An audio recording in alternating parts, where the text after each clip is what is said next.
Je déclare. The sixth plenary meeting of the General Assembly is called to order.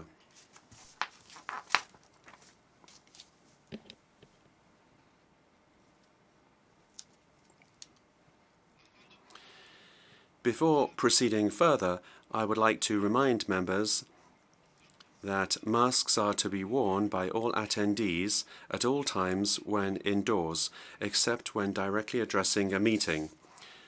Due to the temporary closure of the east side emergency doors, in the event of a fire or an emergency which requires an evacuation, please use the west side emergency doors and the stairway next to the elevator banks. Those in the third and fourth floor balconies, please use the stairway next to the elevator banks.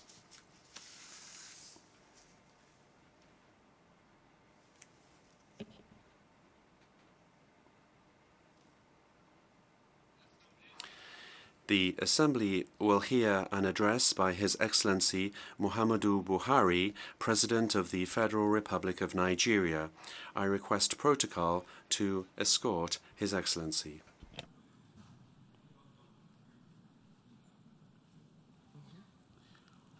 Au nom de l'Assemblée Générale. On behalf of the General Assembly, I have the honor to welcome His Excellency Muhammadu Buhari, President of the Federal Republic of Nigeria, and to invite him to address the Assembly.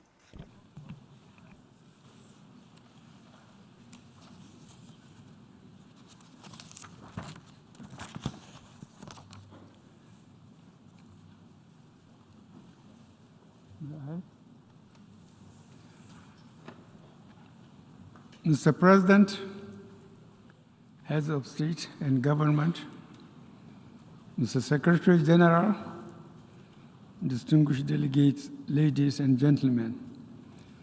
Mr. President, on behalf of the government and people of Nigeria, I congratulate you on your well-deserved election as President of the 77th session of this August Assembly. I assure you of the full support and cooperation of the Nigerian delegation during your tenure.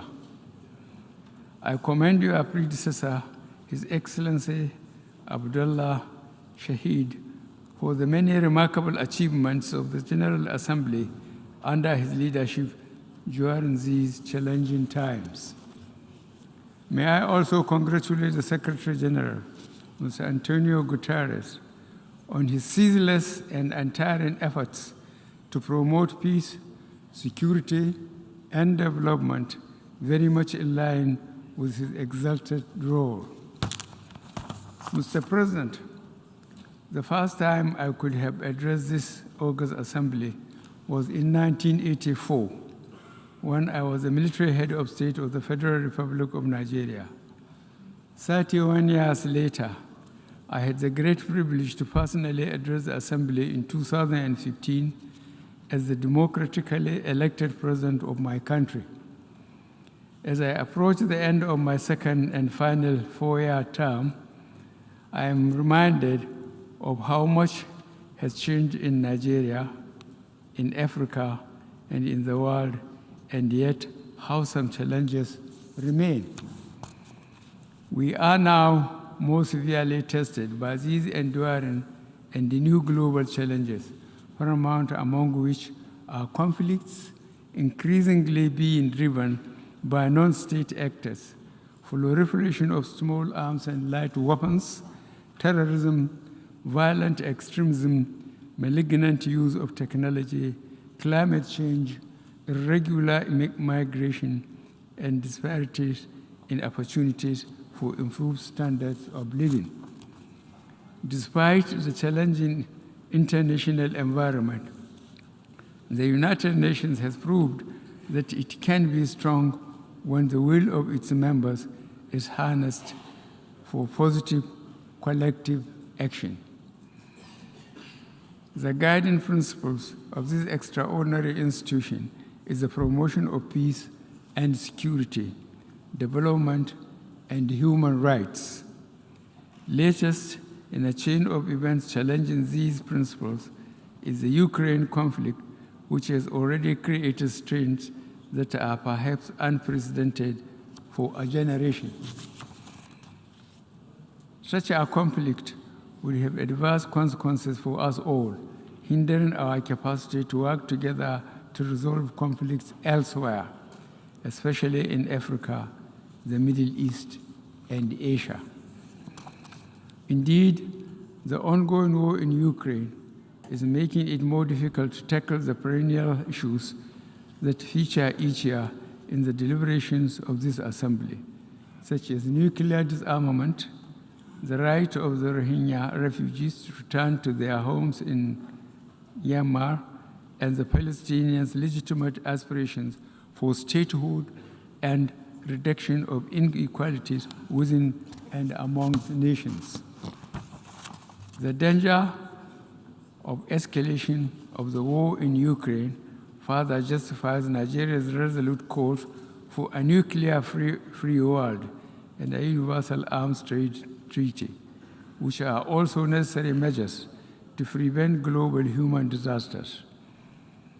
In this regard, we must find quick means to reach consensus on the nuclear non-proliferation treaty with related commitments by nuclear weapon states. I remain firmly convinced that the challenges that have come so sharply into focus in recent years and months emphasize the call by Nigeria and many other member states for the reform of the Security Council and other United Nations agencies. We need more effective and representative structure to meet today's demands that have since outgrown a system designed for the very different world that prevailed at its foundation in 1945. Change is long overdue. Mr. President, this is the first meeting we are having here in New York without the restrictions that characterized the last 3 years.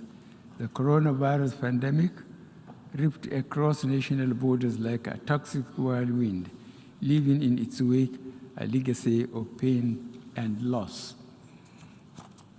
Happily, we are also witnessed an incredible level of innovation and creativity from those who devised treatments and vaccines. These laudable achievements were underpinned by partnerships and international cooperation. We have also seen the bravery, care, and endurance of health professionals at every corner of the globe.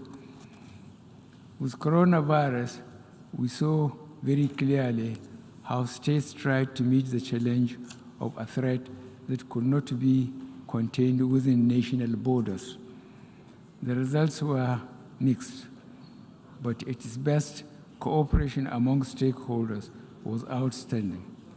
It facilitated solutions that saved countless lives and eased the huge burden of human suffering.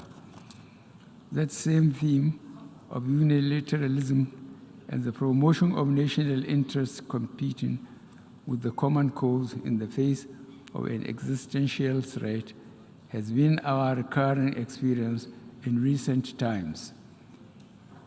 In every address I have delivered to this August Assembly, I have dwelt on the issue of climate change, especially as it fuels conflicts and complicates food security. Climate change reduces opportunity and prosperity, which in Africa, Latin America, and some parts of Asia also contribute to transitional organized crimes. As part of Nigeria's efforts at achieving our global net zero aspiration, the current administration last year adopted a national climate change strategy that aims to deliver climate change mitigation in a sustainable manner. The measures we took at the national level also require climate justice. Africa and other developing nations produce only a small proportion of greenhouse gas emissions compared to industrialized economies.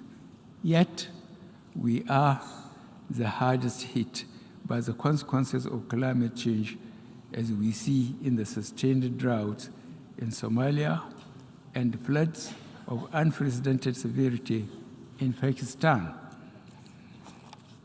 These and other climate-related occurrences are now suddenly becoming widely commonplace in the developing world. We are, in effect, literally paying the price for policies that others pursue. This needs to change. At the COP26 in Glasgow last year, I did say that Nigeria was not asking for permission to make the same mistakes that others have made in creating the climate emergency. Fortunately, we now know what we can do to mitigate the effects of the climate crisis and the related energy challenge. As a first step, we must all commit to releasing the financing and the technology to create a stable and affordable framework for energy transmission. Development financial institutions must prioritize de-risking energy projects to improve access of renewable projects to credit facilities. There should be no countries left behind in this question. Rocketing energy costs worldwide are, in part, the product of conflict and supply disruptions to Europe and the Americas. Yet, we are all paying the price. It is therefore our expectation that this UNGA 77 and the upcoming COP27 will help galvanize the political will required to drive action towards the fulfillment of the various existing climate change initiatives. Another feature of the last decade that has been the growing partnership between states and the increasingly influential non-state actors.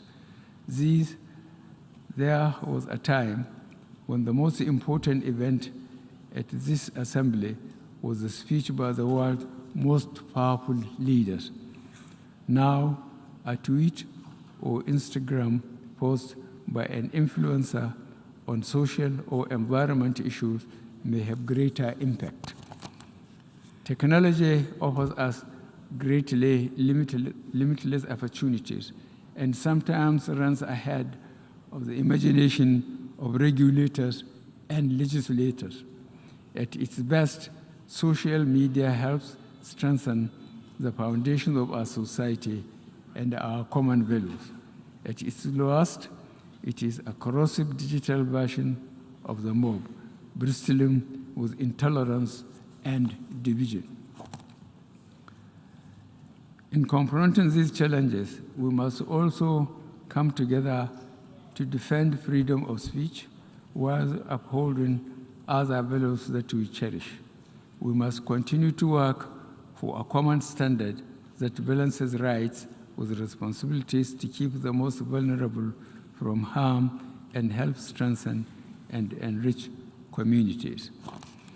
Efforts to protect communities from the scourge of disinformation and misinformation must also be matched with efforts to reduce inequalities and restore hope to our poorer and most vulnerable of our communities as a means to stem the many socio-economic conflict drivers with which we are faced.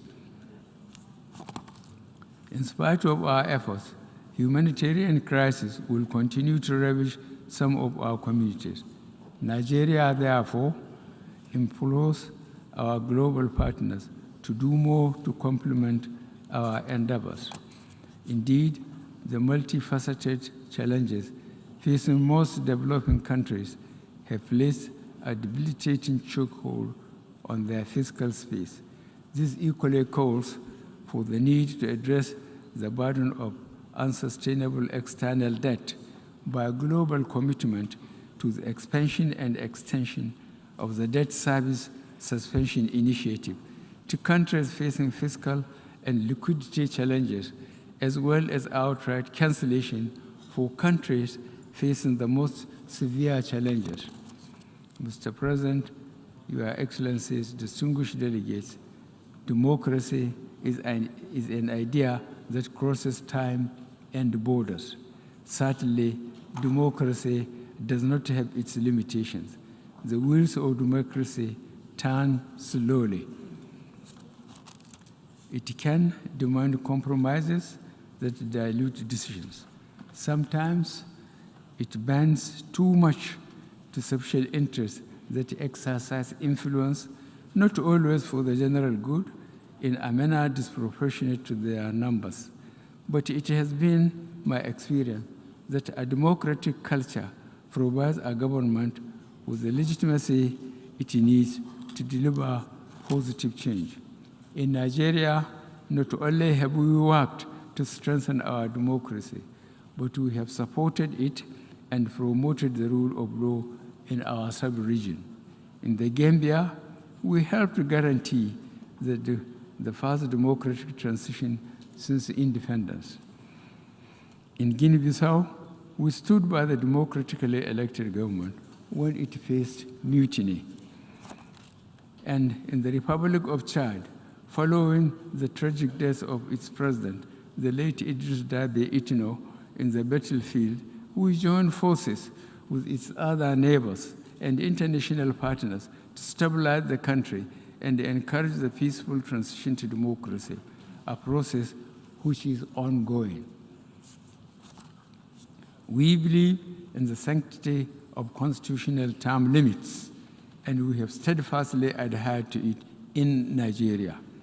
We have seen the corrosive impact on values when leaders elsewhere seek to change the rules to stay on power. Indeed, we now are preparing for general elections in Nigeria next February. As the 78th Anga, there will be a new face at this podium speaking for Nigeria. Ours is a vast country, strengthened by its diversity and its common values of hard work, enduring faith, and a sense of community. We have invested heavily to strengthen our framework for free and fair elections. I thank our partners for all the support that they have provided our elections. As President, I have set the goal that one of the enduring legacies I would like to leave is to entrench a process of free, fair, and transparent, credible election through which Nigerians elect their choice. Mr. President, the multiple challenges that face us are truly interconnected and urgent, and your choice of this season's theme, a watershed moment, transformative solution to interlocking challenges, is apt. In keeping with our obligation as member states of this noble organization, we'll almost do our utmost to work with you towards resolving them. In this regard, I reiterate my delegation's full and resolved cooperation. Let me convey my final reflection from this famous podium. We live in extraordinary times with independent challenges but enormous opportunities. The face of change can seem bewildering, with sometimes a palpable and unsettling sense of uncertainty about our future. But if my years in public service have taught me anything, it is that we must keep faith with those values that endure. These include, but not limited to, such values as justice, honor, integrity, ceaseless endeavor, and partnership within and between nations. Our strongest moments have always been when we remain true to the basic principle of tolerance, community, and abiding commitment to peace and goodwill towards all. I thank you all.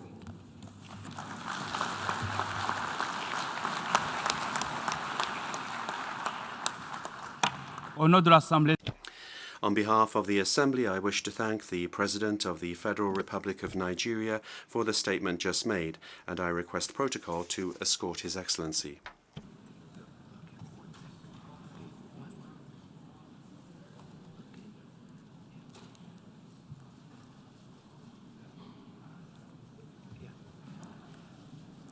L'Assemblée The Assembly will hear an address by His Excellency Sayyid Ebrahim Raisi, President of the Islamic Republic of Iran.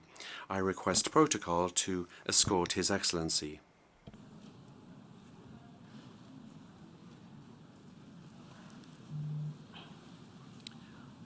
au nom de la On behalf of the General Assembly, I have the honor to welcome His Excellency Mr. Sayyid Ebrahim Raisi, President of the Islamic Republic of Iran, and to invite him to address the Assembly. Blessings and greetings be upon you in the name of God, the Creator, the Omnipotent, the Most Gracious, and the Most Merciful. May the blessings of the Almighty shine upon the Prophet Muhammad and his descendants and successors.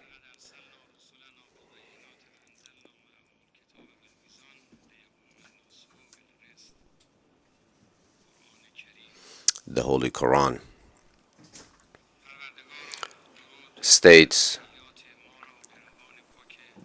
"Dear Creator, omnipotent of the world, accept our regards and respects towards your chosen messengers, Abraham, Moses, Jesus, and Prophet Muhammad, who brought the message of justice, spirituality, and proper behavior and compassionate comportment to the people of the world, and they destroyed the foundations of injustice and lack of fairness to allow humans to build a new world for their future."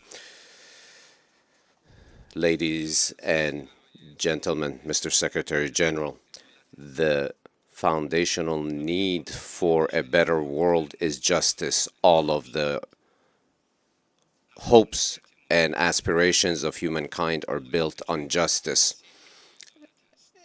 and they have the capacity for the creation of such a framework of all-encompassing justice, which means elimination of injustice. We are defenders of a fight against injustice in all of its forms, against humanity, against spirituality, against the Almighty, against the people of the world, no matter where it may occur. A wish to be closer to the Creator and the teachings of the Creator exists in all humanity, and their willingness for change is witnessed in revolutions throughout the history of humanity. Even though a lot of movements never reach the maturity of a revolution, many of the revolutions deviated from their original path. However, the success of many people and nations, such as the nation of Iran, in the realization of their aspiration for the Islamic Revolution has strengthened in the heart of the people around the globe such aspirations.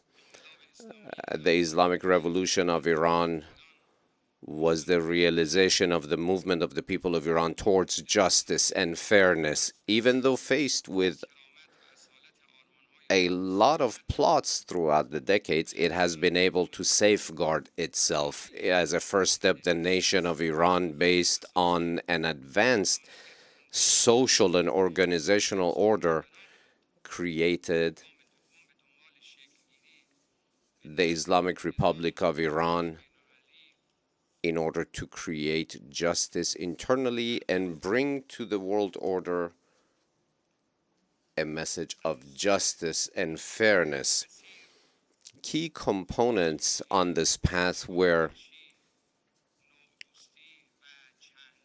spirituality, multilateralism.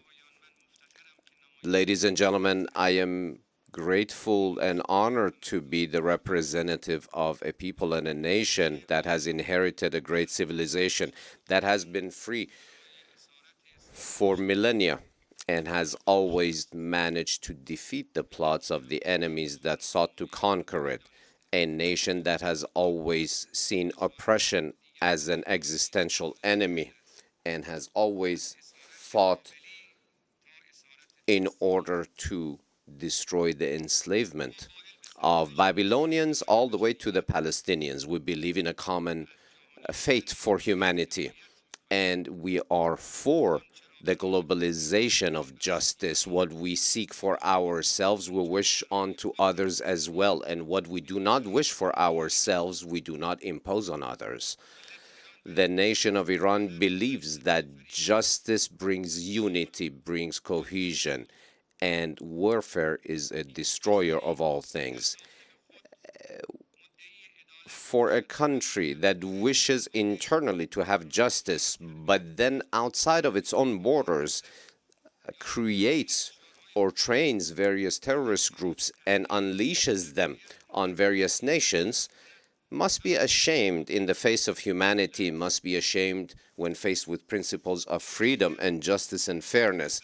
Humanity does not only belong to certain segments of the world. The Islamic Republic of Iran, by taking aspiration from its constitution and the values, the spiritual values upon which it is based, sees as one of the most effective ways to safeguard human rights, and has used the most useful tools in order to realize and assist in the realization of the rights of all of the oppressed across the globe, sees that as one of its inherent duties.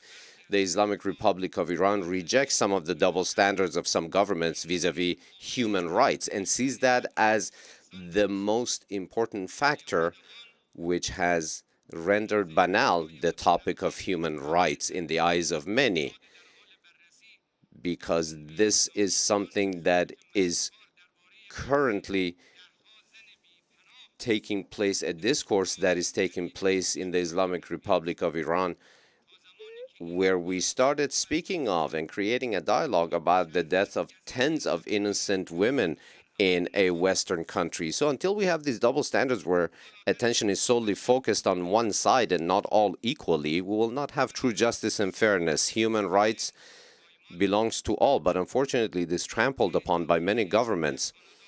The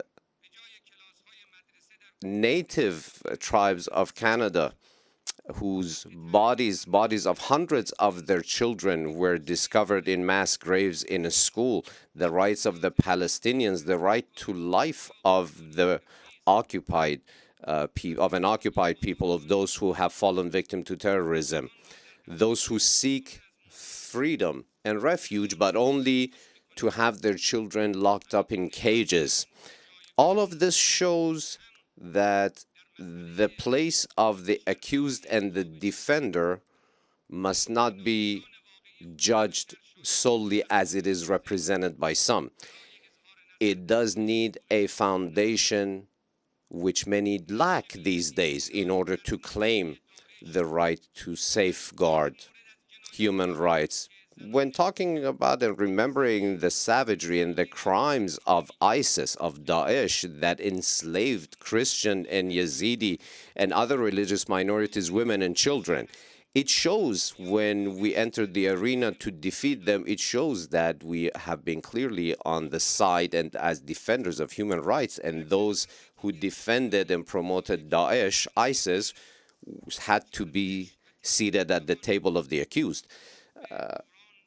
Dear ladies and gentlemen gathered here today, we see today that we are witnessing a change of the world order, a unilateral world, a world of hegemony, a world in which financial power gains control over standards of behavior, where criminal and oppressive sanctions against nations and the use of international organizations as a tool of oppression and exerting pressure on defenseless nations.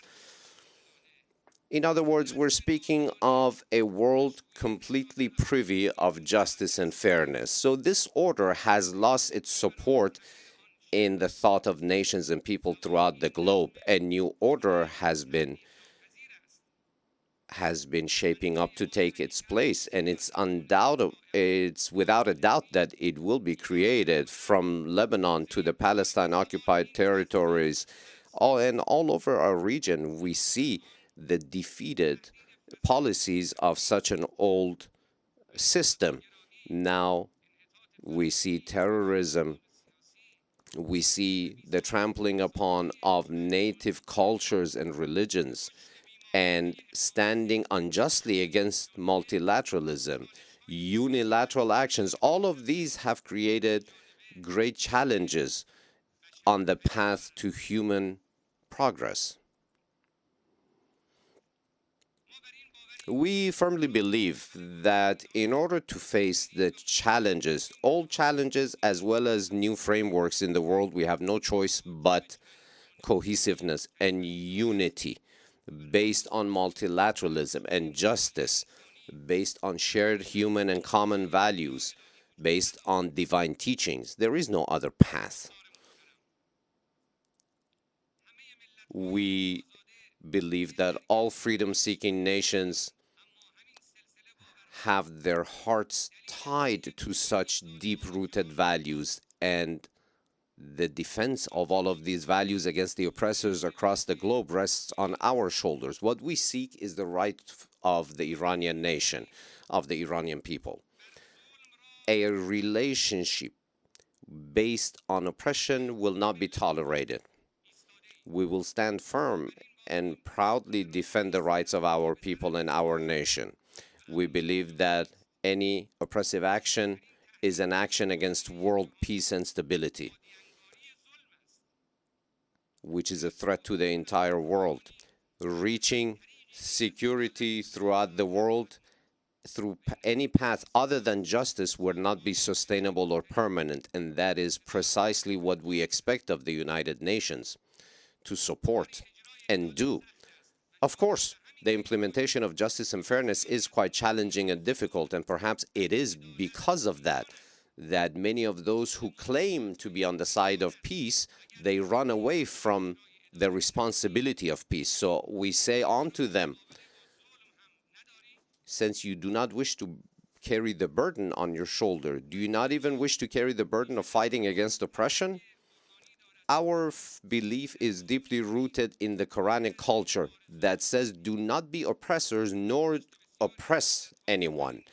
And the fate of many nations is tied to exactly these principles. Those who run away from the logic of character, fairness, and justice run to unilateralism and oppressive powers. A nation that lacks logic relies on coups d'etats, military interventionism, boots on the ground, a chosen and unfair selective fight against terrorism, and many other injustices. The use of nuclear weapons, did that take the world closer to fairness, justice, and peace, or did it become the foundation for hegemonic powers? The killing of hundreds of thousands of Yemeni, Iraqi, Syrian, and Afghan children, which human value did that serve? Were these not the evil faces of the total lack of justice and fairness in many parts of the world? And in reality, what does the Islamic Republic of Iran seek other than obtaining its own logical and fair right, which has caused havoc and chaos among the oppressors of the world? Dear colleagues, today the willingness to move in support of hegemony has become a sore point for humanity throughout the world, and it is a serious threat. It is the wish of the nations across the world on an increasing basis to obtain justice, independence, while enjoying security at the same time. The realization of the front of resistance shows, I repeat it, the realization of the doctrine of resistance shows the extreme and deep-rooted willingness of many people to obtain true justice, whereas unilateralism has been the tool that has been used to hold many countries back. On a selective basis, America cannot accept that certain countries have the right to stand on their own 2 feet, and they keep equivocating militarism with security. The Friends of America do not enjoy a better situation. What is occurring today in Europe is a mirror image of what has occurred in Western Asia in the past few decades. The comportment and the result of the movement of the troops throughout these regions all have yielded the same results, because all of them have shown that the fate of many countries shows that America has pursued her own interest at the expense of the interest of many other countries. Mr. Secretary General, dear colleagues, the Islamic Revolution in Iran was the beginning of a movement of a great nation of Iran to seek her own place in the world. And through the decades, we have been faced with foreign plots such as coups d'etats, oppressive sanctions, as well as hegemonic interventions. But none of the successes of the Iranian nation have been acceptable to the great powers. From the time that the first president of the Islamic Revolution of Iran, the late Mr. Raja'i, showed the sole of his feet that had been tortured savagely and placed his foot upon this podium some 40 years ago and showed the scars of the torture that he was subjected to at the hands of the Shah's secret police. After that speech in this very hall, he was martyred by the hypocrites. About a decade after, the late Imam Khomeini made it so that the nation of Iran was able to repel foreign aggression from her territory and be in charge of her own destiny. The people of Iran, who have themselves been victims of terrorism, have today become a supporter that can be counted on in the fight against terrorism throughout the region. Today, the Islamic Republic of Iran, in order to reach her just aspirations, has spent much capital. From the time when Saddam Hussein tore up the Algiers Accord and attacked Iran in an unprovoked manner, all the way to the time when the American government trampled upon the nuclear accord. And we saw a new phase of criminal behavior against humanity. Some time ago, the previous president of the United States of America announced that ISIS was created by the United States of America. For us, it makes no difference whether ISIS, Daesh, was made by which administration, a rich American government. What matters is that a government on the other side of this planet decided to bring havoc and chaos to the geography of our region at the expense of the lives and the blood of women and children and the innocents. But the Islamic Republic resistance put an end to that movement, to that destructive movement. And the leader that descended into the arena of the fight against terrorism was no one other than the beloved late martyr General Qasem Soleimani. A freedom-seeking man who became a martyr on the path of obtaining the freedom of the nations of the region. And the previous president of the United States of America effectively managed to sign the document of the savage crime, an illegal crime, an immoral crime. And what was said in so many words shows that the oppression that is imposed upon the nations of the region in such a fashion it has managed to heal some of the broken hearts that we saw in result of this crime. The proper pursuit of justice in the face of a crime that the American president admitted to have put his signature on will not be abandoned. We seek through a fair tribunal, we will pursue through a fair tribunal to bring to justice those who martyred our beloved General Qasem Soleimani. Ladies and gentlemen, the history of Iran is the history of a nation that has learned to stand on her own 2 feet and not to lean on anyone else, to depend on anyone else.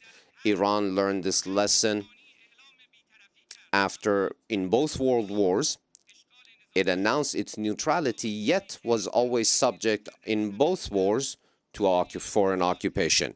And after, in the 1950s, when it came towards America and relied on America in order to obtain the national dream of the nationalization of the oil industry, it was again betrayed.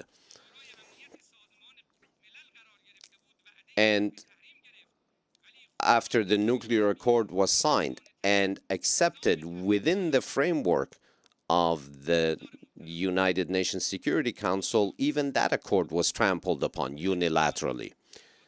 Mr. Secretary General, ladies and gentlemen, the nation of Iran has learned the policy of resistance and progress, which has been focused on pursuing because of an advanced and logical social order in which the Islamic Republic of Iran today, despite the oppressive sanction, has become a strong country with many impressive goals in the fields of technology and knowledge and expertise that have been obtained. We do believe that the world today needs a strong Iran. Today, while having the capabilities to export, and in addition to our exports of oil and gas, we do have distribution networks for electricity throughout our vast nation. In knowledge seeking, biosciences, nanotechnology, nuclear sciences, we are at the forefront. And Iran's growth in these sectors is considerable. And it shows our social efforts where in many instances, for example, when we have tried to bring universal healthcare coverage to 85 million people. And the pursuit of the will of the people is a foundation of the system of the Islamic Republic of Iran. Whereas during the times of the imposed war by Iraq against Iran, we were even prevented from being able to purchase barbed wire. But today we have been able to manufacture through indigenous knowledge and capabilities the most modern needed systems to defend our nation. People of the world, dear colleagues, Mr. Secretary General, it wasn't that our enemies took a step back. It was our nation that managed to drive all of her enemies from the arena by participating in an impressive and unprecedented fashion in the Islamic Revolution to solidify values of faith and divine will. In the second step, the policy of good neighborly relations. Progress in economic and trade relations have now been brought to the forefront of the Islamic Republic's foreign policy. We wish to have extensive relations with all nations throughout the world, particularly with our neighbors. War is not the solution to crises. Dialogue and conversations and negotiations are the true solutions. The Islamic Republic of Iran, as a powerful country in the region, is present and willing to solve crises. During the past few years, the regional trade of Iran has seen impressive increases, and we have now entered with our neighbors into a new season of expansion of friendly, neighborly, and brotherly ties. This brings stability, this brings security to all sides. We proved during the hard times of all of our neighboring countries that we are their true friends. During the numerous conversations that I've had with regional leaders, one of the main points was that the regional security must be born from within and not from the outside. And the way to realize that is collaboration and cooperation, not by forming opposing blocs. We must rely on brotherly and friendly relations. If we leave the fate and the destiny of the nations of the region in their own hands, then the occupiers will be gone, and neighbors will remain for one another in eternity. In a not too distant past, we saw the fires of war between the two brotherly nations of Iraq and Iran by the encouragement of enemy powers throughout the world. But today we see the marches of Arba'in in observation of the 40th day of the martyrdom of Imam Hussein. We see that that grand, glorious march takes place in observance of that martyrdom, and in order to renew our faith in those values and to respect those who gave their lives, the descendants of the Prophet who gave their lives for human dignity and human values. Dear colleagues, I would like to direct your attention to one of the most egregious points that shows the oppressive powers present in the region. The region has not seen previously such a occupying savage power such as the Zionist regime in its midst in the past. The killing of children and women are present in the dark report card of the Zionist regime. It has managed to form the biggest prison in the world in Gaza. And the building of the expansion of settlements and housing illegally on Palestinian territories and on Palestinian farms, and the killing of their children and new generations shows everyone that 7 decades of Israeli occupation and savagery is still with us and not ending. But the world powers must show why they keep running away and evading the solutions proposed by the Islamic Republic of Iran in order to resolve the Palestinian crisis. All of the Palestinian territory from mountainous region to the sea requires only one solution, which is the reliance on the votes of all Palestinians, composed of Muslims, Christians, and Jews, in a completely comprehensive referendum. The occupying Zionist power that has occupied Jerusalem and occupies other lands in the region cannot be a partner for security and stability. Dear colleagues, allow me to focus your attention on another face of lack of justice and fairness, which is the double standard used when speaking of the nuclear capacities, nuclear science capacities of the Islamic Republic of Iran. And we all know that it's for only human and peaceful endeavors, but some countries are keen on portraying this as a threat in order to sweep under the rug what they should rightly face themselves, which should be denuclearization. And I announce, as the leader of the government of the Islamic Republic of Iran, the Islamic Republic of Iran is not seeking to build or obtain nuclear weapons. and such weapons have no place in our doctrine.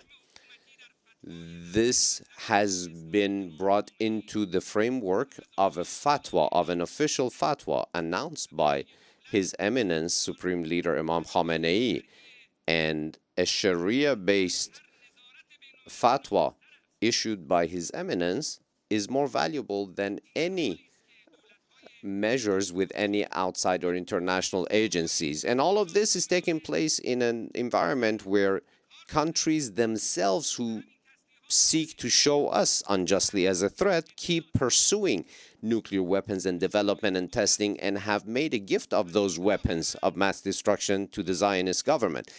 And those governments that must be disarmed are awarded. But those who are observing proper frameworks are even threatened by NPT measures. And in a framework where only 2% of the nuclear activities of the world are taking place in Iran, Iran has been the subject of 35% of nuclear inspections. I will repeat, only 2% of world nuclear activities are taking place in Iran. 35% of nuclear inspections are in Iran. So I ask all of those here present today to please focus on the next following points with precision. 1. The Islamic Republic of Iran, with goodwill, signed an agreement, accepted an agreement in 2015, and in a first phase did live up to all of her commitments without any exceptions. But the result of that was the trampling upon by America on that agreement. And as they themselves said in so many words, they were unprecedented measures, oppressive sanctions measures in history. Sanctions are an imposed punishment on the people of Iran for being freedom seekers. A weapon of mass destruction. That's what sanctions are. And abiding by those or cooperating in the implementation of those is helping oppression take root. Two, it was America that trampled upon and left the agreement, not Iran. The International Atomic Energy Agency issued 15 different reports stating precisely that Iran had remained fully committed to all of her commitments. Number 3, Iran, while simultaneously paid the price for having lived up to her commitments, but as a result of the trampling upon by the United States and the cooperation of the European side by the United States, has not been given the opportunity to obtain the rewards of such agreement, the rights of such agreements. We did give the ample opportunities for those who trampled upon and left this agreement to return to it. We have been extremely flexible, and had it not been for our flexibility, the negotiations would have stopped in the very first few days. The logic of negotiations of Iran is a just analysis of what is going on, and our wish is only one thing: commitment, observance of commitments. Now, the issue of guarantees is not just for something that may happen. We're basing that on lived experience. We're speaking of the experience of America having left the JCPOA. And we have a year and a half of negotiations with the current American government to return, for her to return to the fulfillment of her commitments. And while today they speak of observing their commitments to this deal, they keep repeating the same old stories of the past, which puts a great deal of doubt on her true commitment to return to this agreement. Which brings us to another challenge. Can we truly trust without guarantees and assurances that they will this time live up to their commitment? Of course, the Islamic Republic of Iran, with various well-established and vast relationships with countries across the globe, has managed to neutralize, in many cases, the sanctions and created new opportunities. According to the United States of America herself, as announced many times by many government officials, the maximum pressure policy has suffered an embarrassing defeat. We have found our path independent of any agreement, and we will continue on that path steadfastly. At the same time, while we are very serious in the negotiations, and we have shown and we have proven that if the rights of the people of Iran are respected, there is a great and serious will to resolve all issues. We believe that the knot of the nuclear deal must be opened from the same place where they managed to tie this knot together. Friends, esteemed representatives of nations, the last part of my words with you is based on the need felt throughout the world for world justice and fairness. Every single one of us, every single human must be a part of building, actively building a new world based on justice, based on human values. If we wish the new world to be acceptable, to be one of character, to be one that is powerful and successful in resolving challenges facing humanity, has no solution other than to be based on international fairness and justice, which needs the following principles. 1, feeling collectively responsible throughout the world against oppression. Number 2, respect for the wish and will of the people and nations, and refraining from direct engagement in their internal affairs. 3, elimination of double standards. 4, standing up against violence and war. 5, independence and prudence in the actions of international organizations. And most importantly, the creation of roles for dignified and qualified humans of experience so they can create this new system. Our viewpoint towards the horizon of the future is very realistic, and we firmly believe that based on divine promises as delivered by the prophets, justice will take over the world, and those who are true followers of divine commands will be blessed by the reappearance of the last Messiah. I thank you all sincerely for your kind attention. May the blessings of the Omnipotent be on you.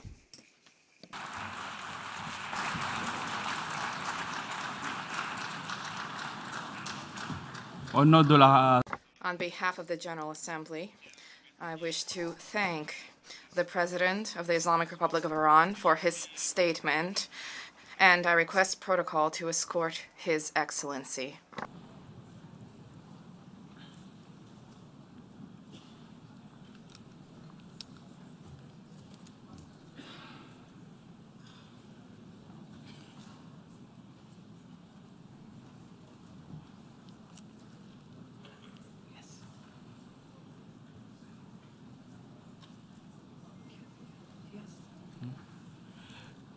The Assembly will now hear an address by His Excellency, Mr.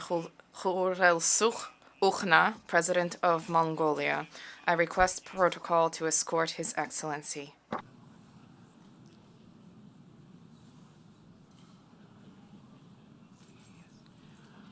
On behalf of the General Assembly, I have the honor to welcome His Excellency Khurelsukh Ukhna, President of Mongolia, and to invite him to address the Assembly.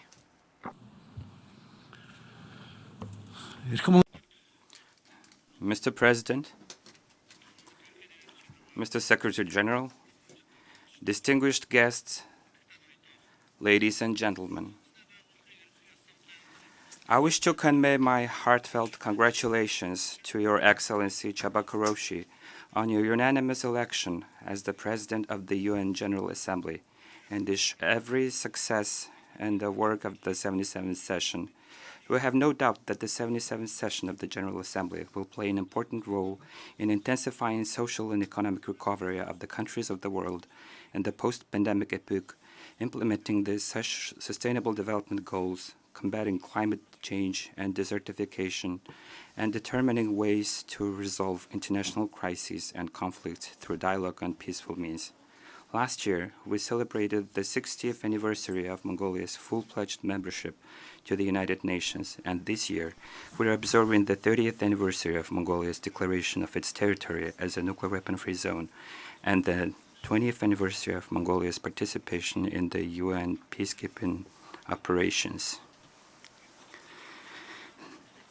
Therefore, on behalf of my country and people, it's a great privilege for me to state from this honorable podium that during these 6 decades, Mongolia has been a responsible member of the United Nations, actively participating in multilateral cooperation of the international community, and making tangible contribution to global peace and security, as well as well-being and development of mankind.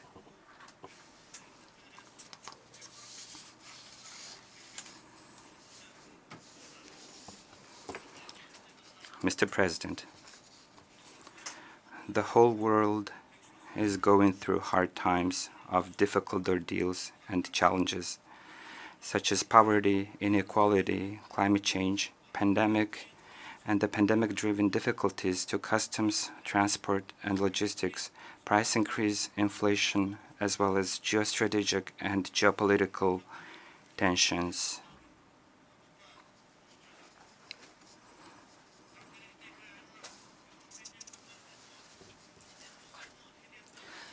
According to the Stockholm International Peace Research Institute report, even in the difficult times when the countries of the world were closing their borders, imposing restrictions and quarantines to protect their lives and health of their citizens from COVID-19 pandemic, and running into economic crises, the world military expenditure continued to grow in 2021, reaching an all-time high of $2.1 trillion.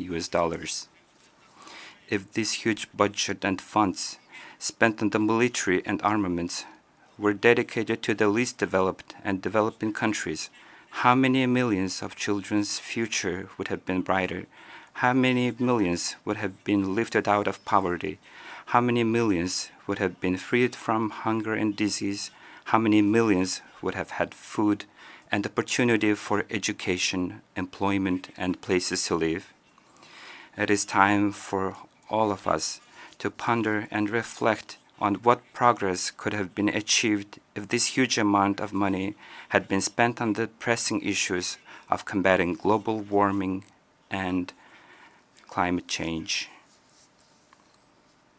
It is truly regrettable that the situation in the world is deteriorating, and mistrust and misunderstanding are deepening, even though in the 20th century the mankind has had enough sufferings, such as the scourge of the 2 world wars, the Cold War divide, interreligious conflicts, and terrorism. Therefore, in today's complex reality, we should always strive to learn from mistakes of the past, uphold mutual trust, understanding, and respect, and make every effort to resolve any misunderstanding, conflict, or war by peaceful means and dialogue. 8 centuries ago, our ancestor, the great Genghis Khan, united all Mongolian dwellers, founded the great Mongolian state under the power of the eternal blue sky, put an end to the centuries-long wars and conflicts, pacified West and East under the statehood rule of justice, and established the Pax Mongolica and the vast terrain of Eurasia. Scholars and researchers around the world view the establishment of the Pax Mongolica as an important contribution of Mongols to the world history and the advancement of humankind, and emphasize that Pax Mongolica played an important role in the development of free trade between countries, laid the foundation for diplomacy and exchange of envoys, as well as proclaimed the ideas of religious freedom and the rule of law without imposing one's culture and religion on others. The UNGA resolution entitled 800 Years of Mongolian Statehood, adopted in 2005, highly appreciated the contribution of Mongols to the history of mankind and recognized that the nomadic civilization influenced inter alia societies across Asia and Europe, and in turn absorbed influence from both East and West, and in a true interchange of human values, further recognized the important role played by a strong and persistent nomadic culture in the development of extensive trade networks and the creation of large administrative, cultural, religious, and commercial centers, and likewise acknowledged the ever-increasing significance and relevance of a culture of living in a harmony with nature, which is inherent in nomadic civilization in today's world. This indicates that Pax Mongolica contained progressive ideas which could form the basis of the collective efforts of the international community to maintain peace and stability in the modern world. Therefore, we, the descendants of the founders of the Pax Mongolica, call on the international community to understand each other, cooperate, and manage any conflict through peaceful dialogue, so that our blue planet will be at peace and the Pax Globalica will be established. We further call on people of the world to combine efforts to achieve this noble goal. Mongolia has consistently pursued a peace-loving, open, multi-pillar, and independent foreign policy. A clear recognition of this policy by the international community was expressed by the UN Secretary General Antonio Guterres as a, and I quote, a symbol of peace in a troubled world, end of quote, during his official visit to Mongolia in August 2022.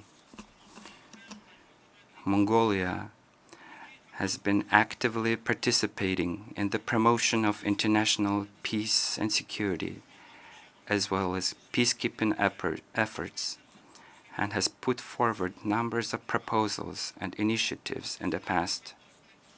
A notable example of which is the declaration of this territory as a nuclear weapon-free zone.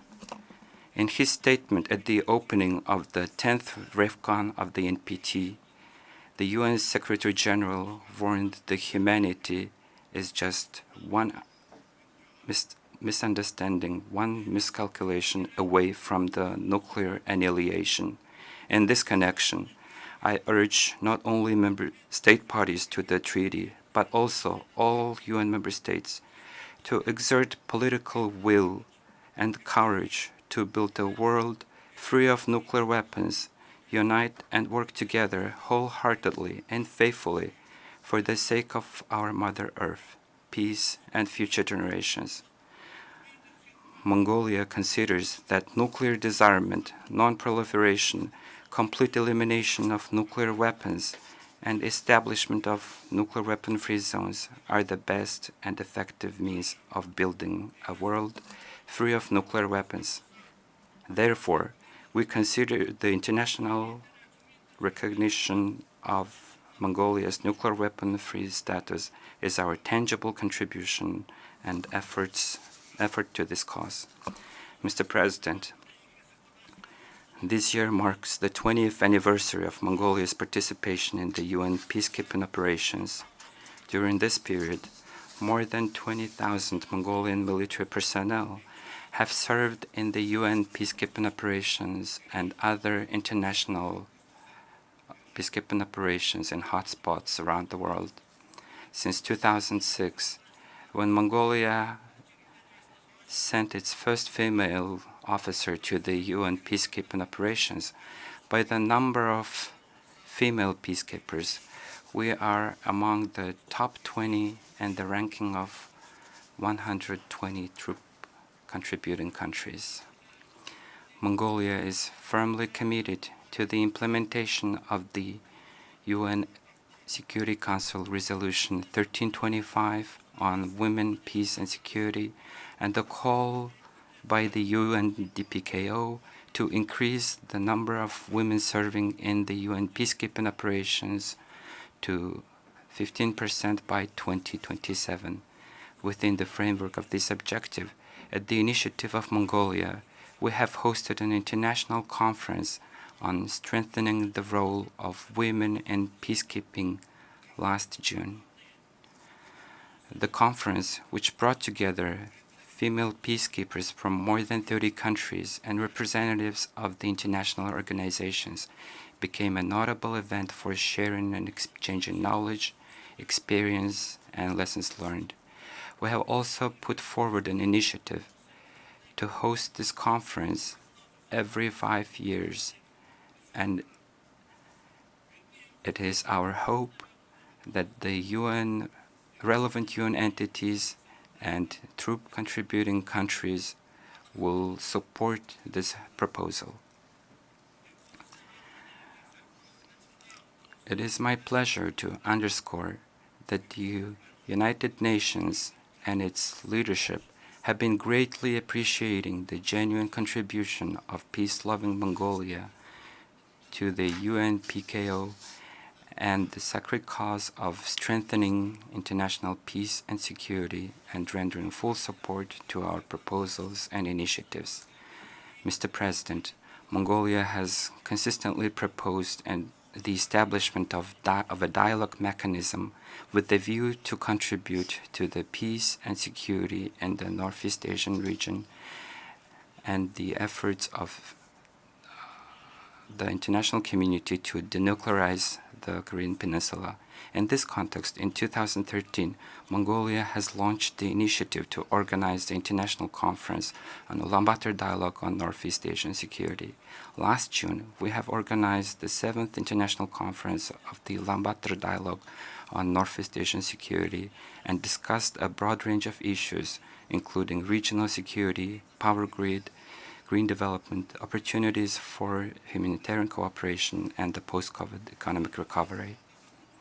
The results of the conference demonstrate that the significance of the Ulaanbaatar Dialogue Initiative has grown, and it is transforming into an open and inclusive mechanism gathering government officials and the academia from countries in the sub-region and beyond, and representatives of international organizations. In the face of frequent natural disasters and communicable disease, the creation of an integrated regional infrastructure for disaster risk reduction and humanitarian assistance is becoming one of the most pressing security issues in Northeast Asia. With this in mind, we put forward an initiative to establish an integrated platform for disaster risk reduction for the Northeast Asian region in Mongolia in 2018, and now we're bringing forward a proposal to establish a regional humanitarian hub or warehouse based on the Ulaanbaatar International Airport affiliated facilities.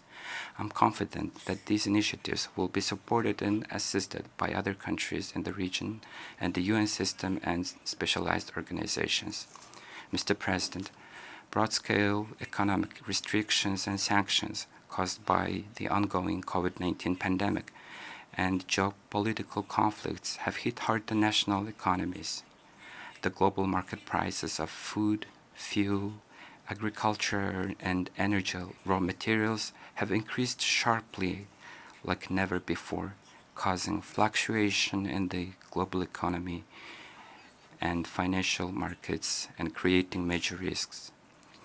With the immediate support of the United Nations and its system organizations and development partners to Mongolia's effort against COVID-19, as of today, 70% of the Mongolian populations are fully vaccinated, domestic restrictions removed, and borders opened.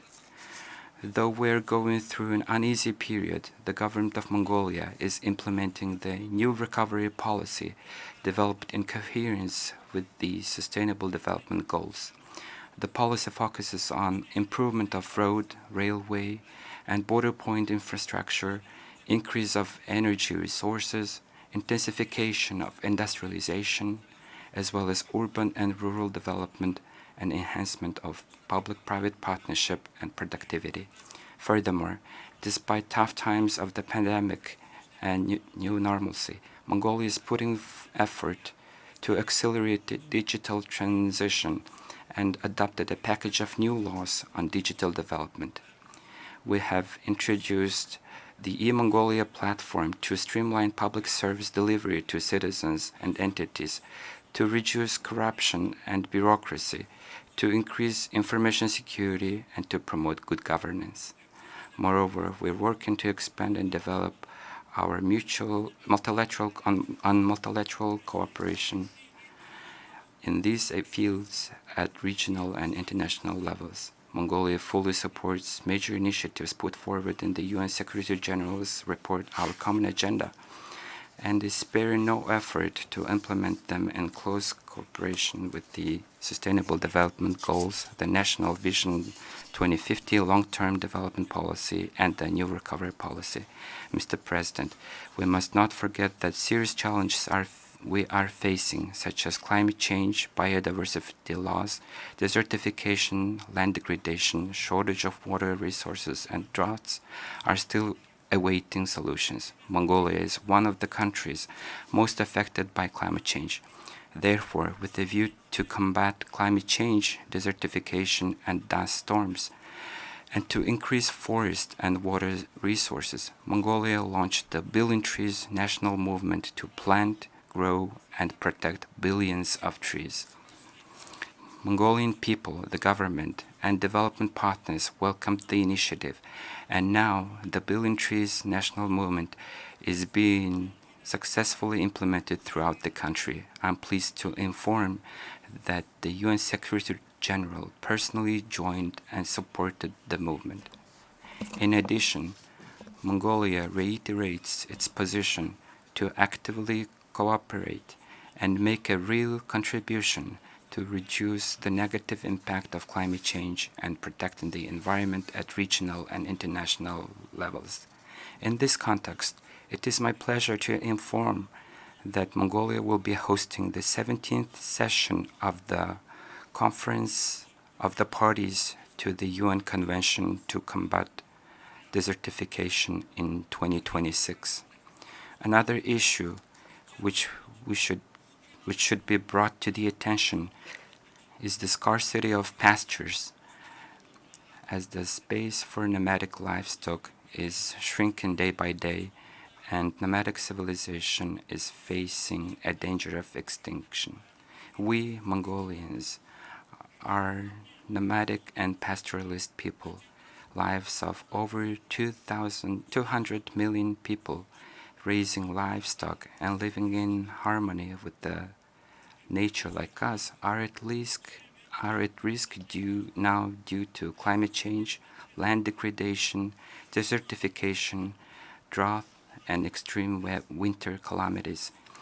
In order to protect their interests, improve pasture management and use, preserve ecosystem balance, and provide global food security and supply, Mongolia initiated a resolution proclaiming the year of 2026 as the International Year of Rangelands and Pastoralists, and it was adopted by the UNGA on March 15, 2022. We launched the Billion Trees National Movement along with the national programs on food supply and security and healthy Mongolia to implement the Sustainable Development Goals and create a healthy environment where people would live a healthy life, consuming healthy food. We highly appreciate the support and cooperation of the countries in the region and international organizations extended to these endeavors. Mr. President, nowadays the drastic change of the international order and norms established after the Second World War, the importance of multilateralism and the role of international community are growing further even more. For this reason, we are of the view that it is important for every member state to take an active part in the process of the UN reforms and constructively contribute to strengthening the position and role of the organization. Mongolia views that the key to the reform of the UN is the reform of Security Council, which bears the primary responsibility for the maintenance of international peace and security. Since 2009, Mongolia has been regularly participating in the intergovernmental negotiations on the UN Security Council reform, expressing its principal positions. Developments in recent years have proven that the UN General Assembly is the most important platform for discussing global peace, security, human rights, and development issues. So we deem that strengthening the role of UN General Assembly is important to ensure the balance of power among countries and bring out voices of small and developing countries more vividly. Lastly, I wish to call upon the member states to support the UN Quintet of Change outlined in the Secretary General's support our common agenda for the more effective UN 2.0, and let us collectively exert efforts to ensure global peace, security, development, and prosperity. May the eternal blue sky bless us, the mankind, forever. Thank you for your attention.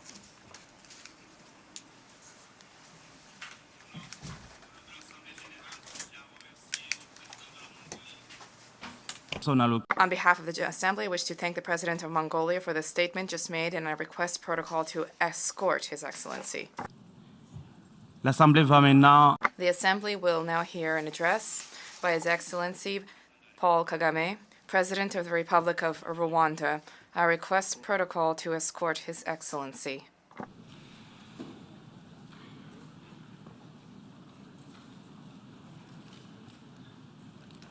au nom de l'Assemblée générale, On behalf of the General Assembly, I have the honor to welcome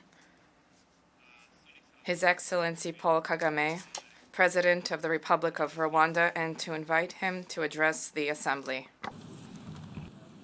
President of the General Assembly, Secretary General, Excellencies, Heads of State and Government, distinguished delegates.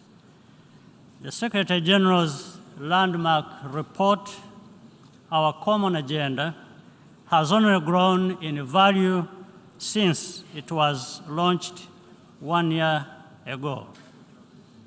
The world is in a state of turbulence with intersecting crises growing in scale and severity, including climate change, food price inflation, conflict, and uncontrolled migration.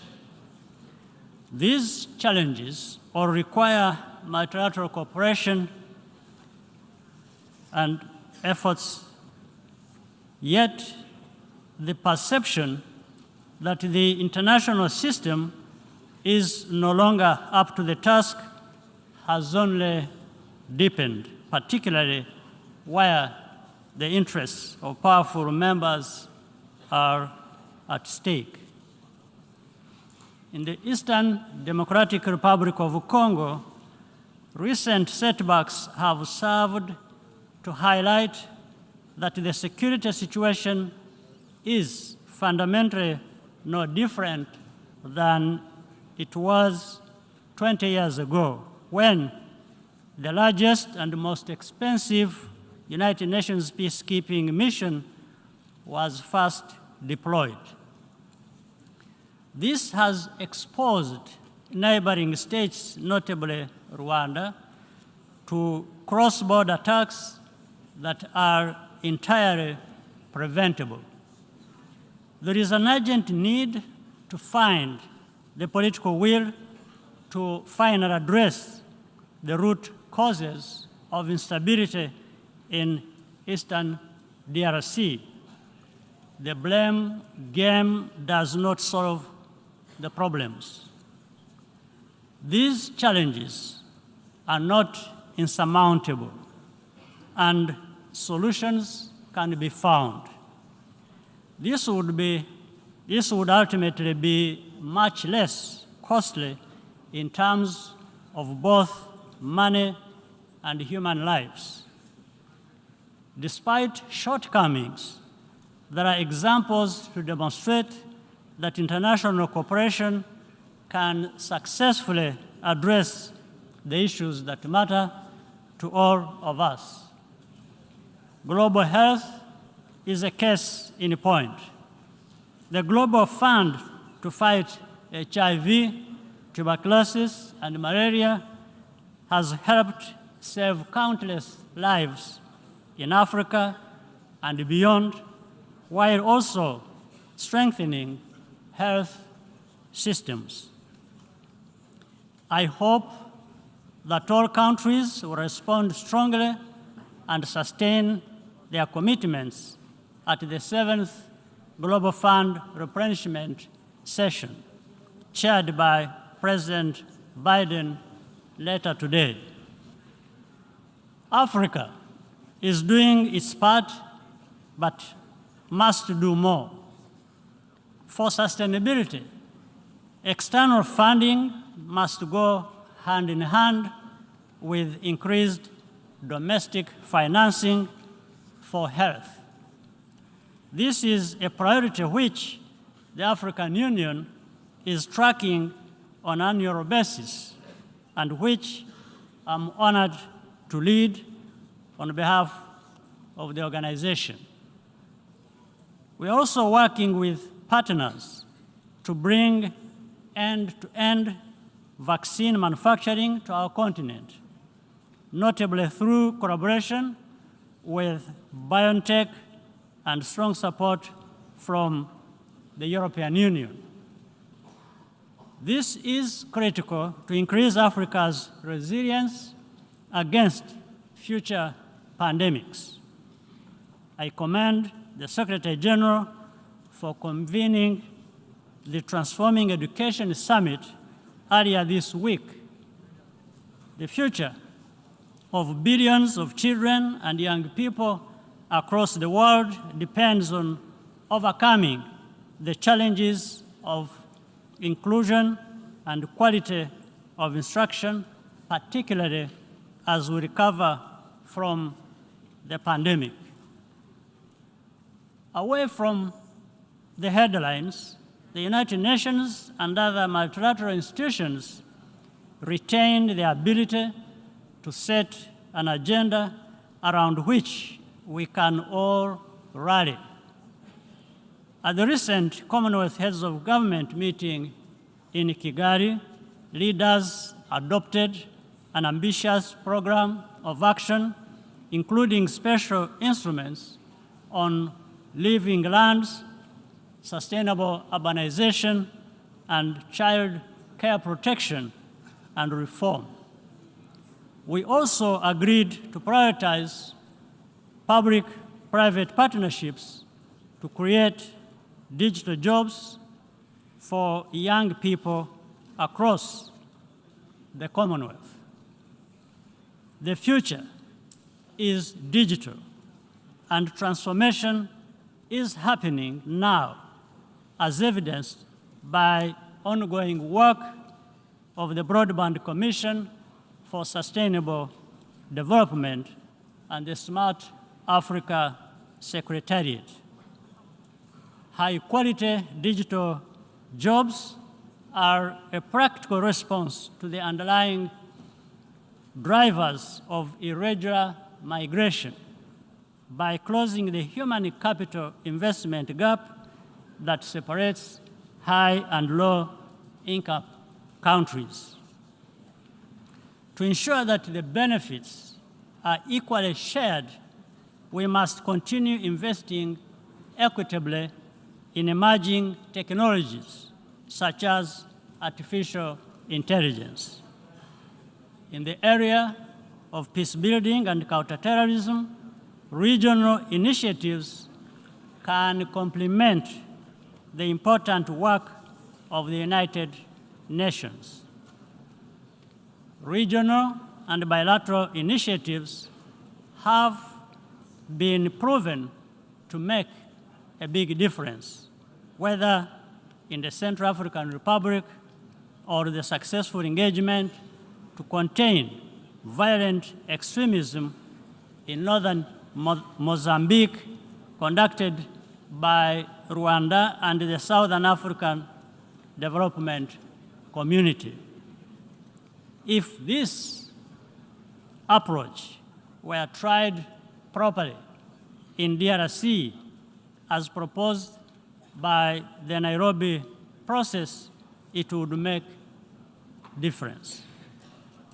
However, to be sustainable, such efforts require consistent financial support from the international community. A lot is at stake, and time is not on our side. We cannot anticipate or prevent every crisis, but we can be better prepared to react quickly and effectively when needed, especially if we work together. I thank you for your kind attention.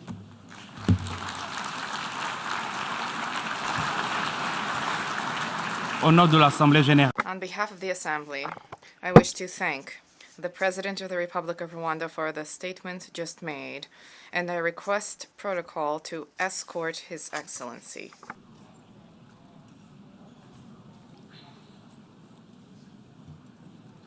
l'Assemblée The Assembly will hear an address by His Excellency Sefik Zaferovic, Chair of the Presidency of Bosnia and Herzegovina. I request protocol to escort His Excellency. au nom de l'Assemblée On behalf of the General Assembly, I have the honor to welcome His Excellency Sefik Zaferovic, Chair of the Presidency of Bosnia and Herzegovina, and to invite him to address the Assembly. Mr. President, Secretary General, ladies and gentlemen, it is my honor to address this esteemed body as the Chairman of the Presidency of Bosnia and Herzegovina. I congratulate Mr. Shahid on successfully presiding over the 76th session of the United Nations General Assembly. Despite the difficult working conditions caused by the pandemic, he worked dedicatedly with the UN Secretary General, Mr. Guterres, so that this body of the United Nations could carry out its duties. I also congratulate Mr. Qureshi on his election as the President of the 77th session of the UN General Assembly. You can count on the support and cooperation of Bosnia and Herzegovina in ensuring the productive work of this body. Dear President, at the recent sessions of the General Assembly and under international fora, we regularly assess that the global order is experiencing tectonic changes. Today, however, we can conclude that the world has changed irreversibly. International relations that the security architecture of Europe used to rest on, as well as the wider international framework, are now a thing of the past. At a time when towns and villages in Ukraine are facing the terrifying reality of war, the least we can do is not to be silent about it. We must not be silent, especially not in this building, the home of the United Nations, established with the aim of preventing and stopping what is currently happening in Ukraine. We must not be silent in Bosnia and Herzegovina either. We owe that to our vivid memories of the horrors of war and aggression. The United Nations system was unable to prevent or stop the war in my country in the period between 1992 and 1995. Unfortunately, that happened again with Ukraine. I am primarily referring to the Security Council here, the body responsible for the protection of international peace and security in light of the principles defined by the Charter of the United Nations.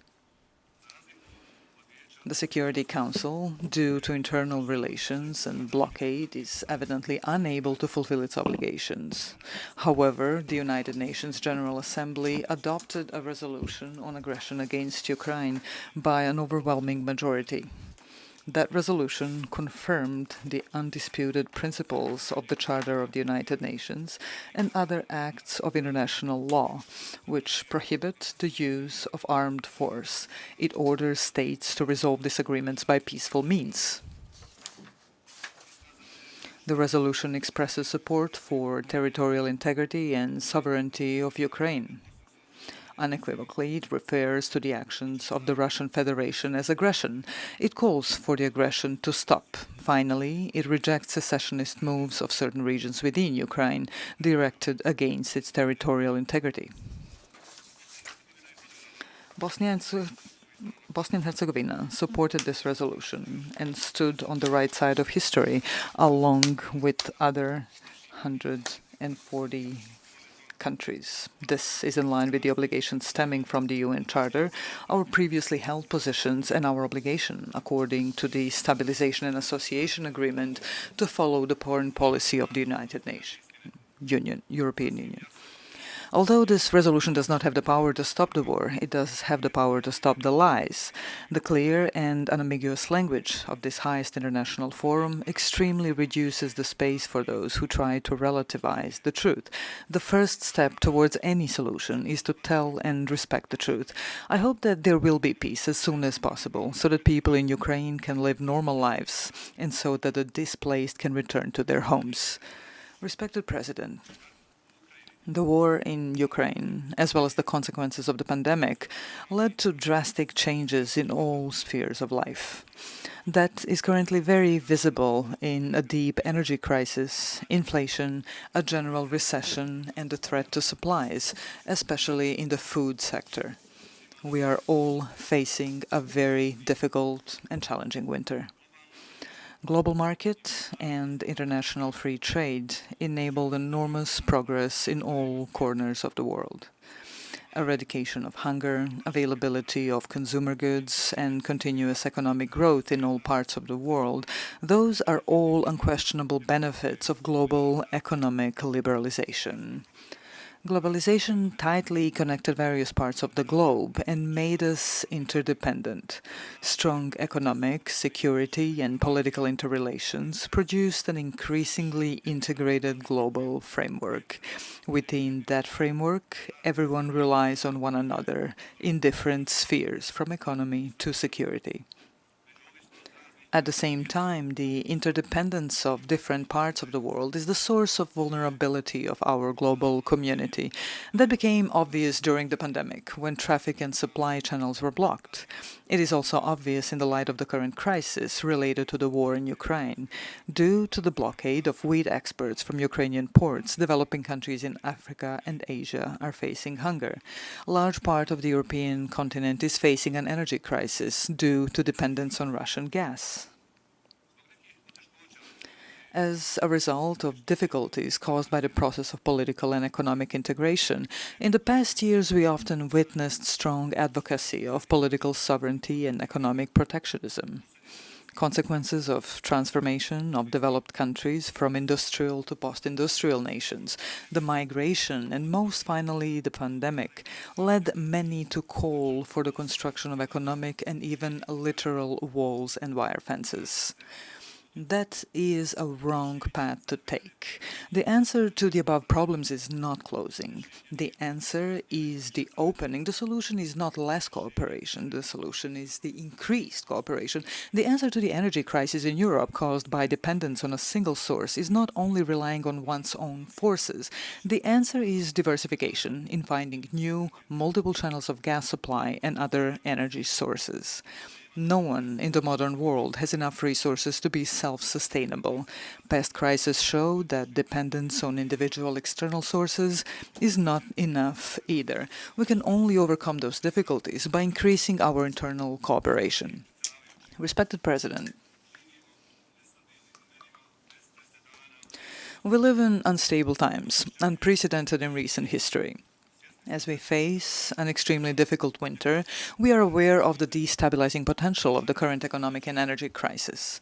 20th century provides extremely valuable lessons about the correlation between economic crisis and right-wing populism. Nazi movement came to power on the wave of great economic depression. That led to the greatest cataclysm in the history of mankind. After that, the United Nations was established, the UN Charter was adopted, as well as the Universal Declaration of Human Rights, the Convention on the Prevention and Punishment of the Crime of Genocide, and other UN acts. The essential idea of the United Nations is the idea of the equality of all people, regardless of their origin, skin color, religion, national, or other affiliation. All the previously referenced fundamental acts of international law are based on this idea. Modern civilization was built on that idea. Today, almost 8 decades later, we can hear voices openly or implicitly denying those fundamental tenets. Right-wing populists more and more often say that all people and nations do not have equal rights, that some are more valuable than others. It is becoming increasingly frequent that they openly advocate the ideas of ethnic and racial supremacy and claim that domination and brute force are the only principles on which interpersonal and international relations can and should be structured. It only takes one step from those ideas to violence. From this place, from the United Nations building, I call for caution and action. We will face enormous challenges in the coming period. We must fulfill our duty and fight for civilizational ideas. At all costs, we must defend those ideas. Respected President, Bosnia and Herzegovina has been home to many peoples, cultures and religions for centuries. Our long tradition of multiculturalism is something we take pride in. We are proud of our Muslim, Christian, Jewish, Roma and other communities, as well as the culture of living together and mutual respect that we have developed over the centuries. All those communities, individually and collectively, make the structure of the mosaic of the state of Bosnia and Herzegovina. That is the way things are, and that is how things will remain. At the same time, Bosnia and Herzegovina as a meeting place of cultures was a thorn in the side of policies based on the idea of the impossibility of living together and the necessity of confrontation. Such policies led to the terrifying war in Bosnia and Herzegovina from 1992 to 1995. That war culminated in the genocide in Srebrenica. Resolutions from that period, adopted by the United Nations General Assembly and the Security Council, as well as the reports of the UN Secretary General and the judgments of the International Criminal Tribunal for the former Yugoslavia, qualify the war in Bosnia and Herzegovina as an international armed conflict in which neighboring countries participated. The judgments passed by the Hague Criminal Tribunal conclude the joint criminal enterprises took place. The goal of those enterprises was the elimination of certain ethnic groups from parts of the territory of Bosnia and Herzegovina, so that those territories would ultimately be annexed to neighboring countries. This was the most serious violation of international general and humanitarian law. Bosnia and Herzegovina has gone through an arduous peace-building process since the conclusion of the Dayton Peace Agreement. However, we still face numerous challenges. Some of the major challenges are certain policies in Bosnia and Herzegovina and the neighborhood which have never abandoned the wartime goals of dividing our country. There are parties in Bosnia and Herzegovina that are part of the broad wave of right-wing populism in Europe. They openly claim that Bosnia and Herzegovina is not sustainable because, according to them, it is not possible for Muslims and Christians to live together. Muslims and Christians live and can live together. That life does have a perspective. What certainly has no perspective are retrograde policies that oppose such life. Bosnia and Herzegovina has a centuries-old history and is a living example and proof of the civilizational idea that people of different religions, nations, and cultures can live together. The fact is that Bosnia and Herzegovina, even despite the war aimed at its destruction, managed to survive. That shows the exceptional resilience of my country. Majority of people in Bosnia and Herzegovina want to live in peace with their differences. There is enough strength for such Bosnia and Herzegovina to persevere. I am convinced that that will be the case. Respected President, the experience of Bosnia and Herzegovina shows that the rule of law is a crucial factor of peace building. The International Criminal Tribunal for the former Yugoslavia, formed by the UN, granted the victims the minimum of justice. It sent a message to criminals that their actions will not go unpunished and that they will be brought to justice and face the consequences for their actions. Moreover, there were other international community bodies that made a huge contribution to the building and the protection of peace, primarily the Office of the High Representative and the Peace Implementation Council. Both of those bodies were established on the basis of Chapter 7 of the UN Charter, which mandates the intervention of the international community in order to protect peace. The establishment of those bodies was also confirmed by the relevant resolutions of the Security Council. Consequently, the closure of those bodies is possible only following a new decision of the UN Security Council. It's not time for that yet. Please allow me to remind you of the international supervision that was present in some significantly developed countries, such as Germany's, with even greater executive powers than the Office of the High Representative in Bosnia and Herzegovina. That supervision was ended after 45 years of existence, only once the necessary prerequisites for that were created. The Office of the High Representative and the Peace Implementation Council have been helping domestic political actors to implement reforms for the past 27 years. Through joint efforts, we managed to unite the three once warring armies into a single armed forces.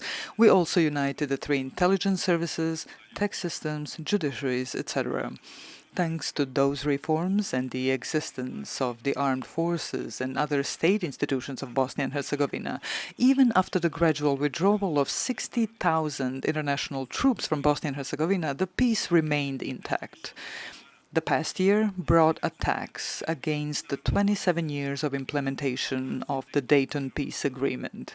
In particular, there was an attempt to disband state institutions established on the basis of the clear provisions of the Dayton Peace Agreement.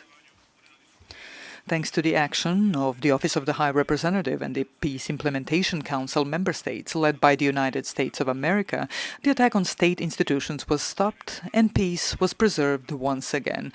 That demonstrated the expediency and efficiency of the international community institutions in Bosnia and Herzegovina. There have been requests for the closure of the Office of the High Representative in the past. More recently, there were frequent requests that the High Representative take steps that would weaken the unity of Bosnia and Herzegovina and introduce additional ethnic divisions. According to the Dayton Peace Agreement and the UN Charter, it is the obligation of the High Representative to protect the sovereignty and territorial integrity of Bosnia and Herzegovina and not to contribute to its disintegration. Respected President, in addition to the civilian international presence in Bosnia and Herzegovina, there is also the international military in the country, specifically the EUFOR mission and the NATO headquarters with a total of 1,100 troops. Bosnia and Herzegovina is not special in that regard. Many more developed sovereign states need the presence of international military forces in much larger numbers than is the case in Bosnia and Herzegovina. The international military presence was established by the Dayton Peace Agreement. UN Security Council confirms the EUFOR mission's mandate on an annual basis. The Security Council will vote on the EUFOR mandate again in less than 1 month. It is very important for the stability and peace in Bosnia and Herzegovina and the region that this resolution is adopted. However, it is important to emphasize that in any case, according to the Dayton Peace Agreement, NATO has the right and obligation to deploy its forces in Bosnia and Herzegovina. Also, the Presidency of Bosnia and Herzegovina has made decisions in the past giving consent to the presence of EUFOR and NATO forces without any time limits. Those decisions are a sufficient legal basis for the presence of an international military mission in Bosnia and Herzegovina until the Presidency of Bosnia and Herzegovina takes a different position. Respected President, Bosnia and Herzegovina's foreign policy goals are membership in the European Union and NATO. The June 2022 session of the European Council opened up the space for granting Bosnia and Herzegovina the status of a candidate for membership in the European Union if certain conditions are met. Bosnia and Herzegovina has recently made certain progress in terms of fulfilling the 14 priorities defined in the opinion of the European Commission on Bosnia and Herzegovina's application for EU membership. We fulfilled some of the said priorities in full and some partially. I'm pleased to say that in the past weeks we have continued meeting those priorities. I expect that we will continue making even more progress after the general elections that will take place on October 2nd next month. I also expect Bosnia and Herzegovina to be granted the EU membership candidate status as soon as possible. Regarding our relations with NATO, Bosnia and Herzegovina is part of the Membership Action Plan. In terms of reforms that NATO expects from us, as an aspirant country, the Presidency of Bosnia and Herzegovina adopted the reform program, which is our annual obligation. Respected President, regional cooperation is one of the foreign policy goals of Bosnia and Herzegovina. Bosnia and Herzegovina wants good relations with its neighbors, with mutual appreciation, respect, and also the principle of reciprocity. That is the only way to build relations with Bosnia and Herzegovina. Everyone in our region must understand that the geostrategic and geopolitical configuration of the region is completed. The path to security and prosperity is the path of mutual cooperation and solving the open issues in accordance with the principles of international law. We are all equal in the region. No one can dominate anyone else. We all need peace and stability. Respected President, the whole world needs peace and stability. All current disputes in the world should be resolved on the principles of international law with the involvement of the international judicial institutions. That is why it is very important to strengthen multilateral mechanisms and institutions. Therefore, I believe that the strength and authority of the UN as a key multilateral mechanism must be fortified. Thank you for your attention. On behalf of the Assembly, I wish to thank the Chair of the Presidency of Bosnia and Herzegovina for the statement just made, and I request the protocol to escort His Excellency. The Assembly, we are here, the address by His Excellency Chandrika Persad Santokhi, President of the Republic of Suriname. I request the protocol to escort His Excellency.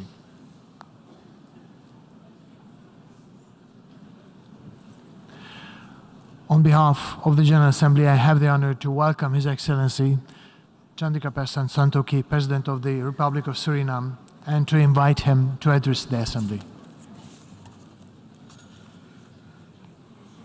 Good morning, President of the General Assembly, Xaba Korosi, Secretary General of the United Nations, Antonio Guterres, colleague heads of delegations, ladies and gentlemen.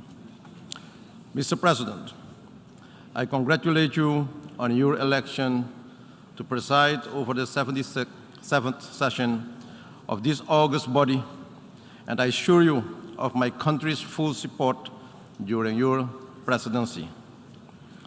Mr. President, at last year's general debate, I called on leaders to build a better world, a planet for those living today, but more so for those generations yet to come. So today, I would like to take you back to 1992, when Stephen Kulis Suzuki spoke at the United Nations Earth Summit in Rio de Janeiro. She appealed to everyone to help stop the destruction of the Earth's resources. And now, 2022, we are here. The current state of the world does not need another wake-up call. It is time for real action. And while some progress has been made, we have not yet been successful in overcoming the challenges. Meanwhile, the threats have been adding up. Economic recovery from the COVID-19 pandemic slowed. Worsening climate crisis with extreme weather events, biodiversity loss, and ecosystems collapse, increasing levels of poverty and hunger, and yes, a humanitarian crisis. The global community is faced with escalating consumer and fuel prices that have risen substantially, damaging living standards, particularly for the vulnerable. Therefore, I want you to take a moment and ask yourself, have we treated our earth in a sustainable way? Are we better prepared for the next pandemic? Has access to climate financing improved? Have we addressed the root causes for the humanitarian crisis and unregulated migration? Have we ensured that the most vulnerable in our societies were lifted out of poverty and hunger? And have we provided for their needs? And we are taking enough actions together as one? Mr. President, Secretary General, colleague heads, we all can conclude that we are not ready and have not taken all the necessary measures. And as leader of my country, Suriname, a small country, one of only 3 carbon-negative countries in the world, I appeal to you today, let us uphold our firm commitment to international principles and international law by all when addressing the global challenges and threats. Today, I urge the United Nations to exert its important role and place in defense of these principles through meaningful dialogue and constructive engagement as tools. These developments will take us further from our shared objectives in 2030 Agenda for Sustainable Development and the promise of leaving no one behind. Mr. President, no country is immune to the climate crisis. Over the past months, Suriname has been affected by excessive rainfall, resulting in floods in many parts of the country. Due to the inflow of salt water, fertile agricultural land was adversely affected, causing economic loss and impacting food security and rural livelihoods.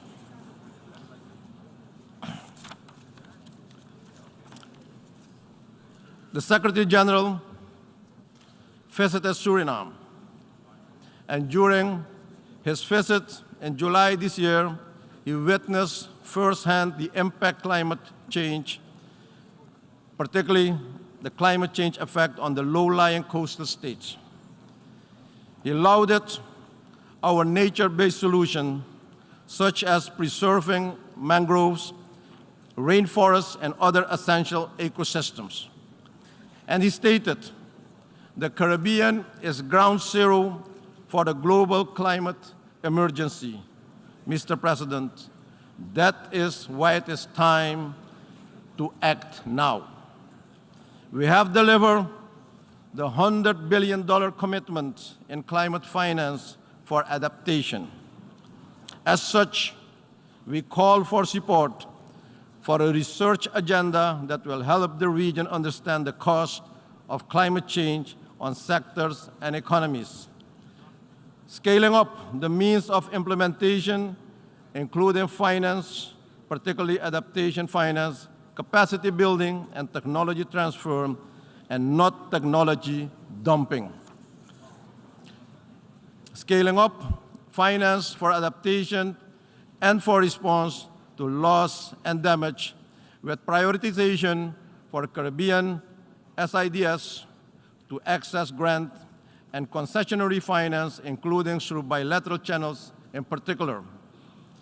The establishment of a loss and damage facility under the UN FCCC that would provide SIDS with resources to finance loss and damage resulting from climate change. In this regard, I express appreciation to the Secretary General of the United Nations for his efforts to make the adaptation fund more accessible to countries affected by climate change through his adaptation finance initiative. Mr. President, finance is the backbone of sustainable development. The time has come, and the time is now, for a real reform of the global financial architecture, a reform that must take into consideration the unique and inherent vulnerabilities that hamper the ability of small and vulnerable economies to overcome economic, environmental, and social shocks. I therefore welcome the appointment of the high-level panel on multidimensional vulnerability index, and we look forward to finding solutions to address the obstacles to realizing the index, in particular the availability of reliable data. Mr. President, the political, economic, and humanitarian crisis in Haiti remains a great concern to the region and requires the attention of the international community. In my capacity as current CARICOM chair, I am committed to exerting all efforts for a dialogue with all stakeholders in Haiti aimed at safeguarding peace and security. It is of utmost importance that any support in resolving the situation in Haiti should be on the basis of a Haitian-supported and owned plan. Conflicts and violence are currently on the rise globally in all regions, which are leading to hostilities and displacements. These hostilities and mass displacements are causing people to face paralyzing levels of poverty and food insecurity. We as member states constituting the United Nations should take up our role in maintaining international peace and security. The achievement of sustainable development is inextricably linked to upholding democratic values, good governance, and respect for human rights. We must allow countries to develop sustainable economies without obstacles. Mr. President, in today's world, differences must be resolved through dialogue and cooperation. Therefore, in our view, the long-standing embargo against Cuba and the Cuban people must be lifted. I believe, Mr. President, that young people are valuable and undeniable partners in every development aspect and in shaping the future. Let me also congratulate the General Secretariat for the establishment of a youth office in the United Nations Secretariat. As lead head within the quasi-cabinet of the Caribbean community responsible for regional youth development, I was pleased with the interaction of region's youth during the last CARICOM leaders meeting held in Suriname.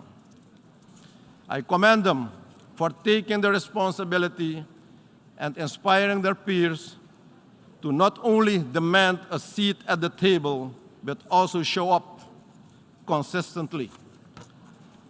On my part, Mr. President, I have pledged 10 hectares of land in Suriname for setting up an innovative campus where students and startups from the region will be facilitated to conduct research and development studies.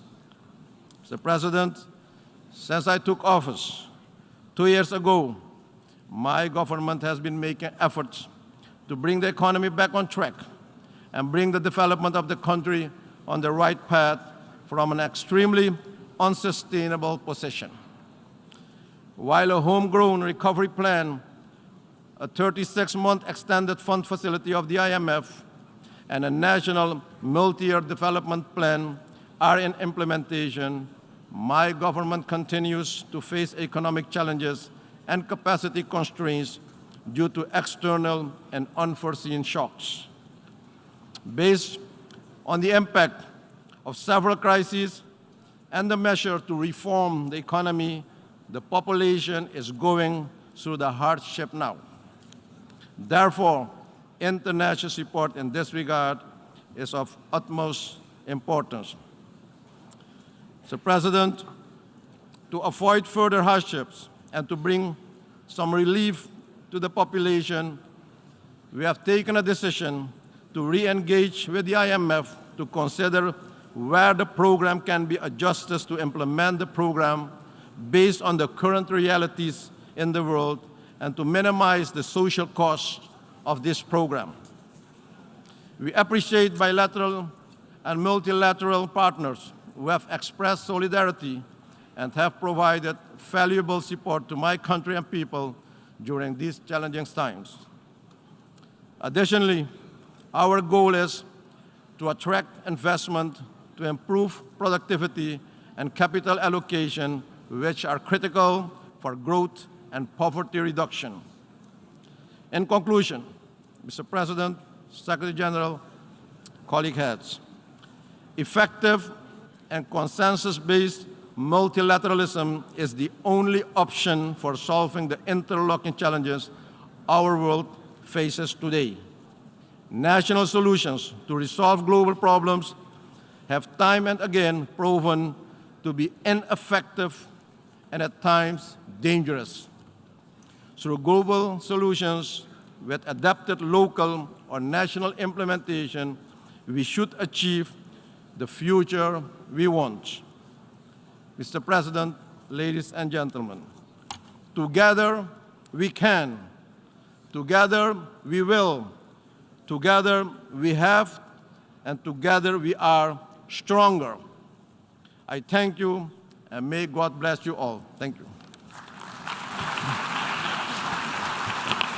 On behalf of the Assembly, I wish to thank the President of the Republic of Suriname for the statement just made, and I request the protocol to escort His Excellency. The Assembly will hear an address by His Excellency Joseph R. Biden, Jr., President of the United States of America. I request the protocol to escort His Excellency.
On behalf of the General Assembly, I have the honor to welcome His Excellency Joseph R. Biden, Jr., President of the United States of America, and invite him to address the Assembly.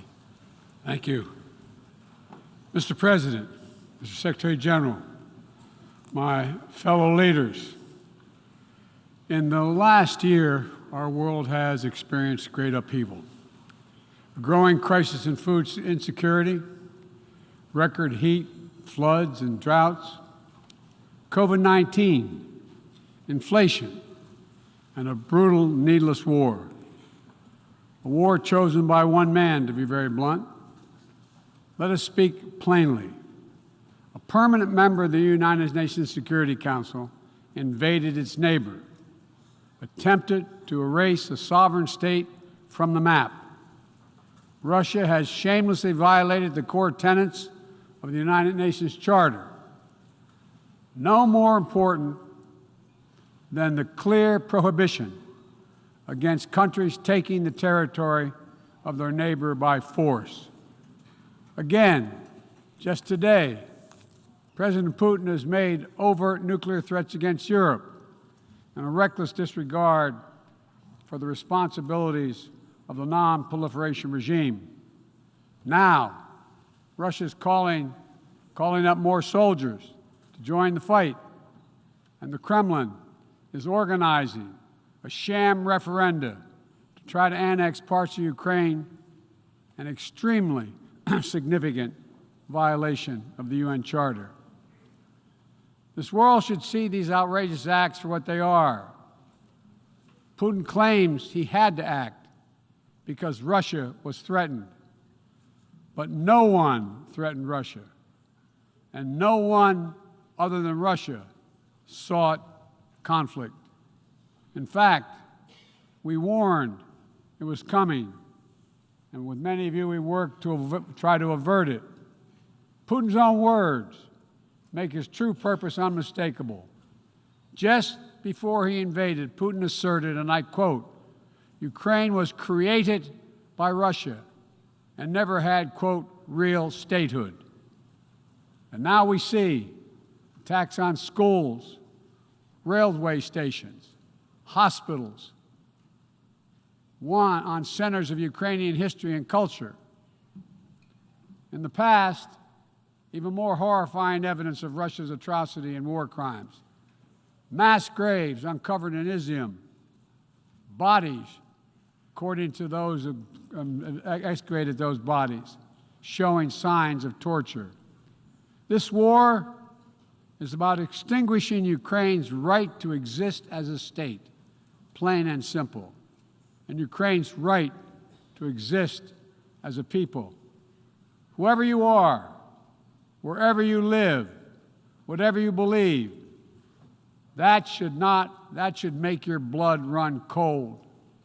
That's why 141 nations in the General Assembly came together and to unequivocally condemn Russia's war against Ukraine. The United States has marshaled massive levels of security assistance and humanitarian aid and direct economic support for Ukraine. More than $25 billion to date. Our allies and partners around the world have stepped up as well. And today, more than 40 countries represented in here have contributed billions of their own money and equipment to help Ukraine defend itself. The United States is also working closely with our allies and partners to impose costs on Russia, to deter attacks against NATO territory, to hold Russia accountable for the atrocities and war crimes. Because if nations can pursue their imperial ambitions without consequences, then we put at risk everything this very institution stands for, everything. Every victory won on the battlefield belongs to the courageous Ukrainian soldiers. But this past year, the world was tested as well. And we did not hesitate. We chose liberty. We chose sovereignty. We chose principles to which every party to the United Nations Charter is beholding. We stood with Ukraine. Like you, the United States wants this war to end on just terms, on terms we all signed up for, that you cannot seize a nation's territory by force, that the only country standing in the way of that is Russia. So we, each of us in this body, who's determined to uphold the principles and beliefs we pledge to defend as members of the United Nations, must be clear, firm, and unwavering in our resolve. Ukraine has the same rights that belong to every sovereign nation. We will stand in solidarity with Ukraine. We will stand in solidarity against Russia's aggression, period. Now, it's no secret that in the contest between democracy and autocracy, the United States and I, as President, champion a vision for our world that's grounded in the values of democracy. The United States is determined to defend and strengthen democracy at home and around the world because I believe democracy remains humanity's greatest instrument to address the challenges of our time. We're working with the G7 and like-minded countries to prove democracies can deliver for their citizens, but also deliver for the rest of the world as well. But as we meet today, the UN Charter's very basis of a stable and just rule-based order is under attack by those who wish to tear it down or distort it for their own political advantage. And the United Nations Charter was not only signed by democracies of the world, it was negotiated among citizens, dozens of nations with vastly different histories and ideologies, united in their commitment to work for peace. As President Truman said in 1945, the UN Charter, and I quote, is proof that nations like men can state their differences, can face them, and then can find common ground on which to stand, end of quote. That common ground was so straightforward, so basic, that today 193 of you, 193 member states have willingly embraced its principles. And standing up for those principles, for the UN Charter, is the job of every responsible member state. I reject the use of violence and war to conquer nations or expand borders through bloodshed, to stand against global politics of fear and coercion, to defend the sovereign rights of smaller nations as equal to those of larger ones, to embrace basic principles like freedom of navigation, respect for international law, and arms control. No matter what else we may disagree on, that is the common ground upon which we must stand. If you're still committed to a strong foundation for the good of every nation around the world, then the United States wants to work with you. I also believe the time has come for this institution to become more inclusive so that it can better respond to the needs of today's world. Members of the UN Security Council, including the United States, should consistently uphold and defend the UN Charter and refrain from the use of the veto, except in rare, extraordinary situations, to ensure that the Council remains credible and effective. That is also why the United States supports increasing the number of both permanent and non-permanent representatives of the Council. This includes permanent seats for those nations we have long supported and permanent seats for countries in Africa, Latin America, and the Caribbean. The United States is committed to this vital work. In every region, we pursued new, constructive ways to work with partners to advance shared interests, from elevating the Quad in the Indo-Pacific to signing the Los Angeles Declaration of Migration and Protection at the Summit of the Americas, to joining a historic meeting of 9 Arab leaders to work toward a more peaceful, integrated Middle East, to hosting the U.S.-Africa Leaders Summit in this December. As I said last year, the United States is opening an era of relentless diplomacy to address the challenges that matter most to people's lives, all people's lives. Tackling climate crisis, as the previous speaker spoke to, strengthening global health security, feeding the world. We made that priority, and 1 year later, we're keeping that promise. From the day I came to office, we've led with bold climate agenda. We rejoined the Paris Agreement, convened the major climate summits, helped deliver critical agreements on the COP26. We helped get 2/3 of the world's GDP on track to limit warming to 1.5 degrees Celsius. And now, I've signed a historic piece of legislation here in the United States that includes the biggest, most important climate commitment we have ever made in the history of our country, $369 billion toward climate change. That includes tens of billions in new investments in offshore wind and solar, doubling down on zero-emission vehicles, increasing energy efficiency, supporting clean manufacturing. Our Department of Energy estimates that this new law will reduce U.S. emissions by 1 gigaton a year by 2030, while unleashing a new era of clean energy-powered economic growth. Our investments will also help reduce the cost of developing clean energy technologies worldwide, not just in the United States. This is a global game changer, and none too soon. We don't have much time. We all know we're already living in a climate crisis. No one seems to doubt it after this past year. We meet. Much of Pakistan is still underwater, needs help. Meanwhile, the Horn of Africa faces unprecedented drought. Families are facing impossible choices, choosing which child to feed and wondering whether they'll survive.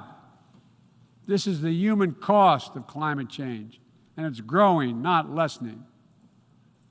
So, as I announced last year, to meet our global responsibility, my administration is working with our Congress to deliver more than $11 billion a year to international climate finance, to help lower-income countries implement their climate goals and ensure a just energy transition. The key part of that will be our PEPFAR plan, which will help 500 million people in especially vulnerable countries adapt to the impacts of climate change and build resilience. This need is enormous. So let this be the moment we find within ourselves the will to turn back the tide of climate devastation, and unlock a resilient, sustainable, clean energy economy to preserve our planet. On global health, we've delivered more than 620 million doses of COVID-19 vaccine to 116 countries around the world, with more available to help meet countries' needs.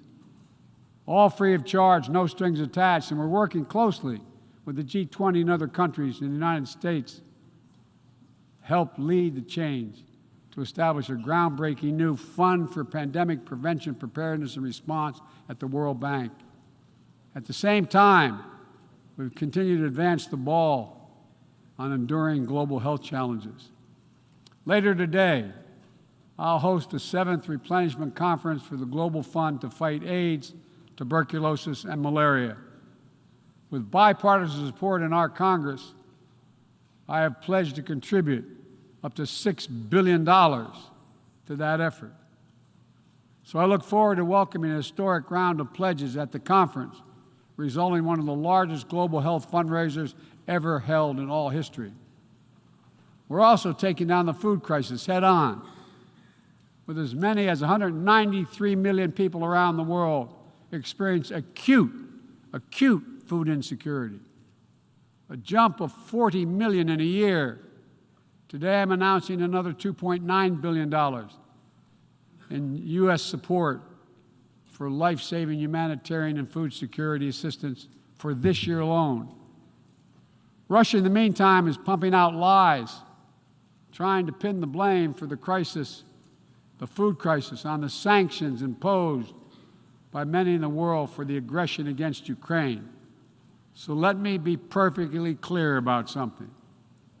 Our sanctions explicitly allow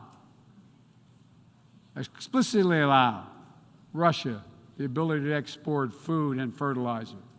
No limitation. It's Russia's war that is worsening food insecurity, and only Russia can end it. I'm grateful for the work here at the UN, including your leadership, Mr. Secretary General, establishing a mechanism to export grain from Black Sea ports in Ukraine that Russia had blocked for months, and we need to make sure it's extended. We believe strongly in the need to feed the world. That's why the United States is the world's largest supporter of the World Food Program, with more than 40% of its budget.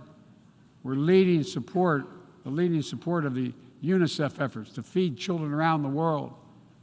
To take on a larger challenge of food insecurity, the United States introduced a call to action, a roadmap eliminating global food insecurity, that more than 100 nation member states have already supported. In June, the G7 announced more than $4.5 billion to strengthen food security around the world, through USAID's Feed the Future initiative. The United States is scaling up innovative ways to get drought and heat-resistant seeds into the hands of farmers who need them, while distributing fertilizer and improving fertilizer efficiency so that farmers can grow more while using less. And we're calling on all countries to refrain from banning food exports or hoarding grain while so many people are suffering. Because in every country in the world, no matter what else divides us, if parents cannot feed their children, nothing else matters. If parents cannot feed their children. As we look to the future, we're working with our partners to update and create rules of the road for new challenges we face in the 21st century. We launched the Trade and Technology Council with the European Union to ensure that key technologies are developed and governed in the way that benefits everyone. With our partner countries and through the UN, we're supporting and strengthening the norms of responsibility, responsible state behavior in cyberspace, and working to hold accountable those who use cyber attacks to threaten international peace and security. With partners in the Americas, Africa, Europe, and the Middle East, and the Indo-Pacific, we're working to build a new economic ecosystem where every nation gets a fair shot, and economic growth is resilient, sustainable, and shared. That's why the United States has championed a global minimum tax, and we will work to see it implemented so major corporations pay their fair share everywhere. It's also been the idea behind the Indo-Pacific Economic Framework, which the United States launched this year with 13 other Indo-Pacific economies. We're working with our partners in ASEAN and the Pacific Islands to support a vision for a critical Indo-Pacific region that is free and open, connected and prosperous, secure and resilient. Together with partners around the world, we're working to secure resilient supply chains that protect everyone from coercion or domination, and ensure that no country can use energy as a weapon. And as Russia's war riles the global economy, we're also calling on major global creditors, including the non-Paris Club countries, to transparently negotiate debt forgiveness for lower-income countries, to forestall broader economic and political crisis around the world. Instead of infrastructure projects that generated huge and large debt without delivering on the promised advantages, let's meet the enormous infrastructure needs around the world with transparent investments, high-standard projects that protect the rights of workers and the environment, keyed to the needs of the communities they serve, not to the contributor. That's why the United States, together with fellow G7 partners, launched a Partnership for Global Infrastructure and Investment. We intend to collectively mobilize $600 billion in investment through this partnership by 2027. Dozens of projects are already underway. Industrial-scale vaccine manufacturing in Senegal, transformative solar projects in Angola, first-of-its-kind small modular nuclear power plant in Romania. These are investments that are going to deliver returns not just for those countries, but for everyone. The United States will work with every nation, including our competitors, to solve global problems like climate change. Climate diplomacy is not a favor to the United States or any other nation, and walking away hurts the entire world. Let me be direct about the competition between the United States and China. As we manage shifting geopolitical trends, the United States will conduct itself as a reasonable leader. We do not seek conflict. We do not seek a Cold War. We do not ask any nation to choose between the United States or any other partner. But the United States will be unabashed in promoting our vision of a free, open, secure, and prosperous world and what we have to offer communities of nations. Investments that are designed not to foster dependency, but to alleviate burdens and help nations become self-sufficient. Partnerships not to create political obligation, but because we know our own success Each of our successes increased when other nations succeed as well. When individuals have the chance to live in dignity and develop their talents, everyone benefits. Critical to that is living up to the highest goals of this institution, increasing peace and security for everyone, everywhere. The United States will not waver in our unrelenting determination to counter and thwart the continuing terrorist threats to our world. And we will lead with our diplomacy to strive for peaceful resolution of conflicts. We seek to uphold peace and stability across the Taiwan Straits. We remain committed to our one China policy, which has helped prevent conflict for 4 decades. And we continue to oppose unilateral changes in the status quo by either side. We support an African Union-led peace process to end the fighting in Ethiopia, restore security for all its people. In Venezuela, where years of political oppression have driven more than 6 million people from that country, we urge the Venezuelan-led dialogue and return to free and fair elections. We continue to stand with our neighbor in Haiti as it faces political, fueled gang violence and an enormous human crisis. And we call on the world to do the same. We have more to do. We'll continue to back the UN-mediated truce in Yemen, which has delivered precious months of peace to people that have suffered years of war. And we will continue to advocate for lasting negotiating peace between the Jewish and Democratic State of Israel and the Palestinian people. The United States is committed to Israel's security, full stop. And a negotiated two-state solution remains, in our view, the best way to ensure Israel's security and prosperity for the future and give the Palestinians the state to which they are entitled. Both sides to fully respect the equal rights of their citizens. Both people enjoying equal measure of freedom and dignity. Let me also urge every nation to recommit to strengthening the nuclear non-proliferation regime through diplomacy. No matter what else is happening in the world, the United States is ready to pursue critical arms control measures. A nuclear war cannot be won and must never be fought. The 5 permanent members of the Security Council just reaffirmed that commitment in January. But today, we're seeing disturbing trends. Russia shunned the non-proliferation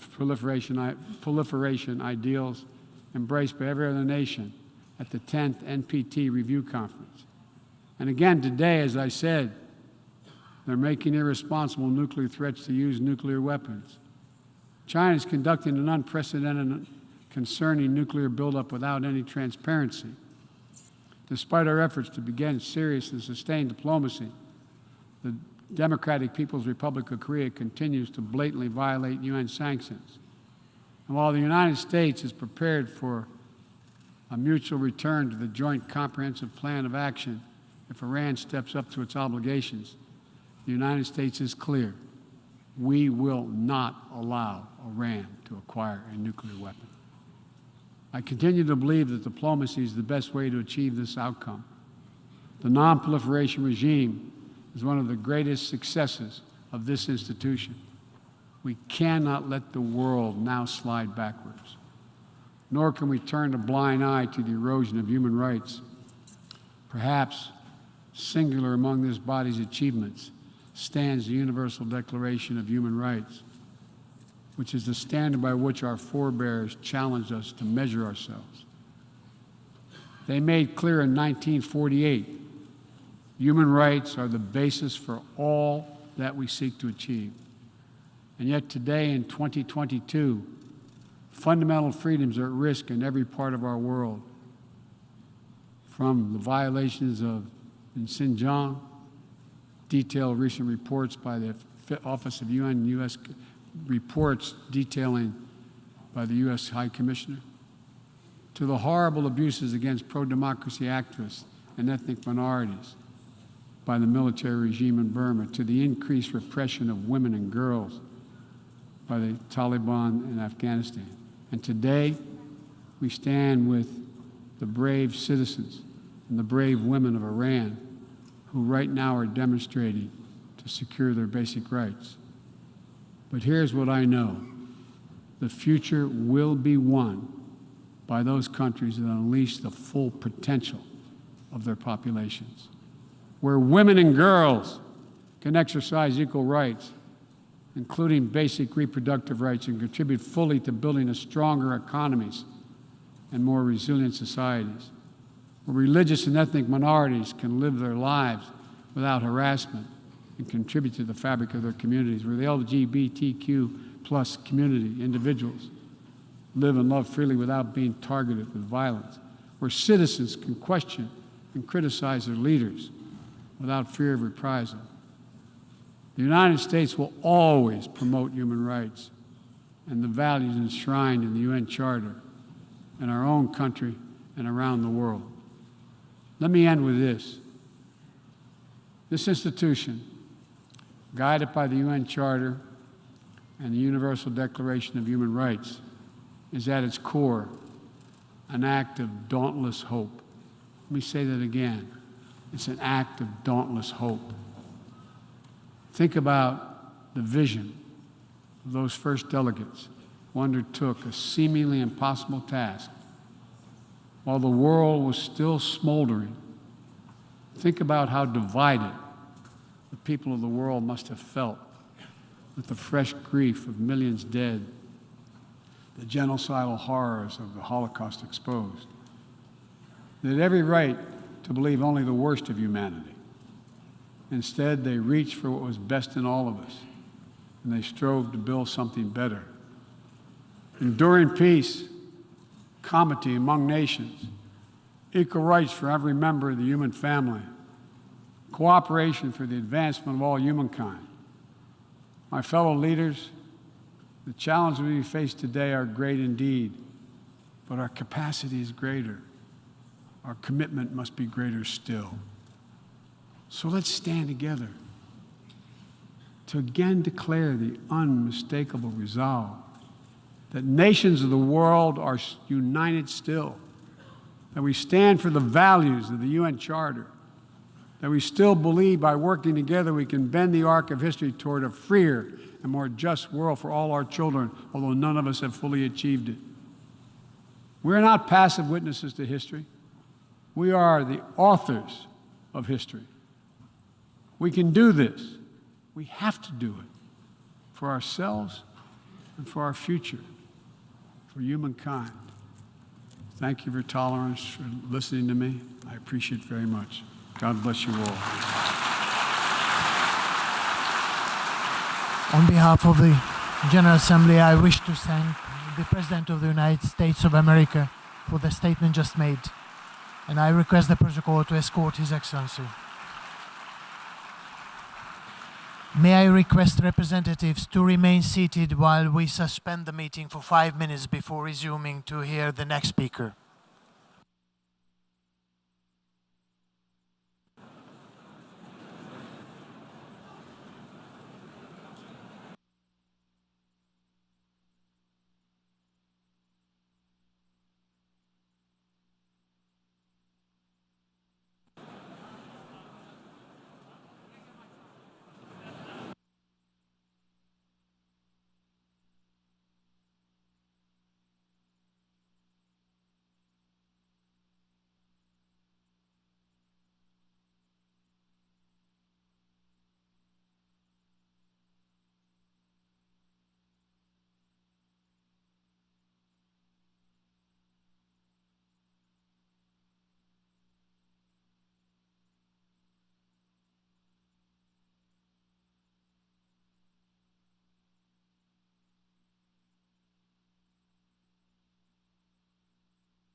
Excellencies,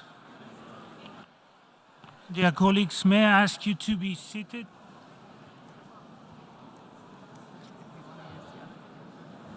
The meeting is resumed.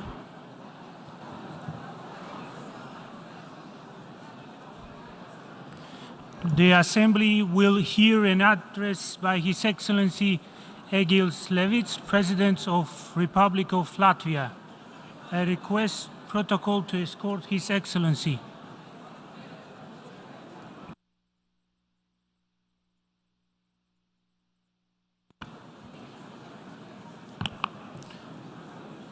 On behalf of the General Assembly, I have the honor to welcome His Excellency Egils Levits, President of the Republic of Latvia, and to invite him to address the Assembly.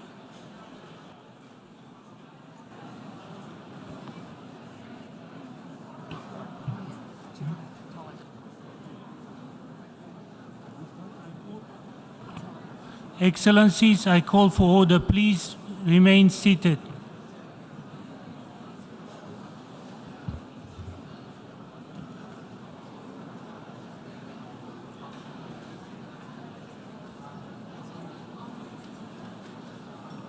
Please go ahead, Your Excellency. You have the floor. Mr. President, Excellencies, distinguished delegates, I confirm Latvia's readiness to cooperate constructively with you. Our agenda is full and still growing. To quote George Orwell, contrary to popular belief, the past was not more eventful than the present. Let me focus today on a few fundamental themes.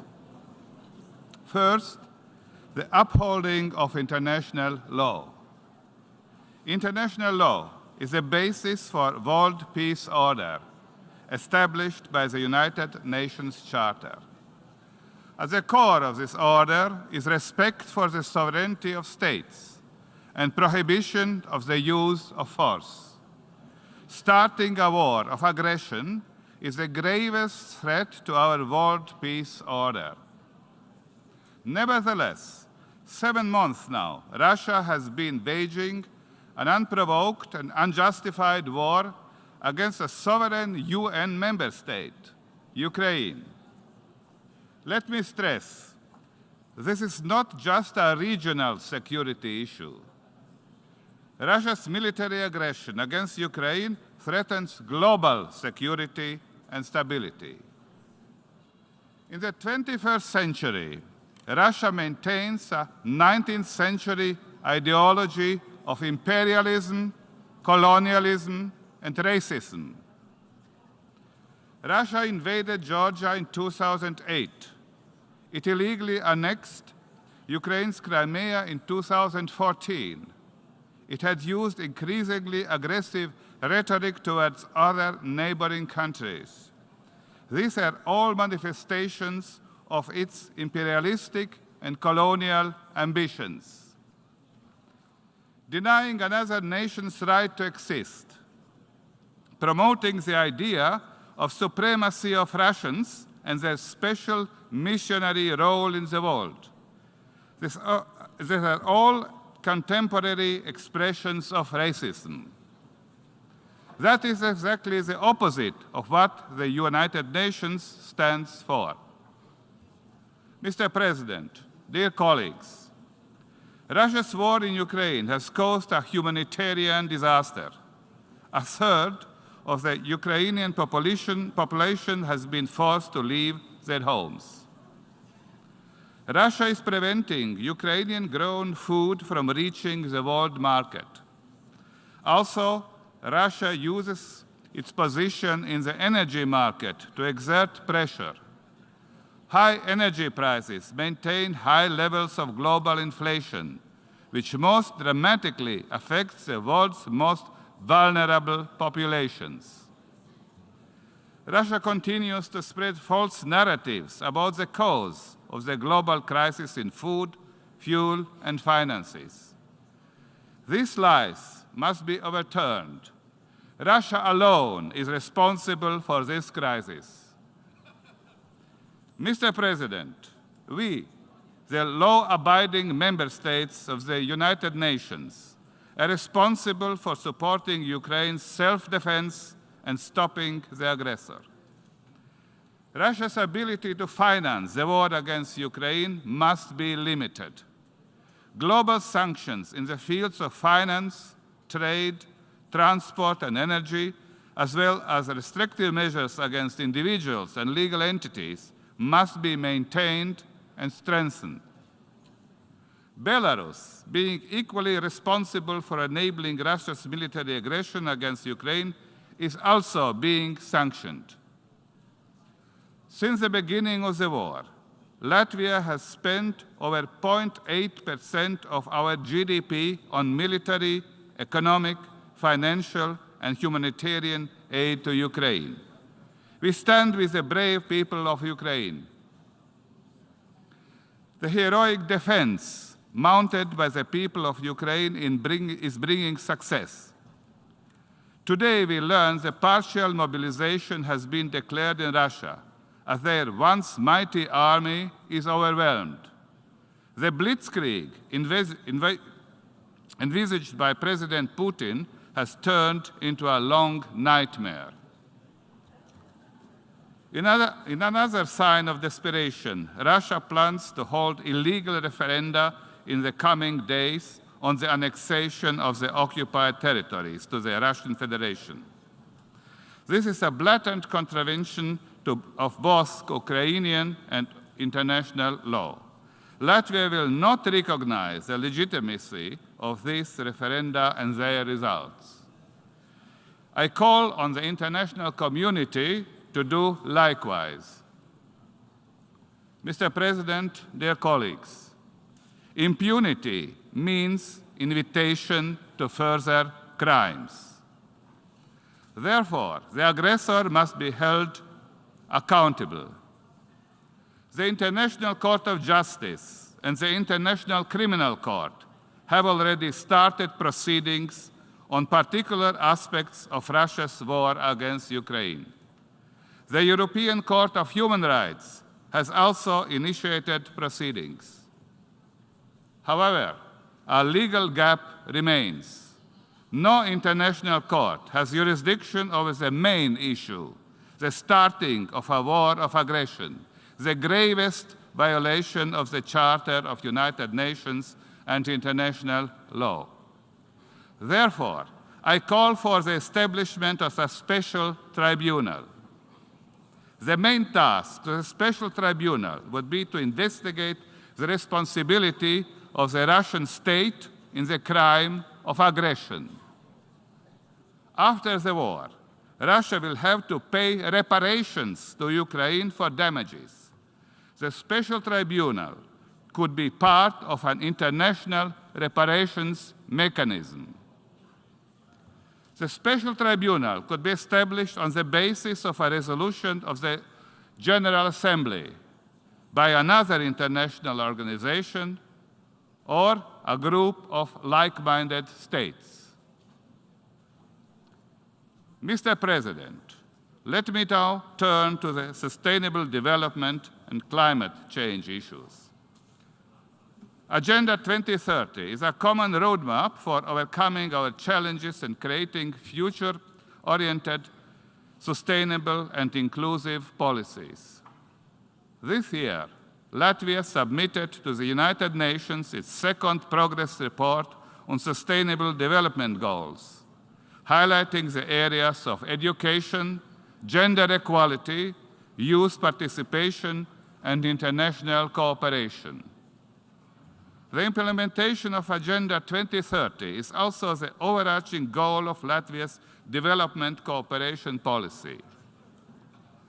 Over the past 30 years, Latvia has developed expertise in democratic processes, good governance, socio-economic changes, and gender equality.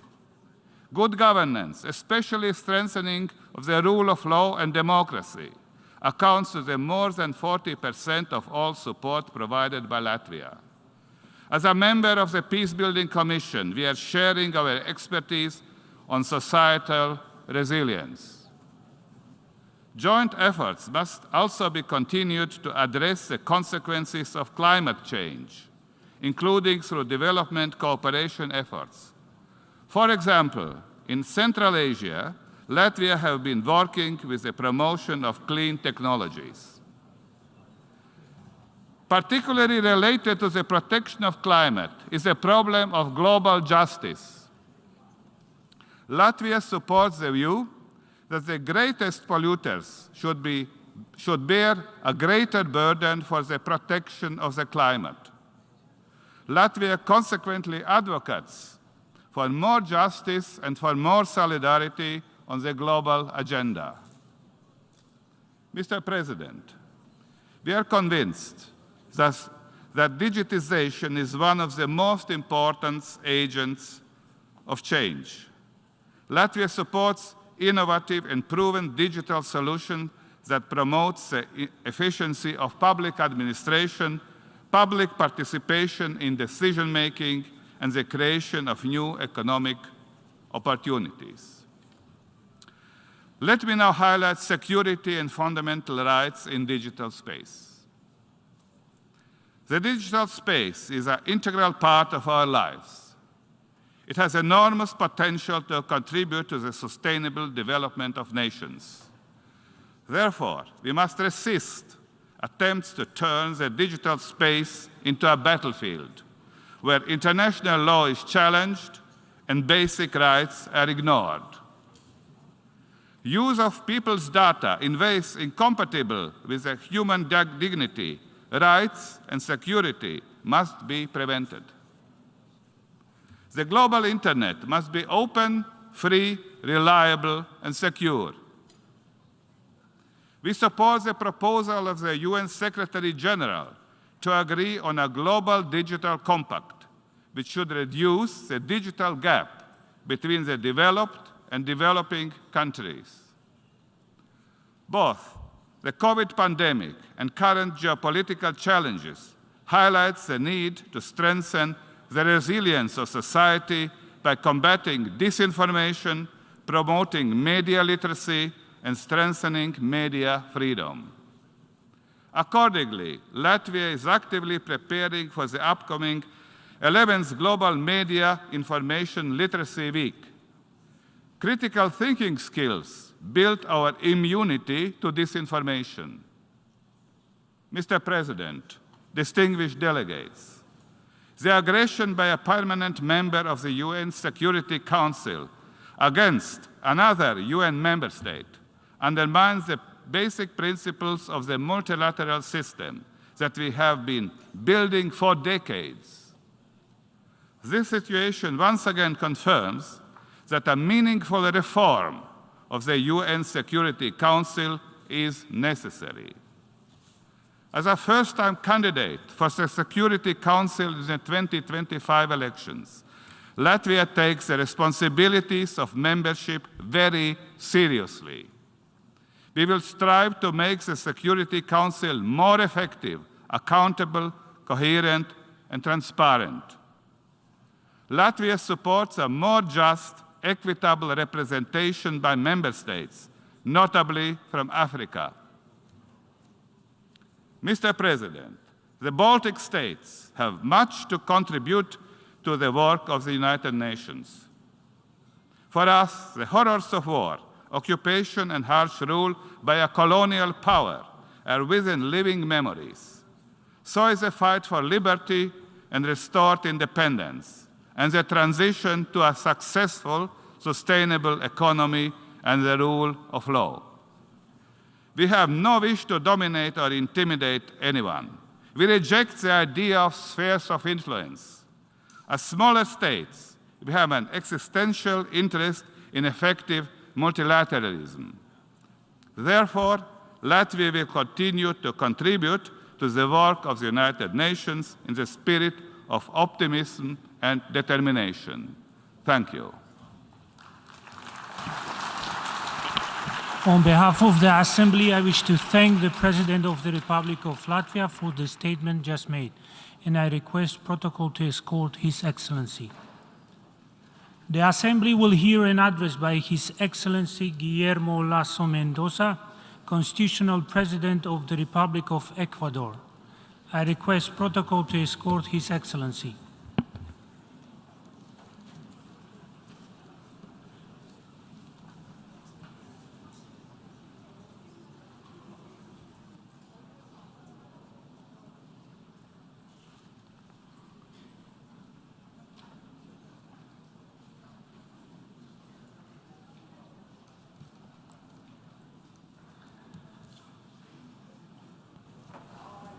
On behalf of the General Assembly, I have the honor to welcome His Excellency Guillermo Lasso Mendoza, Constitutional President of the Republic of Ecuador, and to invite him to address the Assembly.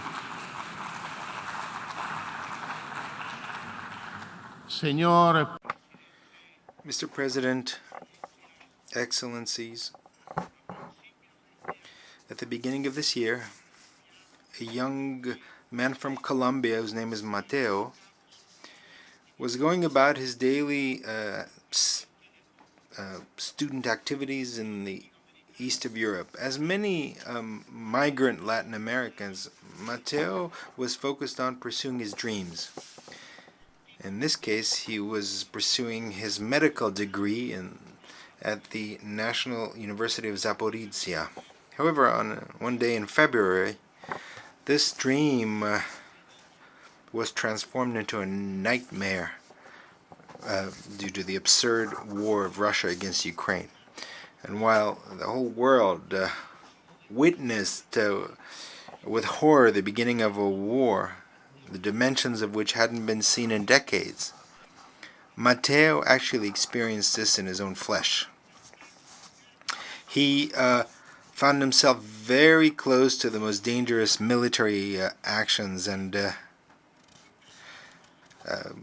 due to my respect for him and his traumatic experience, I prefer not to disclose these experiences. Now, using his own ingenuity as well as the solidarity of other people, Mateo made use of various means of transport, including on horseback, in order to go directly to the closest border. In the meantime, while all this was taking place in Ecuador, we were in the process of establishing a national crisis committee which fulfilled its goal of repatriating 730 Ecuadorian citizens on board of humanitarian flights. On one of these flights, Mateo managed to find a seat. His sister is Ecuadorian, and so that transforms him into part of our transnational family. His Colombian parents today reside in Ecuador thanks to special humanitarian visas that have been issued by our government. But it wasn't just Mateo. This same story was experienced by various Colombian, Peruvian, and other Latin American citizens, and even Ukrainians, who managed to escape the war thanks to this enormous diplomatic effort led by our country.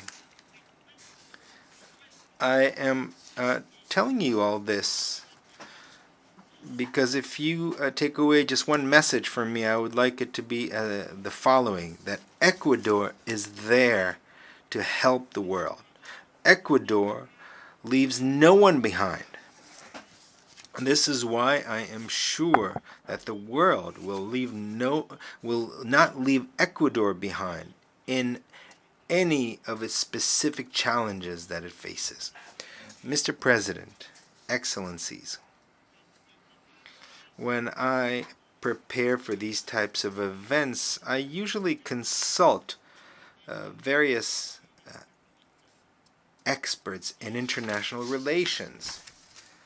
They usually mention to me the principles enshrined in the UN Charter, which speaks of sovereign equality of states, of good faith, the peaceful resolution of disputes, territorial integrity, and political independence. It also speaks of the non-use of force to resolve disputes, the full respect for human rights, and I could continue. All these are admirable concepts that throughout almost 8 decades have preserved relative stability that today is being challenged. However, I preferred to begin my intervention by speaking of Mateo, a Latin American student who, as thousands of others, was in Ukraine pursuing his dream. Because those who know me know that I am not a scholar or an academic or an assiduous attendee of international forums. The reality is that most of my life I have cultivated a very simple idea, and this idea is that the only way of generating value is by always in every activity that one carries out, always putting human beings at the center, because it is always in human beings that I place my trust. I place my trust in people.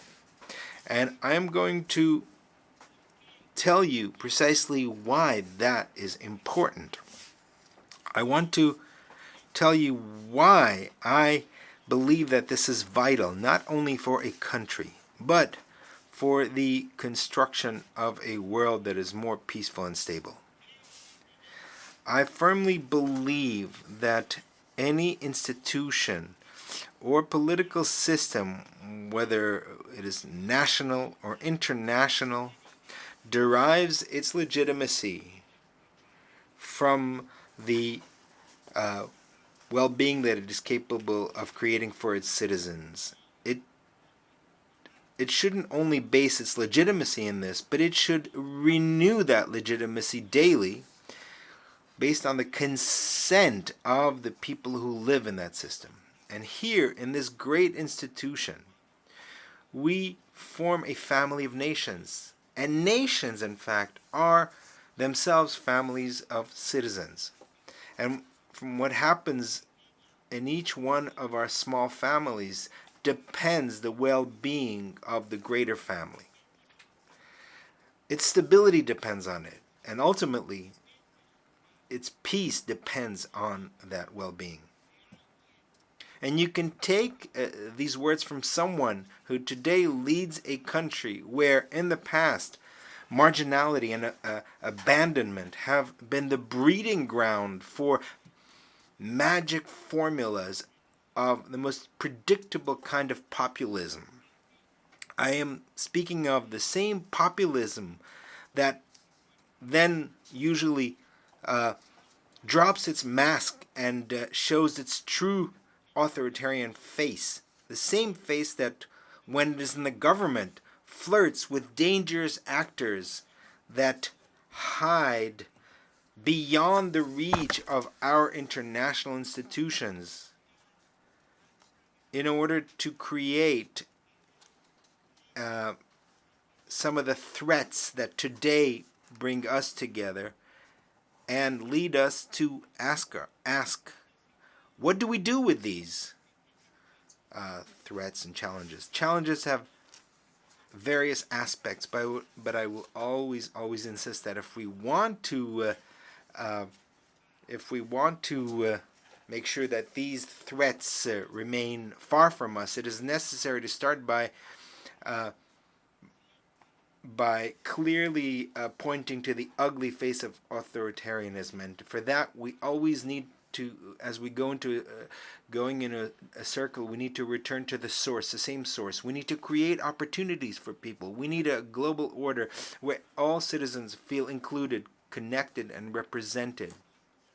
An interdependent order where opportunities flow freely from one corner of our planet to the other. We need a balance in which every day is increasingly more difficult for aspiring dictators to blame their failures on supposed asymmetries of the global order. We need to open the doors of opportunity to more people, to more citizens, and to never close those opportunities on the pretext of the false notion of sovereignty, which in reality is not sovereignty, but rather arrogance. We need to understand that international security is not simply a right that one can demand, but rather it is a duty that all of us share. In fact, Mr. President, Your Excellencies, my government has found itself in the strange position of having to inaugurate or launch a fight against a threat that in the past was not confronted head-on, but rather it was concealed. I am speaking of obscure actors who, instead of being fought, were silently accommodated in the hope that no one would notice them. Today, Ecuador is in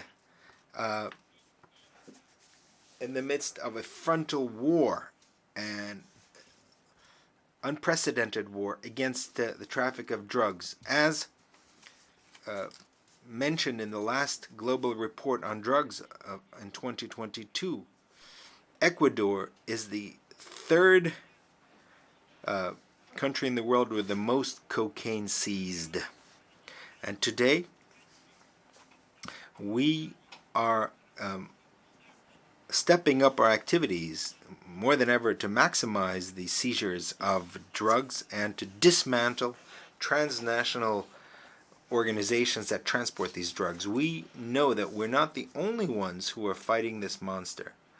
And by the way, this monster doesn't have only one face, but various faces, such as the trafficking of persons, laundering of assets, illegal trafficking of weapons, and even illegal mining.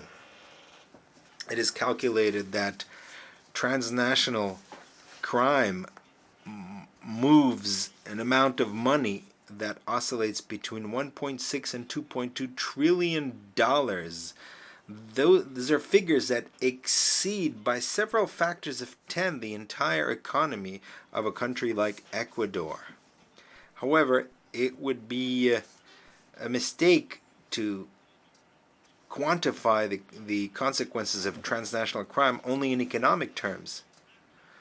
We need to also think of, especially in the irreparable losses in terms of the lives lost and dreams destroyed, in the horrifying cries of families, but also in the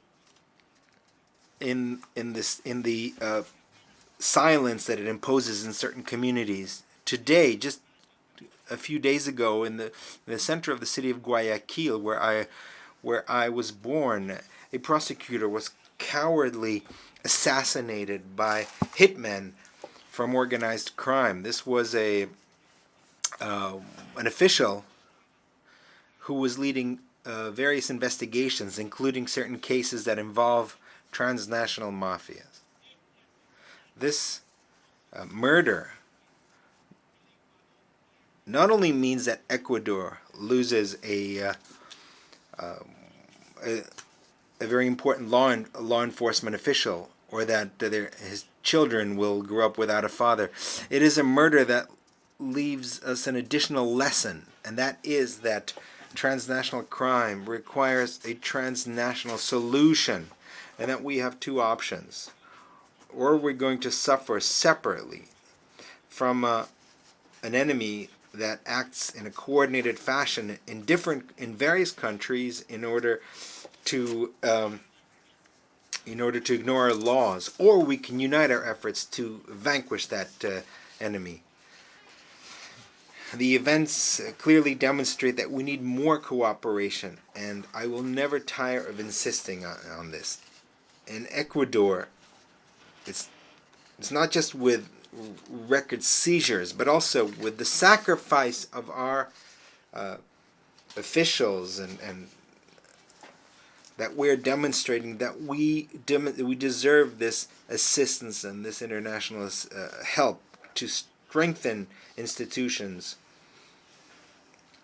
And also, these are institutions where these officials are working selflessly. I want to take advantage of this opportunity to work together also to combat against gender violence. In the case of Ecuador, the disappearance of a courageous woman, a lawyer, a mother, and daughter should be the symbol of this challenge, of the challenge of combating against violence against women. Ecuador has demonstrated that we're there for the world. The world can count on us, and I'm sure that the world will support us and help us in these challenges. Que está ahí para el mundo, y estoy seguro de que el mundo nos apoyará también en estos retos. En movilidad humana hemos tomado decisiones que han sido aplaudidas estos días. No solo mantenemos nuestra larga trayectoria como país de tránsito, acogida y refugio de migrantes, sino que tradicionalmente hemos sido uno de los mayores receptores. Refer to the treatment that those citizens receive when they enter our country. In Ecuador, we make special efforts to ensure, to guarantee the rights, and especially, more importantly, the integration of migrants, particularly when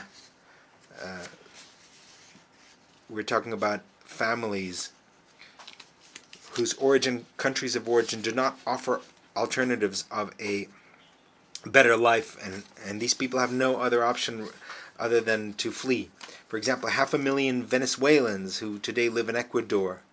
We're one of the three main destinations for migrants from this country, and in spite of our budgetary difficulties, we provide assistance to this population with healthcare, education, and other social services.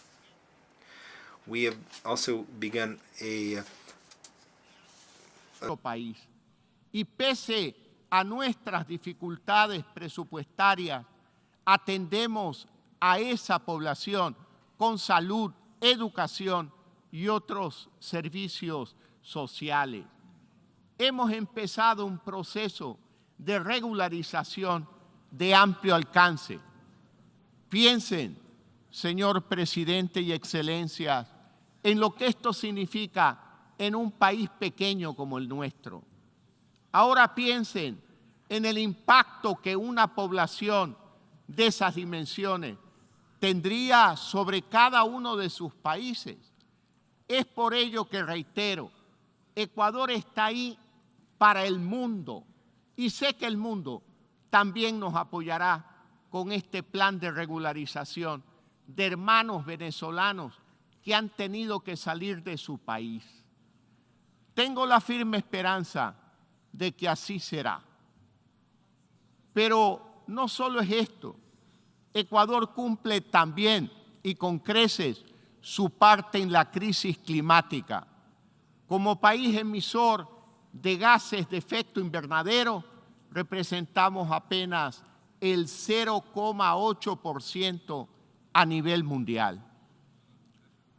Pero, sin embargo, y sin necesidad de esperar, sin necesidad de que nadie lo sugiera, mi gobierno tomó la decisión de convertir al Ecuador en el primer país de América Latina y el cuarto en el mundo en adoptar una política transversal hacia la transición ecológica, elevándola incluso a rango de ministerio. Y es que esto no es una cuestión de cuánto uno se haya industrializado en el pasado, sino de cuánto uno puede aportar al futuro. Por ello, hace ya casi un año, en el marco de la conferencia sobre el clima en Glasgow, anuncié la creación de la nueva Reserva Marina Hermandad en las Islas Galápagos, que incrementó en más de 60,000 kilómetros cuadrados el área de protección de este patrimonio natural de la humanidad. En este mismo año, esto fue complementado con la firma de la Declaración para la Conservación y Manejo de los ecosistemas comprendidos en el corredor marino del Pacífico Este tropical, que fue suscrita con mis colegas presidentes de Colombia, Costa Rica y Panamá, para dar una dimensión e impulso político a los objetivos del corredor marino. Así, estamos abriendo nuevas oportunidades de cooperación, financiamiento y asistencia técnica para la conservación, ya no solo de la biodiversidad ecuatoriana o regional, sino mundial. Pero estamos yendo mucho más allá. Ha sido en el seno de esta misma institución donde hemos impulsado el mandato de la Asamblea de Naciones Unidas sobre el medio ambiente para negociar un futuro tratado sobre contaminación por plásticos. Así, en conservación ambiental, Ecuador también está ahí para el mundo. Señor presidente, en cada uno de los temas hasta aquí esbozados, en cada uno de los desafíos e incógnitas que nos plantea el futuro, Ecuador sostiene la convicción de que las respuestas las hallaremos en nosotros mismos, en nuestro reconocimiento de que, como seres humanos que compartimos esta tierra, lo que tenemos en común es mucho más grande que aquello que nos divide. Incluso podría ocurrir que ignoremos que en nuestras manos sostenemos claves para solucionar problemas que enfrentan otros pueblos o individuos. De hecho, eso fue lo que sucedió con Mateo, el estudiante al que pudimos sacar de Ucrania. Si en cada desafío aplicamos esta forma de pensar, si nos atrevemos a abordar cada amenaza desde una óptica conjunta, sé que llegaremos mucho más lejos. Tomemos como ejemplo la crisis alimentaria, hoy agravada por el conflicto en Ucrania y que ha significado la agudización de la desnutrición en varios países. Las cifras internacionales nos hablan de 52 millones de niños menores de 5 años que hoy sufren de desnutrición. 17 millones padecen desnutrición grave y 155 millones que sufren de retraso del crecimiento. En el Ecuador, este mal impacta casi el 30% de los niños menores de 2 años. Y en casos aún más dramáticos, algunas de nuestras provincias más pobres superan el 35% de desnutrición. Para enfrentarlo, mi gobierno ha sido pionero. Ha creado la Secretaría Técnica Ecuador Crece sin Desnutrición Infantil y se ha puesto una meta muy clara: reducir dentro de mi periodo de gobierno en 6 puntos porcentuales la desnutrición de niños y dejar institucionalizado el proceso para que futuros gobiernos continúen con ese esfuerzo. Para dicho fin, hemos impulsado la participación de la sociedad civil, la academia, el sector privado y los gobiernos locales. Y sin embargo, podemos ir mucho más allá aún si nos atrevemos a pensar como comunidad global. No les estaré revelando ningún secreto si les cuento lo fértiles que son las tierras ecuatorianas, lo productivas que son si tan solo se trabaja en ellas con optimismo y con dedicación.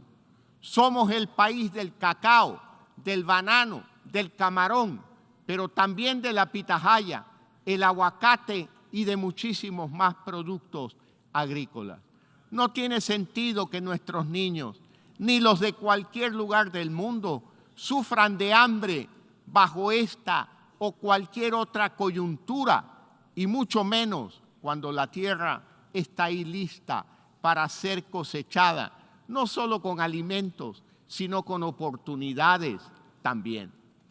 Este nuevo Ecuador hoy presenta ventajas que pueden servir no solo para paliar el hambre, sino para crear ese mundo más estable y pacífico, donde los ciudadanos incluidos, cada día más, a través de la creación de oportunidades. Ese es el mundo que yo veo, ese es el mundo que hoy les proponemos desde el Ecuador. Finalmente, señor presidente y excelencias, el exsecretario general de la ONU, Ban Ki-moon, decía: la paz es una forma de ser, de relacionarse con los demás, de vivir en este planeta. No se decreta solo a través de tratados, debe nutrirse con derechos y con las capacidades de todas y de todos. Creo, en pocas palabras, esto encapsula el espíritu de lo que he dicho. Aprovecho esta ocasión para expresar el respaldo del Ecuador a la gestión del secretario general Antonio Guterres. Y quisiera concluir agradeciéndole a todos el abrumador apoyo a la elección de mi país como miembro del Consejo de Seguridad en el periodo 2023-2024.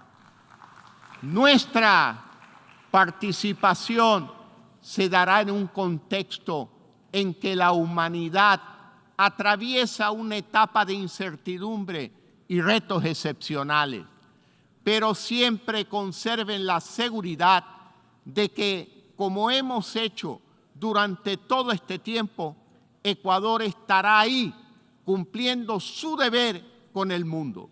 Nos conduciremos con coherencia y transparencia, con énfasis en el apoyo a la asistencia humanitaria, a las operaciones de paz, a la protección de civiles en situaciones de conflicto armado, a la agenda de la mujer, paz y seguridad, a la lucha contra el tráfico de armas y siempre atendiendo las amenazas emergentes en el contexto de los esfuerzos de paz sostenibles. En todo esto, en cada decisión, en cada mediación, en cada oportunidad para contribuir a la estabilidad y paz de nuestro planeta, tengan la seguridad, señor presidente y excelencias, de que el Ecuador estará ahí para ustedes, para sus conciudadanos. Ecuador estará ahí para el mundo. Muchas gracias por su gentil atención a esta intervención. Que Dios nos bendiga a todos. Un abrazo. On behalf of the Assembly. En nombre de la Asamblea quisiera dar las gracias al presidente constitucional de la República del Ecuador por la declaración que acaba de pronunciar y solicito a protocolo que acompañe a su excelencia.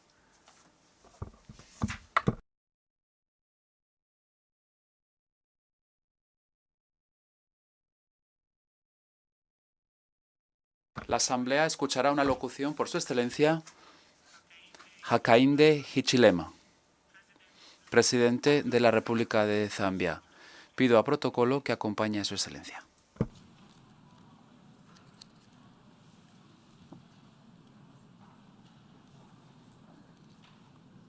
On behalf of the...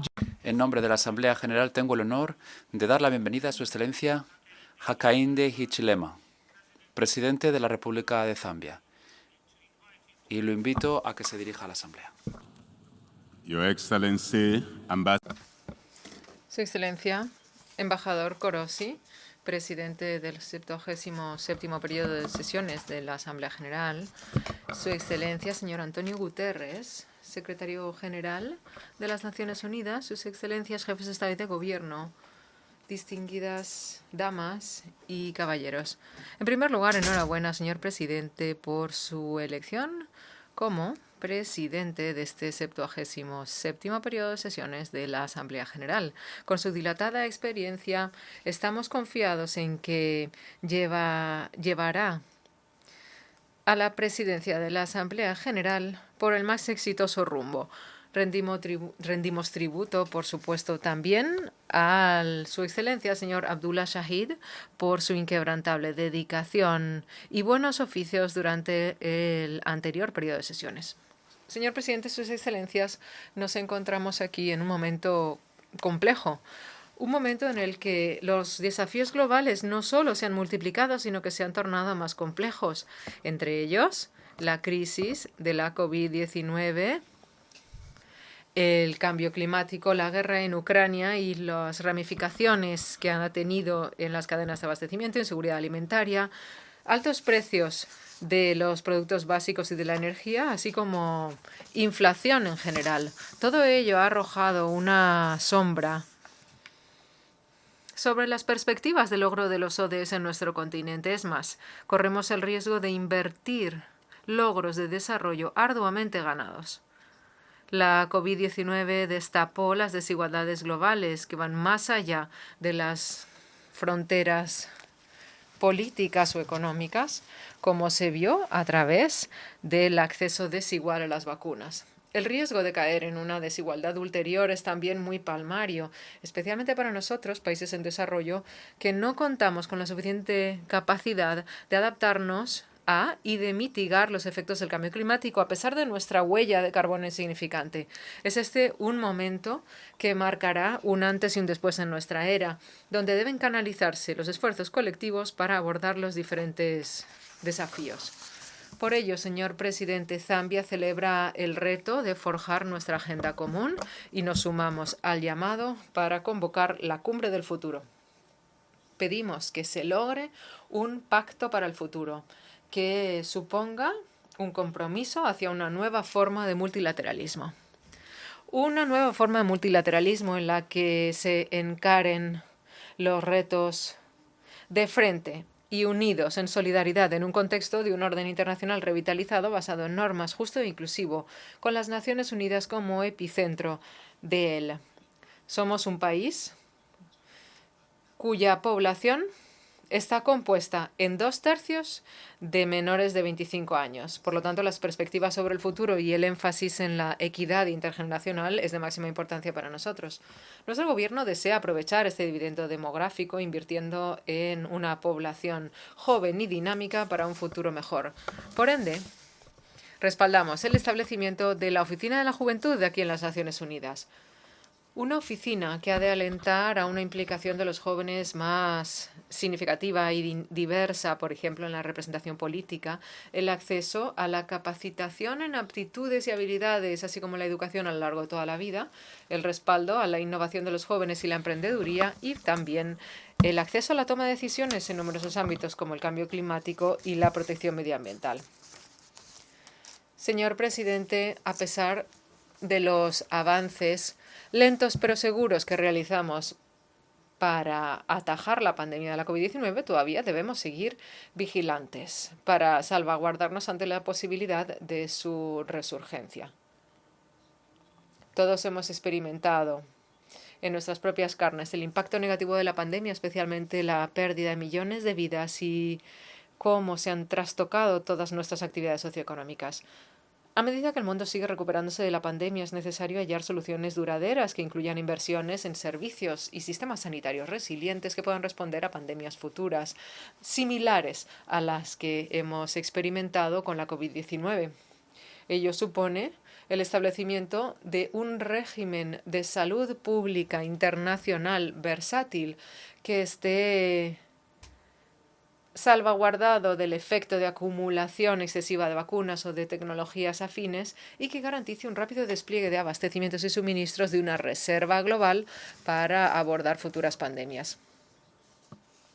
Señor presidente, la reinsurgencia de la poliomielitis en nuestro mundo de hoy es una cuestión de grave preocupación. Por ello, Zambia participa en actividades de vacunación adicionales, junto con una serie de países de la región para evitar y parar la difusión del virus de la poliomielitis del tipo 1.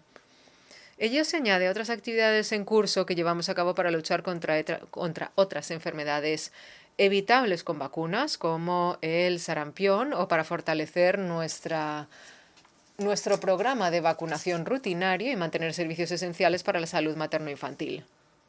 Recordemos que nuestro país es uno de los baluartes del control global del virus del cólera gracias a la OMS. Y nuestra lucha contra este virus sigue con vigor. Debemos también seguir ojo a visor ante cualquier posible otro brote de viruela del mono, del ébola o de otras enfermedades. La comunidad internacional ha de trabajar conjuntamente también para la amenaza al medio ambiente, a la salud veterinaria y humana que resulte de la resistencia antimicrobiana, la llamada resistencia a los fármacos. Las infecciones bacteriano resistentes siguen causando millones de muertes, especialmente en el África subsahariana, que tienen la mayor carga mortal de estas infecciones. Ello exige atender a la mayor proporción de mortalidad en este sentido que existe en nuestra región. Por ello, necesitamos mayores sistemas de control en el acceso a los medicamentos antimicrobianos, tanto para uso veterinario como humano. Quisiera comentar ahora otros ámbitos de interés. La crisis de Ucrania ha desbaratado la recuperación que poco a poco estaba arraigándose, especialmente en el mundo en desarrollo, donde grandes colectivos sociales siguen en la extrema pobreza y donde se siguen sufriendo amplísimas desigualdades. Los ODS se encuentran rezagados, por eso los países han de intensificar los procesos consultivos nacionales y la implicación con las partes interesadas, amén de renovar compromisos con la erradicación de la pobreza, abordar la pobreza energética, el apoyo a la reestructuración de la deuda y mejorar la financiación condicional, algo que es muy esencial para nosotros, países individuales y nuestras agendas de desarrollo. Por nuestra parte, en este sentido, indicamos nuestra intención de presentar nuestro próximo examen voluntario nacional en julio de 2023 para así resaltar los avances de nuestro país en la ruta de los ODS. A pesar del entorno exterior retador, seguimos resueltos a reconstruir la economía zambiana de manera firme. Nuestra recuperación económica, de hecho, ya se encuentra a velocidad de crucero, tal y como han mostrado los últimos indicadores de crecimiento positivo y la estabilización de varias variables macroeconómicas clave, como los tipos de interés, la estabilidad de la tasa de cambio y la inflación, que hemos sido capaces de recortar del 25% al 9,8% en tan solo un año de mandato. Señor presidente, Zambia se encuentra bien encarrilada pues en una senda de crecimiento de un nivel de contracción de la economía del 2% a un nivel de crecimiento del PIB previsto a más del 3% en el primer año de mi presidencia. Es decir, que en los últimos 12 meses hemos crecido un 5%, algo que ha sido muy difícil de lograr, pero con nuestra ardua labor lo hemos conseguido. Es más, en términos de prestaciones socioeconómicas, nos hemos comprometido a facilitar igualdad de oportunidades, especialmente para los jóvenes. Este compromiso ha quedado registrado con la introducción de la educación primaria y secundaria gratuita en nuestro país, ya que creemos que la educación es el mayor igualador, es la mejor inversión y es la mejor herencia, sin lugar a dudas. Conforme con nuestro compromiso de invertir en capital humano, hemos contratado a más de 30.000 maestros y 11.000 trabajadores sanitarios solo en 2022. Estamos también descentralizando la prestación de servicios y hemos incrementado la asignación del Fondo de Desarrollo Nacional en más de 1.000 puntos porcentuales en nuestro primer presupuesto de mi oficina. El gasto de estos fondos de desarrollo a nivel local y comunitario tiene la intención de garantizar un crecimiento económico inclusivo y sostenible, que se dedicará a los 155 distritos de nuestro país. Y con esto, además, puedo anunciar que en principio hemos alcanzado un acuerdo con nuestros acreedores para reestructurar la deuda nacional que heredamos, y acabamos de concluir un acuerdo con el FMI basado en nuestro plan de transformación económica zambiano. Desde aquí le decimos muchas gracias al Fondo Monetario Internacional, al Banco Mundial, al Sistema de las Naciones Unidas y a otros socios que han cooperado con nosotros y que nos han permitido llegar a este punto. Hablemos ahora del cambio climático, señor presidente. Los efectos deletéreos del cambio climático han seguido causando estragos en nuestro planeta.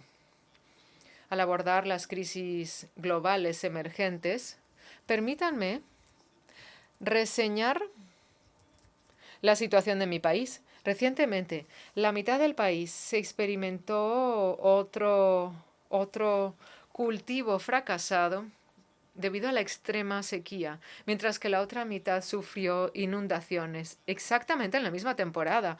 Estos acontecimientos climáticos extremos son un oportuno recordatorio de las gravísimas consecuencias del cambio climático. Por ende, necesitamos soluciones robustas y necesitamos cohesión en nuestro actuar a nivel regional y global ante los efectos del cambio climático.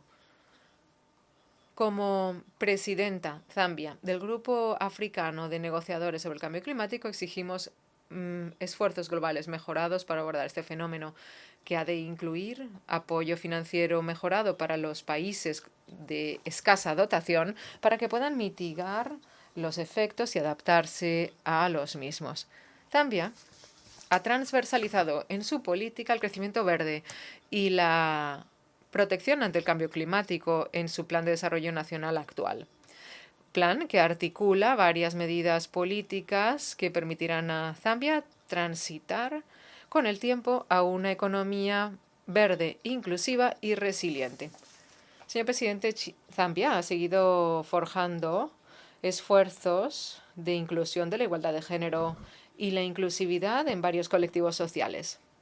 Partiendo de los datos empíricos, sabemos que existe una correlación positiva entre el empoderamiento de la mujer y la reducción de la pobreza. Por lo tanto, es imperativo que dediquemos los esfuerzos correspondientes a garantizar que se atajen las disparidades de género. Señor presidente, Zambia, con su nueva política nacional de género, ha venido aplicando medidas afirmativas, medidas de discriminación positiva en favor de las mujeres y las niñas para garantizar que logren su pleno potencial. Para completar esas medidas, Zambia además está liderando la campaña para acabar con el matrimonio infantil en África y, por supuesto, en todo el mundo. Por ello, es para nosotros un orgullo informar ante esta asamblea que esta mañana Zambia, Canadá y otros socios de cooperación mantuvieron una reunión paralela para impulsar el apoyo y renovar los compromisos de la comunidad internacional con vistas a acabar con los matrimonios infantiles tempranos y forzosos. Durante esta reunión logramos las garantías necesarias para hacernos esperar que podremos conseguir el Objetivo de Desarrollo Sostenible sobre Igualdad de Género, concretamente la meta 5.3, que tiene previsto eliminar estas prácticas dañinas. Hablemos ahora de paz, seguridad y estabilidad internacionales. Señor presidente, todo el mundo brega con la creciente inestabilidad y la inseguridad sentida en este último año, cuyos efectos se han dejado sentir también en millones de personas en todo el mundo en un momento en el que se han perdido tanto vidas como sustentos. Zambia cree que sin paz y estabilidad nuestros esfuerzos de desarrollo conjuntos son en balde, totalmente en balde. Por ende, nos hemos comprometido a seguir siendo firmes baluartes de la paz y de la estabilidad en el África meridional y en todo el continente africano, así como en todo el mundo. Nos guiamos por el principio rector de que la inestabilidad en cualquier sitio es inestabilidad para todos.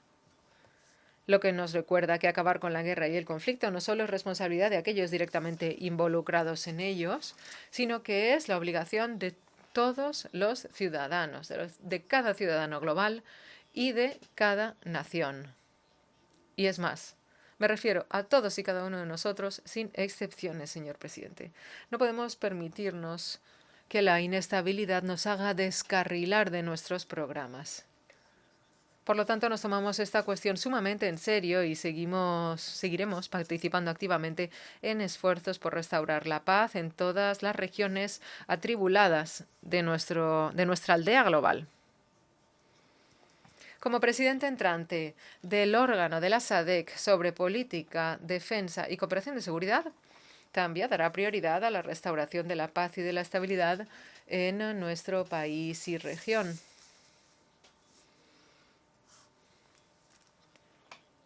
Como se suele decir, señor presidente, la caridad bien entendida empieza por uno mismo.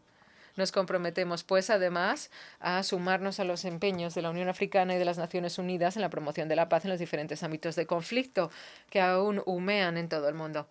En lo sucesivo, el sistema onusiano debería, señor presidente, pensamos, oscilar más hacia la prevención de los conflictos, que es mucho más fácil de vender y además es más rentable.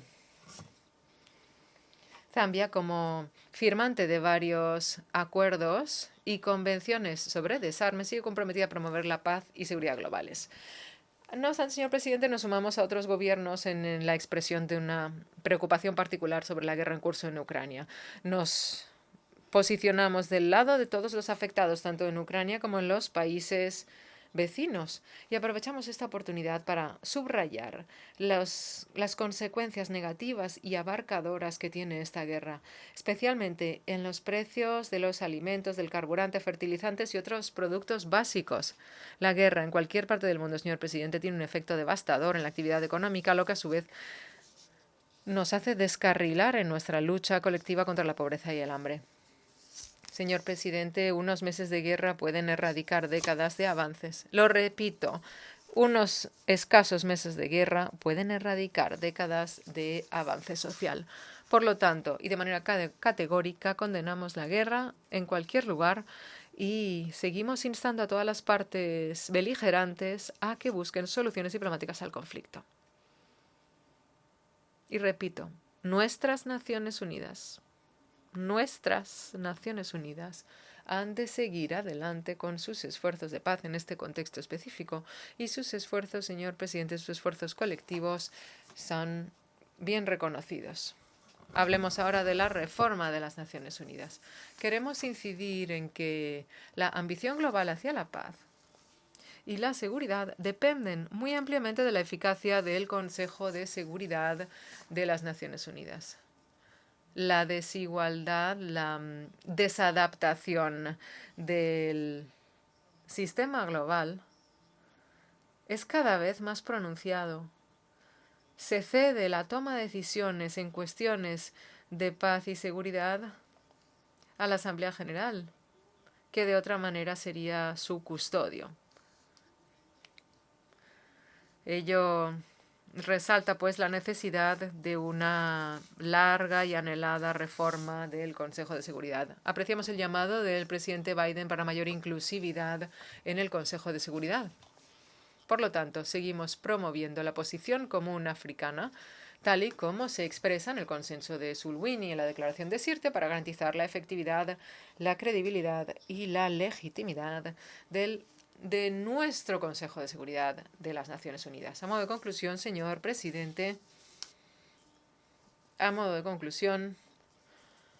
desde aquí reafirmamos el compromiso de Zambia con los principios fundamentales en los que se asentaron las Naciones Unidas en su fundación, que es salvaguardar nuestro futuro compartido con paz y prosperidad para todas las naciones, no para algunas naciones, Recalco, paz, estabilidad y prosperidad para todas las naciones.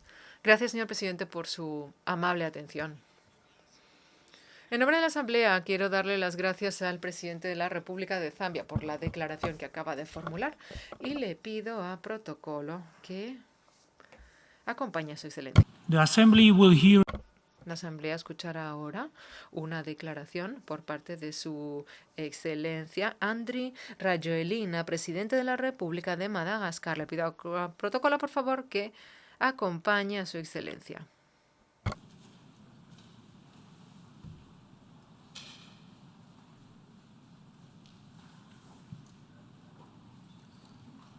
On behalf of the General En nombre de la Asamblea General, tengo el honor de dar la bienvenida a Su Excelencia Andry Rajoelina, presidente de la República de Madagascar, a quien invito a que se dirija a la Asamblea. Monsieur le Président, Señor presidente de la Asamblea General, señor secretario general de las Naciones Unidas, Sus Excelencias, damas y caballeros, jefes de Estado y de Gobierno, damas y caballeros delegados, distinguidos asistentes, permítanme dirigirme, en primer lugar, al señor Korosi, director de Sostenibilidad Medioambiental ante la Presidencia de Hungría. Señor presidente, su elección a la presidencia de esta 77ª Asamblea General de las Naciones Unidas es un mensaje claro y palmario sobre la hoja de ruta que marca esta cita anual de las Naciones Unidas. Señor presidente, mi más sentida enhorabuena. Señor secretario general,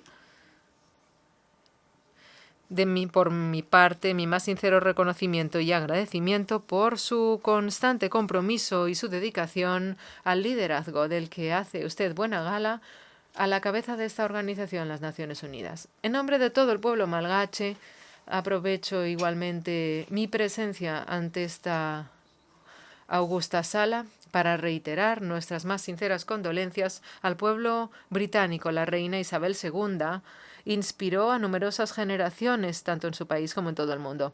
Igualmente, le dirijo mis más sinceras felicitaciones y nuestros mejores deseos para un reinado excelente, lleno de buena salud y de bendiciones a Su Majestad el Rey Carlos III. Excelencias, damas y caballeros, esta cita anual de las Naciones Unidas en la Asamblea General siempre es la ocasión de oro para elevar nuestras aspiraciones en torno a todo lo que nos une, es decir, la paz universal. Ahora que hemos aprendido a convivir con la COVID-19, con la que hemos librado una larga batalla en estos últimos 2 años, seguimos, no obstante, plantando cara a las consecuencias de esta crisis, lo cual nos demostró que es en los momentos difíciles donde nos damos cuenta de la importancia de la solidaridad en las naciones. El tema de este periodo de sesiones, soluciones transformadoras para desafíos interdependientes, cobra aún más sentido. Nos ofrece de nuevo esperanza, nos tranquiliza y nos abre nuevas perspectivas para avanzar conjuntamente en la vía del desarrollo. Al hacer frente a la crisis sanitaria, escogimos hacerlo confiando en nuestros científicos y en la riqueza natural de nuestra tierra. La creación de una industria farmacéutica, Farmalagasi, en plena crisis sanitaria, nos demostró que podíamos transformar las dificultades en oportunidades para explotar nuestra biodiversidad y proteger a la población malgache. En un momento en el que se presagiaba por parte de algunos una hecatombe en África, la tasa de infección y de mortalidad de Madagascar figura entre las más reducidas del mundo. Madagascar, clasificado como zona verde, es uno de los países con menor riesgo de contagio y, por lo tanto, a día de hoy no hace falta ni test ni pasaporte sanitario para entrar a Madagascar. Hemos dejado atrás todas las estadísticas y salimos más fuertes, pero sobre todo más comprometidos en el camino hacia el renacimiento de nuestro país. Damas y caballeros, el mundo apenas está enderezando de nuevo tras la pandemia cuando ha de encarar nuevas crisis. Ningún país se ha visto escatimado de las consecuencias de la COVID-19 y el conflicto en Ucrania ha supuesto un desequilibrio que ha ahondado aún más las desigualdades, algo que se complica aún más nuestros esfuerzos de resiliencia y de recuperación post-COVID. Como todos los países del mundo, nosotros también estamos sufriendo los azotes inflacionistas de esta crisis. Estamos convencidos de que las guerras se acaban siempre en torno a la mesa. El diálogo es la única vía para instaurar la paz. Por ello, Madagascar reitera su llamado al diálogo para resolver el conflicto, puesto que las consecuencias del mismo son planetarias y día a día ensombrecen las perspectivas de los países en desarrollo. El papel crucial de las Naciones Unidas ha de dar prioridad al multilateralismo para hallar soluciones equitativas que tengan en cuenta las fuerzas y las vulnerabilidades de cada país y de su población. ¿Cómo sería posible aceptar que en pleno periodo de crisis algunos países con más de $100.000 de PIB per cápita y que otros con menos de $600 de PIB per cápita compren los barriles de petróleo al mismo precio? Esta organización puede tomar medidas para acompañar a los países de bajos ingresos para que se beneficien y puedan suministrarse petróleo a precios equitativos, ya que la situación mundial actual es fuente de trastocamiento mayor en numerosos países.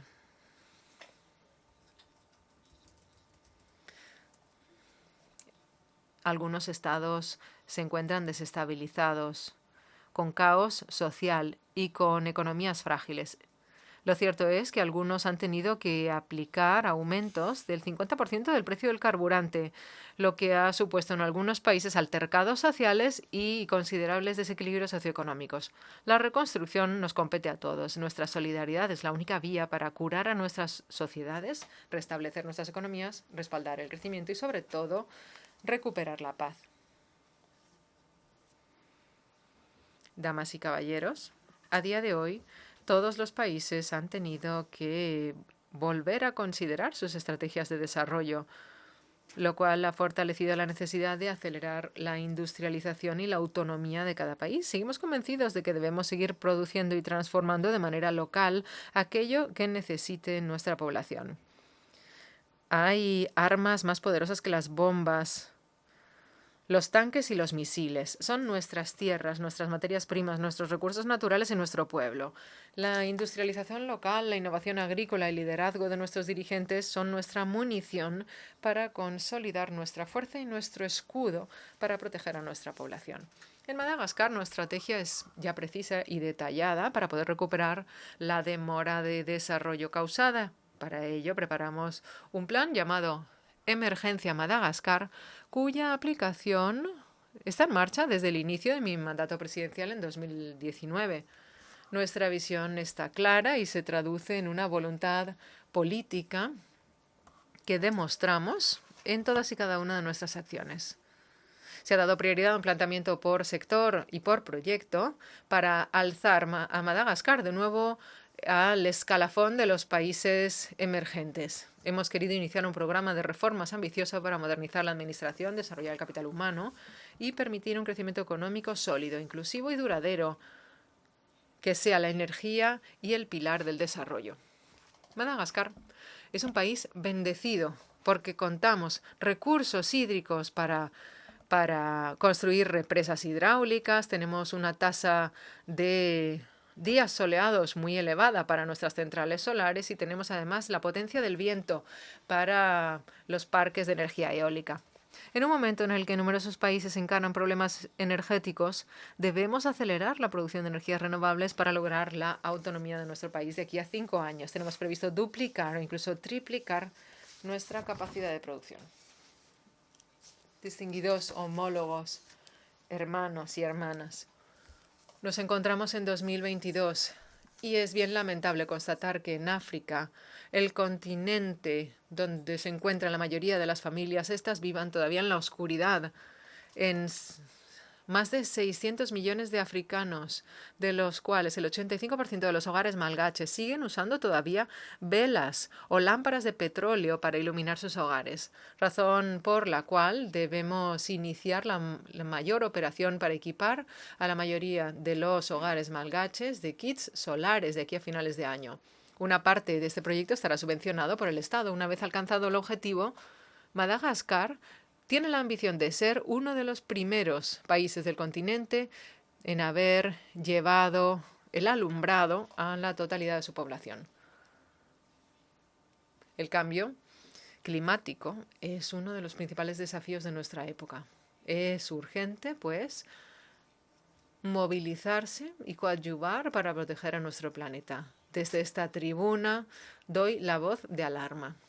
En la COP21 se realizaron una serie de compromisos y se reafirmaron durante la COP26, con respecto a la creación del Fondo Verde del Clima o el Fondo Verde del Clima, dotado con 100.000 millones de dólares al año. En este sentido, Madagascar fue el quinto país africano en finalizar su Plan Nacional de Adaptación. Mi país será parte de los beneficiarios de este Fondo Verde. No obstante, el acceso a la financiación se encuentra muy rezagado y a día de hoy todavía no se ha respetado ninguno de los compromisos. Es injusto que los países menos contaminantes son los que estén pagando el mayor tributo, la mayor repercusión por el cambio climático. Madagascar es un país insular y es un país vulnerable pues a las vicisitudes climáticas. Solo en este año 2022 hemos sufrido el azote de 5 ciclones, especialmente la Gran Isla, y solo en 2 meses 178.000 hectáreas de tierras agrícolas se vieron asoladas e inundadas. Nuestro país ha sido el primero en sufrir una hambruna de origen climático. Las fuentes de agua se agotan en el sur y la población de esta región es cada vez más vulnerable. Las consecuencias del cambio climático se agravan. La situación mundial nos insta a actuar. ¿Cuántas reuniones de alto nivel, cuántas cumbres, cuántas conferencias internacionales hemos celebrado ya? ¿Cuántas declaraciones y compromisos hemos pronunciado? Transformemos ahora ya los discursos en medidas concretas. Hoy represento aquí la voz y los lamentos del continente africano en general y en concreto de Madagascar. La juventud africana y todo el continente espera que esos acuerdos den pie a medidas concretas por parte de los países emisores. Tienen que cumplir los compromisos para proteger nuestro planeta. La población exige y también las generaciones futuras nos pedirán cuentas. El problema de la protección medioambiental es especialmente importante para mí. Todos sabemos que los bosques son el pulmón de la tierra. Sin embargo, la utilización del carbón vegetal y de la leña sigue siendo una práctica corriente en todo el continente africano para el 92% de la población de mi país. Una familia utiliza el carbón vegetal o la leña para cocinar y esto destruye 1 hectárea de bosque cada año, lo que es devastador. Tenemos que cambiar esta práctica y también las mentalidades. Y por eso el Estado malgache va a equipar a 250.000 familias con calefacción con bioetanol para preservar 250.000 hectáreas de la superficie forestal cada año. Señor presidente, señoras y señores, hemos lanzado grandes obras para transformar el país, ya que hay que hacer y rehacer todo. Todo es urgente y todo es prioritario. Hace casi 4 años comenzamos a construir y rehabilitar las carreteras, construir escuelas y centros sanitarios, hospitales, centros agrícolas, tribunales, cárceles que cumplen las normas, infraestructuras deportivas y culturales y otras grandes obras. Madagascar evoluciona a pesar de las crisis continuadas en todo el mundo. El país es muy grande y se han desplegado grandes esfuerzos para poder conseguir que salga de su enclave. Sin embargo, el camino sigue siendo muy largo y sinuoso, pero vamos a seguir avanzando con fe y firmeza. El plan de emergencia de Madagascar establece las vías hacia el futuro, literalmente, del norte al sur, del este al oeste. Madagascar es una obra. La semana pasada inauguramos la carretera nacional 5A en el norte de mi país, que hasta entonces y durante décadas era una carretera de barro que se tardaba en recorrer 1 semana en periodos de lluvia. Ahora basta con 2 horas, lo que permite rebajar a la baja el precio del transporte por persona, lo que mejora la calidad de vida de la población local y que contribuye al desarrollo socioeconómico de todas las regiones del norte. En el sur del país, por otro lado, comenzamos las obras de la carretera nacional 13 y pronto van a empezar las obras de la carretera 10 y de la 44 en el este, que van a continuar, haciendo que la principal plantación de arroz de Madagascar pueda ser alcanzada con más facilidad. Además, se va a rehabilitar la carretera nacional 31 y esto nos permitirá llegar a la segunda gran zona de cultivo del arroz. Además, la autopista que va a unir la capital con el puerto se va a inaugurar la semana que viene. Un trayecto que ahora exige 10 horas, pero que se podrá hacer en 2 horas y media cuando terminen esas obras. El dividendo demográfico es una variable en la actualidad que tiene que formar parte de la ecuación. Tenemos que cambiar la estructura de la población. El crecimiento demográfico actual no es proporcional al crecimiento económico. En algunas regiones, las niñas de menos de 18 años ya son madres de familia y a veces tienen de entre 5 a 8 niños de media, niños que tienen que cuidar, y por eso tienen más dificultades a darles de comer, a cuidarlos y a educarlos de forma correcta. El programa de planificación familiar que ya se ha iniciado es fundamental en la estrategia para poder controlar los nacimientos y transformar la población actual dependiente en una población activa y productiva económicamente. La demografía se convertirá en una baza para Madagascar y no en un freno al desarrollo. En la dimensión de la educación hemos hecho pasos de gigante. El Estado malgache construyó más de 1000 aulas y ha invertido en herramientas pedagógicas. Se han establecido comedores escolares, se han creado libros y manuales y también tabletas digitales para mejorar la calidad de la educación de nuestros jóvenes y de nuestros niños. El índice de acceso a la educación básica ha aumentado en un 146% y el abandono escolar se ha reducido de forma tangible. La educación se ha convertido en una prioridad nacional y reafirmamos nuestro compromiso a transformar y a dar una nueva dinámica a la vida escolar y universitaria. El año pasado tuve la oportunidad de mencionar el anhelo de mi país de aplicar las resoluciones adoptadas por la Asamblea General de las Naciones Unidas en 1979 y 1980 sobre la restitución de la gestión de las islas dispersas Nosi Malgache en el Océano Índico a Madagascar. Nos complace que dentro de muy poco se vaya a celebrar la segunda reunión de la Comisión Mixta Franco-Malgache sobre esta cuestión, ya que estas dos resoluciones confirman la legitimidad de nuestra reivindicación y esperamos poder contar con el apoyo de las Naciones Unidas para poder llegar finalmente a una solución justa, pacífica y concertada. Excelencias, señoras y señores, durante la pandemia los enfermos necesitaban oxígeno para sobrevivir. Ahora mismo hay muchos países que están asfixiados por las consecuencias de las crisis sucesivas. Esos países necesitan apoyo, ayuda y acompañamiento, que pueden ser como bolsas de oxígeno para encarar los desafíos de recuperación económica y alcanzar los objetivos de desarrollo sostenible. Se debe acelerar la aplicación de nuevos mecanismos de financiación, tanto como el FFDR, Fondo Fiduciario para la Resiliencia y la Sostenibilidad, y activar el desembolso de fondos. Y aprovecho la ocasión para dar las gracias al Fondo Monetario Internacional, al Banco Mundial y a los países amigos de Madagascar, que siempre han estado del lado de Madagascar en los momentos difíciles. Queridos homólogos, queridos hermanos, líderes africanos, el África de mañana tiene que ser autónoma, independiente y próspera. Tenemos el deber de cambiar la historia del continente y de escribir una nueva página para que todos en nuestros países cambien. Nuestra organización tiene que fortalecer su solidaridad para aportar soluciones comunes a nuestros problemas comunes.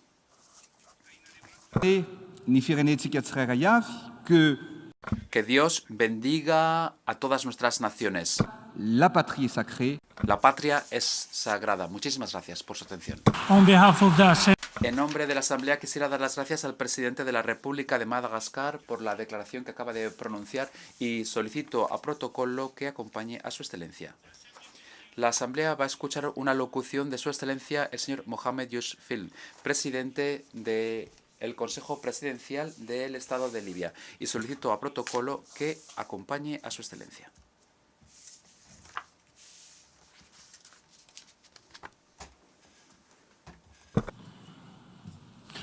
On behalf of the General, En nombre de la Asamblea General tengo el honor de dar la bienvenida a su excelencia Mohamed Yunis Menfi, presidente del Consejo Presidencial del Estado de Libia.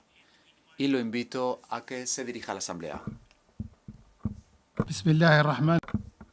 En nombre de Dios clemente y misericordioso, señor Csaba Kőrösi, presidente de la Asamblea General, es para mí un placer dirigir en nombre de mi delegación y a título personal las felicitaciones al señor Kőrösi por su accesión a la presidencia de este 77º periodo de sesiones de la Asamblea General de las Naciones Unidas. Le deseo todo lo mejor en sus funciones.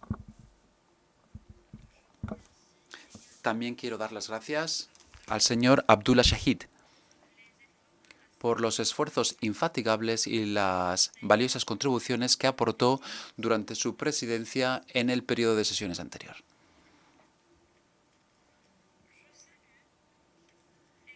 Saludo igualmente la acción continuada del señor Antonio Guterres, que dirige nuestra organización con sabiduría y equilibrio durante estas circunstancias complejas que atraviesa el mundo.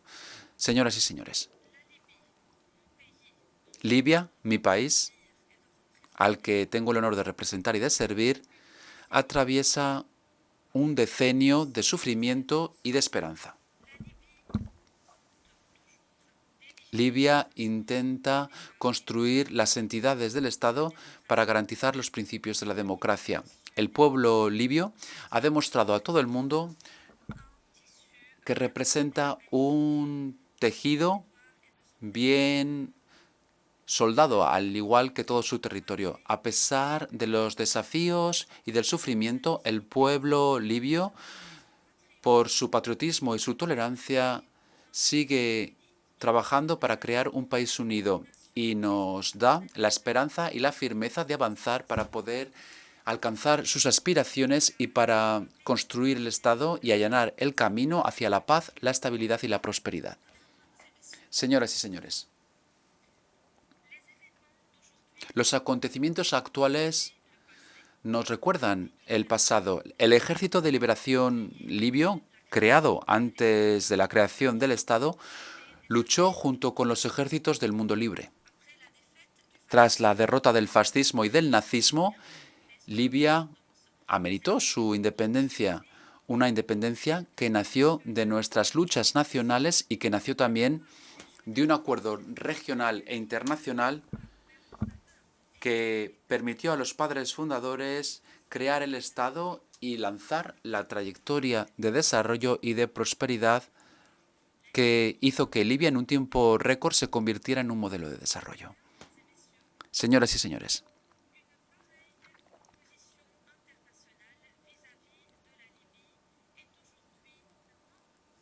sin embargo, no hay una trayectoria similar ante Libia en la actualidad. Los intereses conflictivos y las guerras de terceros, así como las opiniones divergentes en cuanto a la solución en Libia, no nos han dado la oportunidad de elaborar una trayectoria nacional. La intervención internacional negativa ofrece soluciones contradictorias que hace que mi país caiga en enfrentamientos armados que se cobra vidas inocentes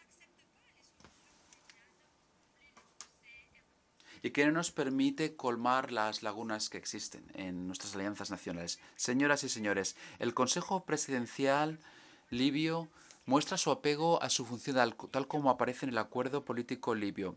Como autoridad política suprema en el país, el Consejo representa la unidad nacional e internacional del país y cumple las funciones de comandante jefe del ejército. Además, es responsable de dirigir los esfuerzos de reconciliación nacional para poder allanar el camino hacia una transición democrática y pacífica mediante elecciones presidenciales y parlamentarias. Aprovecho la oportunidad para dar las gracias a la Unión Africana por cooperar con nosotros para lanzar el proyecto de reconciliación nacional.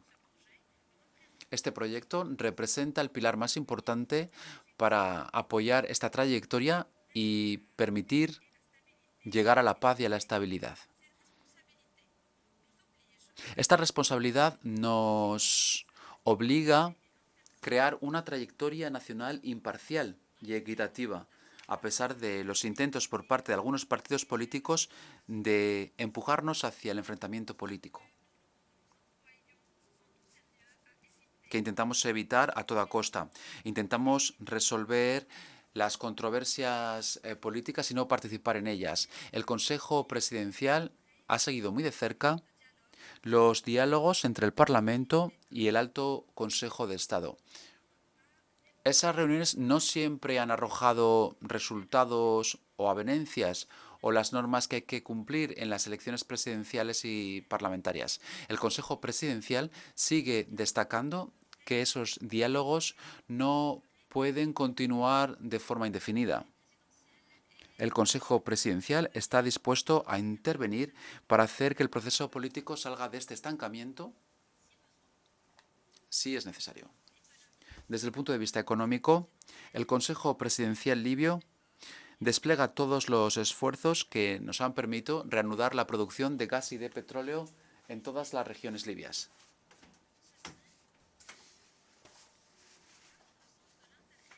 Algo que redunda en interés nacional, especialmente teniendo en cuenta las presiones que se están ejerciendo en los mercados internacionales, especialmente el de la energía. Además, teniendo en cuenta el papel nacional equilibrado, el Consejo Presidencial libio quiere llevar a cabo una gestión transparente de los ingresos del petróleo, algo que pertenece a todos los libios. El objetivo es hacer que los fondos públicos no sean la razón de un enfrentamiento político y garantizar una gestión adecuada en interés de todos los libios en todas las regiones del país, sin discriminación política o geográfica alguna. Si conseguimos alcanzar este objetivo, podríamos reducir los conflictos en curso en el poder y podríamos crear una atmósfera más favorable para llevar a cabo la transición democrática. Señor presidente, mi país ve con buenos ojos el papel de las Naciones Unidas en Libia, a pesar del ritmo tan lento que hemos conocido últimamente en los avances. En ese sentido, queremos que las Naciones Unidas desempeñen un papel activo mediante la nueva dirección de su misión y apoyamos a las Naciones Unidas para continuar con sus acciones buscando soluciones nacionales abarcadoras que nos permitan salir del estancamiento político actual. Este callejón de salida ha dado pie a iniciativas individuales que pueden hacer retroceder todos los avances políticos logrados hasta ahora. Por eso pedimos que se dé un nuevo impulso a la trayectoria económica, una de las 3 vías de la Conferencia de Berlín. Algo que hasta ahora se ha pasado por alto en cuanto a la transparencia y la justicia en la gestión de los recursos petrolíferos, el control de las finanzas y de la hacienda pública y la lucha contra la corrupción. Señoras y señores, el mundo está al umbral de una nueva hecatombe que nos recuerda la miseria en el siglo XXI, en un momento en el que pensábamos que no se iban a repetir los errores del pasado nunca más. Ha llegado el momento de que la conciencia humana se decante por la paz y que todo el mundo apoye los principios internacionales avalados por las Naciones Unidas, con miras a respetar los principios de soberanía de los Estados y resolver las controversias por medios pacíficos, respetando las relaciones de buena vecindad sin desestabilizar la seguridad de los pueblos. También pido que se respete el derecho de los pueblos a la hora de utilizar la energía nuclear con fines pacíficos, con arreglo a los criterios definidos por el OIEA. Además, mi país, que está en primera línea de la lucha contra el terrorismo, y por eso pido que haya una unidad renovada en la lucha contra el terrorismo. El terrorismo sigue representando una amenaza contra todos los países del mundo, algo que no escatima a ninguna raza, religión o civilización. Nosotros cumplimos todas nuestras responsabilidades para acabar con las fuentes de financiación del terrorismo. Y reitero desde esta tribuna el compromiso pleno de mi país a apoyar el derecho del pueblo palestino a crear su Estado y acabar con la colonización y con las agresiones. Pedimos que se respeten las resoluciones internacionales en esta materia. Señor presidente, señoras y señores, este mes el pueblo libio cumple un minuto de silencio por el Día de los Mártires, que coincide con el asesinato de nuestro héroe nacional en la lucha anticolonial, Omar al-Muqtad. El pueblo libio se inspira en esta lucha de sus antepasados para mostrar paciencia, pero también firmeza a la hora de defender sus derechos. El pueblo libio se inspira en sus padres fundadores para aumentar la tolerancia. El periodo actual se recordará en la memoria nacional. Las generaciones futuras verán la postura de aquellos que nos han apoyado y los que nos han dado la espalda cuando estábamos en dificultades y los que han torpedeado nuestra riqueza y nuestro tejido social. Libia, debido a su espacio europeo, su ubicación africana y árabe, se va a convertir en un crisol de las civilizaciones y una encrucijada donde se entrelazan los intereses de todo el mundo. Y podremos entender la envergadura de los daños que no únicamente ha afectado al pueblo libio, sino también a los intereses de toda nuestra vecindad y de nuestro espacio internacional. Muchísimas gracias. En nombre de la Asamblea General. En nombre de la Asamblea General, doy las gracias al presidente del Consejo Presidencial del Estado de Libia por su alocución y pido a protocolo que acompañe a su excelencia.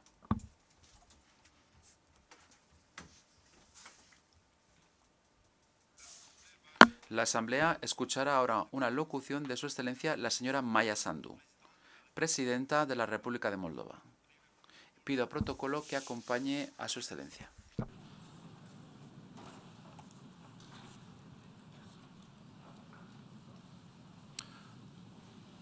En nombre de la Asamblea General, es un honor dar la bienvenida a su excelencia la señora Maya Sandu, presidenta de la República de Moldova. La invito a que comparezca ante la Asamblea.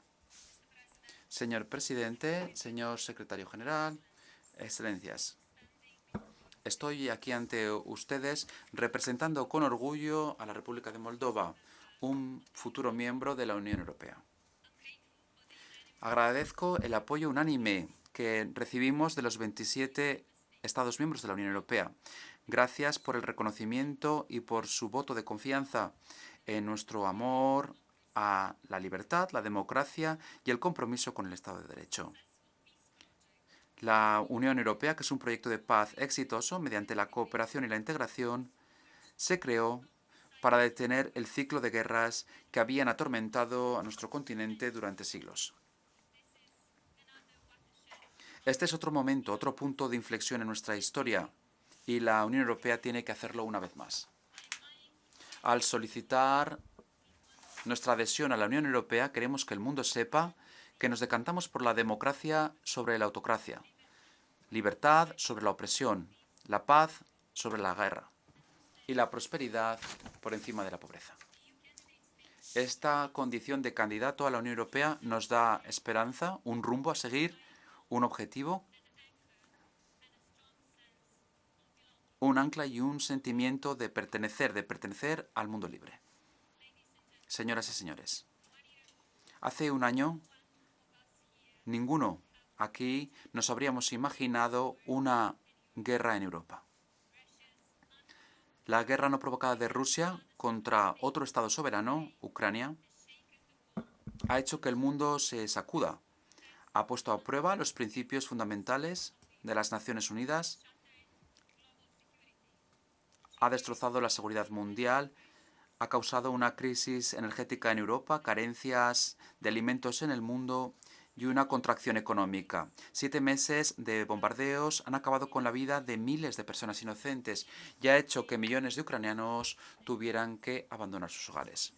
Esta guerra no es únicamente un ataque a nuestro vecino y amigo, Ucrania. Es también un ataque a un orden internacional basado en normas. Es un ataque a la seguridad nuclear.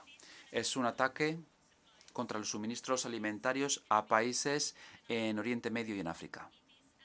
Es un ataque contra esta misma institución en la que nos encontramos todos hoy. Condenamos enérgicamente la guerra contra Ucrania, así como la movilización de tropas por parte de Rusia, como acaba de anunciar. Estamos con Ucrania y apoyamos su independencia, soberanía e integridad territorial dentro de sus fronteras reconocidas internacionalmente. Quisiera expresar mi admiración máxima a todos los ucranianos por su valor, su resiliencia y su capacidad de continuar luchando por la supervivencia, la justicia y la libertad. Es nuestro deber moral como comunidad internacional seguir apoyando a Ucrania. Ucrania lucha en la actualidad para mantenernos a todos seguros, para hacer que Europa siga siendo segura y por lo tanto necesita nuestro apoyo. Europa, todos tenemos que ayudar a Ucrania. Estoy aquí en esta tribuna representando a un país que quiere la paz. Represento a los ciudadanos de Moldova, que independientemente del idioma que hablen, rumano, ucraniano, ruso, gagao o búlgaro, independientemente de nuestra etnicidad o de nuestras preferencias políticas, vivamos en la orilla oriental del río Nistru o en la región de Transnistria, todos queremos paz. Somos un país de menos de 3 millones de habitantes y hemos acogido a 500.000 de refugiados que huían de la guerra.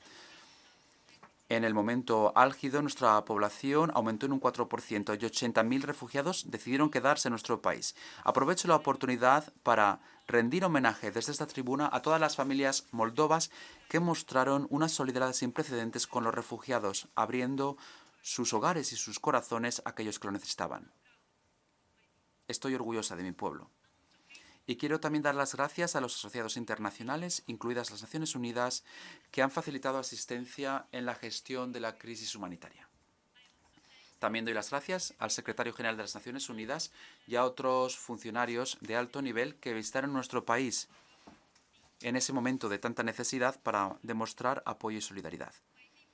Expreso mi agradecimiento también a Francia, Alemania, Rumanía y a otros asociados por establecer la plataforma de apoyo a Moldova, que está con nuestro país en estos momentos tan complicados. Señoras y señores, Moldova sabe perfectamente lo que es ser un país dividido por el conflicto. En 1992 encaramos una guerra breve pero trágica en la región de Transnistria de nuestro país. Transcurridos 3 decenios, estamos todavía intentando superar las consecuencias de aquel conflicto y de reintegrar nuestro país. La única forma de lograrlo es mediante el diálogo pacífico y el respeto por nuestra soberanía e integridad territorial. Ahora que Rusia ha lanzado su guerra contra Ucrania, hemos trabajado de forma más ardua que nunca para mantener la paz en ambas orillas del río Nistru. Hemos hecho todo lo posible para garantizar que todos los ciudadanos de Moldova, incluidos aquellos que viven en la región independentista, sigan disfrutando la paz. La presencia ilegal de las tropas en la región de Transnistria viola nuestra neutralidad y hace aumentar los riesgos de seguridad para nuestro país. Pedimos la retirada completa e incondicional de las tropas rusas. Pedimos que se destruya la munición que llega de los arsenales de Kovasna, lo que plantea una amenaza medioambiental y de seguridad a toda la región. Intentamos mantener la paz pero nuestra economía y nuestra sociedad se ven castigadas por la guerra de Rusia contra Ucrania. Los recursos son limitados, han disminuido las inversiones y se han perturbado y trastornado las rutas de transporte y comerciales, con la inflación alcanzando casi el 35%. Además, encaramos un espectro de amenazas híbridas, desde la desinformación a la propaganda, a los ciberataques y la presión energética. Los precios tan elevados del gas natural y el intento de Rusia de hacer que el suministro de petróleo y de gas se conviertan en un arma contra Europa han hecho que aumenten sin precedentes los precios de la energía. Somos uno de los países más vulnerables ante esta crisis. Ahora bien, esto aumenta nuestra firmeza a la hora de diversificar nuestras fuentes de energía y disminuir la dependencia de los combustibles fósiles. Queremos aumentar el porcentaje de la electricidad renovable del 3 al 30% en los próximos 3 años. Esto hará que nuestro país sea más fuerte y que nuestro entorno sea más saludable y seguro. Distinguidas señoras y señores, todos sabemos que la única forma de salvar al planeta es una acción global contra el cambio climático. Y lo mismo puede decirse en cuanto a la guerra contra la corrupción. La corrupción debilita a los estados y erosiona a las democracias. Y nos lo tenemos que tomar más en serio ahora que nunca antes. Necesitamos mecanismos internacionales claros para acabar con las corrientes de dinero que proceda de la corrupción. Necesitamos mejores instrumentos para la recuperación y el cobro de fondos. Y necesitamos intercambios de información por parte de los cuerpos de seguridad del Estado en diferentes países. Y tenemos que establecer regímenes de sanciones contra la corrupción. Ladies and gentlemen. Damas y caballeros, a pesar de todo lo que tiene en contra, Moldova sigue adelante con su reforma política. Estamos construyendo un Estado más democrático y más robusto. El año pasado, Moldova mejoró en 49 posiciones en el índice de libertad de la prensa y somos el 40º en el escalafón. La reforma de la justicia y la lucha contra la corrupción son el epicentro de nuestra transformación. Estamos trabajando arduamente para convertirnos en un lugar mejor para los inversores, para crear empleo, impulsar la economía y aportar mayor prosperidad a nuestro pueblo. Estamos invirtiendo en conectividad con Europa, intentando acercar nuestro país a las normas europeas. Estamos construyendo carreteras, puentes, hospitales y un sistema educativo más moderno. Estamos forjando instituciones más firmes y robustas que beneficien a todos los moldavos. Estamos concentrados, estamos decididos y resueltos a llevar a Moldova a la Unión Europea para que cada moldavo pueda tener mejores niveles de vida y mejores oportunidades económicas en su hogar. Es la única manera que tenemos para crecer como democracia consolidada en nuestra región del mundo en estos tiempos atribulados. Damas y caballeros, me presento hoy aquí viniendo de una región debilitada por la guerra, por la crisis económica, la sequía, la inflación rampante, y les traslado este mensaje. Ante la faz de este sufrimiento artificial y la adversidad económica, los países del mundo han de mostrarse juntos de nuevo una vez más. Y debemos hacerlo reafirmando el valor de la paz y la inviolabilidad de la vida humana, para defender la democracia y la libertad y para defender el derecho de cada país de decidir su propio destino.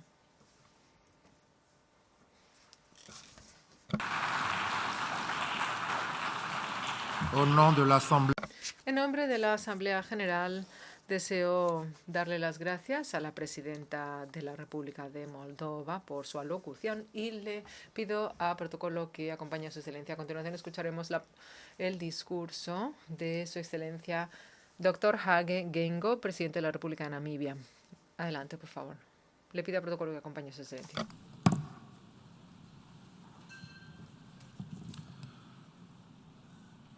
Au nom de l'Assemblée Générale, en nombre de la Asamblea General deseo dar las gracias al... Disculpen. En nombre de la Asamblea General deseo darles la bienvenida a su excelencia el doctor Hage Geingob, presidente de la República de Namibia, quien invito a que se dirija a la Asamblea. Señor presidente, sus excelencias, damas y caballeros, señor Antonio Guterres, secretario general de las Naciones Unidas, jefes de Estado y de Gobierno, distinguidas delegaciones, damas y caballeros. Namibia da la enhorabuena a su excelencia Saba Korosi por su elección como presidente del 77º periodo de sesiones de esta insigne asamblea. Cuente usted con el pleno apoyo de Namibia en su liderazgo y su mandato. Permítame también extenderle el agradecimiento a su predecesor, su excelencia Abdullah Shahid, por su notable liderazgo como presidente del anterior periodo de sesiones de la Asamblea General. Señor presidente, desde que lográramos nuestra independencia política hace 32 años, hemos estado orgullosos de la labor acometida hacia la segunda fase de nuestra lucha por la independencia económica. En este periodo hemos asentado un firme cimiento para nuestra arquitectura de gobernanza, poniendo énfasis en el fortalecimiento de los procesos, sistemas e instituciones.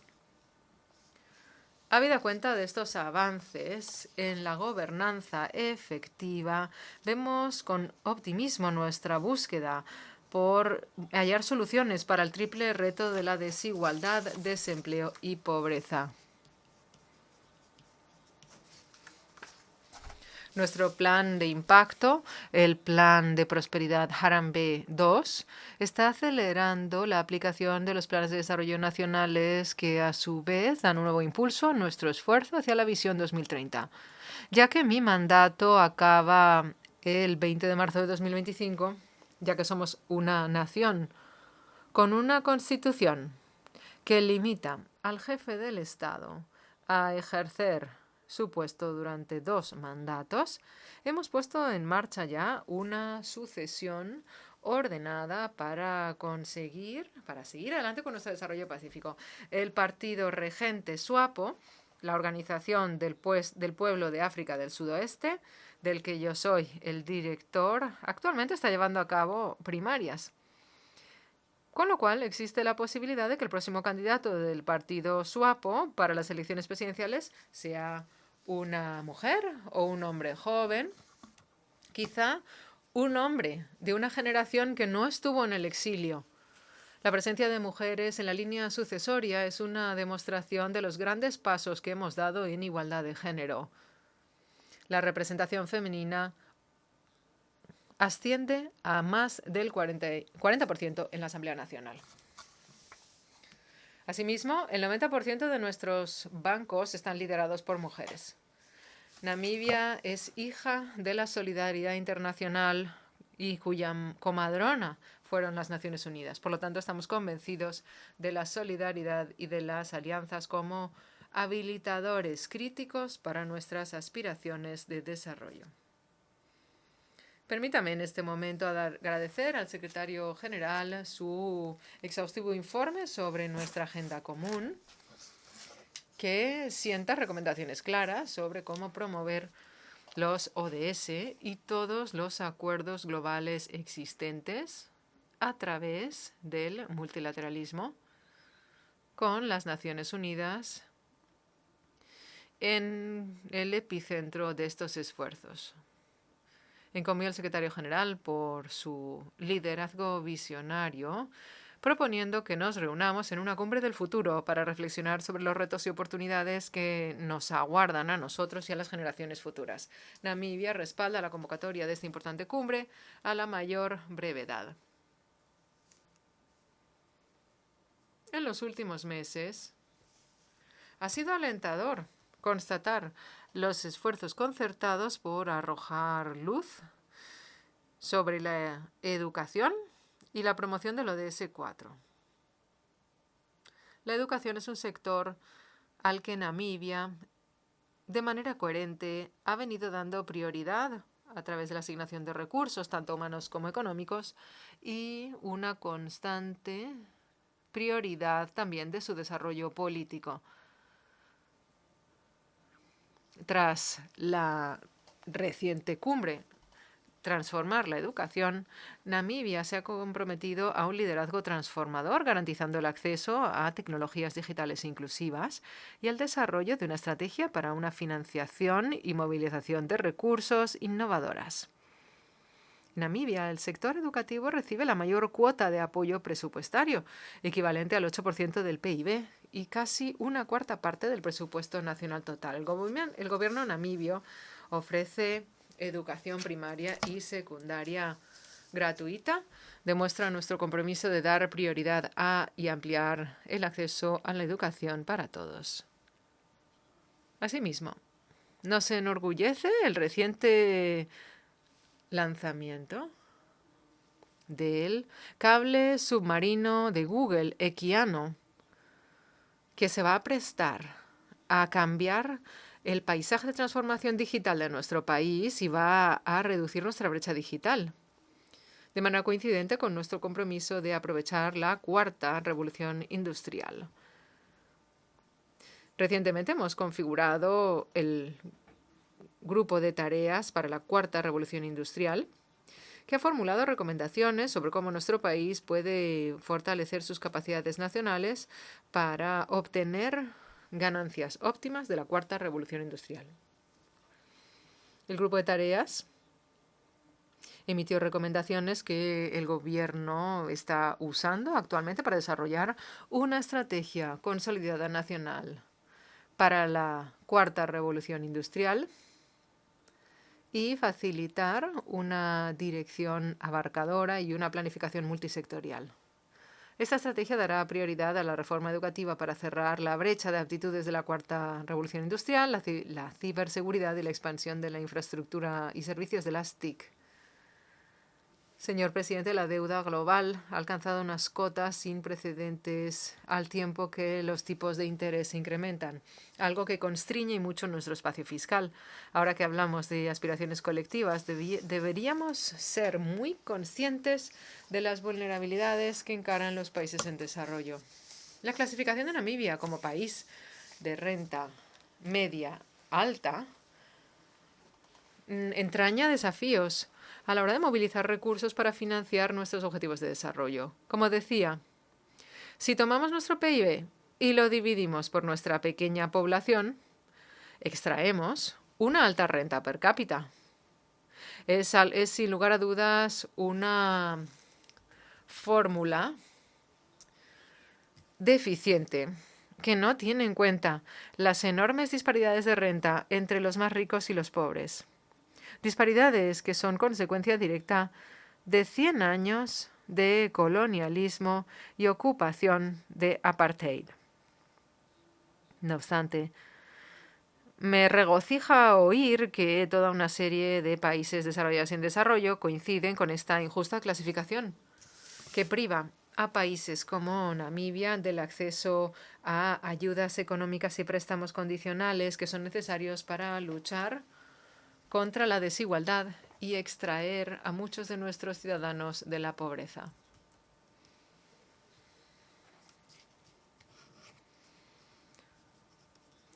La elección del tema de este periodo de sesiones, soluciones a través de la solidaridad, sostenibilidad y ciencia, nos insta a abordar las cuestiones que nos afectan a todos. Por ello, estoy confiado en que la injusta clasificación de países como Namibia como país de renta media alta gozará de prioridad. En los últimos meses, hemos sido testigos de profundas tensiones geopolíticas, un recordatorio de la fragilidad de nuestro orden mundial. Las amenazas a la paz y la seguridad son un grave costo para los hombres, mujeres y niños atrapados en esas situaciones. El conflicto ruso-ucranio se encuentra ahora en su 7º mes, con gravísimas consecuencias para las cadenas de abastecimiento alimentarias y energéticas. Namibia cree que el diálogo es la condición sine qua non para la resolución pacífica de cualquier conflicto y debería apuntar a una resolución pacífica del conflicto entre Rusia y Ucrania. Namibia, como miembro del Consejo de Paz y Seguridad de la Unión Africana y presidente del órgano de la SADC sobre política de defensa y cooperación de seguridad, sigue haciendo gala de su compromiso con la estabilidad regional y continental, promoviendo el avance de infraestructuras para la paz, la democracia y la protección de los derechos humanos.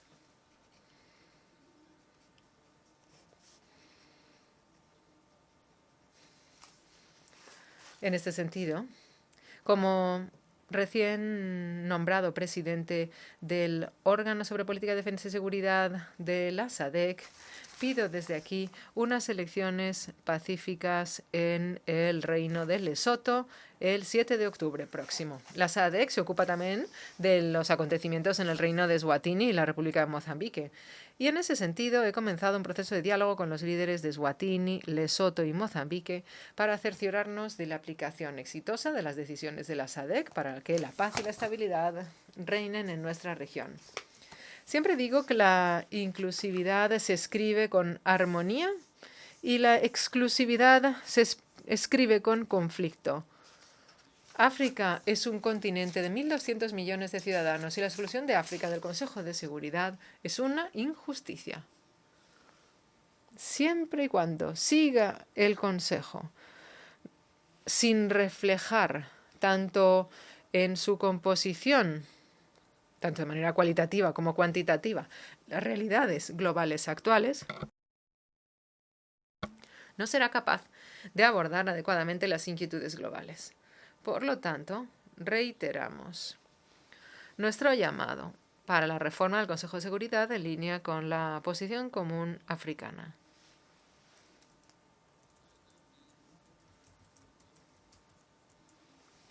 Señor presidente, la libre determinación es un derecho humano. Las injusticias constantes cometidas contra el pueblo de Palestina son un recordatorio de la urgente necesidad de iniciar la aplicación de la solución biestatal como única alternativa viable que pueda acabar con la desigualdad y llevar paz a ambos pueblos, de Palestina e Israel, y en realidad de toda la región. Al mismo tiempo, la falta de avances en la aplicación de las resoluciones onusianas que resuelven la cuestión del Sáhara Occidental deberían ser algo por lo que todos deberíamos avergonzarnos. Namibia se compromete a una solidaridad inquebrantable con las naciones que siguen sufriendo la pesada carga de las sanciones. ¿Quién no ha conocido a alguien que no sepa lo que son las sanciones? ¿Cuánto tiempo más vamos a seguir aplicando sanciones? Dicen que son para proteger la paz, pero ¿cómo van a conseguir las sanciones la paz?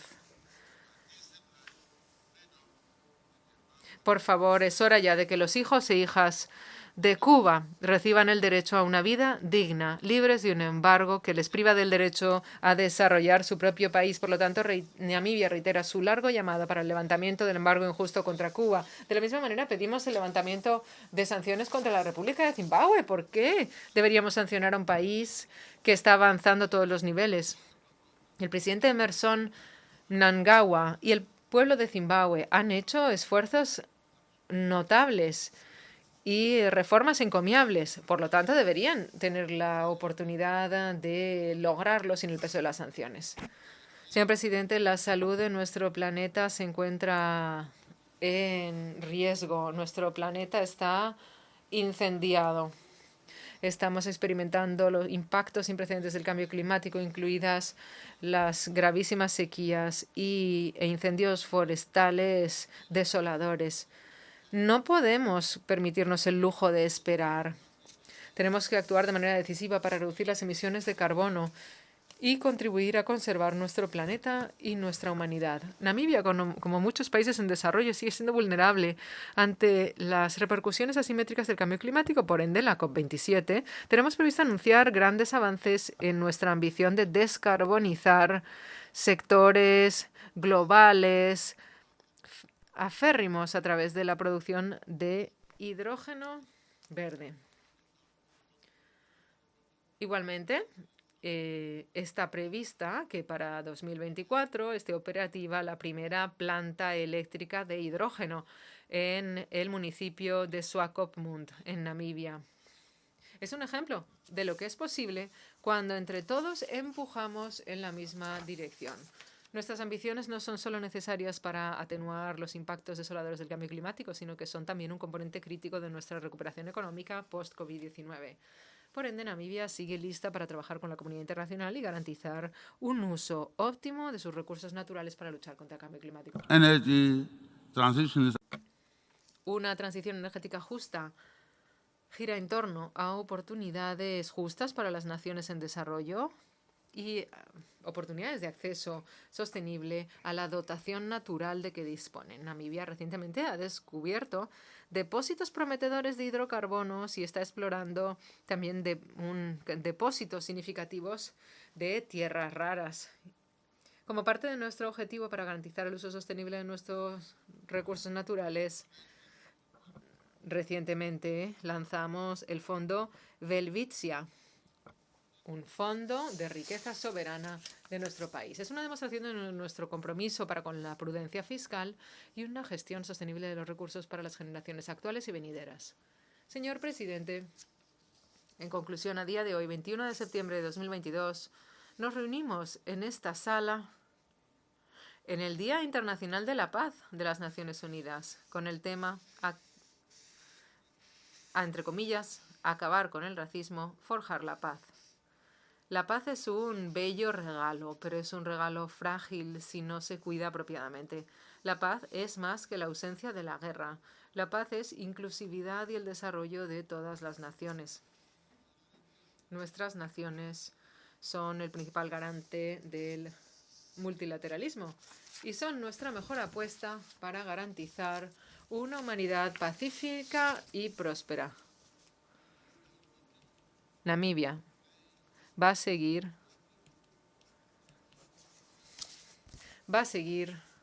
concediendo máxima importancia a las nobles aspiraciones de las Naciones Unidas como antorcha de esperanza y de igualdad de todas las naciones.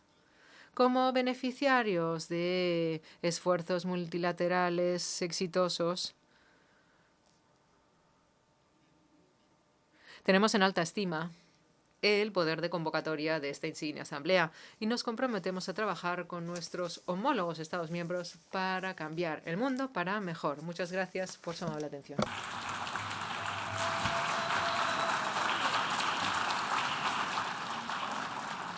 Au nom de l'Assemblée Générale.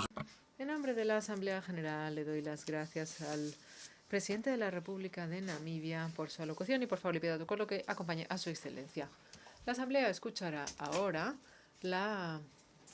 el discurso de Su Excelencia Borut Pahor, presidente de la República de Eslovenia. Le pido por favor al protocolo que acompañe a Su Excelencia.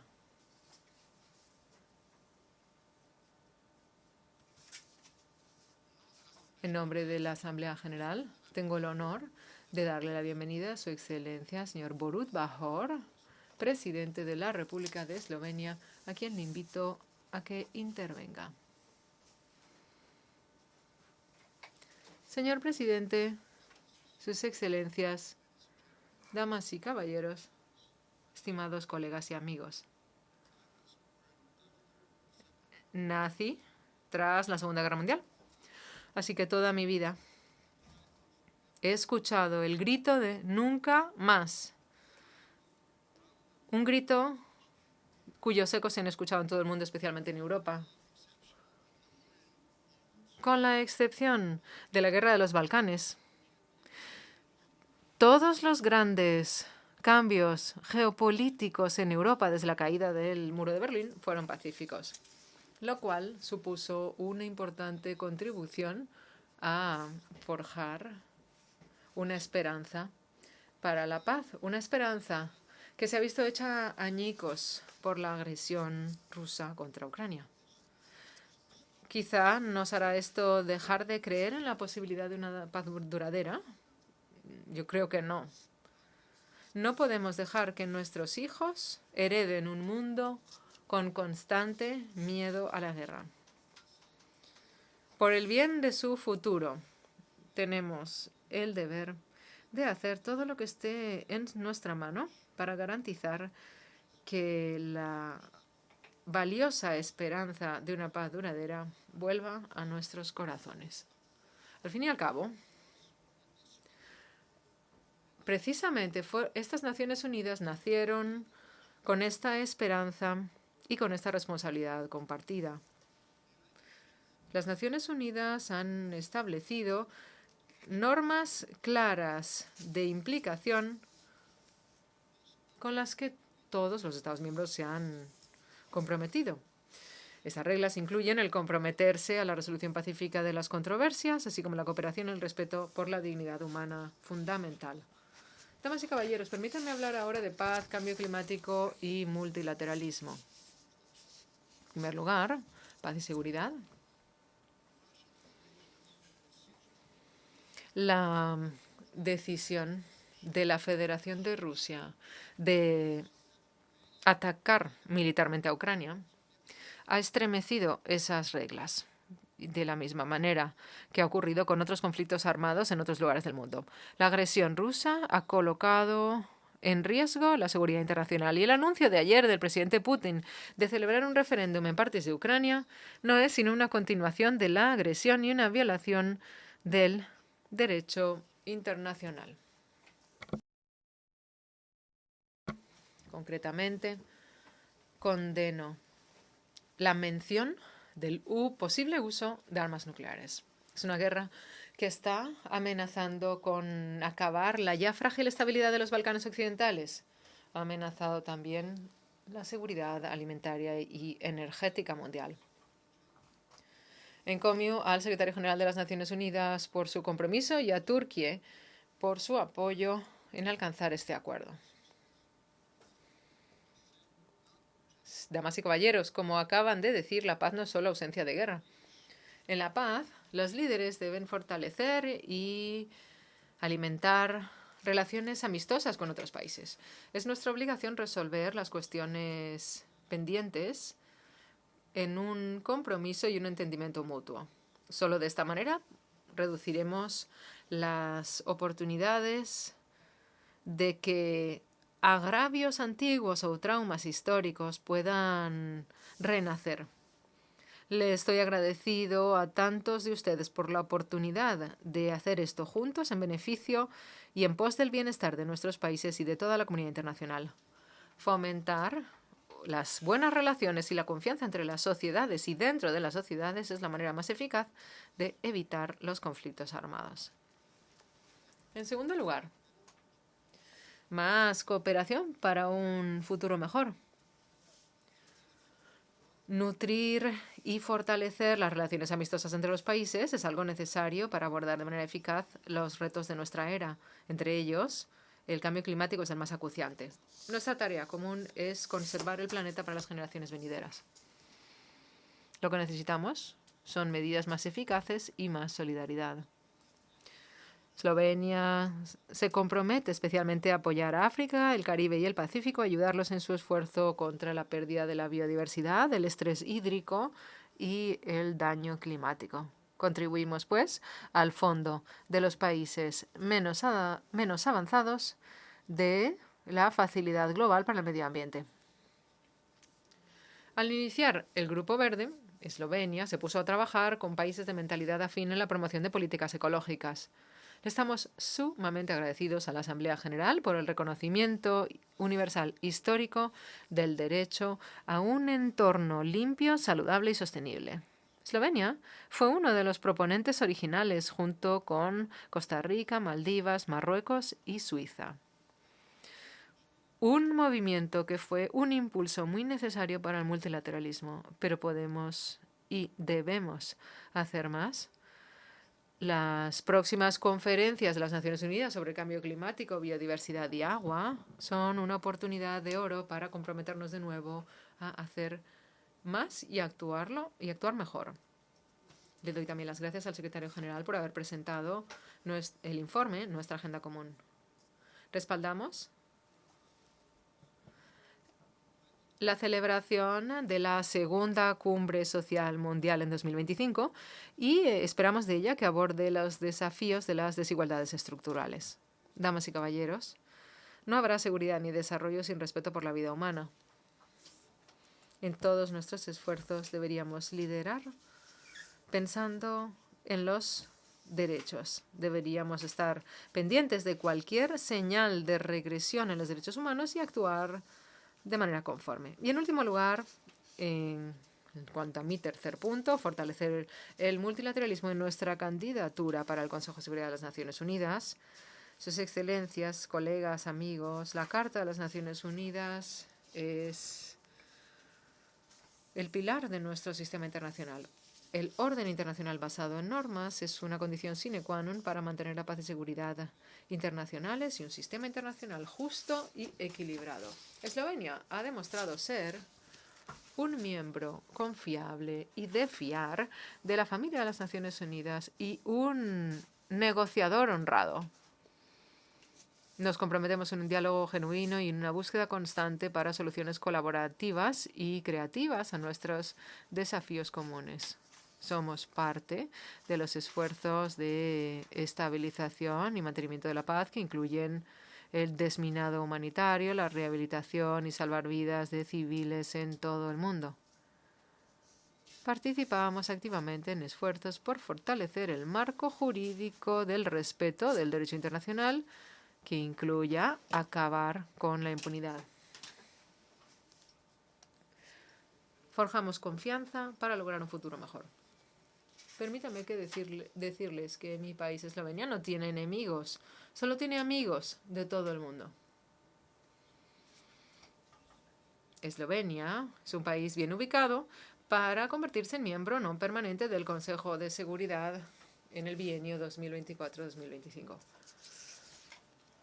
Una búsqueda constante por la paz, la justicia, el entendimiento recíproco, la reconciliación, tanto dentro como entre las sociedades, el respeto por las diversidades étnicas, nacionales y religiosas, la promoción del desarrollo sostenible y la solidaridad. Estas son las tareas de Eslovenia y son también nuestras tareas comunes. Muchas gracias por su amable atención. Les deseo lo mejor. En nombre de la Asamblea General, doy las gracias al presidente de la República de Eslovenia por su alocución y pido a protocolo que acompañe a su excelencia. La Asamblea escuchará ahora la alocución de su excelencia, el señor William Samoei Ruto, presidente y comandante jefe de las Fuerzas de Defensa de la República de Kenia. Pido a protocolo que acompañe a su excelencia.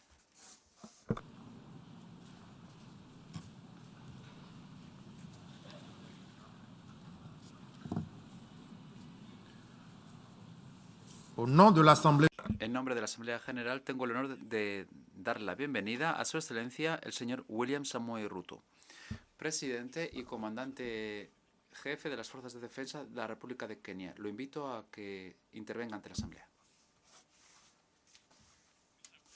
Señor presidente de este 77º periodo de sesiones de la Asamblea General de las Naciones Unidas, excelencia Csaba Kőrösi, secretario general de las Naciones Unidas, excelencia Antonio Guterres, excelencias, distinguidas delegaciones.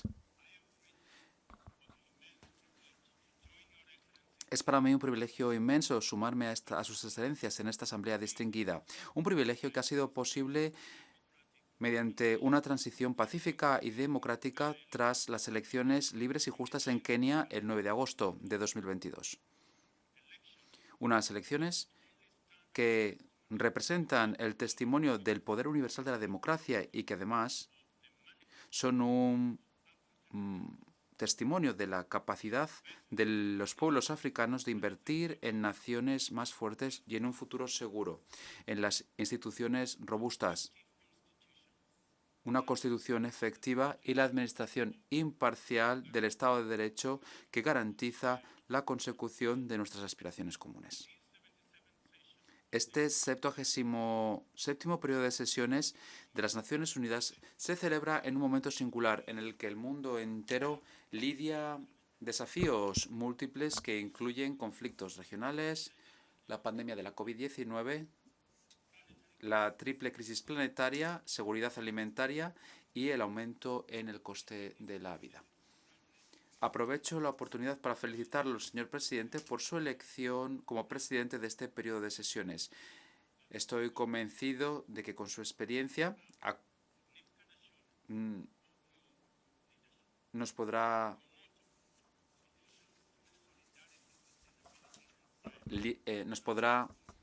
dirigir durante nuestros trabajos. Su lema, un momento decisivo, soluciones transformadoras para desafíos internacionales, dejan claros cuáles son los imperativos de nuestro tiempo. Kenia le va a dar su apoyo y su cooperación durante su mandato. Aprovecho la oportunidad para encomiar a su predecesor, Su Excelencia Abdullah Shahid, por sus medidas audaces en la dirección de la Comunidad de las Naciones Unidas y por garantizar que las actividades continuarán en las circunstancias sin precedentes ocasionadas por diferentes amenazas mundiales como la pandemia de la COVID. Excelencias, el bienestar humano está amenazado. La salud del planeta exige nuestra atención más urgente. La presión inmensa que ejercen las amenazas convencionales como el cambio climático, la crisis alimentaria mundial, el terrorismo, el ciberdelito y el conflicto armado se ve acompañado ahora por una perturbación devastadora sin precedentes debido a la COVID-19. Quiero aprobar mi aprobación por el tema de esta sesión, un momento decisivo, soluciones transformadoras para desafíos interrelacionados, ya que señala de forma audaz las oportunidades que tenemos para poder intensificar nuestro compromiso del consenso más firme a la acción más decisiva. En muchos sentidos, la pandemia de la COVID-19 hizo añicos nuestras ilusiones y dejó claros los déficits de justicia y solidaridad ante las crisis existenciales. Dejó claro la carretera de dos vías de la economía mundial, que se ve patrullada por una oleada de nacionalismo exclusionista, un fantasma que socava las perspectivas de una acción colectiva y que impide la firmeza de la comunidad a la hora de garantizar derechos fundamentales, incluida la seguridad y dignidad de la mayoría vulnerable del mundo. Por ese motivo también muchas naciones, especialmente del sur global, defienden ahora la democratización de la gobernanza mundial y un multilateralismo reimaginado que sea inclusivo y que trabaje por el bien de todos. Kenia está dispuesta a trabajar con otras naciones para conseguir la panafricanización del multilateralismo y un sistema más justo e inclusivo de gobernanza mundial. Es importante reflexionar sobre estas cuestiones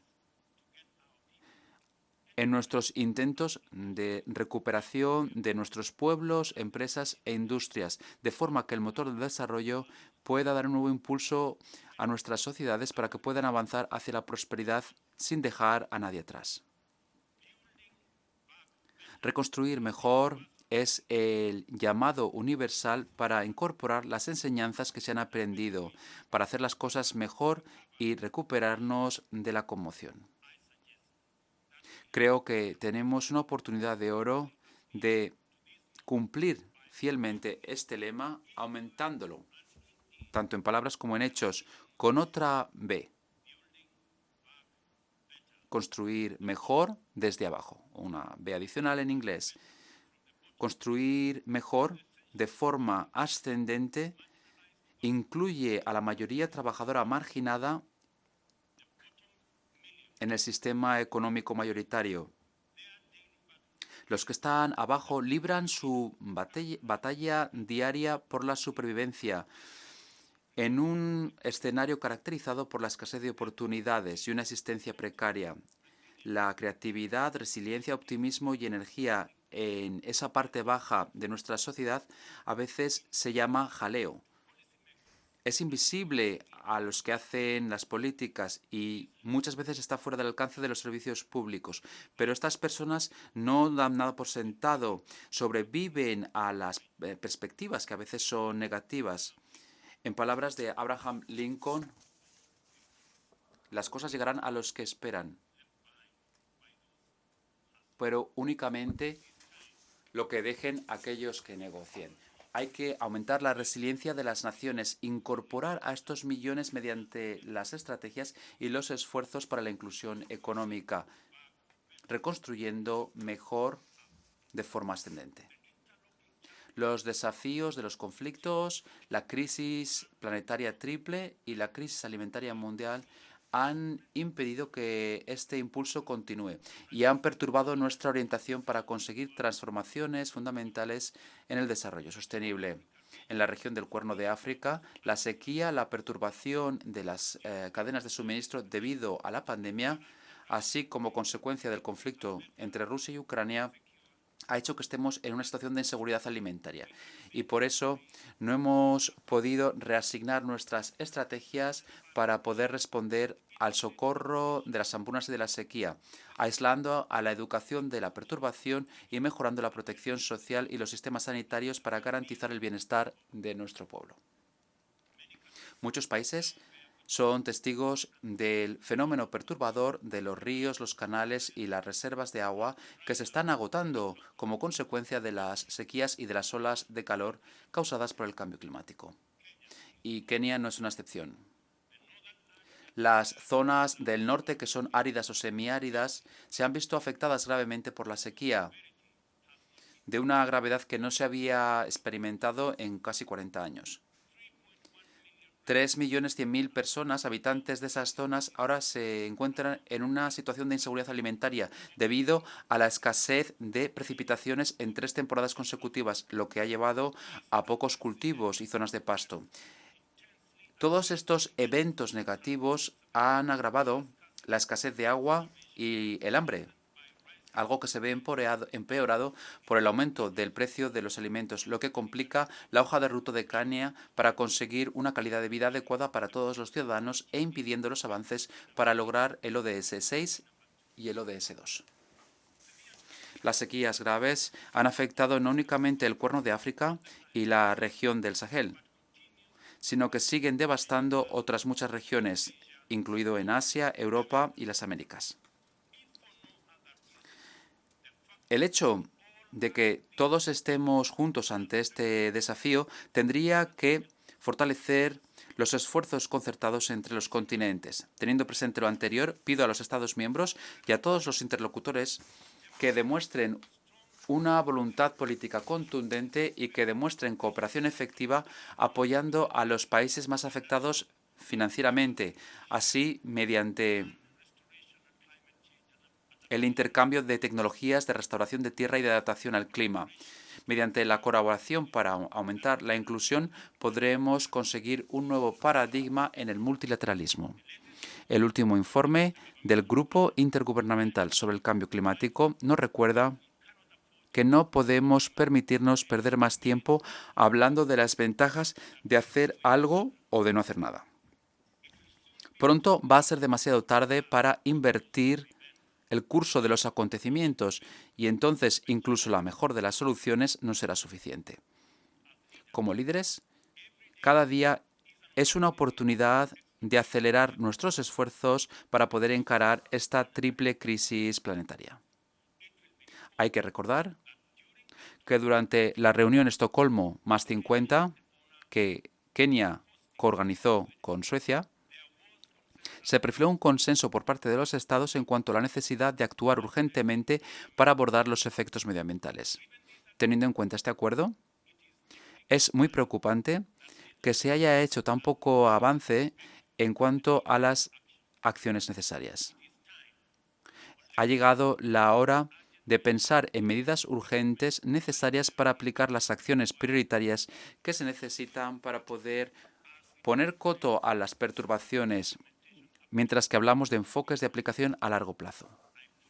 Estoy totalmente de acuerdo con la declaración notable del secretario general que decía, y cito, tenemos una cita con un desastre climático. Fin de la cita. Y yo quisiera añadir que esto nos tiene que sorprender, porque el que avisa no es traidor y, por lo tanto, tenemos la oportunidad de movilizar nuestros recursos y tomar medidas inmediatamente. Excelencias, el sector agrícola tiene que desempeñar un papel importante para reducir la gravedad del cambio climático. Hay una serie de prácticas que tienen un efecto importante, positivo o negativo, en diferentes dimensiones del entorno. La inversión en tecnologías modernas en la agricultura es una avenida importante para poder abordar los desafíos medioambientales. Kenia está respondiendo mediante inversiones importantes en agricultura resiliente al clima. En el centro de nuestra estrategia de 10 años para el crecimiento del sector agrícola tenemos 9 iniciativas emblemáticas. Incluyen el registro de los agricultores para incentivos directos, mejorar las prácticas agrícolas mediante servicios de extensión, el seguimiento de los almacenamientos de reserva de alimentos utilizando una hoja de pagos de alimentos digital y el uso de sistemas de alerta rápida para poder llevar a cabo un seguimiento de los suministros de los alimentos y los precios. La agricultura sigue siendo los cimientos del desarrollo de muchas naciones y, por lo tanto, va a seguir siendo clave para la creación de un crecimiento sostenible para nuestro pueblo. Ningún país, grande o pequeño, ha conseguido jamás un crecimiento notable sin modernizar su sector agrícola. Y ahora que estamos reasignando estos objetivos a corto plazo, tenemos que encontrar respuestas al déficit grave en la disponibilidad, circulación y accesibilidad de fertilizantes para nuestros agricultores en todo el mundo. Estoy totalmente de acuerdo con lo que decía el secretario general Guterres en su advertencia ayer mismo aquí, en el sentido de que, y cito textualmente, sin medidas ahora, la carencia de fertilizantes en el mundo se va a transformar en una carencia de alimentos en todo el mundo. Fin de la cita. Nos sentimos alentados a la hora de observar que la educación, la salud, la agricultura y otros muchos servicios públicos se han convertido en sectores que dependen del acceso digital. El mundo necesita más inversiones en el desarrollo de infraestructura de las TIC, junto con políticas que apoyen la innovación y la adquisición aumentada de la tecnología. Al hacerlo, tenemos que estar convencidos de que estas medidas ofrecen un atajo viable a la reducción de la pobreza y el fomento del desarrollo inclusivo. Pido que haya alianzas globales más contundentes para mejorar la infraestructura de las TIC en los países en desarrollo para poder acabar con la brecha digital enorme entre el sur global y el resto del mundo. Excelencias, este 77º periodo de sesiones sigue a la conmemoración del 50º aniversario del PNUMA, el Programa de Naciones Unidas del Medio Ambiente 50, y también la Conferencia de los Océanos en Lisboa. Los resultados de estas conferencias exigían compromisos genuinos para abordar las preocupaciones medioambientales como cuestión de urgencia y una transición justa a economías sostenibles que puedan funcionar para todas las personas.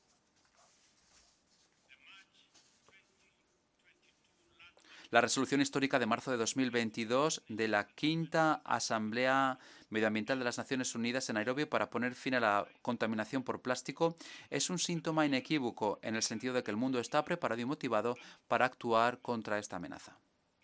Kenia se ha comprometido a trabajar de forma estrecha con otras naciones para poder buscar instrumentos jurídicamente vinculantes encaminados a poner fin a la contaminación por el plástico.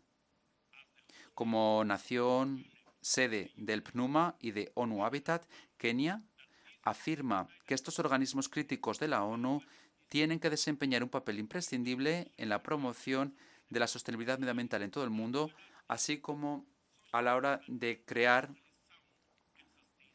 ciudades sostenibles desde el punto de vista social y medioambiental.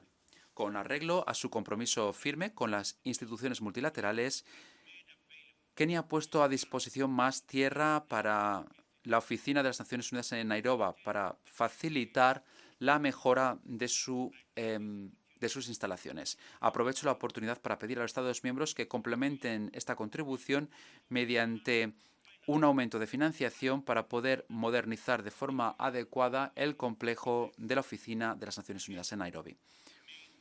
Kenia defiende fervientemente el uso sostenible de los océanos y de la economía azul y que se convierta en una prioridad del desarrollo, ya que estamos convencidos de que un aumento en la inversión en este sector esencial puede poner fin al hambre y puede reducir la pobreza, crear trabajos y un crecimiento económico.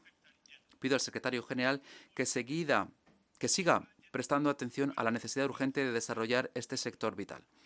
En concreto, pido a los países en desarrollo que inviertan en pesca sostenible, protejan los ecosistemas y compartan las soluciones con los estados en desarrollo. Por nuestro lado, puedo decirles que sobre la base de la Conferencia Histórica de 2018 sobre Economía Azul en Nairobi, Kenia está revisando su Estrategia Nacional de Economía Azul para fortalecer las estructuras de la comunidad en la gestión del agua potable, de los recursos costeros y marinos y de los ecosistemas. Se espera que la estrategia pueda contribuir a nuestro desarrollo económico mediante seguridad alimentaria y de nutrición, desarrollo costero y rural y el aumento de las rentas en la cadena de valor de la acuicultura. También mejora el transporte marítimo y el turismo. Invitamos a los asociados en el desarrollo a que inviertan en África para crear capacidad y poder utilizar los recursos marinos de forma sostenible. Tenemos que aunar esfuerzos para utilizar de forma eficiente los enormes recursos azules de África en el desarrollo de nuestras economías al tiempo que alcanzamos nuestras metas climáticas. A medida que avanzamos hacia la 27ª Conferencia de las Partes de la Convención Marco de la ONU sobre Cambio Climático, la COP27, que se ha previsto en Sharm el-Sheikh, en Egipto, cabe esperar que los Estados miembros presten atención al desarrollo y aplicación de marcos para la mitigación de cambio climático. La realización de acciones pendientes por los Estados miembros es esencial para la aplicación que tenemos que llevar a cabo. Por eso, pido que todos cumplamos nuestros compromisos que se han adquirido en relación con la financiación climática. En ese sentido, es fundamental destacar que nos estamos quedando sin tiempo. En el último decenio, hemos mantenido nuestra búsqueda de una transformación socioeconómica rápida mediante 3 hojas de ruta. En primer lugar, tenemos la Visión Nacional de Kenia para 2030. En segundo lugar, el proyecto para hacer que Kenia se convierte en un país de renta media alta que dé una calidad de vida a sus ciudadanos en un entorno seguro y limpio hasta 2030. En segundo lugar, la Agenda de 2063 de la Unión Africana y el tercero, los Objetivos de Desarrollo Sostenible. Queremos aprovechar una serie de recursos para acelerar la consecución de estos objetivos que se refuerzan mutuamente. La perturbación y la crisis creada por la pandemia de la COVID-19 nos obligó a diversificar nuestra atención en nuevas intervenciones, incluido un programa de estímulo económico, una estrategia de recuperación económica de la COVID y una estrategia de recuperación económica y social de la COVID, encaminadas todas ellas a mitigar los efectos negativos de la pandemia. Y confirmo que hemos hecho todo lo posible en estas circunstancias. Pero no es suficiente. Kenia y el resto de África, al igual que otros países en desarrollo, necesitan más alianzas internacionales y más cooperación para impedir una crisis económica tras la pandemia. Los países en desarrollo, que tienen un enorme servicio de la deuda como carga, pueden acabar perdiendo las ventajas y los avances en desarrollo debido a las sacudidas causadas por la pandemia y a esas perturbaciones. Por eso pido a las instituciones financieras y a toda la comunidad internacional que adopten medidas urgentes y que liberen todos los instrumentos financieros existentes para dar una liquidez adicional tan necesaria y garantizar un espacio presupuestario más amplio para los países en desarrollo como Kenia, de forma que podamos aumentar la inversión social, apoyar la adaptación al cambio climático y abordar las necesidades de seguridad, resolviendo al mismo tiempo los desafíos de desarrollo en nuestros países. En nombre de Kenia, por lo tanto, me sumo a otros líderes y pido al Banco Mundial, al FMI y a otros órganos que prestan fondos que amplíen el alivio de la deuda en el contexto de la pandemia a los países más afectados, especialmente aquellos que se han visto afectados por la combinación devastadora de los conflictos, el cambio climático y la COVID. Asimismo, pido al G20 que aumente el alcance del marco común para suspender o establecer nuevos plazos para el pago de la deuda por parte de los países de renta media durante el periodo de la pandemia y de su recuperación. Y quisiera que todos consideráramos el escenario de paz y seguridad durante un segundo. Un escenario que tiene que encarar múltiples desafíos, pero que tiene también oportunidades notables. Nuestra región, en el Cuerno de África y en África Oriental, encara conflictos y desafíos que tienen implicaciones para el desarrollo de la región. Estamos en la cúspide de enormes oportunidades para poder acelerar las medidas del fomento de la confianza y generar el impulso hacia la paz sostenible. Como pieza central en la región, Kenia ha mantenido nuestra inversión en los esfuerzos diplomáticos para encontrar una paz duradera en diferentes situaciones en la región y más allá. Aunque algunos procesos han arrojado resultados innegables, sigue habiendo desafíos. Por eso, reitero nuestro llamamiento para crear alianzas en torno a las medidas de fomento de la confianza y pido que se desplieguen más esfuerzos para conseguir paz y estabilidad. Kenia ahora mismo sirve en el Consejo de Seguridad de las Naciones Unidas. Me enorgullece confirmar que nuestro trabajo en los últimos 2 años ha dado prioridad a la paz y a la seguridad regionales, la lucha contra el terrorismo y el extremismo violento, las operaciones de apoyo a la paz, el clima y la seguridad como contribuciones fundamentales a los esfuerzos colectivos para crear un mundo más seguro, más próspero y pacífico. También me enorgullece afirmar que Kenia ha seguido defendiendo una estrecha cooperación entre los mecanismos regionales y el Consejo de Seguridad como medio efectivo para lograr la paz y la seguridad internacionales. Kenia sigue defendiendo la renovación de la arquitectura de seguridad de la Unión Africana, que tiene una fuerza especial en la complementariedad entre las Naciones Unidas, la Unión Africana y las comunidades económicas regionales. Trabajando de forma estrecha con los 2 países africanos electos en el Grupo A3 del Consejo de Seguridad, estamos comprometidos a que la voz africana se deje oír en el Consejo para conseguir un sistema multilateral basado en las normas y en el consenso.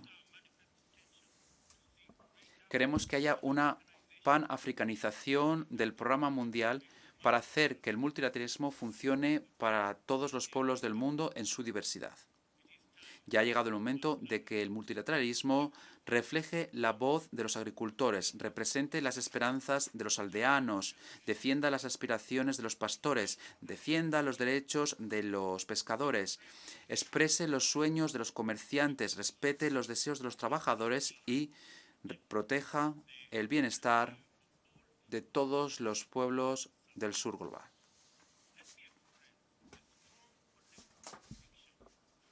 Mi país está convencido de que la relevancia, la legitimidad y la autoridad moral de las Naciones Unidas siempre estará en déficit y socavada por la falta de reformas amplias del Consejo de Seguridad de las Naciones Unidas. Por eso, estamos firmemente comprometidos con la reforma del Consejo de Seguridad para que sea una institución más efectiva, representativa y democrática, teniendo en cuenta la envergadura y la variedad de los desafíos que el mundo sigue encarando.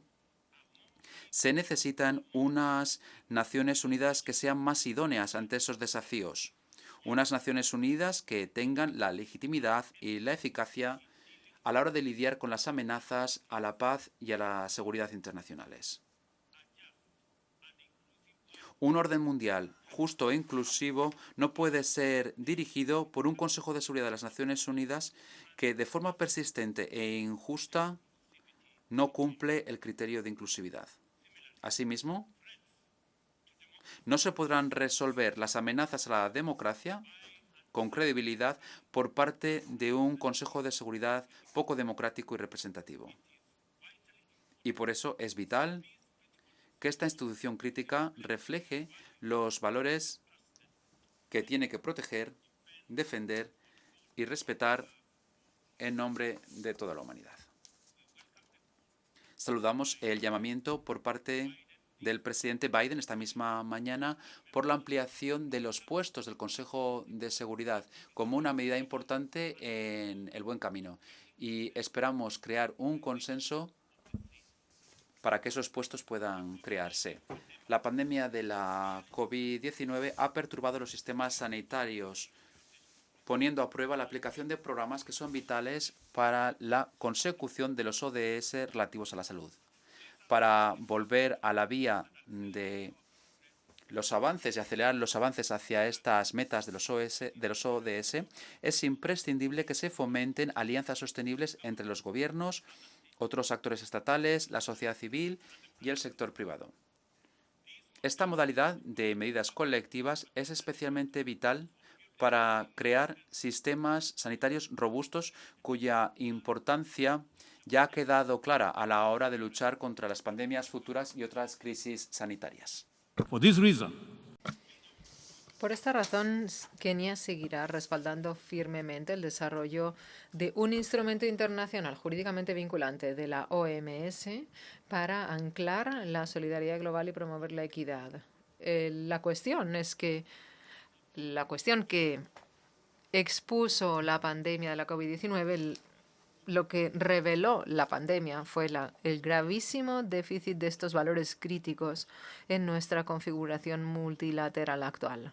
Las cadenas de abastecimiento globales permanecieron impasibles ante las demandas del sur global, de África en particular.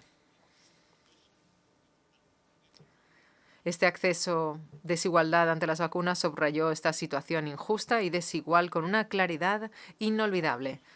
Si la vida humana, si la seguridad o si el bienestar están en juego, es inmoral administrar las intervenciones a través de marcos estructurados en desigualdades fundamentales. Hemos sido todos testigos de unas demostraciones admirables de solidaridad de verdad en respuesta a las crisis en varias partes del mundo.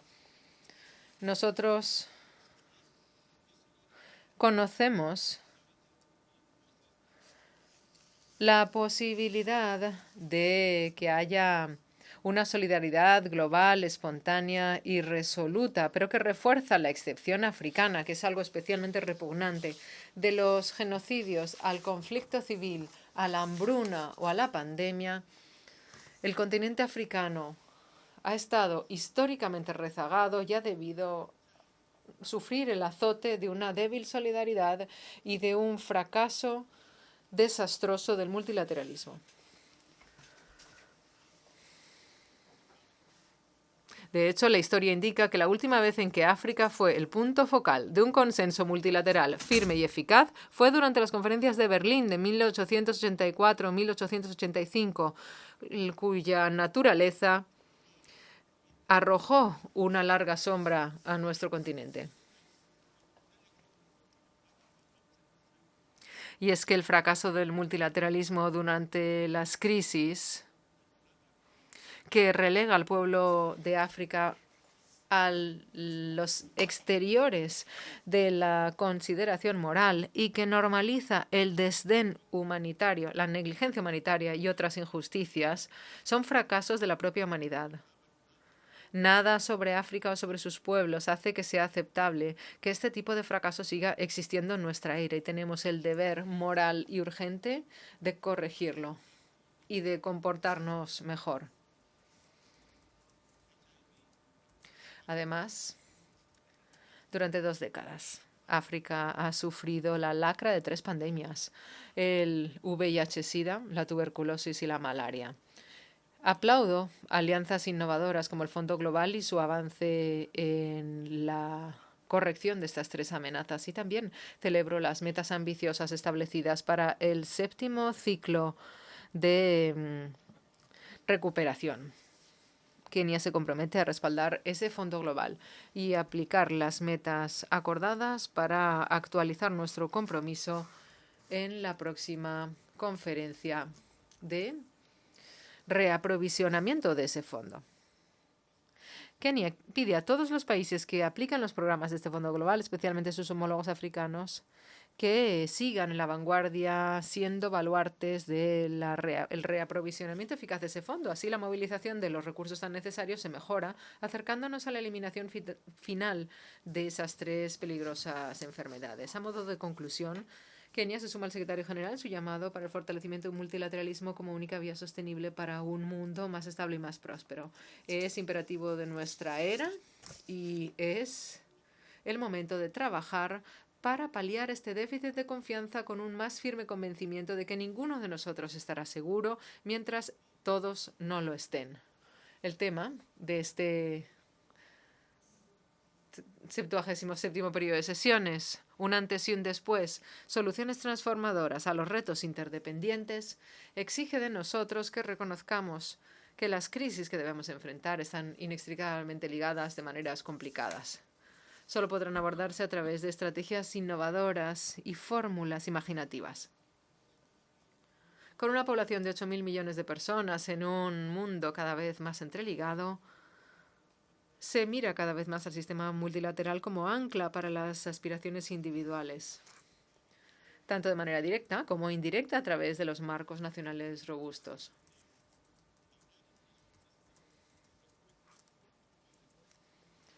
Por lo tanto, cada vez más se espera de las Naciones Unidas que sean reactivas ante esas necesidades, y para los procesos de foros como este, que hablen a la gente de a pie en lugares remotos de nuestro aldea global tan increíblemente diversa. Es imposible abordar todas sus necesidades individuales de manera directa, pero sí que es posible responder a ellas hablando con convicción y hablando de los valores universales de igualdad, inclusión, justicia, solidaridad y acción colectiva, y cerciorándonos de que nuestras intervenciones reflejan estos parámetros con claridad. La integridad del orden internacional debe medirse por la distancia que separa nuestras resoluciones, consensos y acuerdos de las medidas decisivas, de las intervenciones comprometidas y de las soluciones eficaces.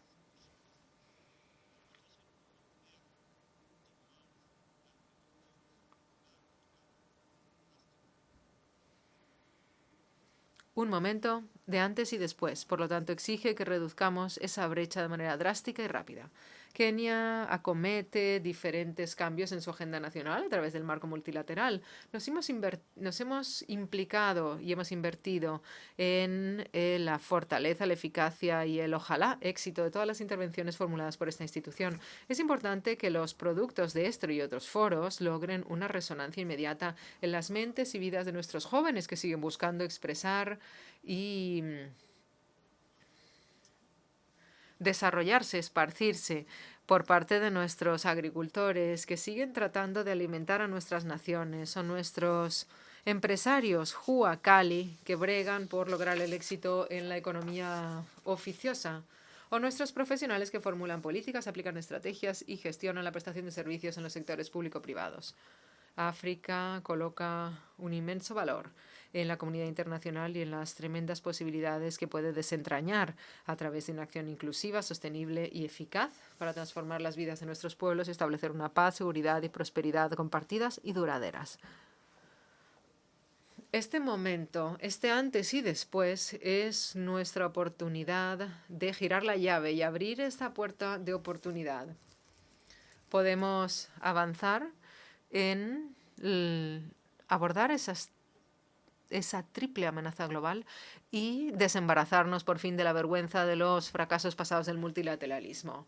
En este momento decisivo, en este punto de inflexión, debemos no solo elegir, sino hacerlo de manera decisiva para dejar en herencia a nuestros hijos y a nuestros nietos una tierra más verde, más segura, más saludable, más abundante. Hagámoslo juntos, de manera inclusiva y de manera multilateral.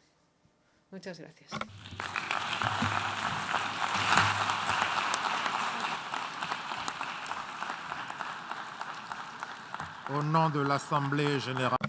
En nombre de la Asamblea General, deseo dar las gracias al presidente de la República de Kenia, el comandante y jefe de las Fuerzas de Defensa de Kenia, y le pido por favor a protocolo que acompañe a su excelencia. L'Assemblée va maintenant entendre l'allocution. A continuación escucharemos el discurso de su excelencia Ali Bongo Ondimba, presidente de la República del Gabón. Le protocole de bien vouloir accompagner son excellence. Por favor, protocolo, acompañe a su excelencia.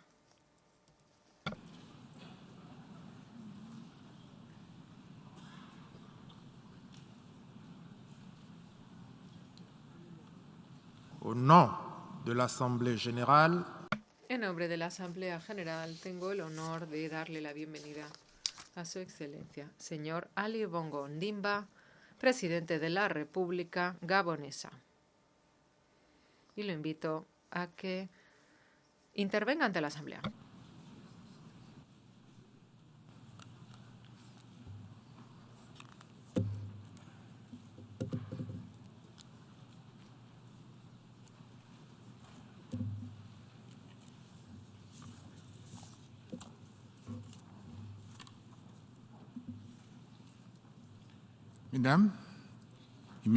Señoras, señores, jefes de Estado y de Gobierno, excelencias, damas y caballeros, señor presidente,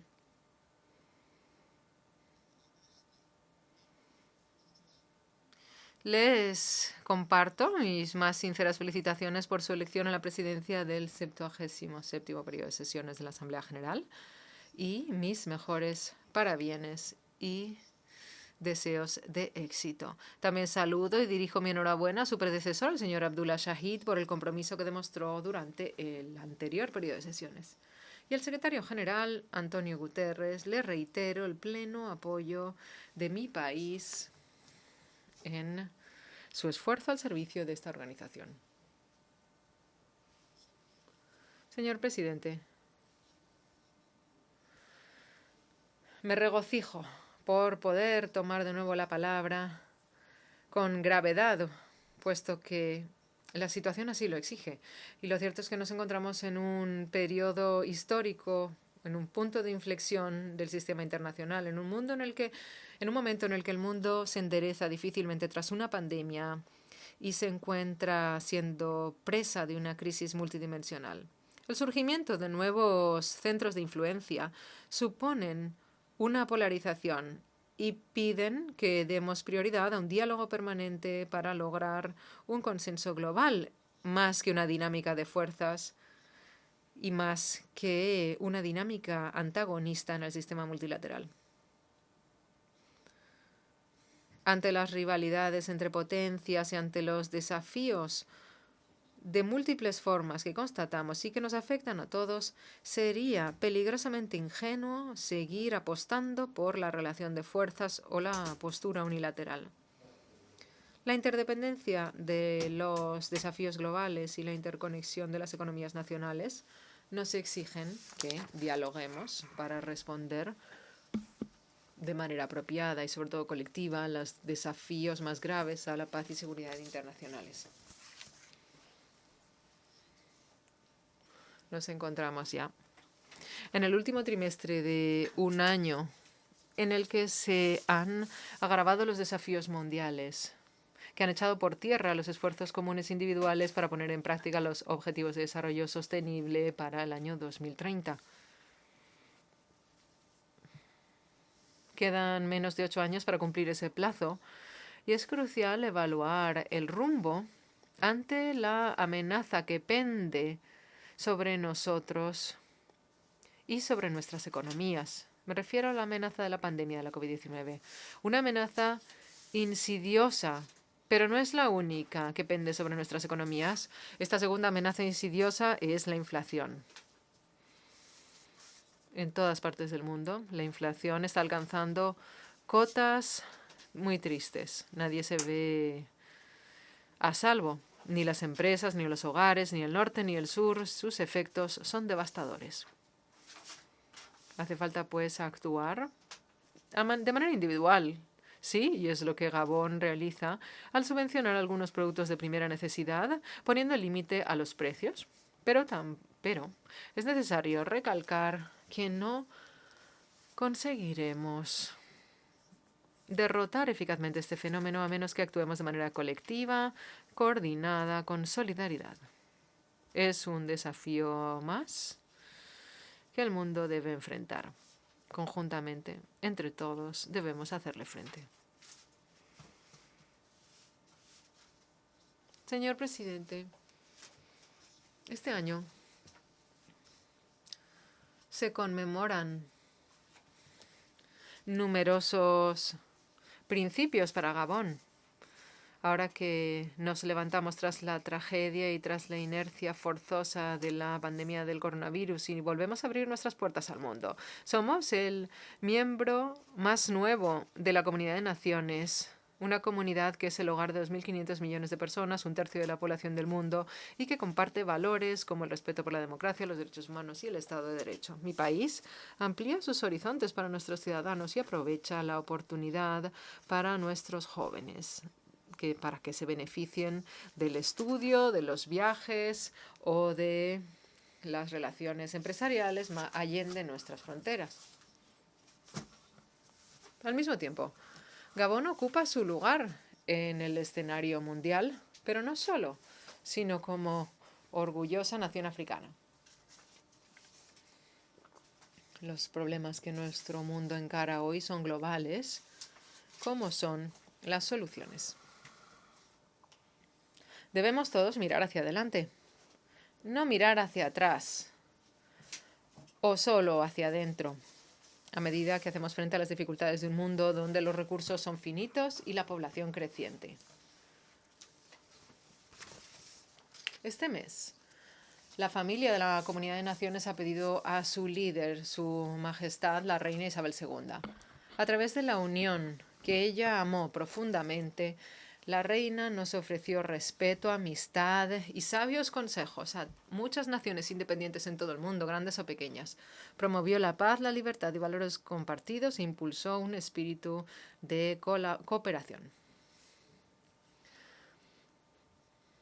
El nuevo jefe de la Comunidad de Naciones, Su Majestad el Rey Carlos III, puede contar con mi pleno apoyo y el del pueblo gabonés. El rey Carlos III, un estimado amigo de Gabón durante muchos años, comparte mi entusiasmo por proteger nuestro entorno nacional y nuestra biodiversidad y las mismas preocupaciones relativas al clima global y la sostenibilidad. Señor presidente, 50 años después de la Conferencia de Estocolmo, la humanidad encara una triple crisis medioambiental sin precedentes: cambio climático, la crisis de extinción de biodiversidad y la contaminación, sobre todo de microplásticos. Con respecto al clima, Gabón, que cuenta con 88% de cobertura forestal y un nivel de deforestación por debajo del 0,1%, es un país de alta cobertura forestal y baja deforestación. Somos uno de los países por excelencia. Desde la COP15 de Copenhague, Gabón ha absorbido de manera neta 1.000 millones de toneladas de dióxido de carbono. Absorbemos cada año también de la atmósfera 100 millones de toneladas de dióxido de carbono. En otras palabras, ya hemos logrado, es más, hemos excedido el Acuerdo de París con su objetivo de neutralidad de carbono. Contamos con la creación de un mercado de secuestro de carbono neto que nos permita mantener este rendimiento de cara a 2050 y más allá. En segundo lugar, en mi parecer, esta crisis de la biodiversidad es extremadamente alarmante. La COP15 en Montreal será un punto de inflexión para la humanidad y será absolutamente necesario que adoptemos un marco global para la biodiversidad ambicioso. Ha llegado el momento de transitar de los miles de millones a los billones, movilizando un 1% del PIB global para la naturaleza. En último lugar, la contaminación se ha convertido en un problema crónico en nuestras ciudades, en nuestros ríos, en nuestros océanos. No debemos perder más tiempo en la aprobación de un acuerdo jurídicamente vinculante sobre la contaminación plástica, así como el Tratado del Alta Mar para lograr los objetivos de desarrollo sostenible. Nuestros acuerdos internacionales y políticas nacionales han de abordar la interdependencia de estas crisis. Señor presidente, las amenazas a la paz y seguridad siguen incrementándose exponencialmente ante la proliferación de los grupos armados. Por ello, restringir su acceso a las armas será una de las prioridades de mi país durante nuestra presidencia del Consejo de Seguridad de las Naciones Unidas en octubre. En este sentido, quisiera reiterar el llamado de mi país para una alianza robusta que garantice una mayor seguridad en el Golfo de Guinea. Muchos países encaran crisis humanitarias críticas exacerbadas por el conflicto armado, tal y como ocurre en Ucrania, donde la guerra ha provocado un empeoramiento de la situación de países y regiones que ya experimentaban escasez de alimentos. Por ello, mi país se ha opuesto claramente no solo a esta guerra sangrienta, sino a cualquier otra forma de guerra. Gabón, que jamás ha experimentado un conflicto armado, seguirá defendiendo y promoviendo el diálogo y la negociación en lugar de la confrontación. Señor presidente, el acceso a la educación para la infancia debería considerarse un derecho sagrado. Por lo tanto, expreso el apoyo resoluto de mi país para que las escuelas y los lugares educativos se consideren lugares sagrados, especialmente durante los conflictos armados. Poner en juego la educación es como hipotecar a las generaciones futuras.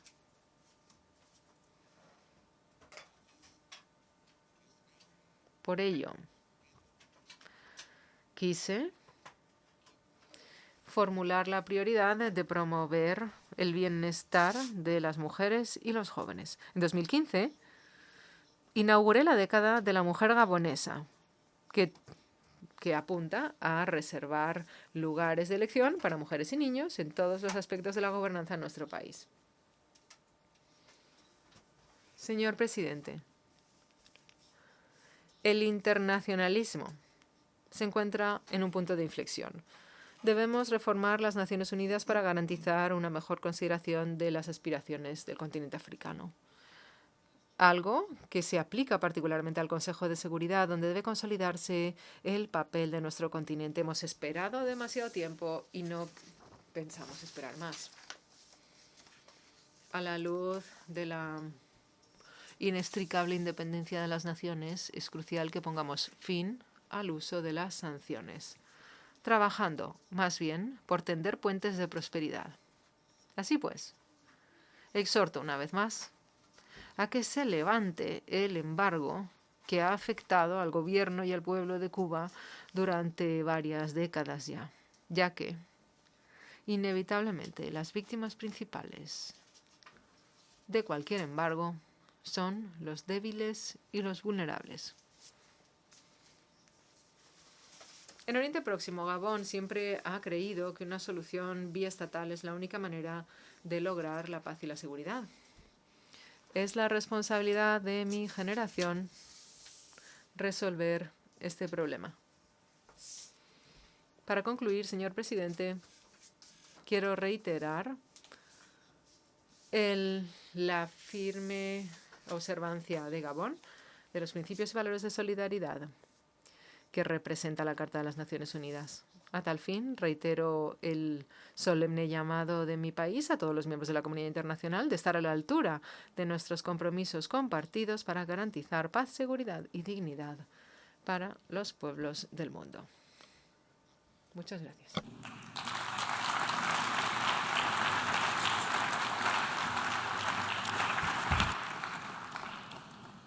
Au nom de l'Assemblée Générale, je tiens à remercier. En nombre de la Asamblea General, quisiera darle las gracias al presidente de la República Gabonesa por su discurso y le pido, por favor, el protocolo que acompañe a su excelencia.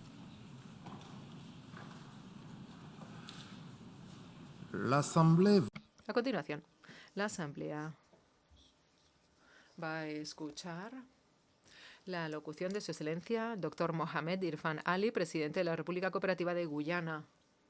Pido, por favor, a protocolo a que acompañe a su excelencia.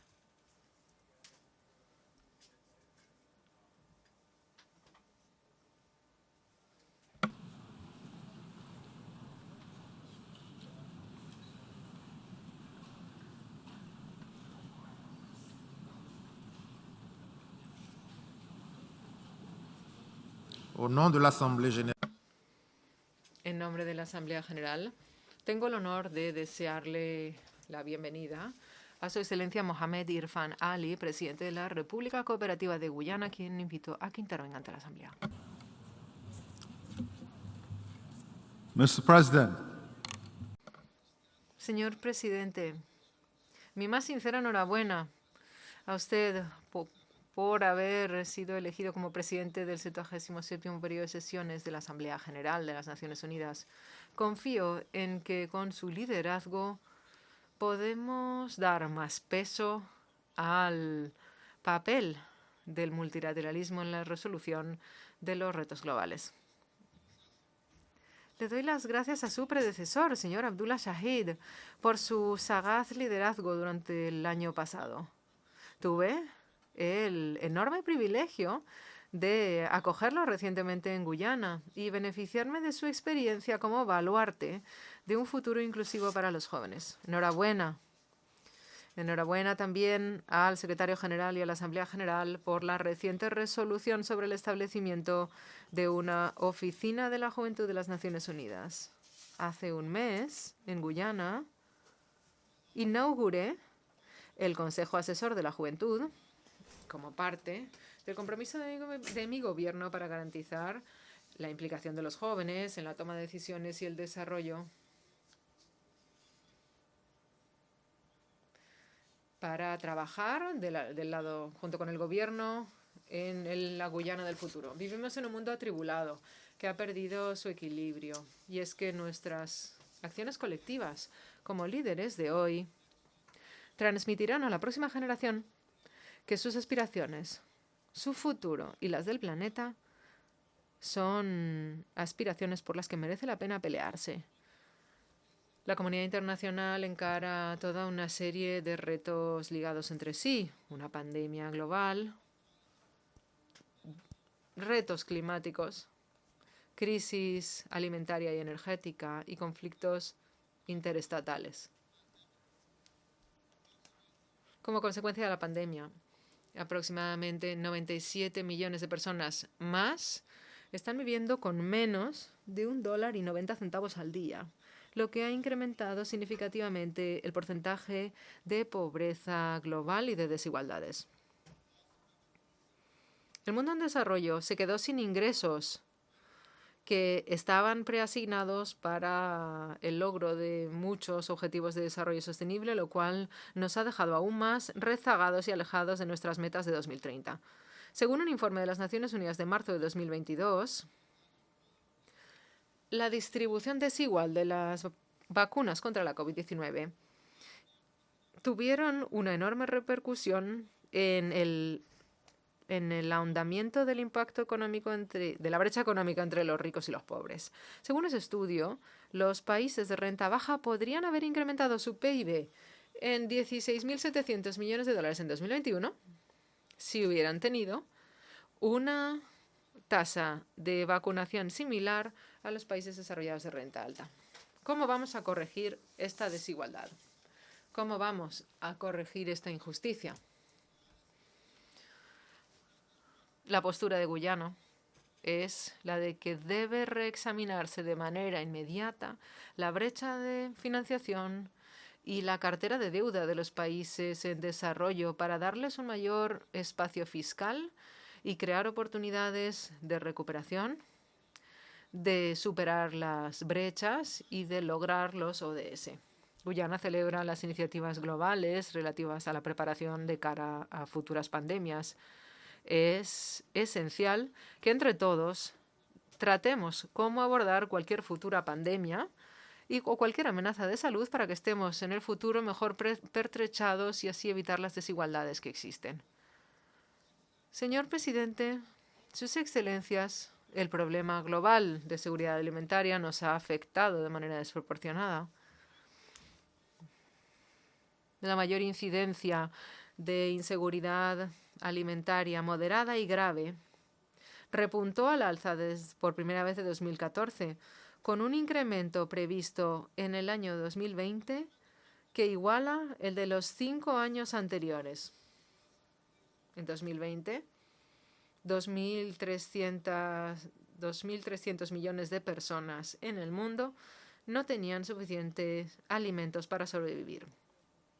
Asimismo, el Programa Mundial de Alimentos y la FAO ya nos han avisado de que la grave inseguridad alimentaria se va a empeorar en 20 lugares problemáticos en el periodo entre junio y septiembre de 2022. Desde el inicio de la pandemia, los precios globales de los alimentos se han disparado en un 65% y se quedarán en esos valores a mediano plazo como resultado de las limitaciones en las cadenas de abastecimiento, el incremento de los costes energéticos, de envío, cuestiones climáticas y la guerra en Ucrania.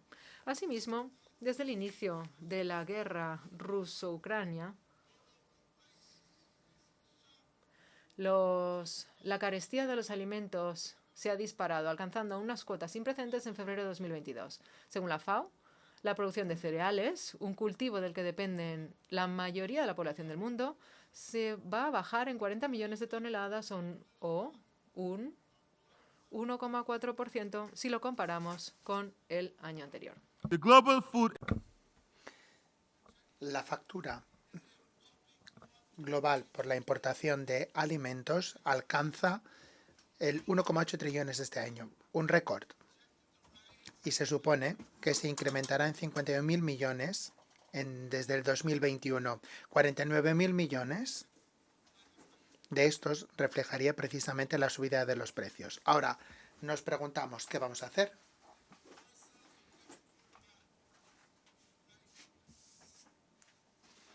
Podemos ayudar si eliminamos las prohibiciones de exportación en el caso del arroz y del trigo, si liberamos los cereales. La respuesta, desde luego, sería un sí rotundo. Por ejemplo, las prohibiciones de exportación de arroz de la India y de trigo de Rusia han llevado a un incremento de precios del 12,3% y del 9% para el arroz y para el trigo, respectivamente. Como líderes mundiales tenemos que encontrar un equilibrio y tenemos que encontrarlo ahora.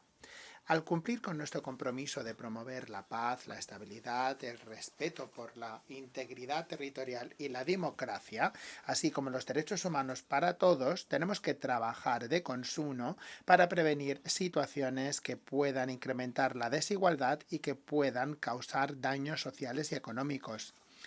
Ha llegado el momento de decidir si necesitamos un enfoque nuevo para garantizar la seguridad alimentaria, para garantizar la seguridad energética, climática, el acceso a la asistencia sanitaria, la educación de calidad, así como la seguridad de los conflictos y las guerras.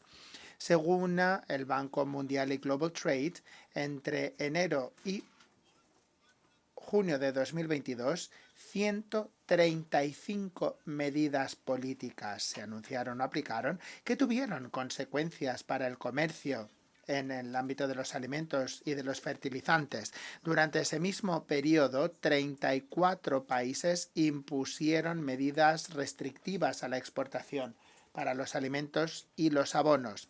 Por lo tanto, tenemos que hacernos las siguientes preguntas. ¿La globalización solamente se aplica en condiciones normales o resulta oportunista y su aplicación se tiene que hacer cuando se dan crisis y entonces nos encerramos y nos olvidamos del multilateralismo y de la globalización? Las pruebas están claras. La vacuna contra la COVID-19 y ahora el acceso a los alimentos y a los fertilizantes. Una iniciativa interesante es el mecanismo de financiación para la importación de alimentos, un mecanismo global, que parece poder responder a la subida de los costes de importación de los alimentos y hacer frente a las necesidades de los más necesitados. Sin embargo, tenemos que revisar los criterios de subvencionabilidad para recoger a países más allá de las categorías de renta baja o de renta medio-baja.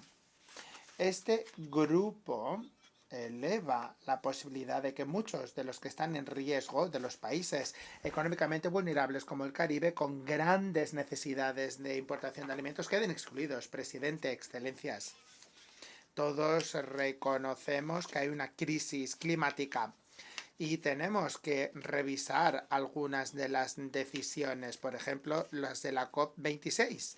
Ahí acordamos que no iba a haber más proyectos derivados del carbón. ¿Y cuál es la realidad? Las políticas y la planificación para el cambio climático, la adaptación, la ampliación, según el informe de adaptación de 2021, que se titulaba Gathering Storm, la financiación y la aplicación siguen quedándose muy atrás.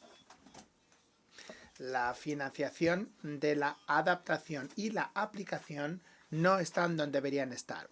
El análisis nos muestra que los costes de la adaptación serán probablemente más altos que el rango que se ha previsto, entre 140.000 y 300.000 millones de dólares anuales de aquí a 2030. Y hablamos de 280.000 a 500.000 millones anuales de aquí a 2050 para los países en desarrollo. En 2019, 79.600 millones se asignaron a los países en desarrollo para la planificación y para el despliegue de medidas de mitigación y adaptación. La brecha entre los costes previstos y los flujos de financiación para la adaptación existentes se sigue incrementando y hablamos de entre 5 y 10 veces. Ese es el rango. La promesa de 100.000 millones y el fracaso a la hora de cumplir con esa promesa se tiene que considerar en el contexto de los costes posibles de la acción climática para la mitigación, la adaptación y para hacer frente a las pérdidas y a los daños. Esto no es suficiente. La adopción de normas en los mercados de carbono. Estas normas que se adoptaron en Glasgow tiene el potencial de liberar recursos importantes para los países que tienen bosques. Por ejemplo, países como Guyana, que pueden ganar miles de millones de dólares a través de los mercados voluntarios de carbono. Sin embargo, el precio aproximado actual sería de $10 por tonelada en el mercado voluntario. Según el informe del FMI, el precio debería estar más cerca de los $70 por tonelada. La COP27 tendrá que avanzar a la hora de afinar las normas para la aplicación del artículo 6 del Acuerdo de París y tendrá que adoptar decisiones que incrementen el precio de carbono que se comercia en los mercados voluntarios. Presidente, excelencias. El mundo también hace frente a una crisis energética. En 2019, casi el 10% de la población mundial no tenía acceso a la electricidad. La electricidad generada por los combustibles fósiles se incrementó en un 178% entre el 2000 y el 2021. La electricidad generada del carbón se incrementó en 173% desde el 2000. Basándose en una previsión energética reciente de la Administración de Información Energética de Estados Unidos, la generación con base en el carbón será un componente energético clave como resultado de distintos factores, entre los que se incluye una caída de la parte del gas natural y la subida de los precios del petróleo. Mientras que todo esto ocurre, la demanda global de energía se incrementará en un 47% en los próximos 30 años. Según este organismo, la demanda global de electricidad ya creció en un 6% en 2021 y se ha previsto que crezca en 2,4% en 2022, de los cuales solo el 50% se podrá cubrir con energías renovables. El otro 50%, por tanto, tendría que cubrirse con fuentes no renovables. Además, el análisis de este organismo especifica que situarse en el camino hacia las emisiones netas cero de aquí a 2050 necesitaría un incremento de 3 dígitos en el nivel de inversión actual en la transición hacia la energía limpia. Estamos hablando de 4 trillones de aquí a 2030. Ahora, nos tenemos que preguntar, ¿cómo podemos conseguir equilibrar esto? Esta conversación tiene que tenerse en términos prácticos, tiene que ser una conversación completa, basada en hechos. Todos nos hacemos cargo de que habrá que hacer ajustes para salvar el planeta. Ahora, ese ajuste, ¿cómo se va a operar? Considerando las crisis energéticas y de alimentos que también son importantes y hay que garantizar que la desigualdad no se amplíe. En esta transición, los combustibles fósiles siguen siendo necesarios y en este contexto estamos convencidos de que aquellos que llegan ahora como Guyana tienen que formar parte de este enfoque equilibrado. Incluso como novato, Guyana propuso en la COP26 la eliminación de subsidios de la producción de combustibles fósiles y abogó por la necesidad de tener un precio firme en el carbón, y me refiero a un precio global. Sin embargo, no consideramos que haya que castigar a los que llegan al desarrollo eliminando el acceso a la financiación e incrementando los costes de financiación, porque esto, de hecho, lo que hará será proteger el monopolio existente, impulsará los costes de inversiones y además también dará lugar a un producto más caro. Presidente, Excelencias, estamos comprometidos con construir un país que trate todos los temas, la seguridad alimentaria, el cambio climático, la seguridad energética, las desigualdades dentro de nuestras fronteras, pero también en la región. Bajo el pabellón de One Guyana, una Guyana, mi gobierno ha lanzado muchas iniciativas para intentar superar las brechas de la desigualdad y el acceso. Estamos intentando reducir la factura de importación de alimentos e intentamos incrementar la seguridad alimentaria a través de más cultivos y más inversiones en nuevas tecnologías, en una agricultura inteligente. Todo ello para situar a Guyana como productor líder de alimentos en CARICOM.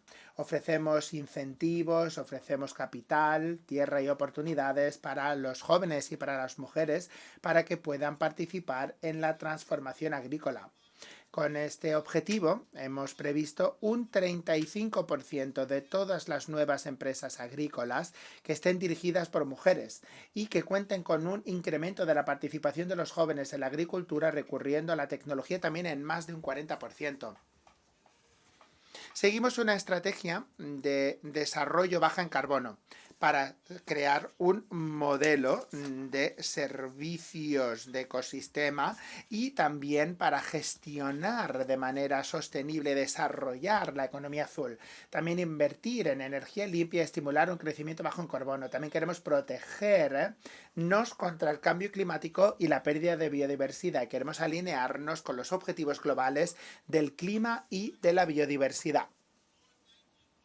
Nuestros bosques, que son del tamaño de Inglaterra, almacenan 19,5 gigatoneladas de carbono con un índice de deforestación inferior al 0,05%. Y también queremos mejorar la gestión sostenible de nuestros bosques como un bien nacional y global. Ya hemos logrado el cero neto y trabajamos duro en nuestra transición desde nuestra condición en 2025, que tenemos una dependencia del 95% del diésel y del petróleo, para pasar a una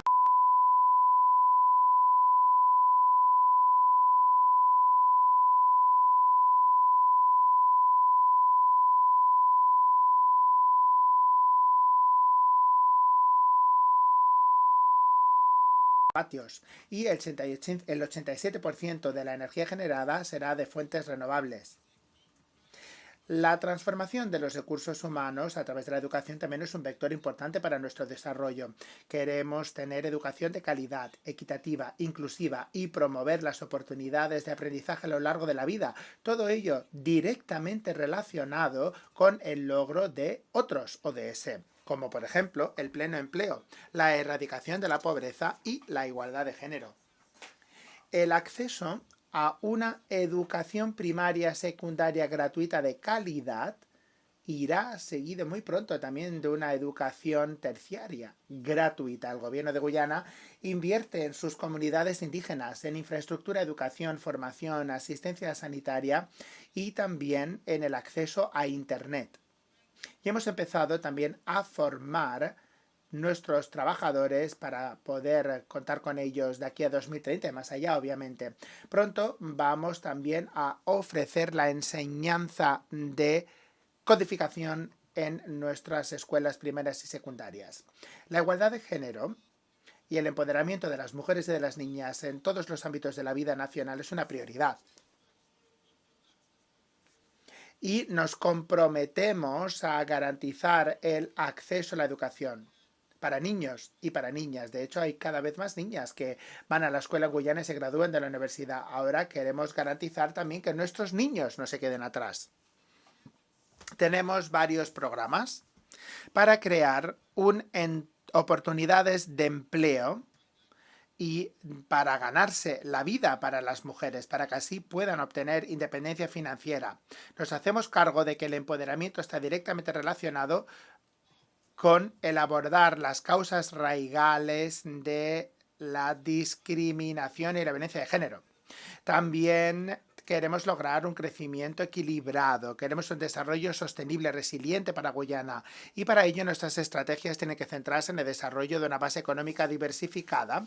Tenemos también que reforzar nuestros sistemas agrícolas de producción de alimentos, la transformación de los recursos humanos. Hemos de invertir en el sector social para ofrecer una educación de nivel mundial y también alojamiento para todos.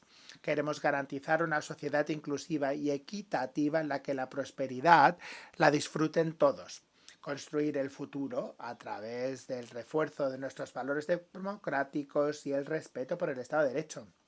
Presidente, Excelencias, como parte de la familia global, Guyana se somete al orden internacional basado en normas, así como a la necesidad de que resurja la voluntad política y el compromiso para proteger la estructura multilateral. Estamos preocupados por la cantidad de personas que viven en situaciones de conflicto.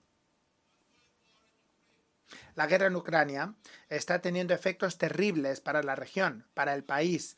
El impacto de la guerra se hace sentir, sobre todo por las mujeres y los niños. Pedimos una solución pacífica, rápida a este conflicto y expresamos nuestro apoyo a los esfuerzos del secretario general de las Naciones Unidas que está trabajando en este contexto en nuestra propia región.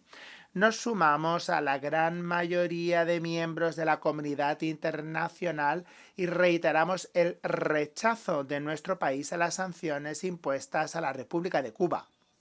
Guyana también desea insistir en su solidaridad con el pueblo palestino y en su apoyo a una existencia digna en su patria de conformidad con la solución de dos estados. Guyana no condona ni apoya la amenaza ni el uso de la fuerza en las relaciones interestatales o para la solución de controversias.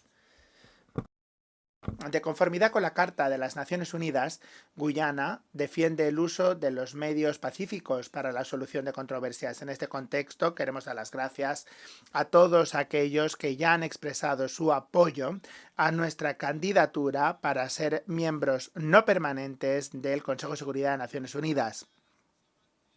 En lo que se refiere a la soberanía e integridad territorial de nuestro país, puesta en tela de juicio por Venezuela, conseguimos, y citamos al secretario general en la inauguración del debate general ayer, y le cito, seguimos, como digo, comprometidos a aprovechar al máximo todas las herramientas diplomáticas para la solución pacífica de controversias, tal y como determina la Carta de las Naciones Unidas.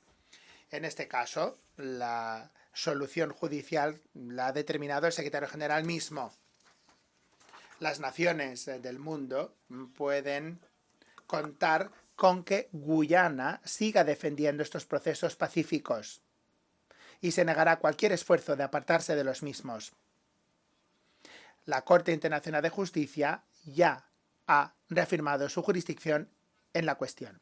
Presidente, Excelencias, la Asamblea debe reforzar el espíritu de multilateralismo, debe encontrar soluciones a los desafíos tan importantes que azotan a la comunidad global.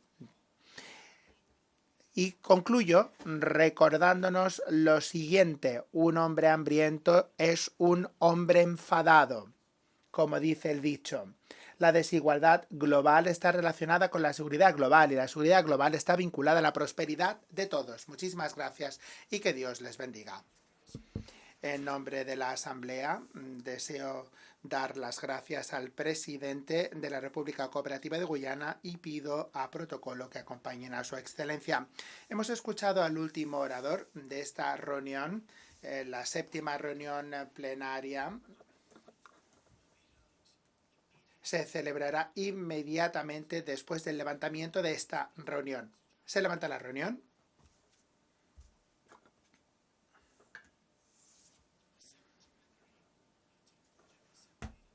Declaro abierta la séptima reunión plenaria de la Asamblea General.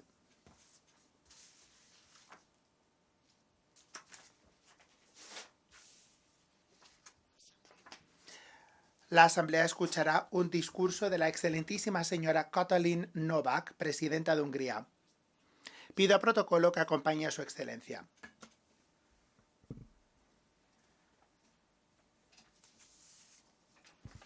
En nombre de la Asamblea General tengo el honor de dar la bienvenida a la excelentísima señora Katalin Novák, presidenta de Hungría, y la invito a dirigirse a la Asamblea.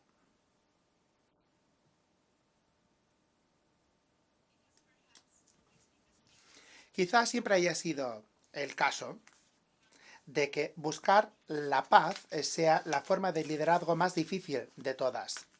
No conozco una fórmula única para el éxito, pero a lo largo de los años he observado que hay ciertas características del liderazgo que son universales y a menudo se trata de encontrar la manera de alentar a las personas a combinar sus esfuerzos, sus talentos, sus ideas, su entusiasmo y su inspiración para colaborar. Cito de un discurso de Su Majestad, la finada Isabel II, discurso de 2010, que presentó aquí ante la Asamblea General de las Naciones Unidas. Hoy, que conmemoramos el Día Internacional de la Paz, estoy aquí ante ustedes para pedirle a los líderes del mundo que respeten el legado de Isabel II para que podamos vivir en paz. Excelencias, señoras y señores, para mí es un honor y un placer especial saludar a mi paisano, al presidente Csaba Kőrösi. Con su presidencia, después de 40 años, Hungría vuelve a ser presidente de la Asamblea General de Naciones Unidas por un año. Es un gran honor para Hungría y desde luego lo es en esta situación tan complicada que vivimos en la actualidad. Señor presidente, estimado Csaba, le deseo todos los éxitos en su trabajo.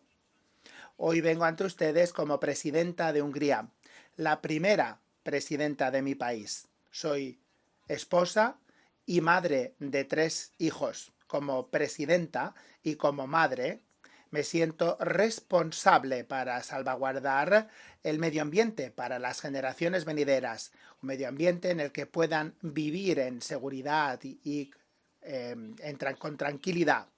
Hoy, en que conmemoramos el Día Internacional de la Paz, me dirijo ante ustedes reafirmando nuestro compromiso con la Carta y con el artículo 1.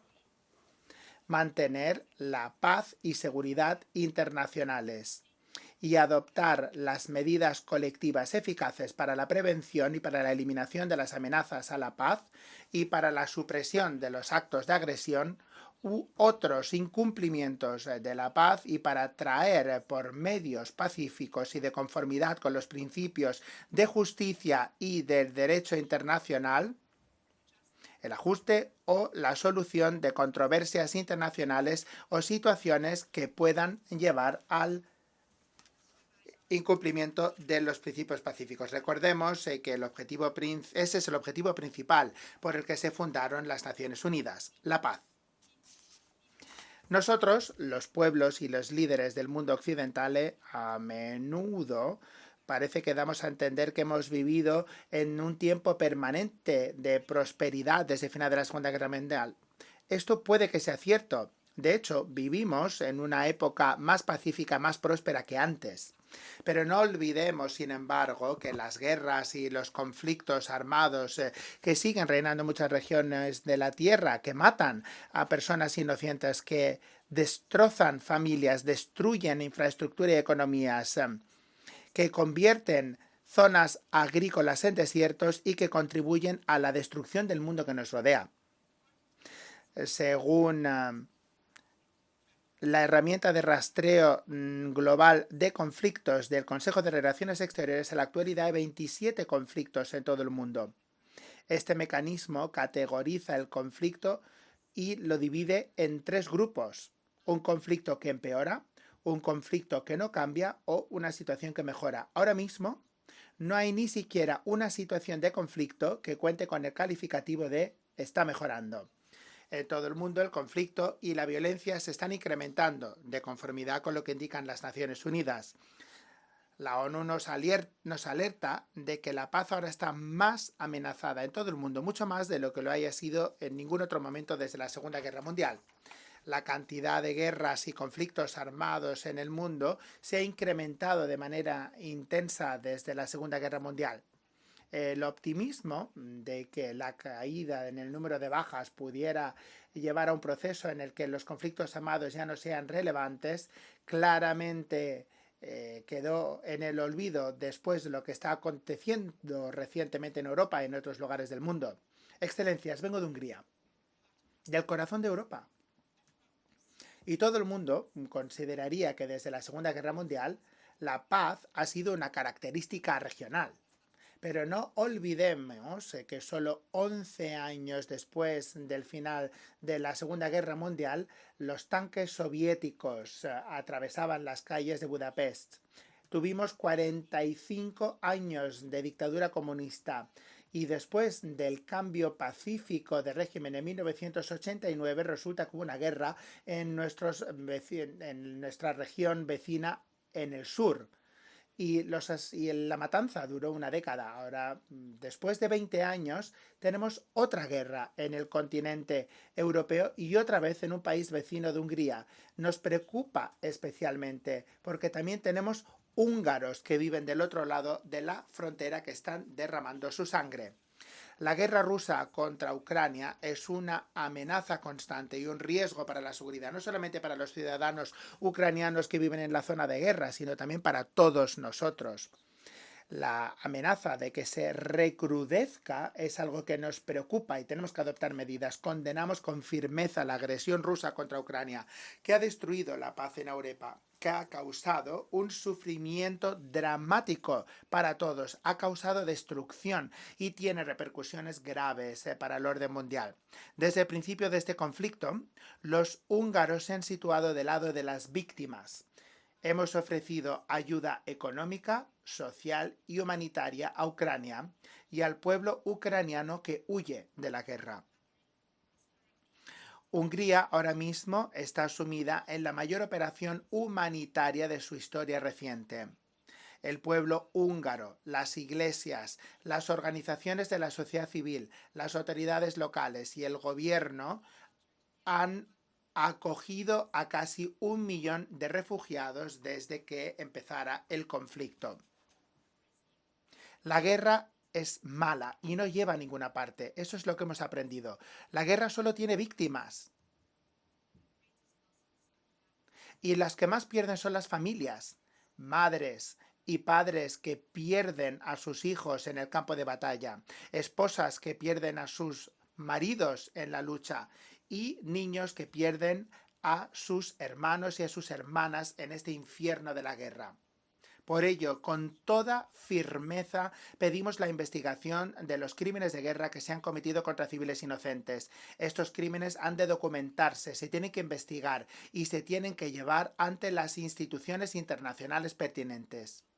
No puede haber delito que quede impune. Excelencias, señoras y señores, en Naciones Unidas, ¿qué queremos? ¿Queremos ganar la guerra? Nosotros no tenemos que abogar por ganar ninguna guerra. Lo que tenemos que defender es la recuperación de la paz. Y si queremos, encontraremos el camino.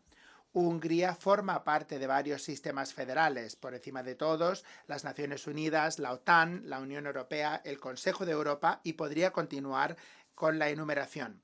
Estas organizaciones las fundaron para buscar la paz como objetivo fundamental. Podría decir que se crearon también por el deseo de obtener la paz, y estoy convencida de que el servicio de la paz es precisamente el fundamento de su identidad.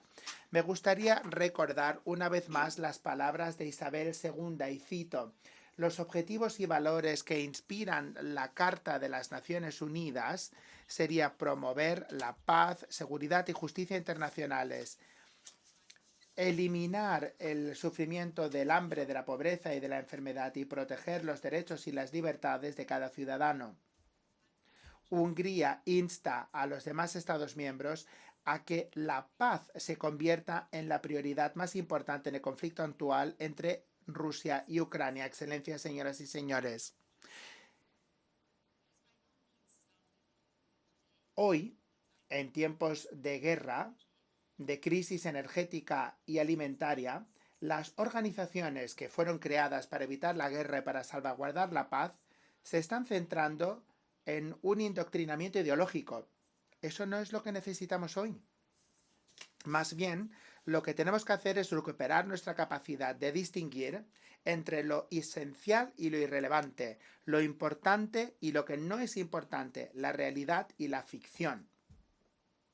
La mayoría de nosotros hemos venido a la Asamblea desde Londres. Estuvimos en el funeral de Isabel II, todos juntos, y nos inclinamos ante su féretro. Nos despedimos de una monarca excepcional, cuya vida estuvo marcada por el servicio a la paz. Se lo debemos al pueblo y a su memoria adoptar nuestras decisiones con ese mismo espíritu. Y concluyo citando a Winston Churchill en 1953. Aquellos que pueden ganar una guerra bien, casi nunca consiguen hacer la paz bien. Y aquellos que pueden hacer bien la paz, jamás hubieran ganado la guerra. Trabajemos por hacer bien la paz. Muchísimas gracias.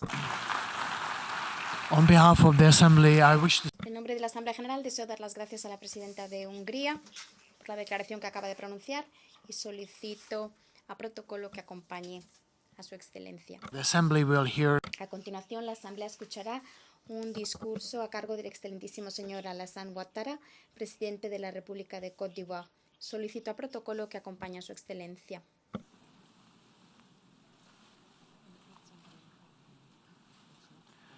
On behalf of the General Assembly, I have the honor. En nombre de la Asamblea General, tengo el honor de dar la bienvenida al excelentísimo señor Alassane Ouattara, presidente de la República de Côte d'Ivoire, a quien invito a dirigirse a la Asamblea. Señor Chava Kurushi, presidente de la Asamblea General de las Naciones Unidas en su 77º periodo de sesiones, excelencias, señoras y señores jefes de Estado y de Gobierno, señor Antonio Guterres, secretario general de las Naciones Unidas, excelencias, damas y caballeros, distinguidas delegaciones, señor presidente. Ante todo, quisiera felicitarlo por su brillante elección a la presidencia de la Asamblea General de las Naciones Unidas en su 77º periodo de sesiones. Le deseo todo género de éxitos en el cumplimiento de este noble cometido. Asimismo, deseo felicitar sinceramente a su predecesor, el señor Abdullah Shahid, por su sobresaliente liderazgo y por su gestión eficaz de nuestros trabajos durante el periodo de sesiones anterior. Señor presidente, estas iniciativas encomiables, en un contexto difícil, caracterizado en particular por la pandemia de la COVID-19, nos han permitido mantener viva la esperanza en un futuro mejor. Quisiera rendir un merecido homenaje al señor Antonio Guterres, secretario general de las Naciones Unidas,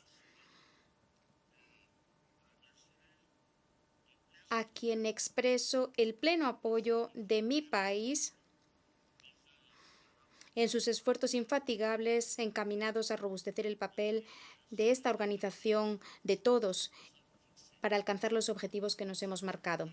Señor secretario general, vaya para usted todo mi aliento, en particular en la puesta en práctica de las propuestas pertinentes reflejadas en su informe titulado Nuestro Programa Común. Señor presidente, excelencias, damas y caballeros, Côte d'Ivoire celebra los importantes éxitos alcanzados en múltiples ámbitos por las Naciones Unidas desde su creación. En este contexto, mi país quisiera dar las gracias al Alto Comisionado de las Naciones Unidas para los Refugiados, el ACNUR, el cual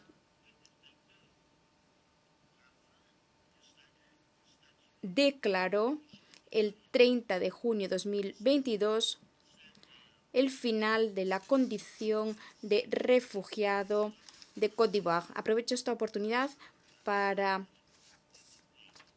expresar mi satisfacción por la excelente cooperación entre el ACNUR y mi país. Sin embargo, la multiplicación y la complejidad de los desafíos en materia de paz y de seguridad, de democracia, de protección de los derechos humanos, la conservación del medio ambiente, siguen siendo todos ellos temas que suscitan preocupación. Acojo con beneplácito el tema elegido para este periodo de sesiones, tan pertinente y que nos insta a buscar soluciones para encarar los desafíos que tenemos ante nosotros. Señor presidente, excelentísimos señores, excelentísimas señoras, la agravación de las tensiones geopolíticas y el estallido de nuevos conflictos internacionales amenazan la paz y la seguridad internacionales. La guerra en Ucrania acaba de recordarnos que la paz es una búsqueda permanente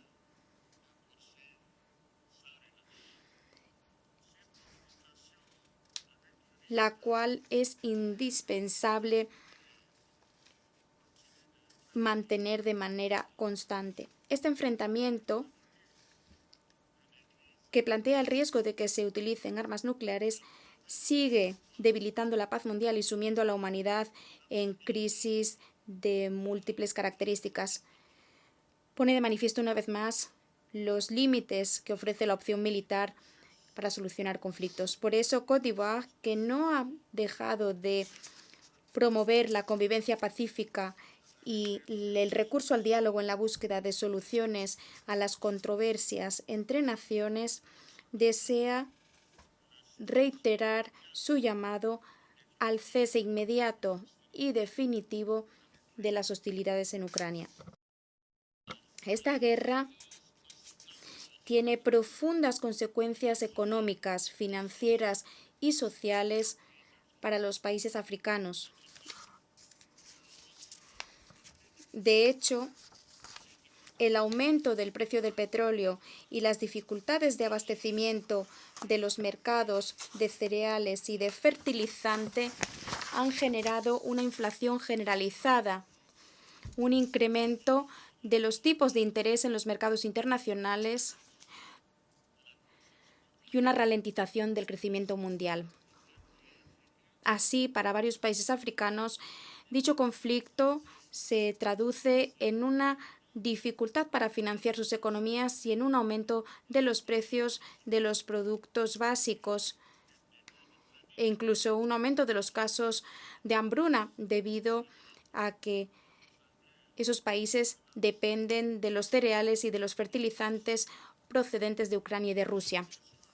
Esta situación ha llevado al gobierno de mi país a subvencionar los precios de los productos derivados del petróleo y del trigo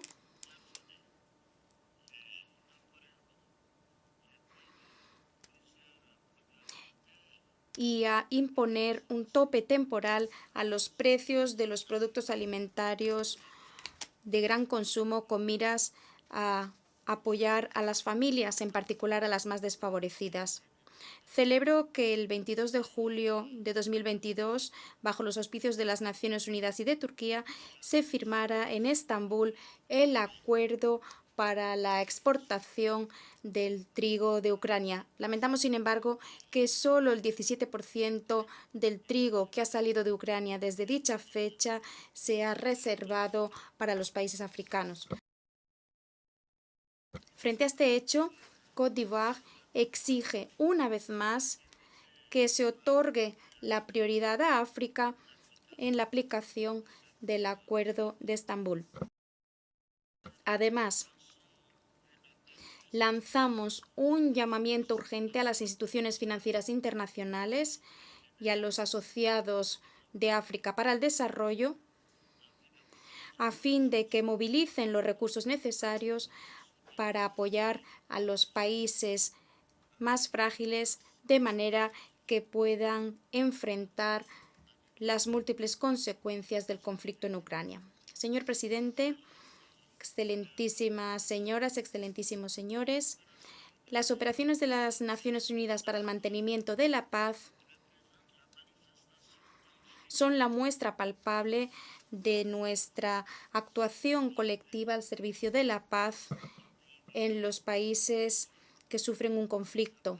Côte d'Ivoire, que ha acogido una de las operaciones más importantes de las Naciones Unidas para el mantenimiento de la paz en África, valora en su justa medida el sacrificio realizado por los países que aportan contingentes a fin de que pudieran regresar a nuestro país la paz y se facilitara la reconstrucción después del conflicto. Gracias al éxito de la operación de las Naciones Unidas en Côte d'Ivoire, la ONUCI, y gracias a la fe que tenemos en los valores de la Carta de las Naciones Unidas, mi país ha decidido participar activamente en las operaciones de paz de las Naciones Unidas, como ya lo declaré ante el Consejo de Seguridad en diciembre de 2018. En este sentido, me alegro de que Côte d'Ivoire esté participando en la Misión Multidimensional Integrada de las Naciones Unidas para la Estabilización en Malí, la MINUSMA, y en la Misión de las Naciones Unidas en la República Centroafricana, la MINURCA. Rindo homenaje a la profesionalidad de los contingentes de mi país desplegados en esas operaciones. Me inclino ante la memoria de los soldados de Côte d'Ivoire que fallecieron al servicio de la causa de la paz en el hermano país de Malí, que necesita decididamente el apoyo de todos en su combate contra los grupos terroristas armados. Por desgracia, en este contexto de lucha contra el terrorismo, 46 soldados de mi país desplegados en el 8º destacamento del elemento de apoyo nacional en el seno de la MINUSMA en Malí llevan detenidos injustamente desde el 10 de julio de 2022. Pido de nuevo su puesta en libertad sin demora. Mi país alienta a las autoridades de Malí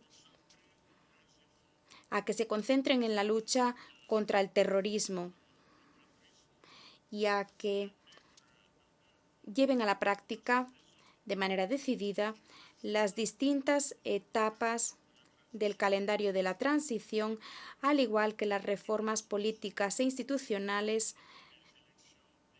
necesarias con miras a que se celebren las elecciones presidenciales previstas para febrero de 2024 en aras del bienestar de la población de Malí. Señor presidente, excelentísimas señoras, excelentísimos señores, el terrorismo sigue constituyendo una amenaza de envergadura contra la paz y la seguridad internacionales, al igual que un desafío colosal que ningún país ha logrado enfrentar por sí solo. Por eso hemos de reforzar nuestros instrumentos colectivos de lucha contra esta lacra y dar muestras de solidaridad y de determinación. En este sentido, mi país acoge con beneplácito la actuación decisiva de Francia y de sus asociados europeos en el Sahel y reitera su llamado en pro de una mayor implicación de las otras grandes potencias en la lucha contra el terrorismo en el Sahel y en el Golfo de Guinea, a fin de respaldar a los ejércitos nacionales y de apoyar a la Comunidad Económica de los Estados de África Occidental, la CEDEAO, y, como no, también la iniciativa de Accra. Para contribuir en este empeño colectivo, Côte d'Ivoire pone a disposición de los países de África la Academia Internacional de Lucha contra el Terrorismo. Se trata de una estructura con sede en la ciudad balneario de Jacquesville, donde se imparte formación en todos los oficios civiles y militares de la lucha contra el terrorismo. Señor presidente, excelentísimas señoras, excelentísimos señores, estamos hoy reunidos en momentos en que la crisis energética derivada de la guerra en Ucrania pone en peligro los avances alcanzados en materia de reducción de las emisiones de gases de efecto invernadero, en particular porque algunos países industrializados están volviendo a utilizar el carbón. Por desgracia, ahora tenemos los días contados y debemos actuar con diligencia y aplicar juntos los compromisos reflejados en el Acuerdo de París si queremos alcanzar el objetivo de mantener el calentamiento del planeta por debajo del tope de 1,5 grados centígrados. Para alcanzar esta meta, los países desarrollados deben reducir drásticamente sus emisiones de gases de efecto invernadero y respetar su compromiso de movilizar 100.000 millones de dólares anuales en favor de los países en desarrollo. La COP27, que tendrá lugar en Egipto, estoy seguro de que ofrecerá una nueva oportunidad para renovar el compromiso político de todas las partes interesadas en contribuir al financiamiento de la lucha contra el calentamiento del planeta. Quisiera indicar una vez más que mi país cumplirá con los compromisos que ha contraído en el Acuerdo de París sobre el clima y que tenemos previsto trabajar para proteger nuestro patrimonio forestal y nuestra rica diversidad biológica. Hacia eso va encaminada precisamente la iniciativa de Abidjan, conocida como Abidjan Legacy Program, e inaugurada con motivo de la 15ª conferencia de las partes de la Convención de las Naciones Unidas para la lucha contra la desertización, la COP15, que tuvimos el honor de acoger en nuestro país los días 9 a 20 de mayo de 2022.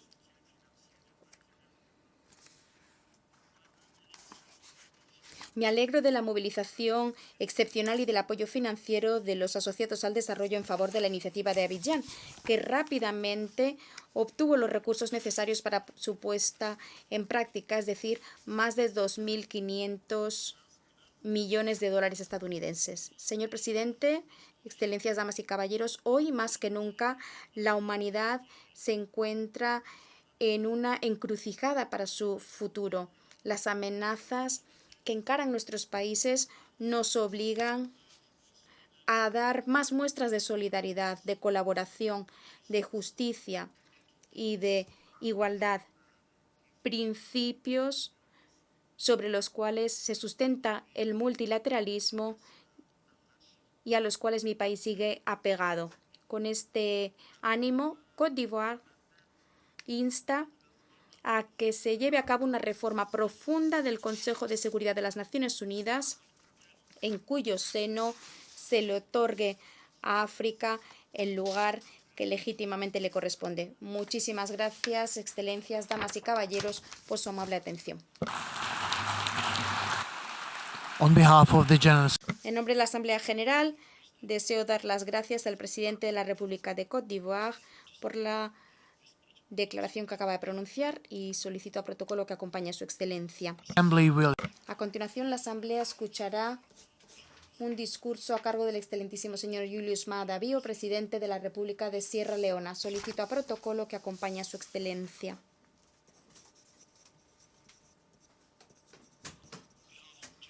En nombre de la Asamblea General,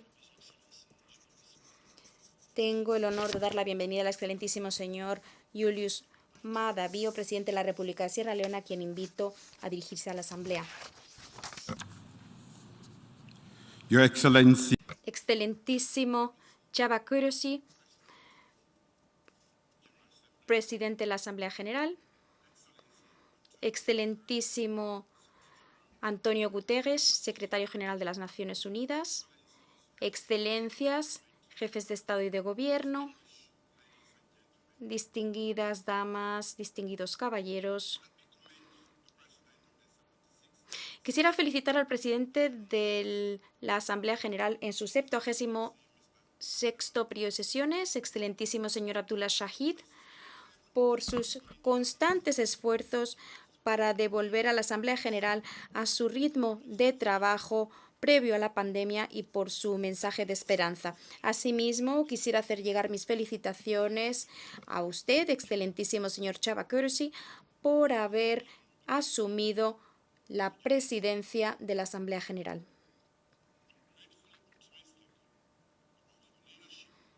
Soy muy optimista en cuanto a su liderazgo en estos tiempos sin precedentes. También encomiendo al secretario general, señor Antonio Guterres, por recabar el apoyo multilateral necesario en la búsqueda de soluciones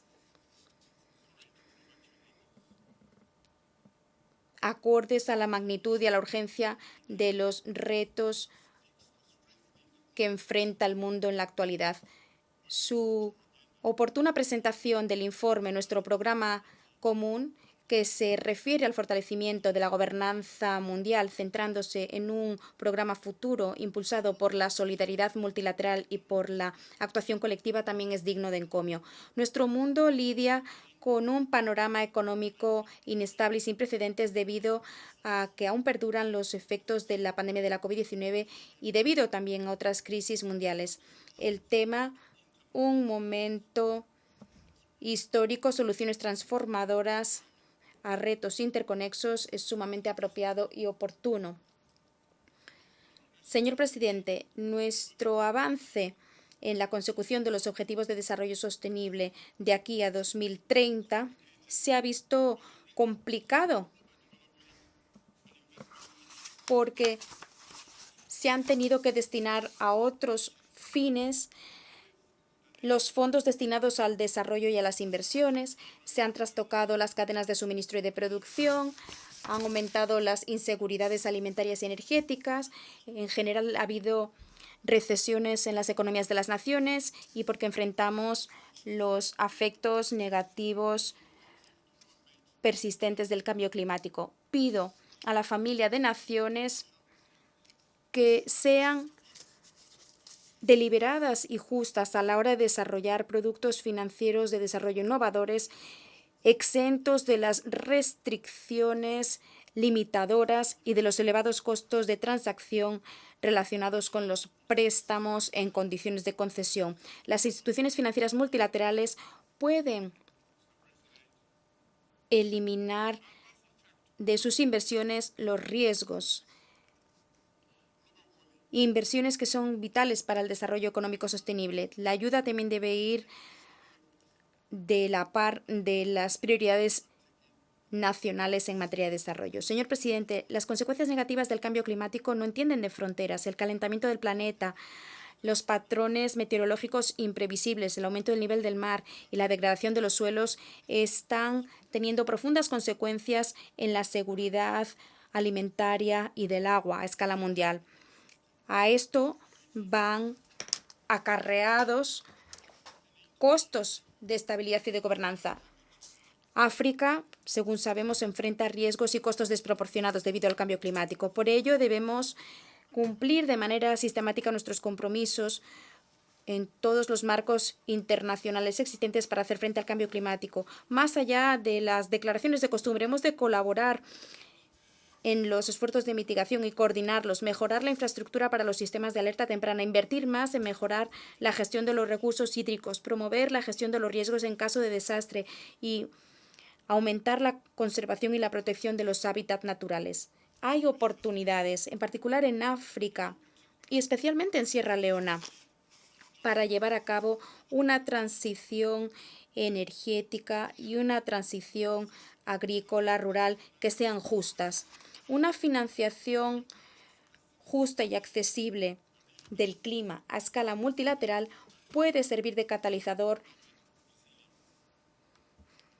para las medidas internacionales y nacionales y la innovación necesarias a fin de crear y apoyar la resiliencia ante el cambio climático.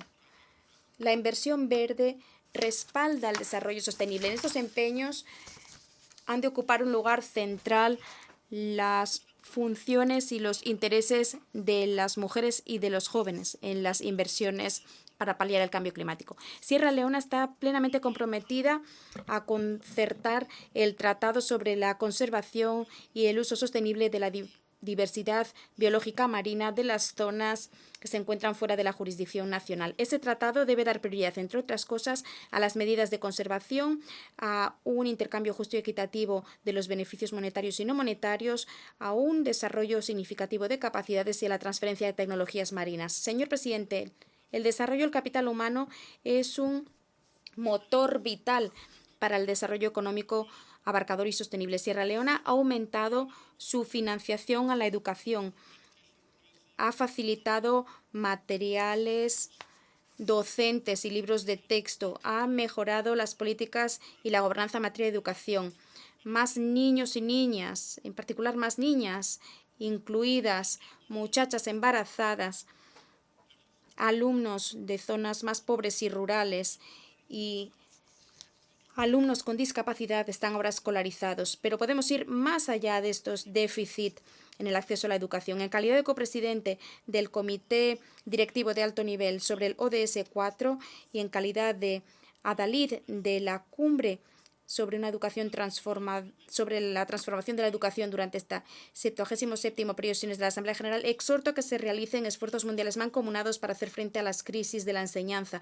Podemos movilizar modelos de financiación innovadores, lograr el acceso universal, en particular para las niñas y para los alumnos con discapacidad, promover la tecnología en la educación, invertir más en la alfabetización y en las competencias numéricas, hacer frente a los déficits de infraestructura, como por ejemplo de agua, saneamiento e higiene, respaldar los programas de alimentación en las escuelas, financiar la formación técnica y la formación profesional y financiar otras necesidades en todo el ámbito del sector educativo. Si hay una estrecha cooperación entre los Estados, confiamos en que podremos hacer frente a la crisis de la educación en nuestra era. Señor presidente, para hacer frente a la crisis alimentaria mundial que está afectando de manera desproporcionada a los países menos adelantados, Sierra Leona insta, o se suma, mejor dicho, al urgente llamado a la acción para que se aumente el financiamiento a fin de dar apoyo a la agricultura y al regadío, reforzar los sistemas alimentarios y la nutrición para las poblaciones vulnerables y la protección social para las poblaciones que se encuentran en situación de riesgo. Sierra Leona también se suma a los llamados para que se aligeren las limitaciones al suministro mundial, en particular para los fertilizantes, el arroz y otros productos agropecuarios. El apoyo multilateral para la creación de bancos de desarrollo agrícola que respalde las inversiones agrícolas privadas y el valor añadido en el sector agrícola promoverá la autonomía y una mayor resiliencia en ese sector.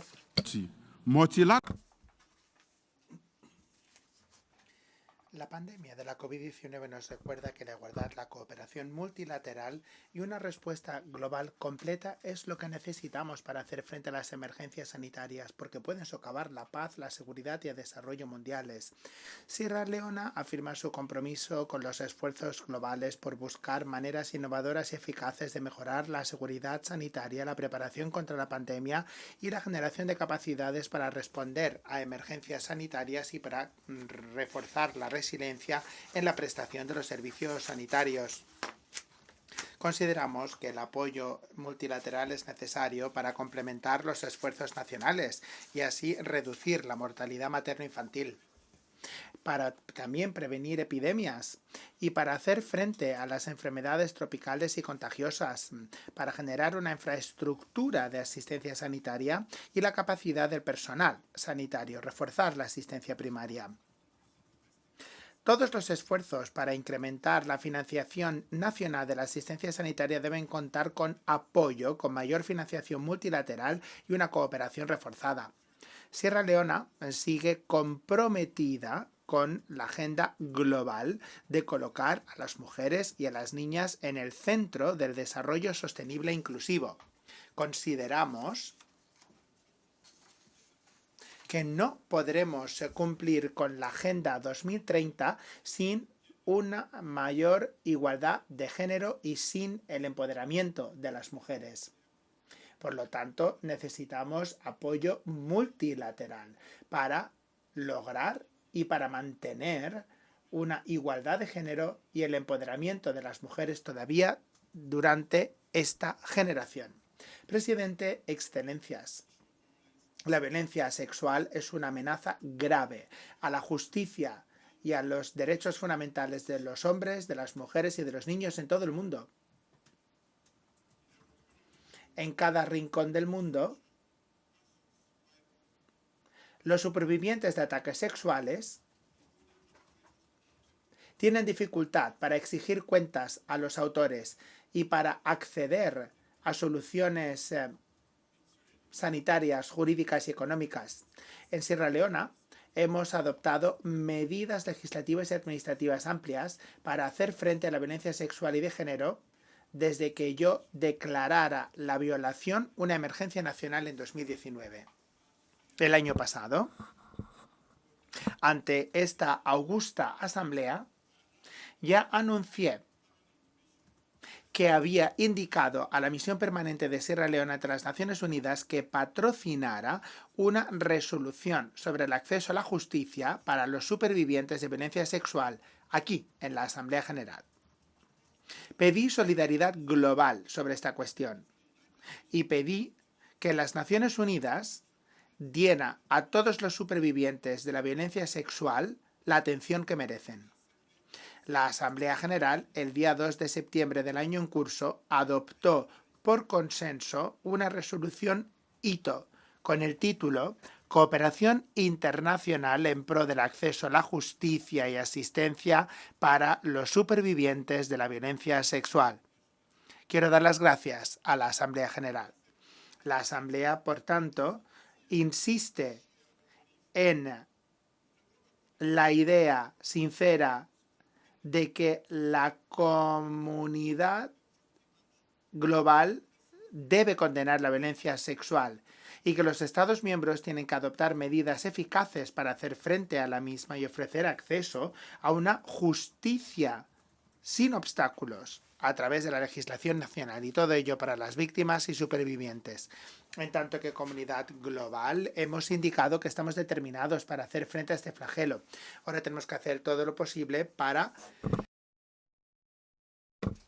regular el acceso a la justicia y otros remedios para garantizar la dignidad de los supervivientes de la violencia sexual. Presidente, Excelencias, los estados pequeños conforman la mayoría de miembros de las Naciones Unidas y son también los que defienden mayormente el sistema internacional basado en normas que sustenta el trabajo de las Naciones Unidas. De hecho, los estados pequeños han redactado, han negociado, han orientado en toda una serie de temas internacionales.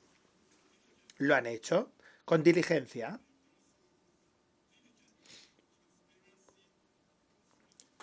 planteando el propósito y generando coaliciones. Y en este sentido, Sierra Leona propone seguir defendiendo estos valores en el Consejo de Seguridad de las Naciones Unidas. Espero poder contar con el apoyo valiosísimo de este órgano para la candidatura de Sierra Leona a un puesto no permanente en el Consejo de Seguridad de las Naciones Unidas para el mandato 2024-2025, con unas elecciones que se celebrarán en junio de 2023.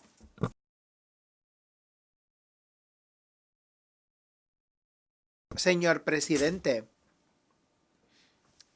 mi gobierno reafirma su compromiso con las disposiciones pertinentes de la Carta y la Declaración sobre la concesión de la independencia a los países y pueblos coloniales, tal y como figura en la resolución de la Asamblea General 1514. Nos sumamos al llamamiento a todas las partes que participan en el diálogo sobre la descolonización a que sigan haciendo gala de buena fe y un compromiso firme con una resolución concluyente sobre todas las disputas de soberanía, en tanto que coordinador del Comité de los 10 en la Unión Africana sobre la reforma del Consejo de Seguridad. Me alegra poder indicar los avances importantes que se han conseguido en las negociaciones intergubernamentales sobre la reforma del Consejo de Seguridad. Consideramos que los avances logrados durante el 76º periodo de sesiones de la Asamblea General se sustenta en el reconocimiento de la Asamblea de un mayor reconocimiento y apoyo por parte de los Estados miembros a las aspiraciones legítimas de los países africanos de desempeñar el papel que les corresponde en la escena global. A medida que África sigue abogando y sigue recogiendo apoyo para la posición común africana, tal y como se ha plasmado en el consenso de Sulubini en la declaración de Sirte, le pide a los Estados miembros que demuestren su compromiso renovado y su voluntad política para corregir la injusticia histórica cometida con África, apoyando la reforma del Consejo de Seguridad para que éste sea más inclusivo, para que sea más democrático, transparente, legítimo y eficiente. Un órgano global que rinda cuentas y que refleje de manera adecuada las realidades geopolíticas de nuestro mundo actual y futuro.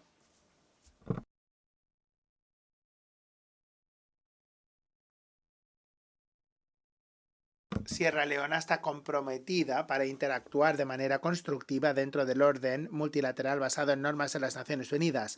Solo a través de la cooperación global podremos adoptar soluciones transformadoras a los desafíos globales. Muchas gracias por su atención. En nombre de la Asamblea General deseo agradecer al presidente de la República de Sierra Leona la declaración que acaba de hacer y pido protocolo que acompañen a su excelencia.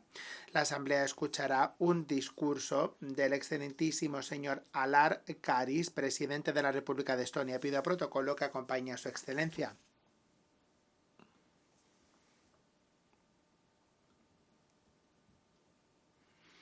En nombre de la Asamblea General tengo el honor de dar la bienvenida al excelentísimo señor Alar Karis, presidente de la República de Estonia, y lo invito a dirigirse a la Asamblea. Señor presidente, señor secretario general, excelencias, señoras y señores, tengo el honor de estar aquí hoy, aunque desearía que las circunstancias de mi primer discurso ante ustedes fueran diferentes. Hace un año, el secretario general presentó un informe sobre nuestra agenda común que nos inspiró a todos presentando su visión para los próximos 25 años de cooperación global y empezó unos debates sobre cómo podíamos reforzar el multilateralismo y lograr el desarrollo sostenible y los ODS. Yo apoyé los objetivos de ese informe y la tarea hercúlea porque el mundo está en una situación muy complicada. Vemos la violación de los principios clave de la Carta de Naciones Unidas en todos los continentes. Las Naciones Unidas mismas se han convertido en un campo de batalla, aunque algunos estados intentan convencer al mundo de los valores comunes que todos tenemos que defender. Lo único que podemos seguir es la Carta, que es nuestra promesa única de paz para todas las naciones, grandes y pequeñas, una promesa de impulsar los derechos humanos fundamentales, la igualdad de derechos entre hombres y mujeres. No se trata de una elección, se trata de una responsabilidad colectiva, garantizar que la paz, la justicia y los derechos humanos prevalezcan. El día 24 de febrero, la Federación de Rusia, un miembro permanente del Consejo de Seguridad de las Naciones Unidas, atacó a una Ucrania pacífica y democrática. Rusia empezó una guerra con el objetivo de acabar con la soberanía de su vecino, de eliminar su gobierno legítimo y exterminar a la nación ucraniana, imponiendo su orden marcado por el imperialismo, los intereses propios y la intolerancia. La invasión rusa, incluyendo la ocupación ilegal de Crimea y de territorios de Georgia y de Moldova, demuestra la falta de respeto total de Rusia al derecho internacional, al orden internacional basado en normas y también a la Carta de las Naciones Unidas, todos los valores y los principios que defienden las Naciones Unidas. Esta agresión brutal e injustificada es la amenaza más grave a la paz y seguridad globales desde el final de la Segunda Guerra Mundial. Y desafía los fundamentos del sistema de las Naciones Unidas, socavan la seguridad de todos los miembros de la comunidad internacional. Algunos colegas dudan de pronunciarse ante la agresión rusa. Algunos dicen que esta guerra es entre Rusia y Ucrania. Es decir, entre el agresor y la víctima. Jurídicamente y también moralmente solamente hay un lado correcto del que situarse. Permanecer en una zona gris alienta al agresor, socava esta organización y alimenta el sufrimiento humano. En años recientes hemos visto un sufrimiento devastador en Afganistán, en Myanmar, en Yemen, en Siria, en el Sahel y en el Cuerno de África, por mencionar solamente algunos. La guerra de agresión de Rusia hace que encontrar soluciones a estos conflictos solo sea más difícil. Incrementa la inseguridad alimentaria, afecta al sistema de alivio humanitario internacional y fomenta crisis globales.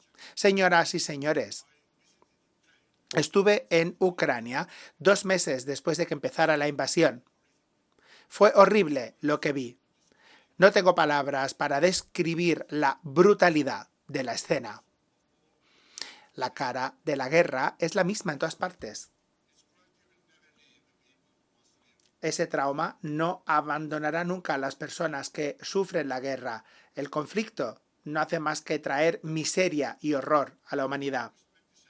A fecha 22 de agosto, la Oficina del Alto Comisionado de los Derechos Humanos ha registrado en Ucrania más de 13.000 bajas civiles, aproximadamente 6.000 muertos y 8.000 heridos. Pero, sin embargo, las cifras reales son mucho mayores. Cada muerto es una prueba más de las violaciones graves del derecho internacional por parte del agresor. En los términos más firmes, condenamos los crímenes de guerra que Rusia comete en Ucrania. La subsecretaria general de los Derechos Humanos informaba ante el Consejo de Seguridad de acusaciones creíbles de transferencias forzadas de niños no acompañados a territorios ocupados por Rusia o incluso a la Federación de Rusia. Habremos visto también tumbas de civiles torturados. Y esto nos hace preguntarnos si realmente estamos en el siglo XXI. Excelencias, señoras y señores, quiero rendir un homenaje a la resiliencia inconmensurable del pueblo ucraniano. Estamos de luto por las víctimas de la agresión rusa y nos situamos junto a Ucrania para buscar un futuro para su pueblo. Esta nación está defendiendo los valores que figuran en la Carta de Naciones Unidas, la paz, la libertad y la democracia, así como los derechos humanos, de conformidad con el artículo 51 de la Carta. Ayudar a Ucrania a proteger su derecho a existir es nuestra obligación colectiva. Al mismo tiempo, resulta preocupante que el Consejo de Seguridad de las Naciones Unidas, el órgano que tiene la responsabilidad principal de mantener la paz y seguridad internacionales, resulta que haya sido paralizado y que no pueda desempeñar el papel que le compete. Rusia abusa del poder de veto para bloquear al Consejo de la adopción de cualquier decisión en cuanto a las violaciones graves de la soberanía y la independencia de Ucrania. El Consejo de Seguridad está en el centro mismo de las Naciones Unidas. Es una vergüenza que desde el día 24 de febrero, solo haya adoptado una única declaración sobre Ucrania.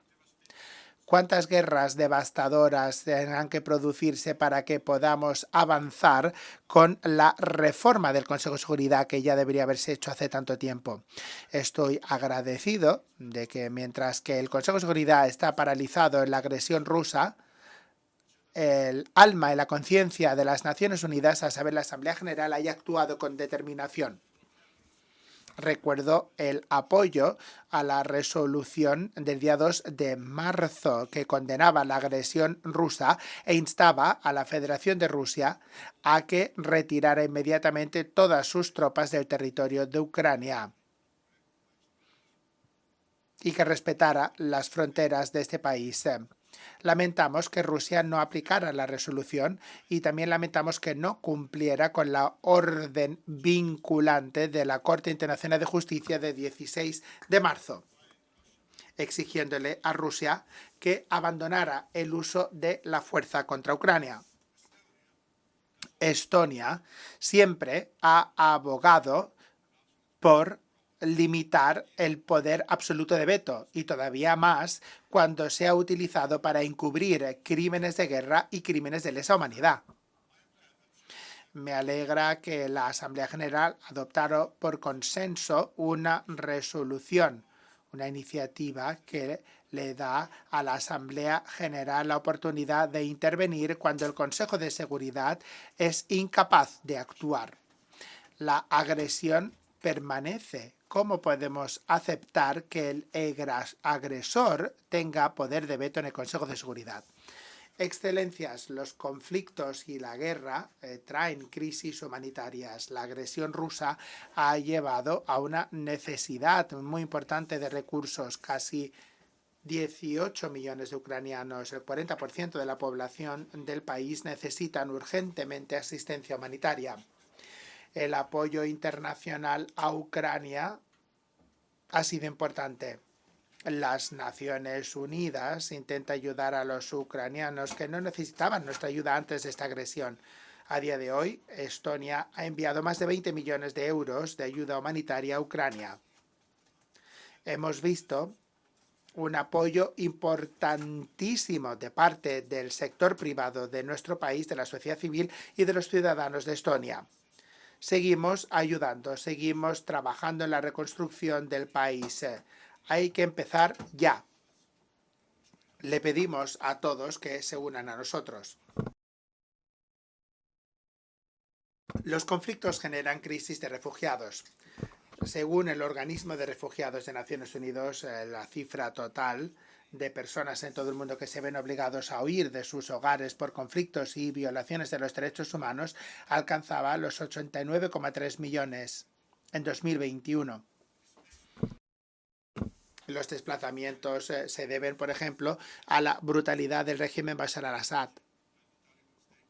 También, por ejemplo, la ocupación de los talibanes en Kabul y otros conflictos. En 2022, esta cifra ya ha superado la cifra de 100 millones. El incremento se ha visto causado por la guerra de agresión rusa. Más de 7 millones de refugiados ucranianos están repartidos por toda Europa. Y hay otros 7 millones que se han desplazado dentro de su país. Estonia ha recibido casi 55.000 refugiados, el 4% de la población total de nuestro país. Ofrecemos servicios sociales, educación básica a los refugiados que huyen de la guerra. Estonia ha creado 1.000 puestos más en programas educativos especiales para los niños ucranianos, abriendo una escuela nueva, la Escuela de la Libertad. Algún día estos niños serán los líderes de Ucrania y los que la reconstruyan. Las empresas de tecnología de la educación están donando soluciones para apoyar a las escuelas ucranianas y para los alumnos cuya educación se ha visto perturbada por la guerra. ¿Por qué les cuento todo esto? Se lo cuento porque nuestro futuro depende de los jóvenes que están ahora mismo en las aulas y depende de su educación. No podemos permitir que la falta de conocimiento que puedan padecer marque nuestro futuro. Para evitar que se repita esta brutalidad, tenemos que concienciar sobre la historia de nuestros países. Tenemos que evitar la confusión por el lavado de cerebro y la desinformación activa. Vemos cómo la ignorancia hace que cualquier agresor pueda precisamente plantear los relatos falsos que defienden. La guerra y el conflicto, la falta de apertura, traen también la violación de los derechos humanos. Tiene que quedar claro que los derechos humanos básicos son universales.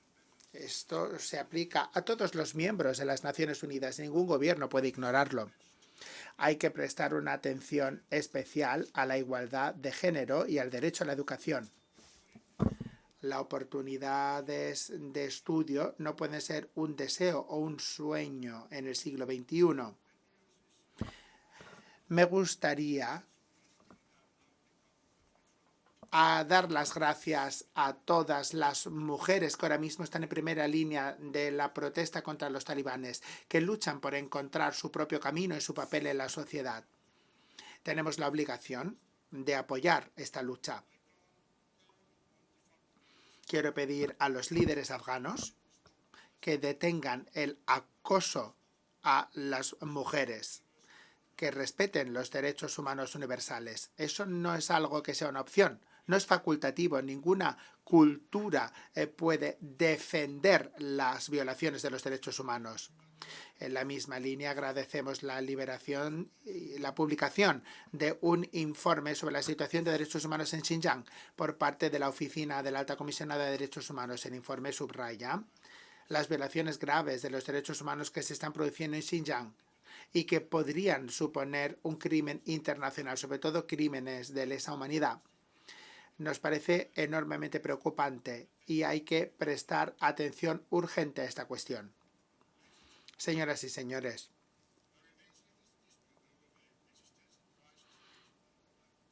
también tenemos que hablar de la crisis existencial causada por el cambio climático. Hemos visto inundaciones causadas por las guerras, por las lluvias y los monzones. Queremos expresar nuestra solidaridad con el pueblo de Pakistán y ofrecemos ayuda a todos los afectados. La agresión rusa también trae sufrimiento a los que ya sufren el impacto de la pandemia, de los conflictos y del cambio climático. Algo tiene que quedar muy claro. Esta agresión ha hecho subir la inflación y ha causado una crisis global de alimentos y energía. El jefe del Programa Mundial de Alimentos alerta de que la agresión rusa podrá llevar a la crisis alimentaria más importante desde la Segunda Guerra Mundial. Porque todo tiene una reacción. La agresión rusa ha llevado a una crisis de la inflación y una crisis global de alimentos. Hemos visto cómo la fuerza ocupación rusa roba los cereales ucranianos, cómo incendian los silos y los almacenes y destruyen los campos. La destrucción de los mercados no se está produciendo por las sanciones. La crisis global se está produciendo por una guerra que ha empezado Rusia y que pueden acabar, precisamente acabando la guerra. Sin embargo, Rusia no tiene la más mínima intención de acabar con la guerra, más bien al contrario, el régimen ruso ha decidido recrudecerla. Nos parece una marca de cinismo que ahora mismo estemos bajo una amenaza nuclear, porque esto amenaza a toda la comunidad global. Para aliviar la crisis, la Unión Europea ha lanzado una iniciativa de solidaridad con Ucrania que ha permitido la exportación de más de 6 millones de toneladas, sobre todo de mercancías agrícolas desde Ucrania.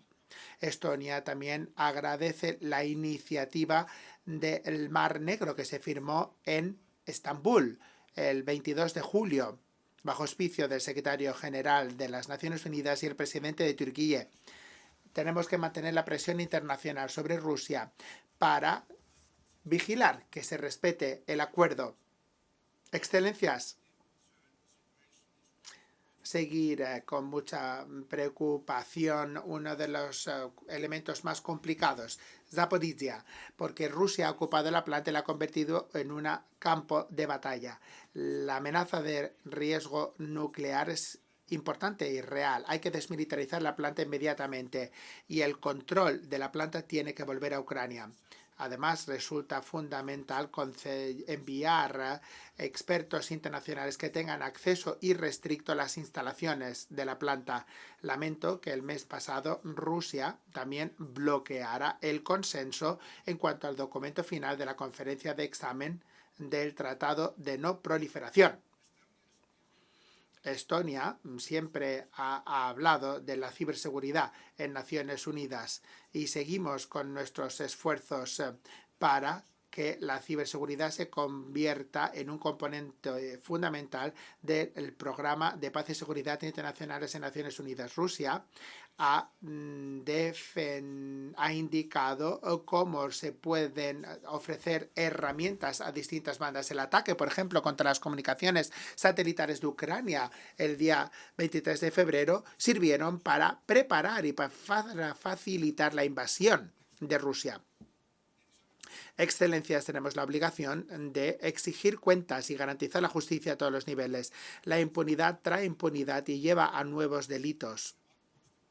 Es de capital importancia que haya investigaciones efectivas e independientes sobre los crímenes atroces y las agresiones que se han cometido contra Ucrania, también en Siria, en Etiopía y en otros lugares. Necesitamos traer justicia a las víctimas y los responsables de atrocidades y genocidios tienen que ser llevados ante la justicia. Estonia apoya la investigación dirigida por la CPI. Y nos parece importante que se cree un tribunal especial e independiente para los crímenes de agresión y para los mecanismos de compensación por los daños causados por el agresor. Apoyamos todas las iniciativas que nos lleven a exigir responsabilidades. Ya para concluir, la guerra en Ucrania nos afecta a todos. Tenemos la obligación común de alejar las manifestaciones del imperialismo y del racismo que defiende Rusia. Rusia tiene que entender que el camino que han elegido es desastroso y que la guerra que han empezado no la van a poder ganar. Si dejamos de preocuparnos, si nos cansamos, si caemos en la indiferencia, los agresores y los delincuentes se verán empoderados. Pero este no es el mundo en el que queremos vivir, ni tampoco es el mundo que queremos dejar a las generaciones futuras. Las Naciones Unidas siguen siendo la piedra angular del orden multilateral basado en el orden. No podemos fracasar. Las Naciones Unidas tienen que resurgir de este momento tan difícil, con más fuerza, con más unión y con más relevancia. Mucha más que nunca antes. Muchísimas gracias por su atención. En nombre de la Asamblea General le doy las gracias al presidente de la República de Estonia por la declaración que acaba de hacer y pido a protocolo que acompañen a su excelencia. La Asamblea escuchará un discurso del excelentísimo señor Nana Addo Dankwa Akufo-Addo, presidente de la República de Ghana. Pido a protocolo que acompañe a su excelencia. En nombre de la Asamblea General, tengo el honor de dar la bienvenida al excelentísimo señor Nana Addo Dankwa Akufo-Addo, presidente de la República de Ghana. Y le invito a dirigirse a la Asamblea.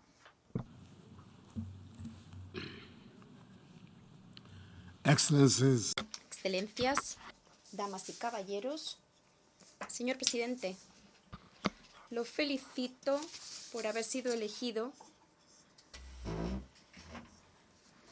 para conducir los trabajos de la Asamblea General en su 77º periodo. Le deseo la mejor de las suertes ahora que asume usted esta onerosa tarea en este periodo tan sumamente difícil que enfrenta el mundo. Señor presidente, como diríamos en Ghana, nuestro mundo actualmente no se encuentra en buenas condiciones.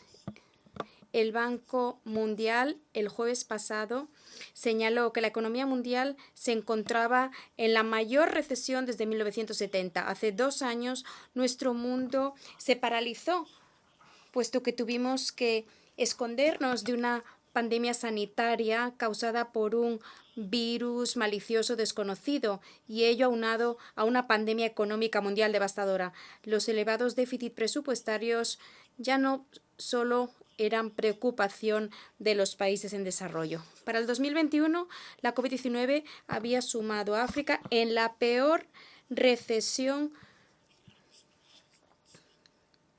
del último medio siglo. Una caída en la productividad y en los ingresos, un aumento de las presiones de los gastos y unas deudas públicas cada vez mayores nos aquejaron de manera implacable.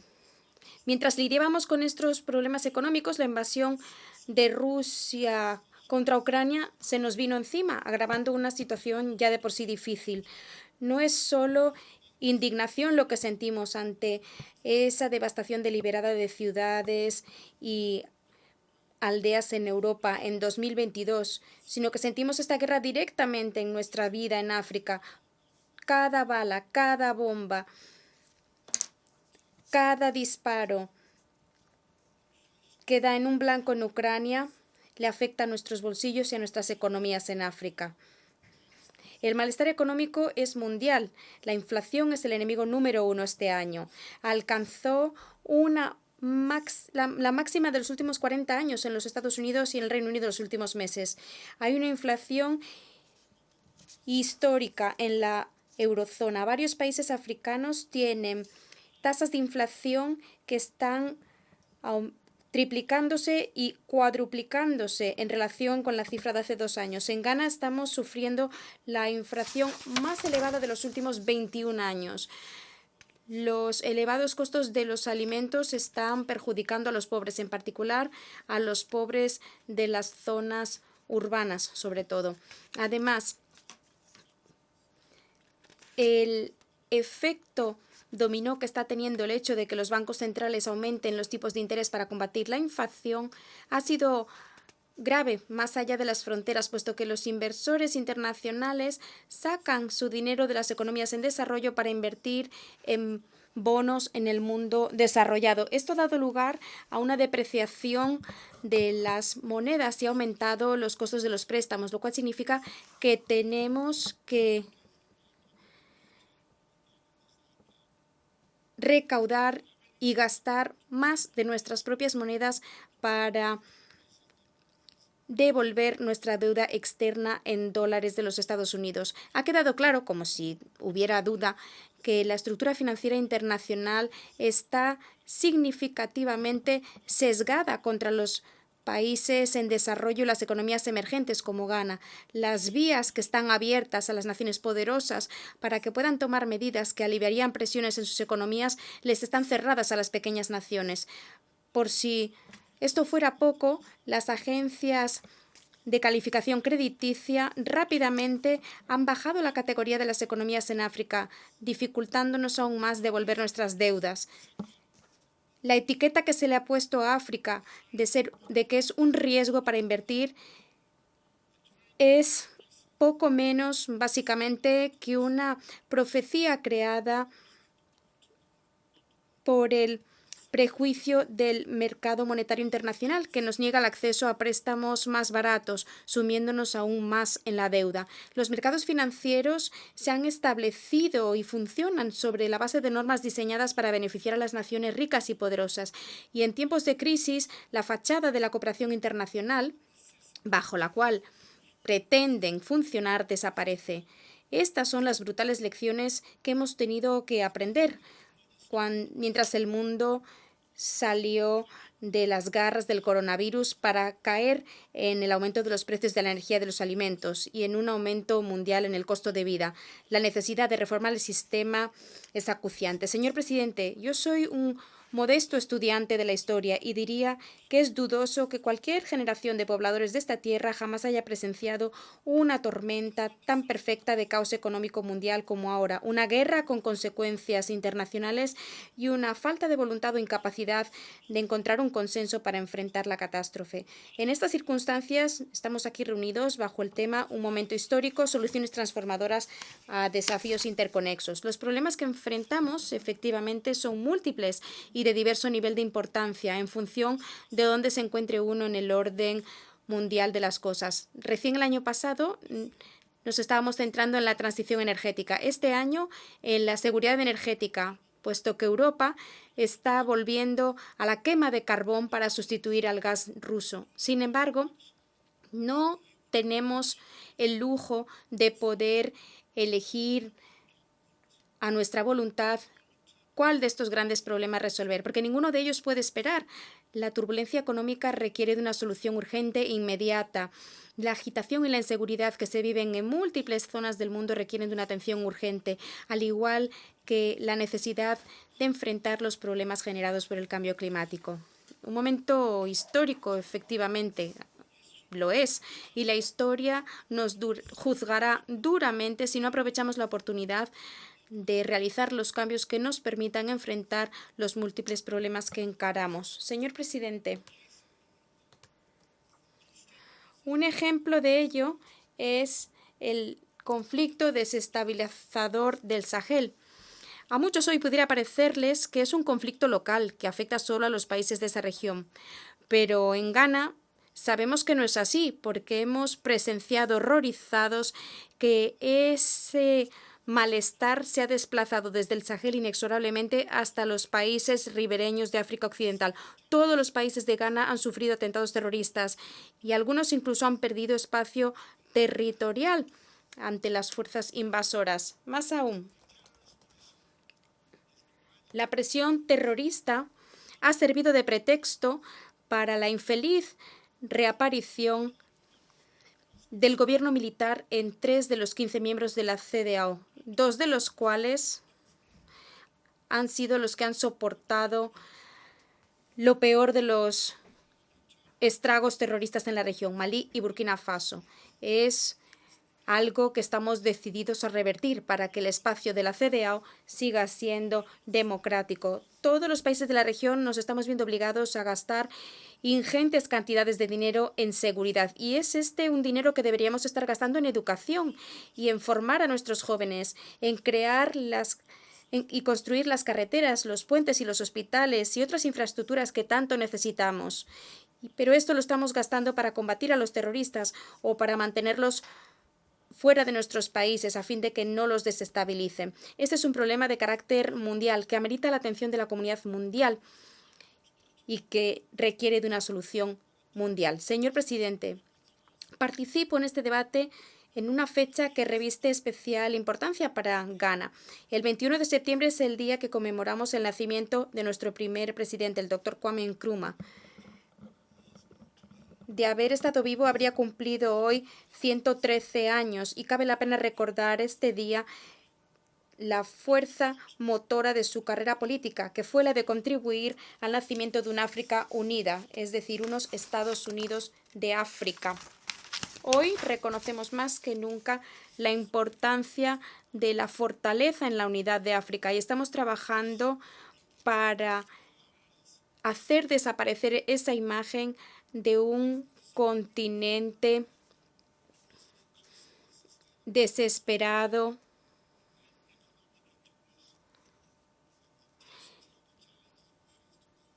y débil. Hay un compromiso renovado hacia una industrialización abarcadora y sostenible y una integración económica, y la intensidad de los desafíos que hoy enfrentamos solo es equivalente a la inmensidad de la oportunidad que tenemos. Nosotros, los líderes actuales de África, deberíamos estar decididos a no malgastar la crisis que tenemos ante nosotros, porque casualmente 2022 se ha elegido como el año de África para actuar en los objetivos de desarrollo relativos a la alimentación y la nutrición.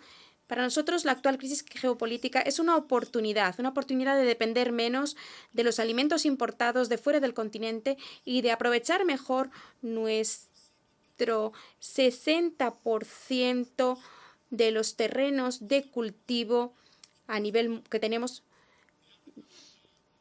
para aumentar la producción de alimentos. Tenemos, como digo, el 60% de los terrenos de cultivo del mundo en nuestro país. Hemos visto el impacto devastador que supone depender de Rusia y de Ucrania para abastecer el 70% de nuestro consumo de trigo. Pero nosotros tenemos suficientes tierras, suficiente agua, suficiente gas y suficiente capital humano como para producir suficientes fertilizantes, alimentos y energía para nosotros y para otros. Pero también reconocemos que no lo podemos hacer nosotros solos. Nuestro mensaje a la comunidad mundial de inversores es la siguiente: África está lista para hacer negocios. África los necesita a ustedes y ustedes necesitan a África.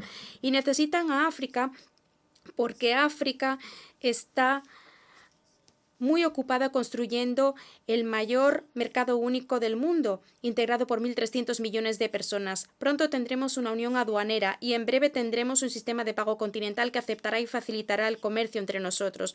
Ya hay bienes y servicios que circulan de manera más libre a través de nuestras fronteras artificiales. Vean África como lo que es, la nueva frontera para la fabricación, la tecnología y la producción de alimentos.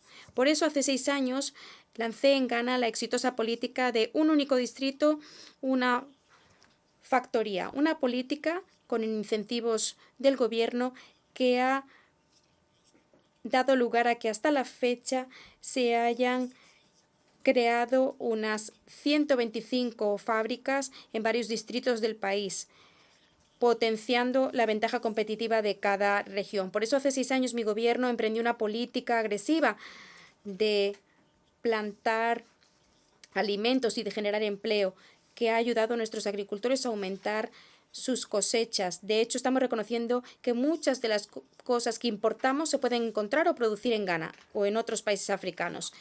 La zona continental de libre comercio de África, cuya secretaría está ubicada en Accra, la capital de Ghana, está motivando un comercio intraafricano y generando un impulso sin parangón para la diversidad económica y la transformación de la economía de nuestro continente. Sabemos que la industrialización es el rumbo que se ha de seguir y que con un mercado único como incentivo añadido hemos tomado medidas normativas en Ghana para agregar valor a nuestros recursos naturales. Por ejemplo, estamos procesando una mayor cantidad de nuestro cacao, refinando más cantidad de oro de África y estamos decididos a explotar toda la cadena de valor de nuestros enormes depósitos de litio o nuestros enormes yacimientos de litio, mejor dicho. Estamos ocupados creando una industria integrada de bauxita y aluminio y una industria integrada de hierro y de acero, creando nuevas refinerías de petróleo y hasta la fecha hemos atraído ya a 6 de los mayores fabricantes de automóviles del mundo para que instalen plantas de ensamblaje en Ghana antes de pasar a producirlas en nuestro país. Conforme a la Agenda 2063 de la Unión Africana y a los ODS, la ambición de África es la de transformar nuestros sistemas de alimentos en la próxima década, sustentándonos en el Programa de Desarrollo Amplio de la Agricultura Africana y en la Declaración de Malabo sobre el Crecimiento Agrícola Acelerado. Lo que ahora necesitamos es apoyo de la comunidad de inversores para desarrollar la lucrativa industria agropecuaria de África y para que la comunidad vea que los negocios agrícolas ofrecen tantas oportunidades como los riesgos exagerados, que son más bien una oportunidad y no el riesgo exagerado y percibido, que ha sido el discurso dominante, aunque falso. Para terminar, el 25 de julio de 2016, la Asamblea General aprobó la resolución 70/293, en la cual proclamaba la década de 2016 a 2025 como tercera década de desarrollo industrial para África y se encomendó a la ONU a encabezarla en colaboración con un abanico de asociados. Creo que es hora de que las Naciones Unidas hagan balance de esta iniciativa y que se hagan algunas interrogantes reconociendo lo que se podría haber logrado si hubiera habido un mayor compromiso, si le hubiera dado una mayor atención. Trabajando juntos podemos devolver a nuestro mundo a un lugar mejor y más feliz. Muchas gracias por su atención. En nombre de la Asamblea General, doy las gracias al presidente de la República de Ghana por la declaración que acaba de pronunciar. Solicito a protocolo que acompañe a su excelencia y a continuación la Asamblea escuchará un discurso a cargo del excelentísimo señor José María Pereira Neves, presidente de la República de Cabo Verde. Solicito a protocolo que acompañe a su excelencia.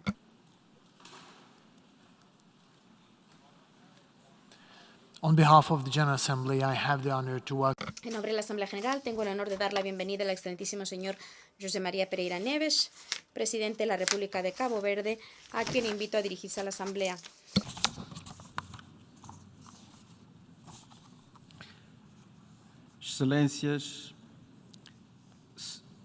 Excelencias,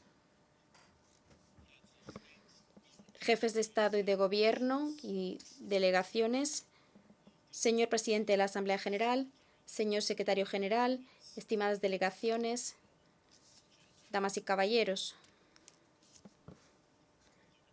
La República de Cabo Verde incluye a los habitantes de las 10 islas que conforman nuestro territorio nacional, ubicadas en el Mesoatlántico, en las costas de África Occidental, así como una inmensa diáspora, que es nuestra 11ª isla y que está desperdigada por los 4 rincones del mundo. Como presidente de la República y como máximo representante de esta nación, tengo el enorme privilegio de transmitirles a todos mis saludos y desde la tribuna de esta augusta asamblea les traigo manteñas, saludos, como se dice en la lengua materna de Cabo Verde.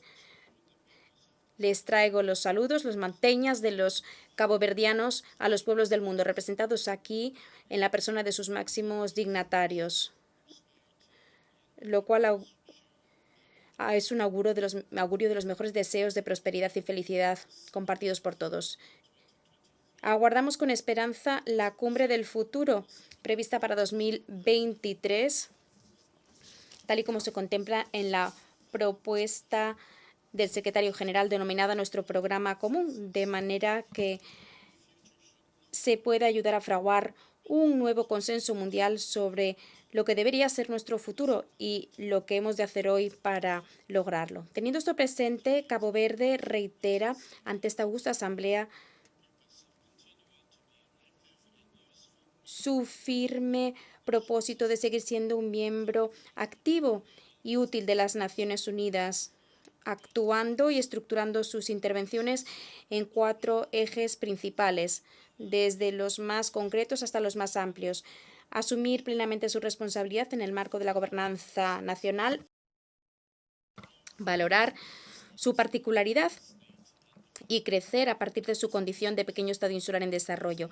Ser un portavoz en el contexto de la diversidad y de los designios de África, el continente al cual pertenece, y en última instancia, seguir siendo un adalid del multilateralismo en pro de las causas de progreso y bienestar de la humanidad.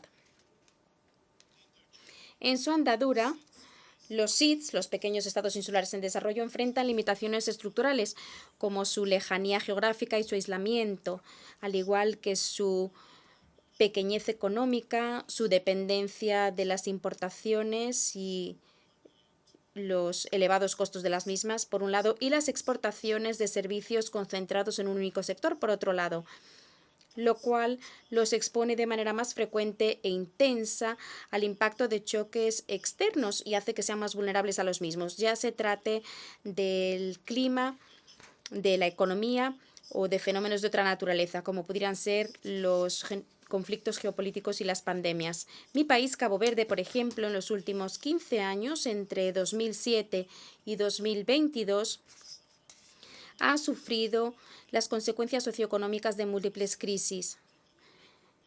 La crisis económica y financiera de 2007-2008, precisamente cuando salíamos de la lista de los países menos adelantados. La pandemia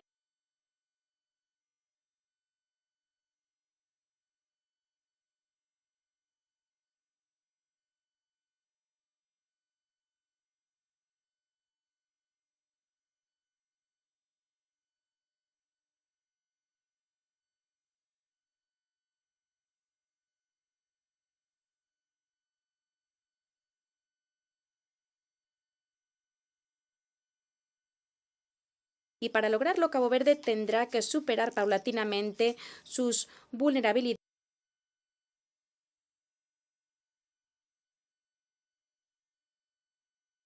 Solidaridad externa en lo que se refiere a un financiamiento y endeudamiento sostenibles, aunque siempre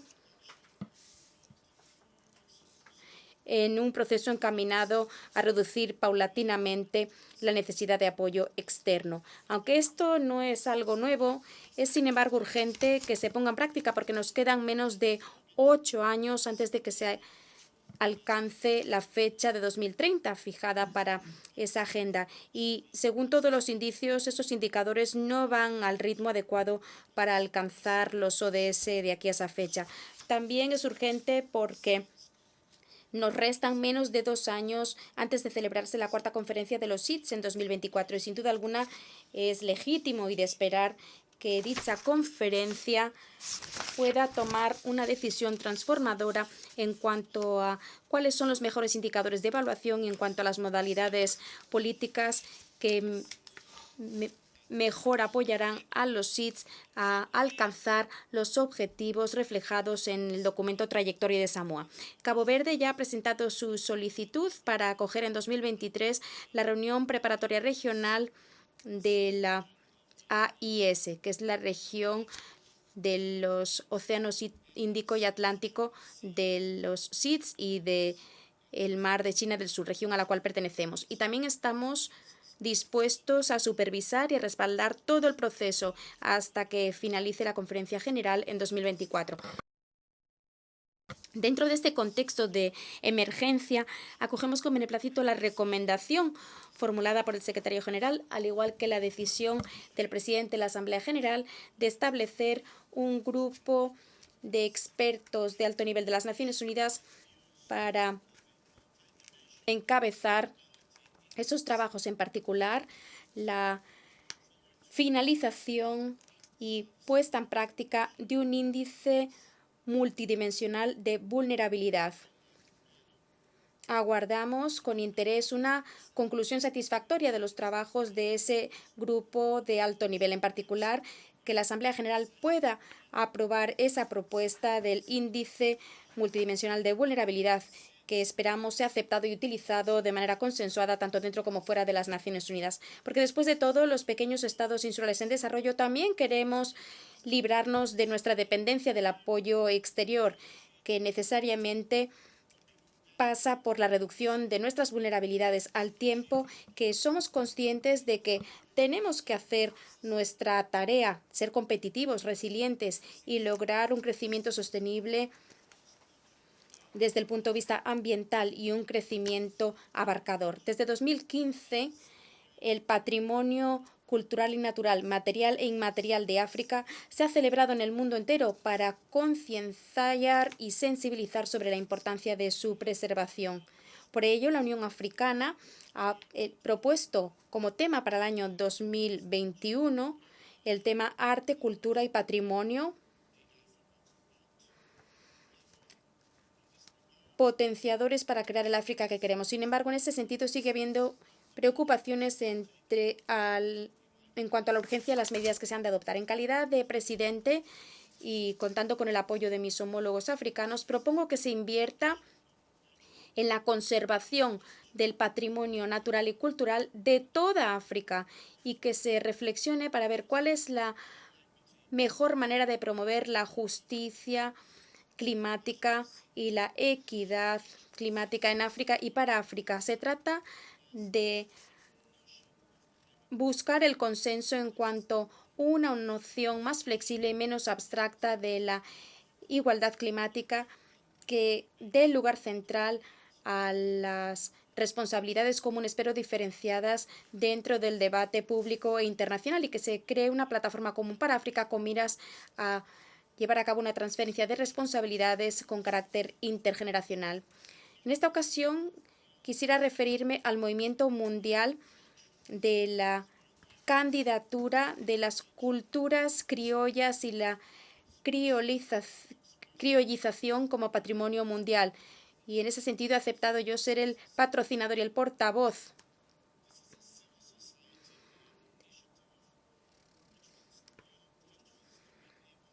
porque Cabo Verde quizás sea la primera sociedad criolla del mundo. Esta es una iniciativa encabezada por la sociedad civil que quiere que los países criollos puedan posicionarse bajo una única voz en lo que se refiere a su patrimonio intangible, promoviendo la paz, la amistad entre los pueblos, la cooperación al desarrollo sobre la base de los valores que la criollización ha traído a la civilización, una nueva ética sustentada en la tolerancia, la diversidad y la fusión de culturas.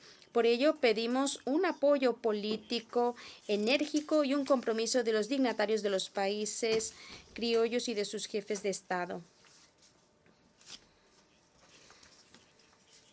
La aprobación de la Agenda 2030 y sus ODS fue un momento importante para el multilateralismo y su paulatina puesta en práctica y consecución debería seguir beneficiándose del empujón de un multilateralismo cada vez más renovado y reactivado, arraigado en el sistema de las Naciones Unidas.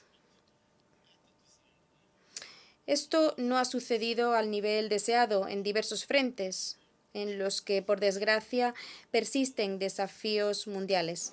Y al mismo tiempo han ido surgiendo crisis, las cuales han sido un verdadero obstáculo para el avance, poniendo en peligro la reactivación deseada del multilateralismo, adaptado y preparado para enfrentar la magnitud y la complejidad de los nuevos retos. En este sentido, Cabo Verde aboga por un multilateralismo efectivo, incluyente, preventivo, disuasivo y cooperativo, que, como ya se ha dicho, pudiera establecer un nuevo pacto mundial entre los estados, al igual que una nueva gobernanza mundial del sistema internacional. Sería un multilateralismo que no requiera tanto enfrentamiento entre los bloques, sino una mayor cooperación entre los estados en la construcción y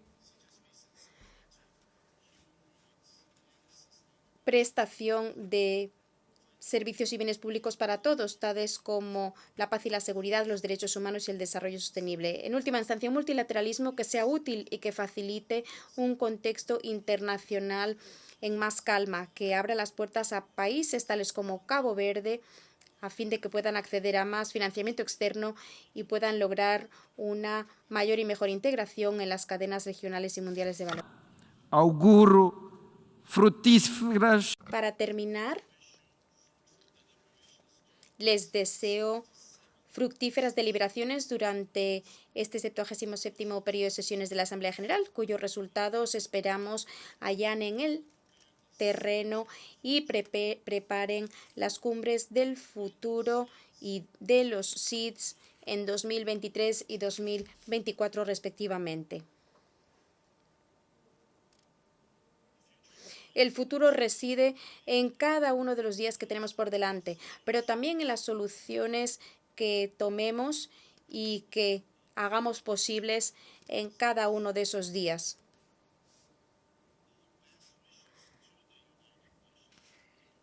Vayan pues mis mejores deseos para las Naciones Unidas. Muchas gracias. On behalf of the Assembly, I wish to En nombre de la Asamblea General, doy las gracias al presidente de la República de Cabo Verde por el discurso que acaba de pronunciar y solicito a protocolo que acompañe a su excelencia. La Asamblea escuchará a continuación un discurso a cargo de Su Majestad el Rey Mswati III, jefe del Estado del Reino de Eswatini. Solicito a protocolo que acompañe a Su Majestad. On behalf of the General Assembly, I have the honor to welcome His Majesty King Mswati III.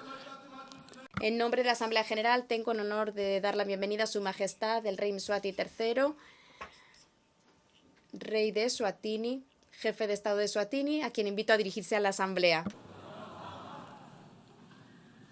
Mr. President, Your Excellency, Heads of Señor Presidente, Excelencias, Jefes de Estado y de Gobierno, Secretario General de las Naciones Unidas, distinguidas delegaciones, señoras y señores. Para mí es un placer poder intervenir ante esta Asamblea General en su 77º periodo de sesiones, donde nos volvemos a reunir como comunidad de naciones para renovar nuestro compromiso con la aplicación y cumplimiento de la Agenda 2030. Nos reunimos en un momento en el que acabamos de superar toda una fase de tragedias que nos trajo la pandemia de la COVID-19, que se ha llevado vidas por todo el mundo. Queremos darle las gracias a Dios de que este periodo esté pasando. Tenemos que agradecer a todos los países del mundo que se unieran para luchar contra esta pandemia, ahora que estamos a punto de su erradicación. El desarrollo y el abastecimiento de las vacunas contra la COVID-19 ha resultado ser muy útil, sobre todo en lo que se refiere a las intervenciones de prevención. También queremos dar las gracias a las Naciones Unidas por haber trabajado en condiciones extremadamente difíciles, por haber ayudado a los países, y me parece que también podemos decir que estamos hoy donde estamos por los esfuerzos desplegados. A pesar de los desafíos, resulta alentador pensar que ha habido también elementos positivos que hemos aprendido de esta experiencia. En el caso de Eswatini, nos vimos obligados a desarrollar laboratorios de ensayo e instalaciones de almacenamiento de oxígeno que ahora nos ayudan también a combatir otras enfermedades. Hemos visto que la disponibilidad de oxígeno se ha utilizado también para salvar vidas de víctimas que habían sufrido mordeduras de serpientes y otras emergencias médicas. La pandemia de la COVID se produjo en medio de una pandemia causada por el VIH-Sida, que todavía estamos combatiendo. Eswatini ha avanzado mucho en la lucha contra el VIH-Sida. El país se convirtió en un ejemplo para el continente y para el mundo una vez que logró los objetivos de la cascada de tratamiento 95-95-95 en 2020. Ahora mismo nos estamos centrando en acabar con la pandemia del SIDA como una amenaza global de aquí a 2030. Este hito no se hubiera podido lograr sin el apoyo de nuestros socios en el desarrollo que acompañan al país desde 1986, cuando se anunció el primer caso de SIDA. Señor presidente, resulta desafortunado que incluso después de la COVID, cuando empezamos a decir que hay esperanza, ahora nos tenemos que enfrentar a conflictos que se están produciendo en todo el mundo. Entre las consecuencias tenemos que mencionar también la pérdida de vidas humanas. Estos conflictos y estas tensiones también contribuyen de manera significativa a la subida de los precios de los alimentos en todo el mundo. Además, estos no se limitan a una zona, sino que se dan en África, en Europa, en Asia y en Oriente Medio. Esperamos ver cómo terminarán estos conflictos a través de una solución pacífica. Queremos agradecer a las Naciones Unidas sus esfuerzos por prevenir los conflictos, evitar su recrudecimiento. Esperamos que haya resultados duraderos, fructíferos, que surjan de estas intervenciones de las Naciones Unidas. Ahora que estamos todos aquí reunidos, tenemos que recordar el propósito principal de la creación de la organización, a saber, reducir las tensiones que llevan al conflicto en todo el mundo. Esperamos que las aspiraciones de los padres fundadores nos orienten y que nos permita utilizar la organización para unirnos, para resolver nuestras diferencias allá donde existen y para encontrar soluciones duraderas. Esto, sin duda, ayudará a toda la humanidad. Estos problemas, además, afectan al logro de los ODS, un trabajo en marcha, también considerando que la COVID ha tenido un impacto negativo y los conflictos también están afectando a los programas.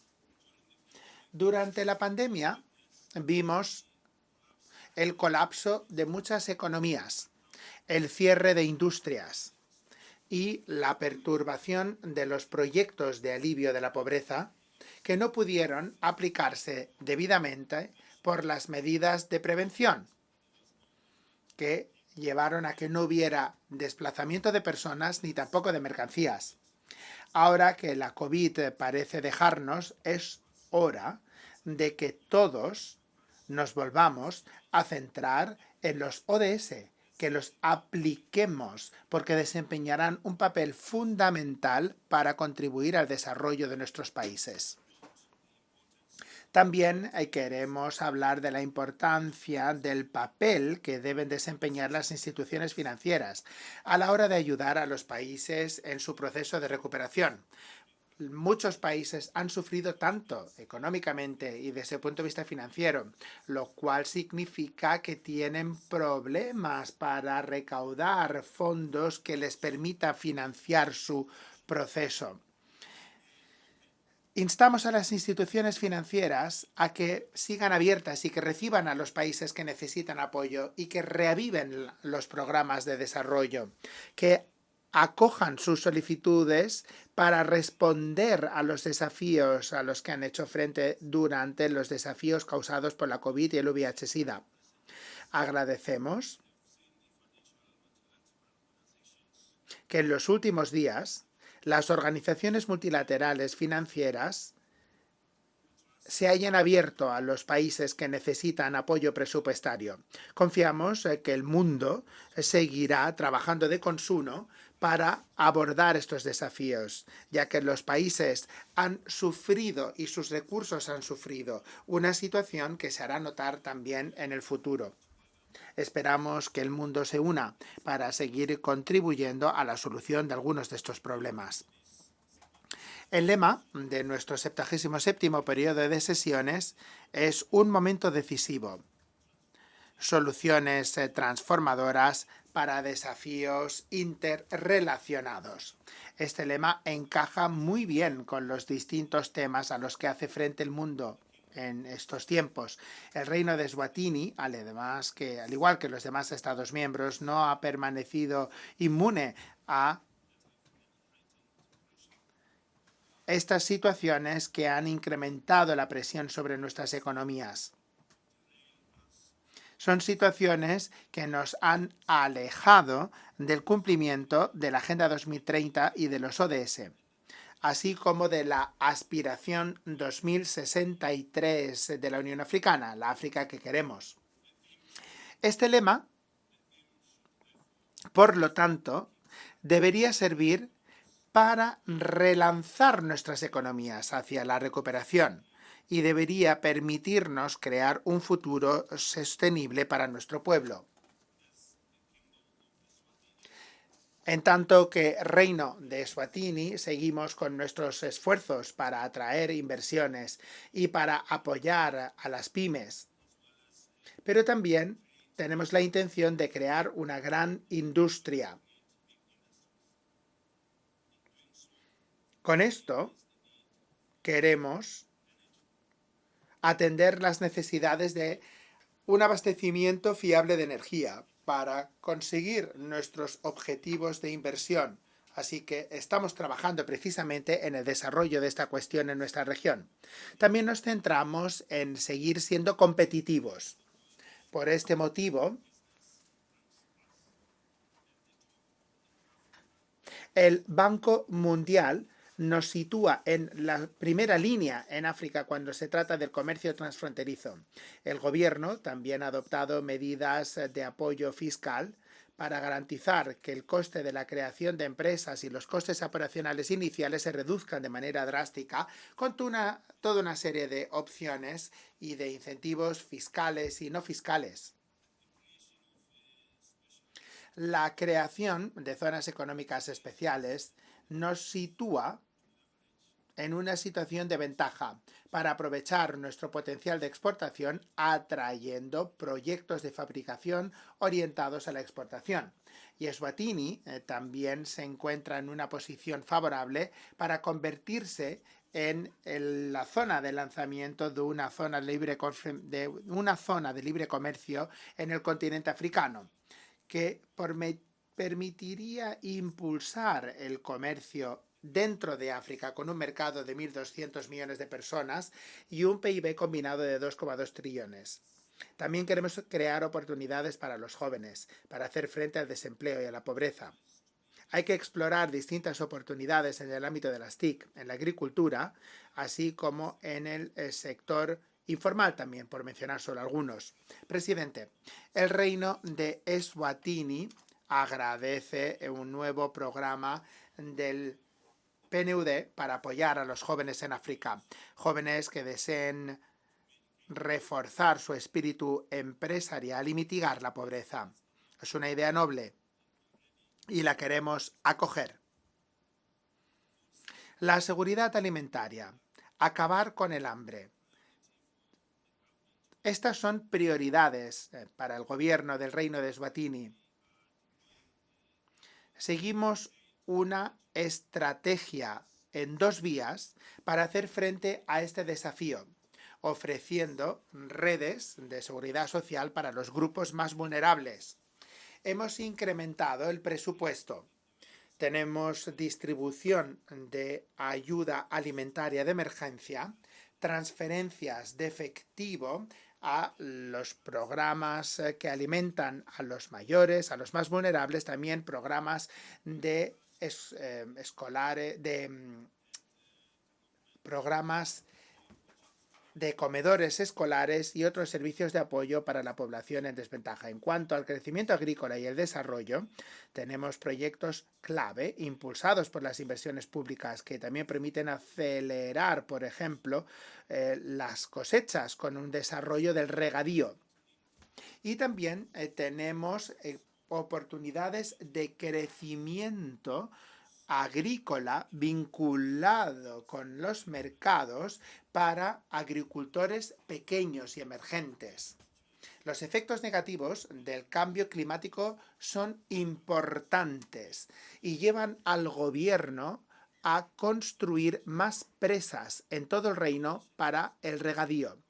Tenemos otras iniciativas como, por ejemplo, ayudas para distintos cultivos alimentarios estables. La combinación de estos programas también incrementan la producción de maíz, un alimento muy importante para nosotros. Se ha incrementado en un 30% para la temporada 2021-2022 y estamos ya solo al 9% de nuestro objetivo nacional. Nos jugamos la estabilidad global. Y los africanos reconocen la necesidad de protegerse ante los oportunistas que pretenden aprovecharse de las economías frágiles para impulsar sus propios programas particulares. Nuestra historia está marcada por los problemas del pasado y los intentos de inmiscuirse en nuestros países a través de medios a veces abiertos y otros cubiertos. Eswatini considera que África necesita representación permanente en el Consejo de Seguridad de las Naciones Unidas, algo que ya se consagró en el consenso de Eswatini en 2005.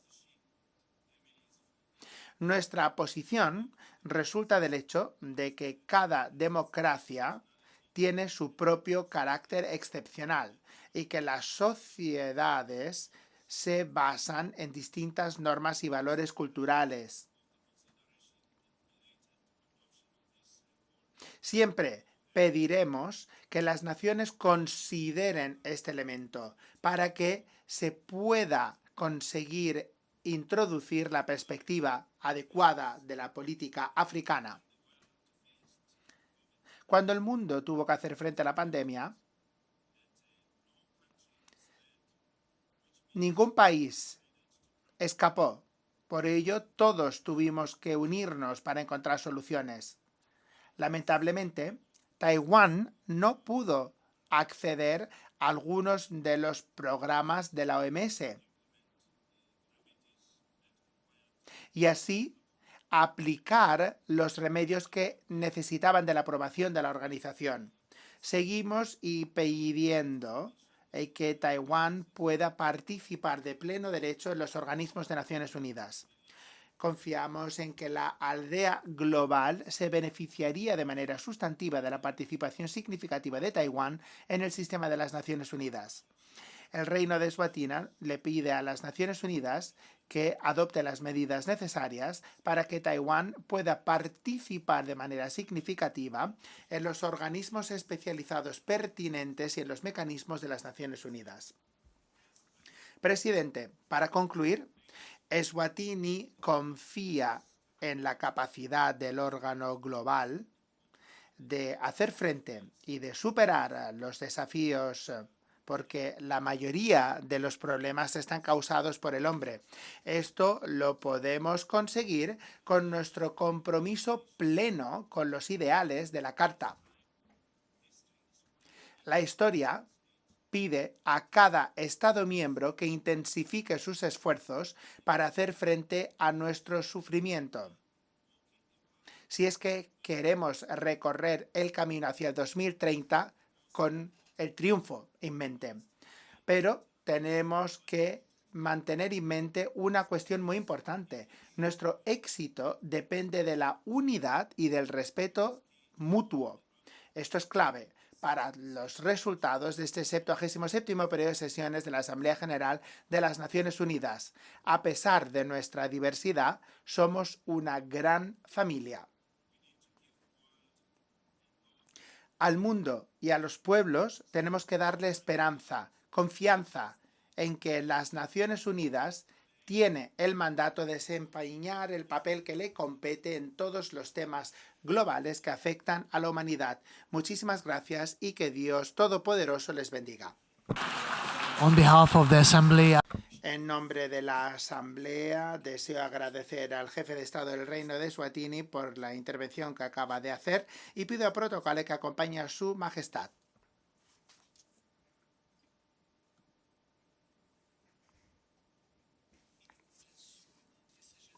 De conformidad con la resolución 77/506 de 16 de septiembre de 2022, le doy la palabra al distinguido representante de Ucrania para que presente una intervención de su jefe de Estado. Señor presidente, tengo el honor de presentar una intervención grabada del excelentísimo señor Volodímir Zelenski, presidente de Ucrania.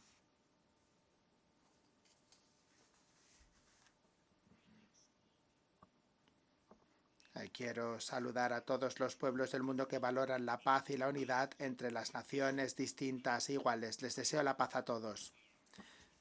Quiero agradecer que estemos unidos en la lucha por recuperar la paz y por garantizar la paz para todos los países que sean víctimas de una agresión armada. Se ha cometido un delito contra Ucrania y pedimos un castigo justo. El crimen se ha cometido contra nuestras fronteras estatales, se ha cometido contra la vida de nuestro pueblo. El crimen se ha cometido también contra la dignidad de nuestras mujeres y de nuestros hombres. El crimen se ha cometido contra los valores que les convierten a ustedes y a mí mismo también en la comunidad de naciones. Ucrania pide un castigo porque se intente robar nuestro territorio, castigo por el asesinato de miles de personas, castigo por tortura y por la humillación de mujeres y hombres, castigo por la turbulencia catastrófica que Rusia ha provocado con su guerra ilegal. Y no lo ha causado solo para nosotros, los ucranianos, sino que es una turbulencia catastrófica que ha causado para todo el mundo, para cada una de las naciones representadas aquí en este salón de la Asamblea General de Naciones Unidas. Intervengo en nombre del Estado que se ve obligado a defenderse a sí mismo, pero que además cuenta con la fórmula para la paz. Deseo hablar a todo aquel que quiera escuchar cómo lograr la paz. Voy a presentar una fórmula que puede funcionar no solo para nosotros, sino para todo aquel que se encuentre en circunstancias parecidas a las nuestras.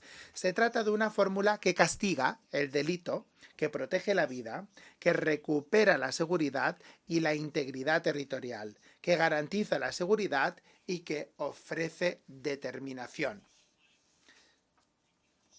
5 condiciones vemos para la paz. Distinguido presidente de la Asamblea General, distinguido secretario general de las Naciones Unidas, jefes de Estado y de Gobierno, distinguidos periodistas, naciones del mundo. Ucrania quiere la paz. Europa quiere la paz. El mundo quiere paz. Y ya hemos visto quién es el único que quiere guerra.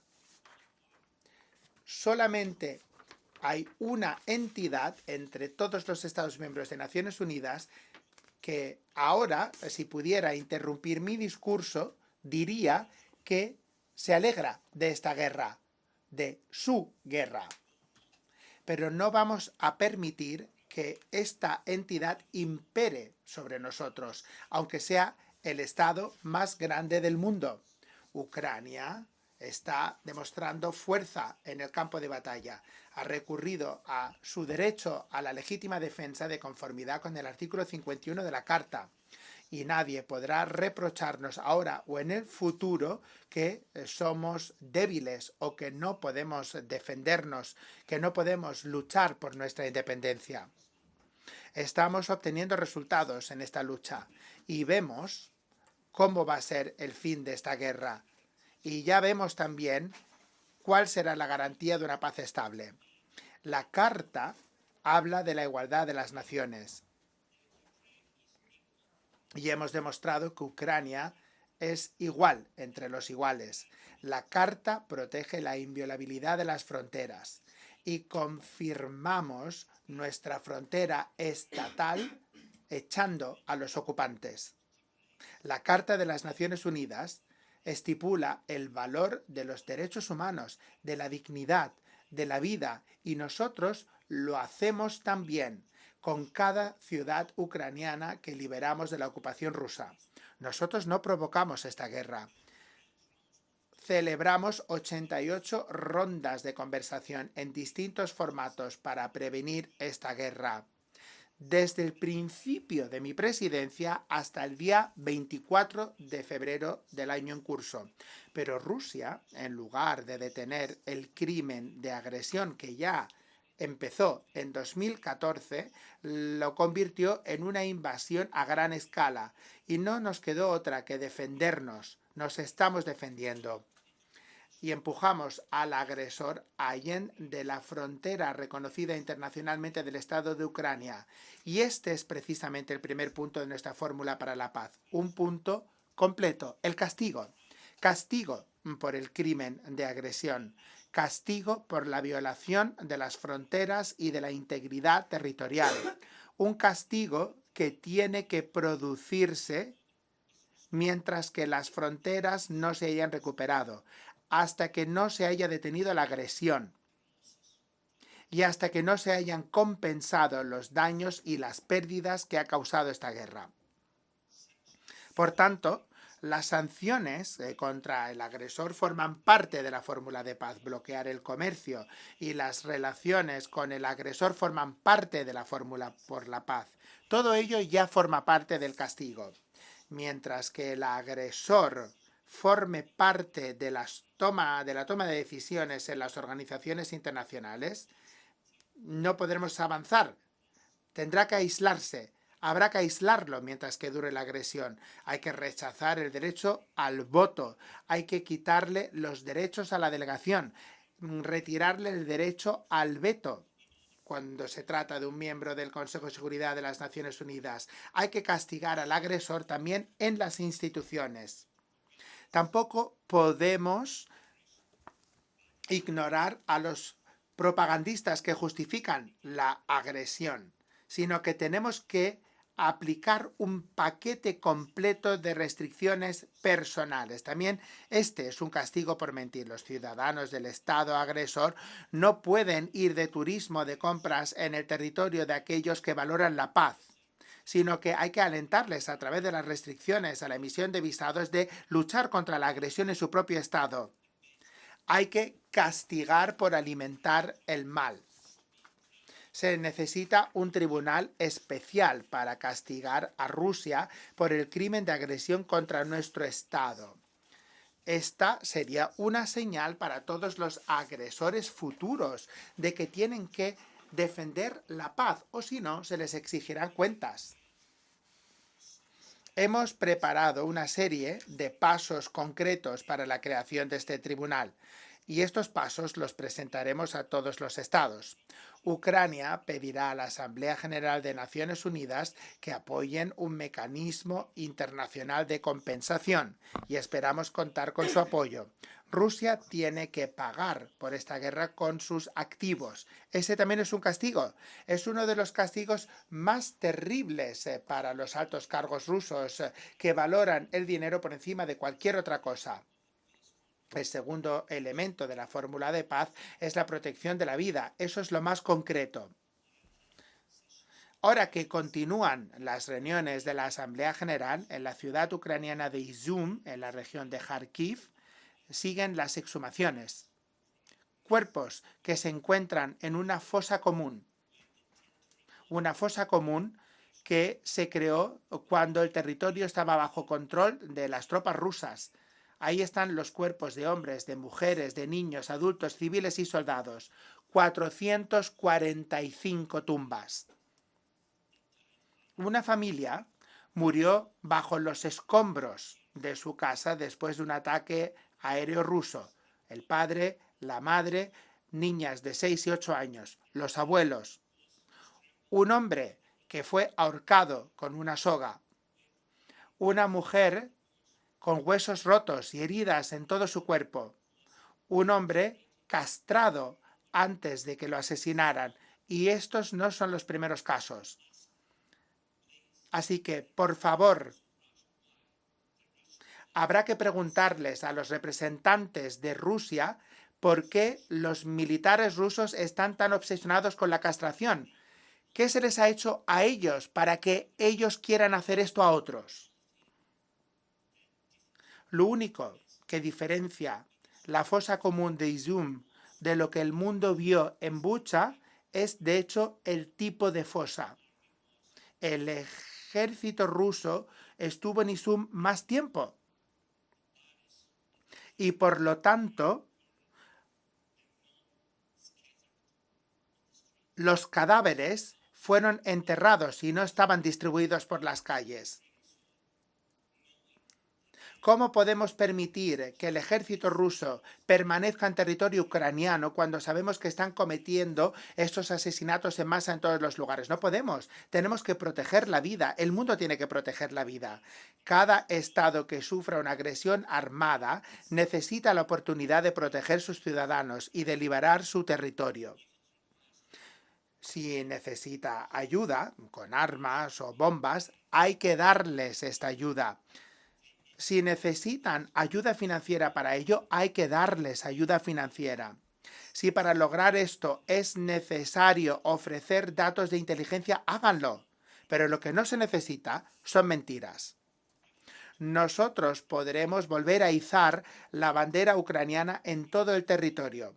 Lo podremos hacer con la fuerza de las armas, pero necesitamos tiempo. Hemos intentado acelerarlo, hemos intentado aplicar las disposiciones básicas de la Carta de Naciones Unidas para Ucrania a través de las negociaciones, pero Rusia le teme a las negociaciones reales y no quiere cumplir con una obligación internacional justa. Le miente a todo el mundo. Lo típico que hacen los agresores, que hacen los terroristas. E incluso ahora, cuando Rusia habla de negociaciones, lo único que quiere es ralentizar su retirada. Rusia quiere pasar el invierno en el territorio ocupado de Ucrania y preparar las fuerzas para lanzar una nueva ofensiva, nuevos buchas, nuevos Izums, o al menos quiere preparar fortalezas en territorio ocupado y realizar una movilización militar en su país. No podemos aceptar una guerra aplazada, porque será todavía peor que la guerra que estamos viviendo ahora. Para nosotros, esta es una guerra por la vida y por eso necesitamos apoyo a la defensa, necesitamos armas, equipos militares, bombas. Necesitamos armas ofensivas. Necesitamos largo alcance. Esto es importante para liberar nuestro país. Y necesitamos sistemas de defensa, sobre todo de defensa aérea. Y necesitamos apoyo financiero para mantener la estabilidad interna y para cumplir con las obligaciones sociales con nuestro pueblo. La protección social y física son dos elementos de cualquier vida en la nación, así que el segundo elemento de nuestra fórmula de paz es la protección de la vida, con todo lo que tengamos, todo lo que permita la Carta de las Naciones Unidas. El tercer elemento de nuestra fórmula para la paz es que se restablezcan la seguridad y la integridad territorial. Vean cuántos elementos de la seguridad internacional ha socavado Rusia con su guerra. La seguridad marítima, la seguridad alimentaria, la seguridad radiológica, la seguridad energética y la seguridad frente a las armas de destrucción en masa. Ya estamos restableciendo la seguridad marítima y la seguridad alimentaria. Y doy las gracias al señor Antonio Guterres por su participación personal. Argelia, Etiopía, Egipto, Libia, Kenia, Somalia, Sudán, Túnez, Bangladesh, Israel, India, Irán, Yemen, Chipre, China, Corea, Líbano, Turquía, Bélgica, Bulgaria, Grecia, Irlanda, España, Italia, Países Bajos, Alemania, Rumania y Francia, todos ellos ya han recibido productos agrícolas ucranianos y tenemos que aumentar este suministro por mar,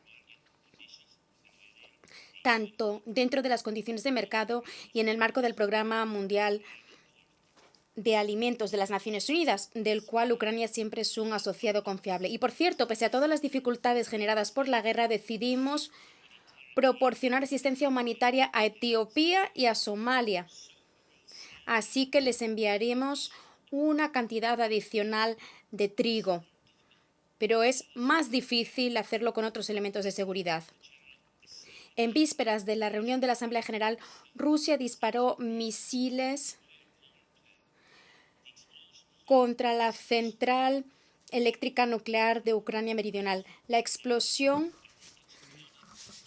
afectó a los edificios de la central. Estallaron los cristales de las ventanas, quedaron dañadas las paredes. Los cohetes explotaron a solo 300 metros de los muros que protegen a los reactores. Y esto es después de que la OIEA hiciera un llamado claro a Rusia para que frenara cualquier actividad hostil contra instalaciones nucleares en Ucrania y en particular contra la central eléctrica nuclear de Zaporizhia, que es la mayor de Europa y que Rusia ha convertido en un objetivo. Y eso hace que todos ustedes sean objetivos. El chantaje que hace Rusia con la radiación es algo que debería preocuparles a todos y cada uno de ustedes, porque ninguno de ustedes encontrará una vacuna contra las enfermedades causadas por radiaciones. La crisis del costo de la vida continúa en decenas de países. Está arraigada en la desestabilización del mercado energético. Es necesario retirar el factor principal de la turbulencia mundial de los precios, a saber, el chantaje que hace Rusia con la energía. Es necesario topar los precios a los cuales Rusia exporta sus recursos energéticos. Hay que hacer que el gas y el petróleo de Rusia vuelvan a ser simplemente mercancías ordinarias. Actualmente el petróleo y el gas son las armas energéticas de Rusia y por eso manipula los mercados para que la electricidad, el gas, el petróleo y el diésel se conviertan en el privilegio de unos pocos en lugar de ser un bien común disponible para todos. Limitar los precios equivale a proteger al mundo. Esta es la manera de restablecer la seguridad energética y la seguridad de los precios. Pero, ¿lo hará acaso el mundo o tendrá miedo de hacerlo? ¿Tendrá miedo de las amenazas de Rusia? Es necesario dar solo un firme paso, tras lo cual todo quedará claro. Ya ha llegado el momento. Ese paso pondrá todo en su lugar. Después del terror causado por Rusia con los misiles, después de las masacres, después de Mariupol, después de la quema de presos ucranianos en Olenivka por el ejército ruso, después de bloquear los puertos, después de los ataques de los tanques y misiles de Rusia contra centrales eléctricas nucleares y después de las amenazas de utilizar armas nucleares, algo que se ha convertido en la regla, no en la excepción, para los propagandistas rusos. Finalmente, hemos de reconocer a Rusia como Estado patrocinador del terrorismo a todos los niveles, en todos los países que confiesen y profesen los valores de la paz y la protección de la vida humana, a nivel jurídico y a nivel político. Si no tienen ustedes un mecanismo jurídico, pueden tomar una decisión política en los parlamentos. Esa es la base para restablecer la seguridad internacional.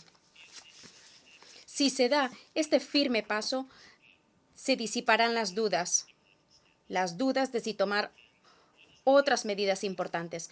Y lo que es muy importante es la frontera, la integridad territorial. Cuando un país trata de robarle el territorio a otro Estado, está atacando a todas las naciones del mundo. La seguridad internacional no se puede restablecer si no se restablece la integridad territorial de la nación que ha sufrido la agresión armada. Por tanto, el tercer elemento de la fórmula de Ucrania para la paz consiste en el restablecimiento de la seguridad y de la integridad territorial. El cuarto elemento son las garantías de seguridad. Toda nación tiene el derecho a garantías de seguridad, no solo las naciones más grandes, no solo las más afortunadas. Tenemos propuestas para modernizar la estructura de seguridad de Ucrania y de Europa y del mundo,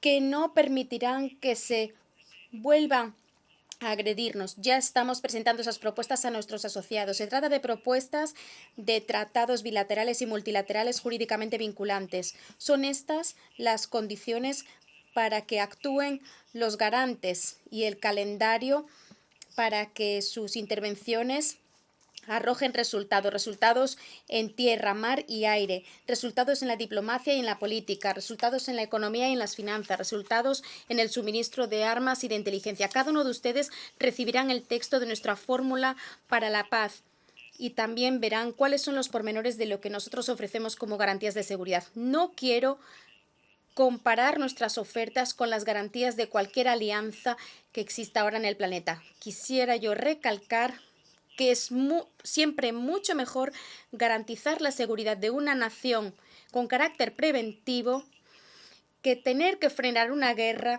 una vez que ya haya estallado. Y el quinto elemento de la fórmula de paz de Ucrania es la determinación, algo sin lo cual los otros cuatro elementos no funcionarán. Se trata de nuestra determinación de luchar, la determinación de los asociados a ayudarnos y también a ayudarse a sí mismos. Y se trata de la determinación del mundo a unirse en torno al que está combatiendo la agresión armada y de llamar al orden a quien amenaza a todos. Por tanto, los 5 elementos de nuestra fórmula serían: castigo ante la agresión, protección de la vida, restablecimiento de la seguridad y de la integridad territorial, garantías de seguridad y determinación de defenderse a uno mismo. Esta es la fórmula de crimen y castigo, algo que ya conoce muy bien Rusia. Y esta es la fórmula de justicia y derecho y orden que Rusia todavía tiene que aprender, como cualquier otro posible agresor. ¿Qué es lo que no está en nuestra fórmula? La neutralidad. Quienes hablan de neutralidad, cuando se está atacando la paz y los valores humanos, en realidad quieren decir otra cosa. Hablan de indiferencia.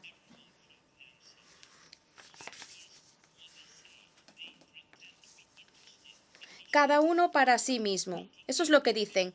Pretenden interesarse en los problemas de cada quien. Se ocupan de cada quien oficialmente, empatizan, pero solo por protocolo. Y por eso pretenden estar protegiendo a alguien, pero en realidad solo están protegiendo sus propios intereses. Esto es lo que genera las condiciones para la guerra y esto es lo que hay que subsanar si se quieren crear las condiciones de paz. Lo único que ustedes necesitan es determinación. Mucho se habló de reformar las Naciones Unidas. ¿Y en qué paró? En nada. Si se fijan ustedes de manera detenida en nuestra fórmula para la paz, verán que su aplicación ya se está convirtiendo en una reforma de facto de las Naciones Unidas. Nuestra fórmula es universal y une a los países del norte y del sur. Hace un llamado a la mayoría del mundo y alienta a que se amplíe la representación de aquellos que todavía no tienen voz. Esto es un desequilibrio. Cuando África, América Latina, la mayoría de Asia, Europa Central y Oriental cumplen con el derecho de veto, el que ellos mismos nunca tuvieron. Y de esto es lo que está hablando Ucrania. ¿Han oído ustedes alguna vez a Rusia pronunciar estas palabras? Y aún así es miembro permanente del Consejo de Seguridad, por algún motivo. Y entonces, ¿por qué motivo no lo son Japón o Brasil, Turquía o la India, Alemania o Ucrania? El día en que así sea es cuando se resolverá esta cuestión. En cuanto a las conversaciones entre Ucrania y Rusia, probablemente habrán oído ustedes a Rusia decir otra cosa sobre las conversaciones, como si estuvieran dispuestos para negociar. Pero hablan de las conversaciones mientras que anuncian la movilización militar. Hablan de las conversaciones, pero anuncian pseudo-referendos en los territorios ocupados. Entonces, ¿qué es lo cierto? La movilización militar en Rusia es lo cierto. Los referendos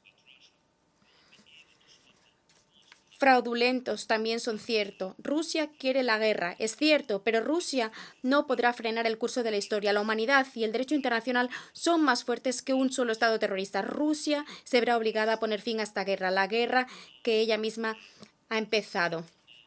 Descarto que la solución se pueda lograr sobre otra base distinta de la fórmula de Ucrania para la paz. Cuanto más lejos llegue el terror infligido por Rusia, menos probable será que nadie en el mundo acepte sentarse a la misma mesa con Rusia. Y si mis palabras van seguidas de más misiles y actos de terrorismo de Rusia, lo único que hará es demostrar su debilidad, la debilidad de Rusia, su incapacidad de prevalecer sobre nosotros, su incapacidad de prevalecer sobre el mundo. Lo único que demostrará es que los 5 elementos de la fórmula de Ucrania para la paz se deben llevar a la práctica lo antes posible. Estamos dispuestos, estamos listos para la paz, pero para una paz verdadera, franca y justa. Por eso el mundo está de nuestra parte. Y por último, quisiera dar las gracias a los 101 países que votaron para que se pudiera proyectar mi discurso pregrabado. Fue un voto no solo sobre el formato, sino sobre los principios. Solo 7 países votaron en contra: Belarus, Cuba, Corea del Norte, Eritrea, Nicaragua, Rusia y Siria. 7 que tienen miedo del discurso pregrabado. 7 que responden a los principios pulsando el botón rojo. Solo 7. 101 contra 7. Amigos, si esta coalición está en contra de nuestra determinación, entonces los felicito a todos, porque esto significa que la paz prevalecerá sobre cualquier agresión y que no hay nada que nos impida poner en práctica la fórmula de paz. Muchas gracias por su atención. Una vez más, les deseo a todos paz. Slava Ukraini, gloria a Ucrania.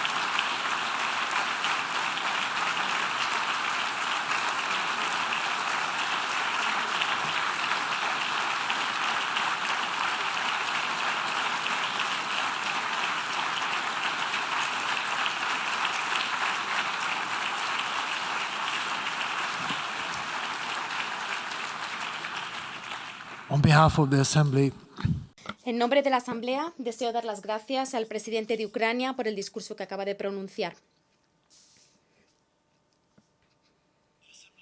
La Asamblea escuchará a continuación un discurso a cargo del excelentísimo señor Aleksandar Vučić, presidente de la República de Serbia. Solicito a protocolo que acompañe a su excelencia.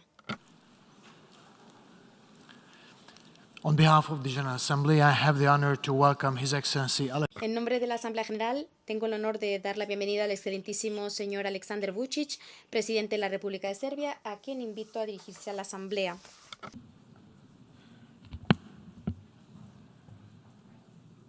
Esteemed President of the General Assembly, distinguished Secretary General, Estimado presidente de la Asamblea General, distinguido secretario general, excelencias, damas y caballeros, es para mí un gran honor dirigirme a ustedes en nombre de la República de Serbia. Como el tiempo apremia, Por favor, no se molesten si me salto la formalidad, las palabras de cortesía o los saludos a quienes se encuentran en esta sala o a los ausentes, y si voy directamente a referirme a la esencia de lo que aquí nos reúne. He estado tantas veces en este recinto. La gravedad del momento que estamos viviendo me obliga a compartir con ustedes palabras difíciles, aunque ciertas. Todo lo que estamos haciendo hoy aquí parece impotente y vago. Nuestras palabras son huecas y no hacen eco si lo comparamos con la realidad que enfrentamos. Y esa realidad es que ya nadie escucha a nadie de los que estamos aquí. Nadie se esfuerza por llegar a un verdadero acuerdo y por resolver los problemas. Y casi todos solo se ocupan de sus propios intereses, quebrantando por el camino los principios básicos del derecho internacional,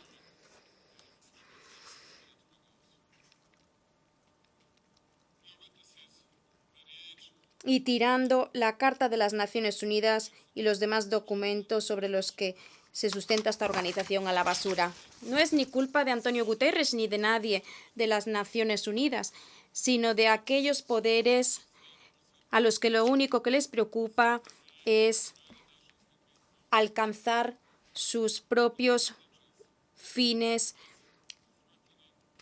políticos, económicos y, desafortunadamente, también militares.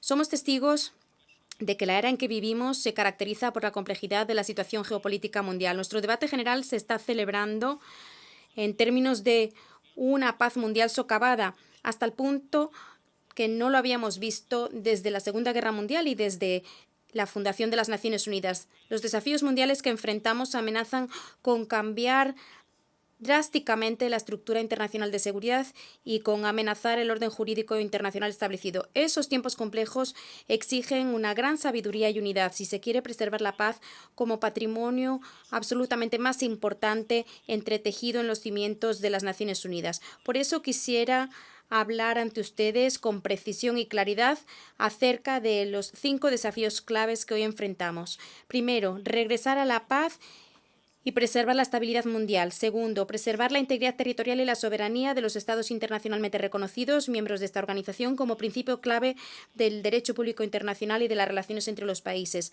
Tercero, la seguridad energética en términos de crisis mundial. Cuarto, seguridad financiera de los pobres y de los países en desarrollo. Y quinto, suministro alimentario en términos de cadenas de suministro mundiales interrumpidas por la guerra. Los actuales acontecimientos mundiales nos recuerdan cada vez más que el principio de la solución pacífica de las controversias no tiene alternativa. Este principio sobresale hoy más que nunca y donde mejor se describe es en el preámbulo de la Carta de las Naciones Unidas, que reza como sigue: practicar la tolerancia y vivir juntos en paz unos con otros como buenos vecinos. La denegación del uso de la fuerza y la solución pacífica de controversias son los pilares de la estabilidad mundial, pero deben ir acompañados de principios tales como el respeto no selectivo de la Carta, la aplicación de las resoluciones vinculantes del Consejo de Seguridad y los principios básicos del derecho público internacional aplicable. Segundo, la preservación de la integridad territorial y la soberanía de los estados internacionalmente reconocidos que son miembros de esta organización. Serbia apoya la integridad territorial de todos los estados miembros de las Naciones Unidas, en particular también la integridad territorial de Ucrania. De dicho modo, nos hemos compartido de manera responsable y con seriedad en esta institución prestigiosa. Sin embargo,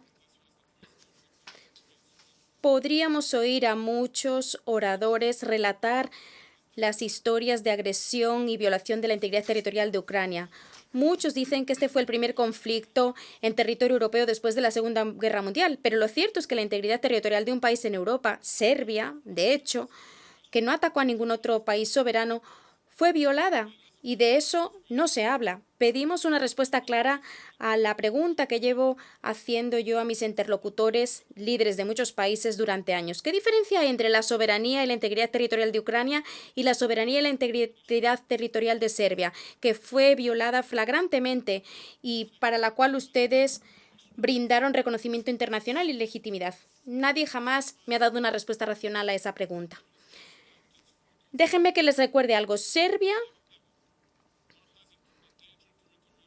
no se ha adentrado en el territorio de otro, jamás, ni ha puesto en peligro la integridad territorial de ningún Estado soberano para que alguien pudiera intervenir o agredirnos, como se hizo en 1999. Sin embargo, ello no impidió que la OTAN atacara a un país soberano sin que así lo decidiera el Consejo de Seguridad de las Naciones Unidas. La firma del acuerdo con la OTAN, tras la finalización del conflicto armado, cuyas disposiciones contemplaban la aprobación de la resolución 1244 del Consejo de Seguridad y que confirmaron y garantizaron la soberanía parcial y la plena integridad territorial de Serbia, no impidieron que muchos países occidentales reconocieran unilateralmente la independencia del denominado Kosovo y que violaran una vez más la integridad territorial de nuestro país. Precisamente por esos acontecimientos que Serbia experimentó y que ha venido experimentando, estoy convencido de que tengo total derecho a citar en este lugar las palabras del gran Martin Luther King. That I'm fully entitled to quote in this place. Y cito, como decía el doctor Luther King, la injusticia en cualquier lugar es una amenaza a la justicia en todas partes. Fin de la cita. Estas palabras están formuladas como un recordatorio, pero son más bien una advertencia para todos. Con independencia de que seguimos sintiendo las consecuencias de esta flagrante violación de las disposiciones básicas del derecho público internacional, no hemos abandonado los principios fundacionales de las Naciones Unidas. Seguiremos abogando por el cumplimiento sistemático del principio de inviolabilidad de las fronteras, el respeto de la soberanía y la integridad de todos los demás Estados miembros de esta organización. Pese a esa posición, muchos de los presentes en esta sala parece que tienen problemas a la hora de respetar la integridad territorial de Serbia. Y se preguntarán ustedes ¿por qué? Pues bien, porque tienen el poder en sus manos y, a su juicio, nosotros somos pequeños y débiles. Sin embargo, como van ustedes a oír, sí que tenemos fuerza para decir aquí cuál es la verdad. Excelencias, estamos especialmente agradecidos con aquellos Estados miembros de las Naciones Unidas, que en estos momentos son la mayoría de la Asamblea, que apoyan la integridad territorial de la República de Serbia, en particular en el espacio y territorio de Kosovo y Metohija. Es además alentador que el número de países que apoyan la posición de Serbia aumentó en el periodo transcurrido entre estos dos periodos de sesiones, una tendencia que debe continuar porque es primordial mantener la lealtad a los principios básicos consagrados en la Carta de las Naciones Unidas, tales como el principio de la inviolabilidad de las fronteras. La República de Serbia y yo, en calidad de presidente de la República, buscamos muy pacientemente y con una gran cantidad de buena voluntad, una avenencia en lo que se refiere a Kosovo y Metohija, bajo los auspicios de la Unión Europea y en el marco del diálogo entre Belgrado y Pristina. Es un proceso difícil, lleva durando ya más de 10 años, pero no vemos otra alternativa. Es mejor negociar durante 100 años que librar la guerra durante un solo día. Espero que alcancemos una solución mutuamente aceptable sobre la base de la avenencia, porque esta es absolutamente la única manera de alcanzar nuestro objetivo, a saber, una paz duradera como condición sine qua non para que los serbios y los albaneses de nuestra región lleven una vida próspera.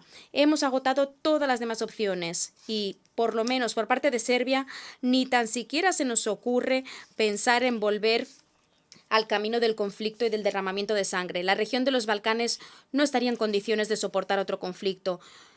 Dependo de la buena voluntad y el entendimiento de nuestros asociados internacionales, porque ellos conocen de sobra que algunas de decisiones adoptadas anteriormente por sus gobiernos fueron malas y que no actuaron a favor del futuro de nuestra región ni en pro de la paz mundial. Belgrado está llevando a cabo este proceso en condiciones sumamente complejas, con elementos de guerra híbrida y una campaña sucia por parte de la comunidad internacional contra nuestro país en distintos terrenos. Bastaría con recordarles las citas y acusaciones que han figurado en los medios de comunicación internacionales en cuanto a que Serbia iba a atacar a sus vecinos y que Serbia constituía una amenaza a la estabilidad regional. Por supuesto, eso es algo que nunca ha sucedido y eso solo fue una de las muchas mentiras lanzadas contra la República de Serbia. Se pintó a Serbia como un factor desestabilizador potencial en la región, solo para impedirle decir la verdad, que el principio de la inviolabilidad de las fronteras debe aplicarse por igual a todos. Serbia fue y será un factor de estabilidad en toda la región. Serbia, pese a muchas falsedades e invenciones, apoya los acuerdos de paz de Dayton, la integridad territorial de Bosnia y Herzegovina y la integridad de la República Srpska dentro de Bosnia y Herzegovina. Por otro lado, estamos convencidos de que las naciones de los Balcanes sí que tienen la capacidad de seguir adelante con sus vidas en el futuro, en calidad de amigos y asociados, con una visión común de adhesión a una Europa unida. Esto lo sé muy bien porque ya hemos superado múltiples obstáculos que se han interpuesto entre nuestras naciones durante años y que nos han costado miles de vidas y un futuro desperdiciado. Serbia y Albania, por ejemplo, a día de hoy mantienen la relación más cercana y amistosa en los varios siglos de historia común que tenemos en el espacio de la península de los Balcanes. Fue necesario entablar deliberaciones pragmáticas y claras sobre nuestro futuro, no sobre nuestro pasado. Hablar de cómo resolver los problemas que aquejaban a nuestros pueblos, a nuestras empresas, trabajadores, alumnos y empresarios. Debatimos largo y tendido y llegamos por nosotros mismos a numerosas soluciones que ya han echado por tierra obstáculos que se interponían entre nosotros sin ningún motivo racional.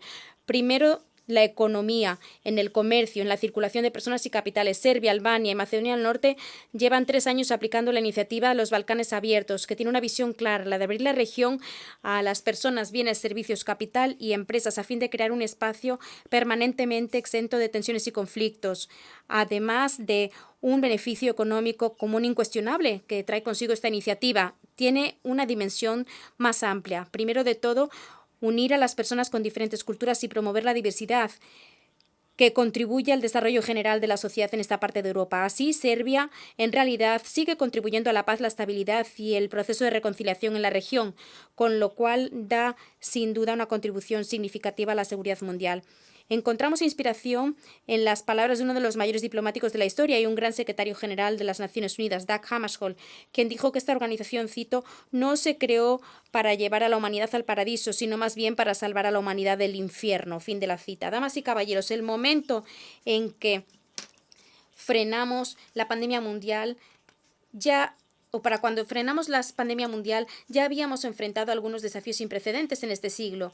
Como humanidad, tenemos que ir paso a paso en el desarrollo tecnológico acelerado. Hay problemas existenciales que nos aguardan, tales como la seguridad energética, la seguridad financiera de los países en desarrollo y también las distorsiones en las cadenas de suministro de los alimentos básicos. La solidaridad que había sido necesaria para combatir la pandemia la necesitamos hoy en mayor medida, cuando las necesidades básicas de alimentos y de energía de la población se ven amenazados. La República de Serbia considera que su seguridad energética es parte indisoluble de su seguridad nacional y una condición sine qua non para seguir logrando un desarrollo económico y progresando en nuestro país. Nos esforzamos por dar continuidad al suministro energético, pero compartimos la inquietud que suscitan los actuales problemas geopolíticos que socavan la estabilidad energética en el mundo y en Europa. Seguimos decididos a encontrar soluciones que tengan una fortaleza transformadora en los intentos por alcanzar una seguridad energética regional y europea. Quisiera destacar que mi país logró preservar la continuidad del suministro energético durante la crisis. Sin embargo, seguimos muy interesados en diversificar las fuentes de suministro, en inversiones adicionales en infraestructura energética y también en un desarrollo más rápido y eficiente de capacidades sobre la base de energías renovables. Precisamente en las Naciones Unidas denominamos esta década como década de un futuro más sostenible y resiliente, de acción y transformación. Tiene que seguir siendo así, pero un poco más rápido. Un desarrollo desigual y también los peligros financieros que sufren los países en desarrollo generan más estratos sociales, inevitablemente generan nuevos antagonismos. Un desarrollo equitativo nunca debe estar limitado ni condicionado geográfica o políticamente, sino que debe brindarse a todos los pueblos con independencia de su condición étnica, racial, cultural o religiosa. Hay otro desafío muy importante que tenemos por delante y que debemos de superar juntos, y es la búsqueda de la manera más eficiente para evitar las consecuencias de la actual crisis internacional causada a la seguridad del suministro mundial de alimentos. Los acontecimientos son sumamente preocupantes y la realidad es que todos nosotros, sin excepción alguna, nos vemos afectados por ellos. La seguridad del suministro alimentario podría haberse amenazado en nuestra región de Europa, y la situación de los continentes, como el de África, amenaza con ser devastadora. El aumento de los precios de los alimentos y su disponibilidad se han convertido en otro problema.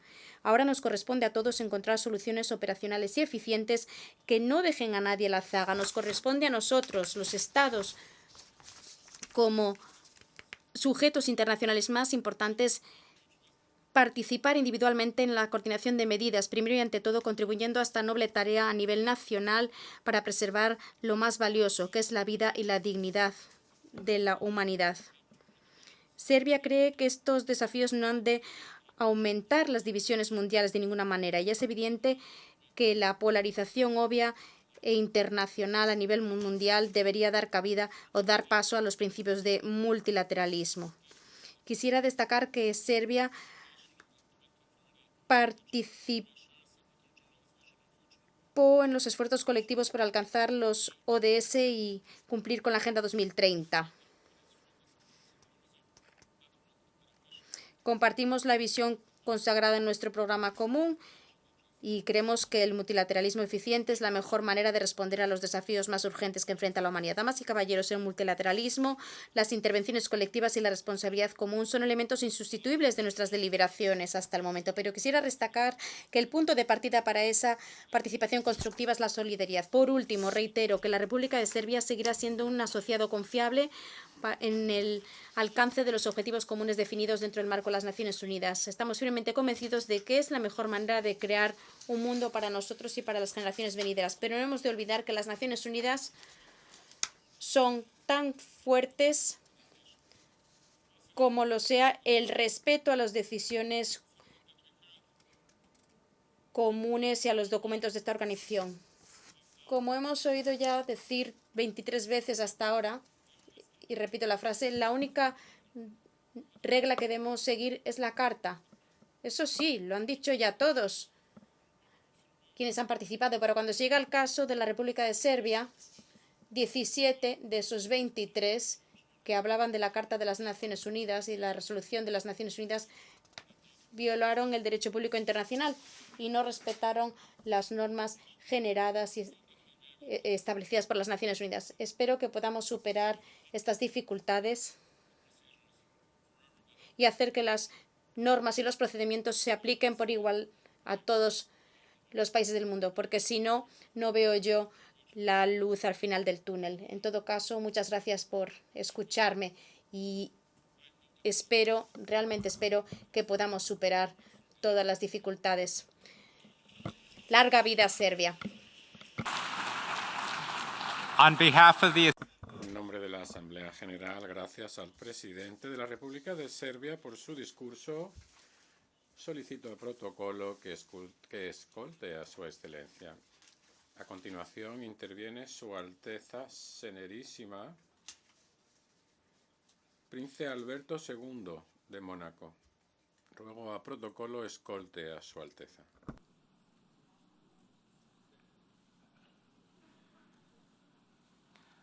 On behalf of the General Assembly, En nombre de la Asamblea General, es un honor dar la bienvenida a Su Alteza Alberto II de Mónaco. Le invito a dirigirse a la Asamblea.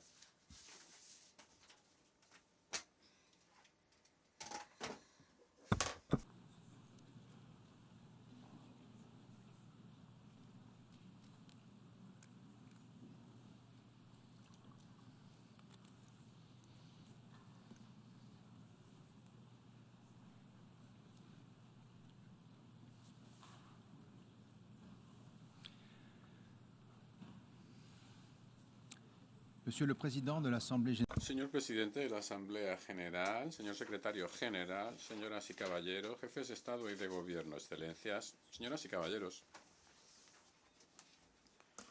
Es un placer para mí estar aquí 2 años después de que comenzara la pandemia. Esta crisis sanitaria sin precedentes ha revelado nuestras carencias en la cooperación multilateral.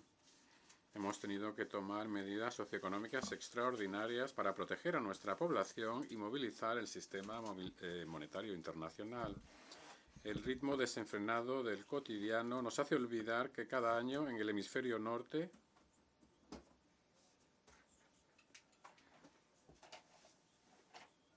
somos conscientes de que cada año exigimos más a los recursos de nuestro planeta. El tema que usted ha elegido para el debate general nos recuerda el punto de inflexión decisivo en el que estamos, que requiere soluciones que hagan frente a los desafíos interdependientes que nos amenazan. Quiero también felicitarle, presidente, por haber sido nombrado presidente de este periodo de sesiones de la Asamblea. Doy las gracias a su predecesor por su liderazgo, que ha enorgullecido a un pequeño Estado insular en desarrollo. Estamos convencidos de la necesidad de conseguir los ODS que definimos en 2015 y preservar nuestro entorno y garantizar la supervivencia de la humanidad.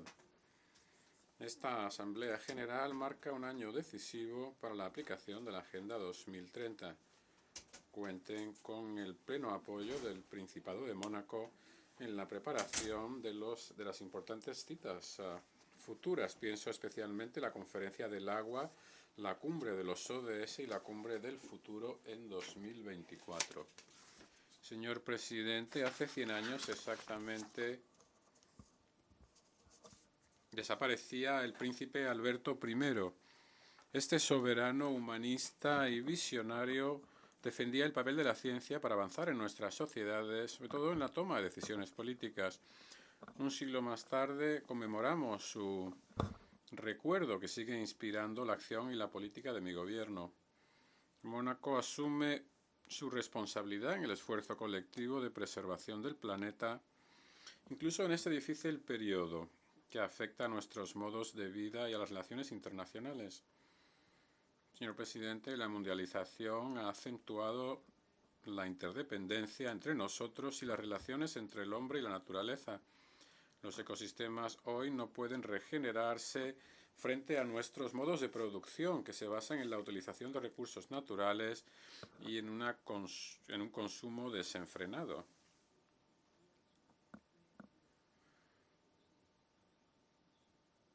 El año 2020 ha sido la única pausa en el deterioro de los ecosistemas mundiales.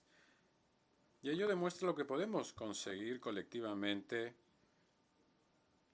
ya sea reflexionando o en una situación de emergencia. Y en esta emergencia, la búsqueda, la investigación, la innovación han permitido producir rápidamente vacunas, algo muy positivo. Las cuestiones de salud pública y la preparación ante otras pandemias son temas prioritarios, como lo es el acceso equitativo a la prevención y al tratamiento. Me parece muy importante que mi país se movilice en su política de cooperación internacional con sus socios, en primer lugar la OMS, para reforzar la arquitectura sanitaria mundial. Vamos a examinar con atención todo nuevo mecanismo de gestión de crisis que pueda facilitar una respuesta coordinada basada en hechos científicos demostrados para no repetir las dificultades que tuvimos al comienzo de la pandemia.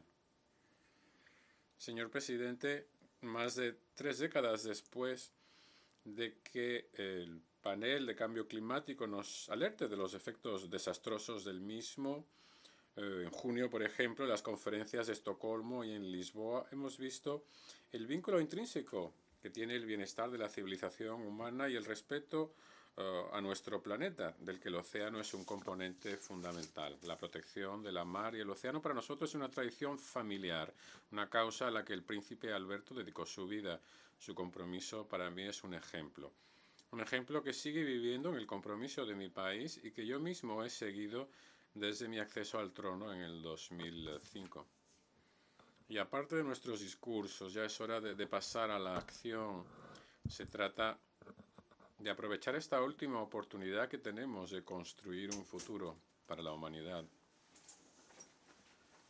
Ahora que se multiplican los fenómenos climáticos extremos, y que afectan a todos los países, afectando de manera más negativa a los más vulnerables, es importante reforzar nuestras medidas de adaptación con carácter prioritario. Pienso en el pueblo pakistaní que sufre terribles inundaciones.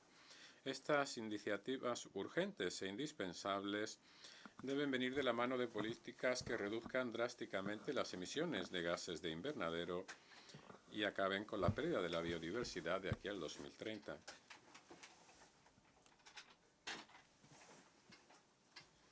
Cada país, en función de sus circunstancias y sus necesidades, debe transformar su economía para descarbonizarla y contener el aumento de las temperaturas. Mónaco mantiene su compromiso de protección con el medio ambiente y el desarrollo sostenible. Nuestro Principado realiza una transición energética para reducir las emisiones de gas de invernadero en un 50% de aquí al 2030 y la neutralidad de carbono en el 2050. El último informe de evaluación de BES lo deja claro. Las herramientas y las soluciones para un futuro sostenible y justo ya existen. Nosotros tenemos que actuar ahora. Tenemos un deber de solidaridad para conseguir colectivamente hacer realidad esta transición energética. Las citas de 2022, la Convención Climática, la biodiversidad, deben permitirnos sentar las bases de esta sociedad sostenible. Y frente a estos desafíos, el fracaso sería inaceptable.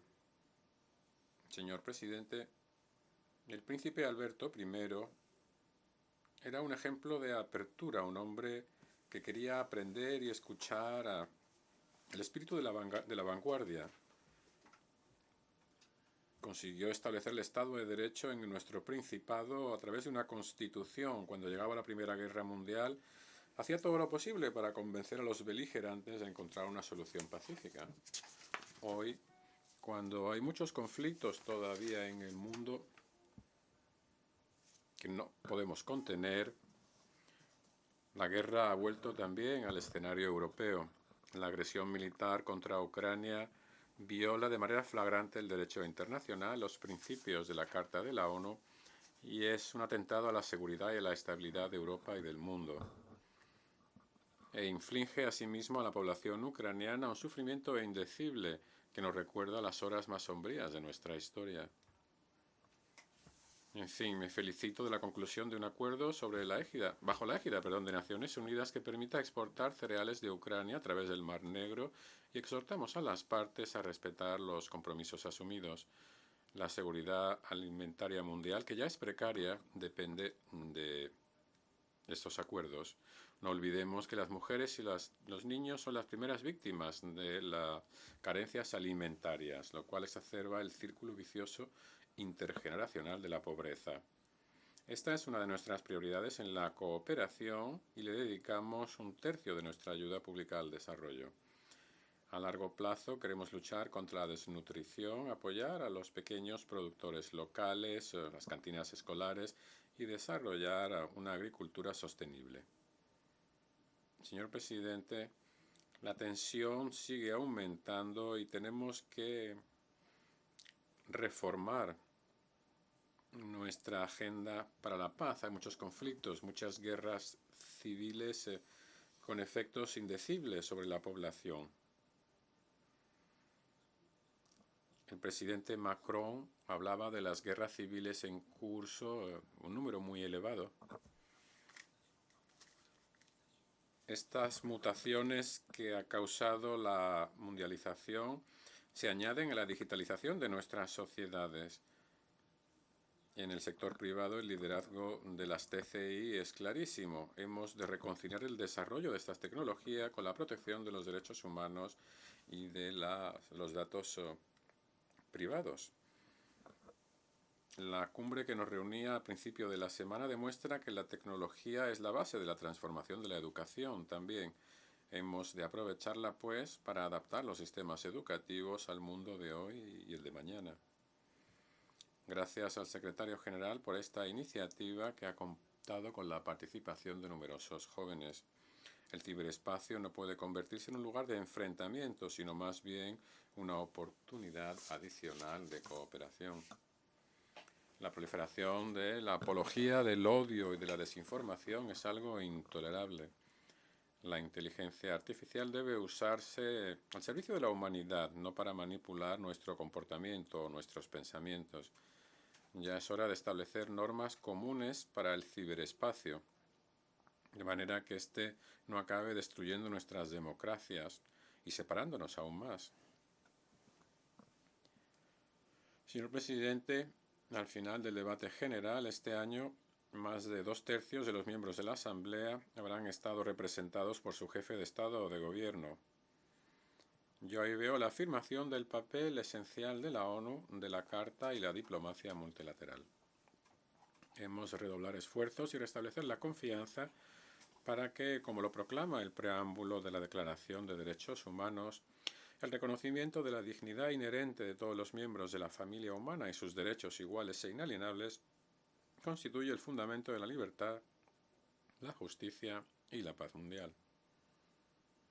El multilateralismo reforzado y efectivo con la participación de la mujer y de los jóvenes es el medio más eficaz de hacer frente a las crisis mundiales. Las mujeres son actores esenciales del cambio. La igualdad entre los sexos y la autonomía de la mujer a nivel económico son la base de un mundo más sostenible. ¿Qué esperamos para defender su liderazgo a nivel mundial? Mónaco va a mantener su compromiso con ONU Mujeres a través de nuestra política de cooperación al desarrollo. Queremos contribuir plenamente a las actividades de esta organización para crear juntos un multilateralismo más eficaz, más incluyente, en pro de la humanidad y del planeta. Muchas gracias por su atención. On behalf of the Assembly, I wish to thank the Sovereign Prince of the Principality of Monaco. En nombre de la Asamblea General le doy las gracias a Su Alteza, Príncipe Alberto II de Mónaco.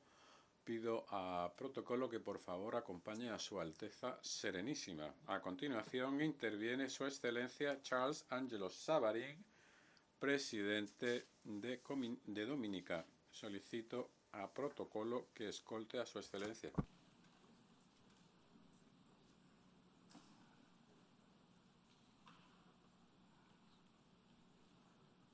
On behalf of the General Assembly, I have the honor to welcome His Excellency Charles Angelo. En nombre de la Asamblea General doy la bienvenida a Su Excelencia el señor Charles Angelo Savarin, Presidente de Dominica.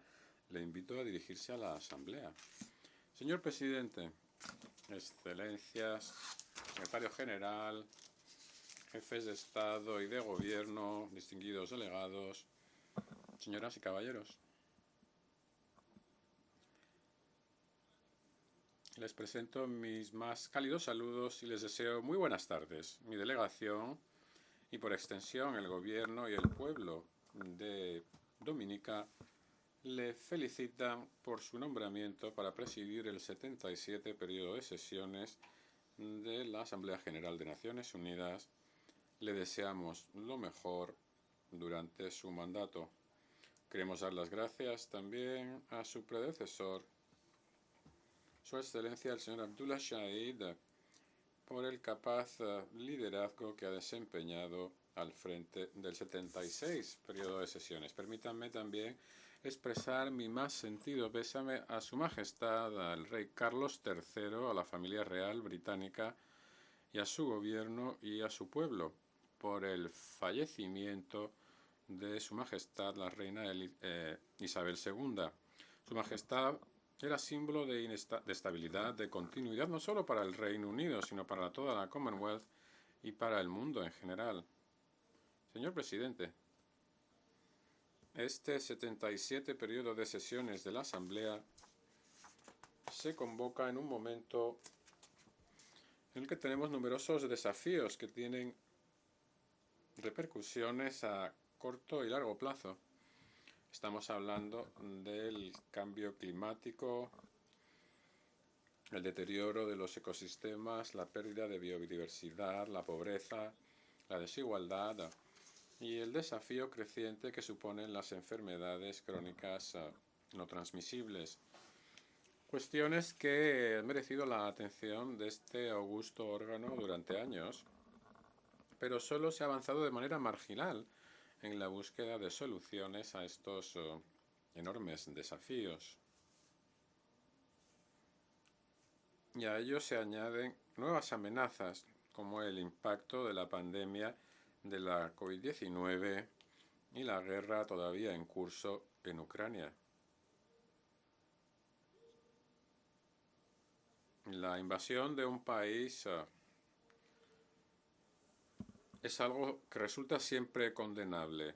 Dominica ha condenado sin reservas la invasión de Ucrania. En este mundo interconectado, lo que ocurre en una parte del mundo nos afecta a todos. Y es lo que está ocurriendo con la guerra de Ucrania. Todos somos víctimas de los precios exacerbados del crudo y de los productos derivados y el impacto resultante sobre el coste de la electricidad y el transporte. El coste de producción de bienes y servicios se ha visto también afectado de manera negativa. Rusia y Ucrania son uno de los países líderes en el suministro de cereales, y este conflicto ha creado carencias importantes en el suministro de cereales, lo cual ha causado hambre en muchos países que dependen de la importación de grano de estos dos países. Lo que ha ocurrido desde el año 2014 y que ha llevado a la invasión rusa de Ucrania en el año 2021, lo sabemos todos. Pero nosotros en Dominica pensamos que esta invasión y que la guerra posterior podrían haberse evitado.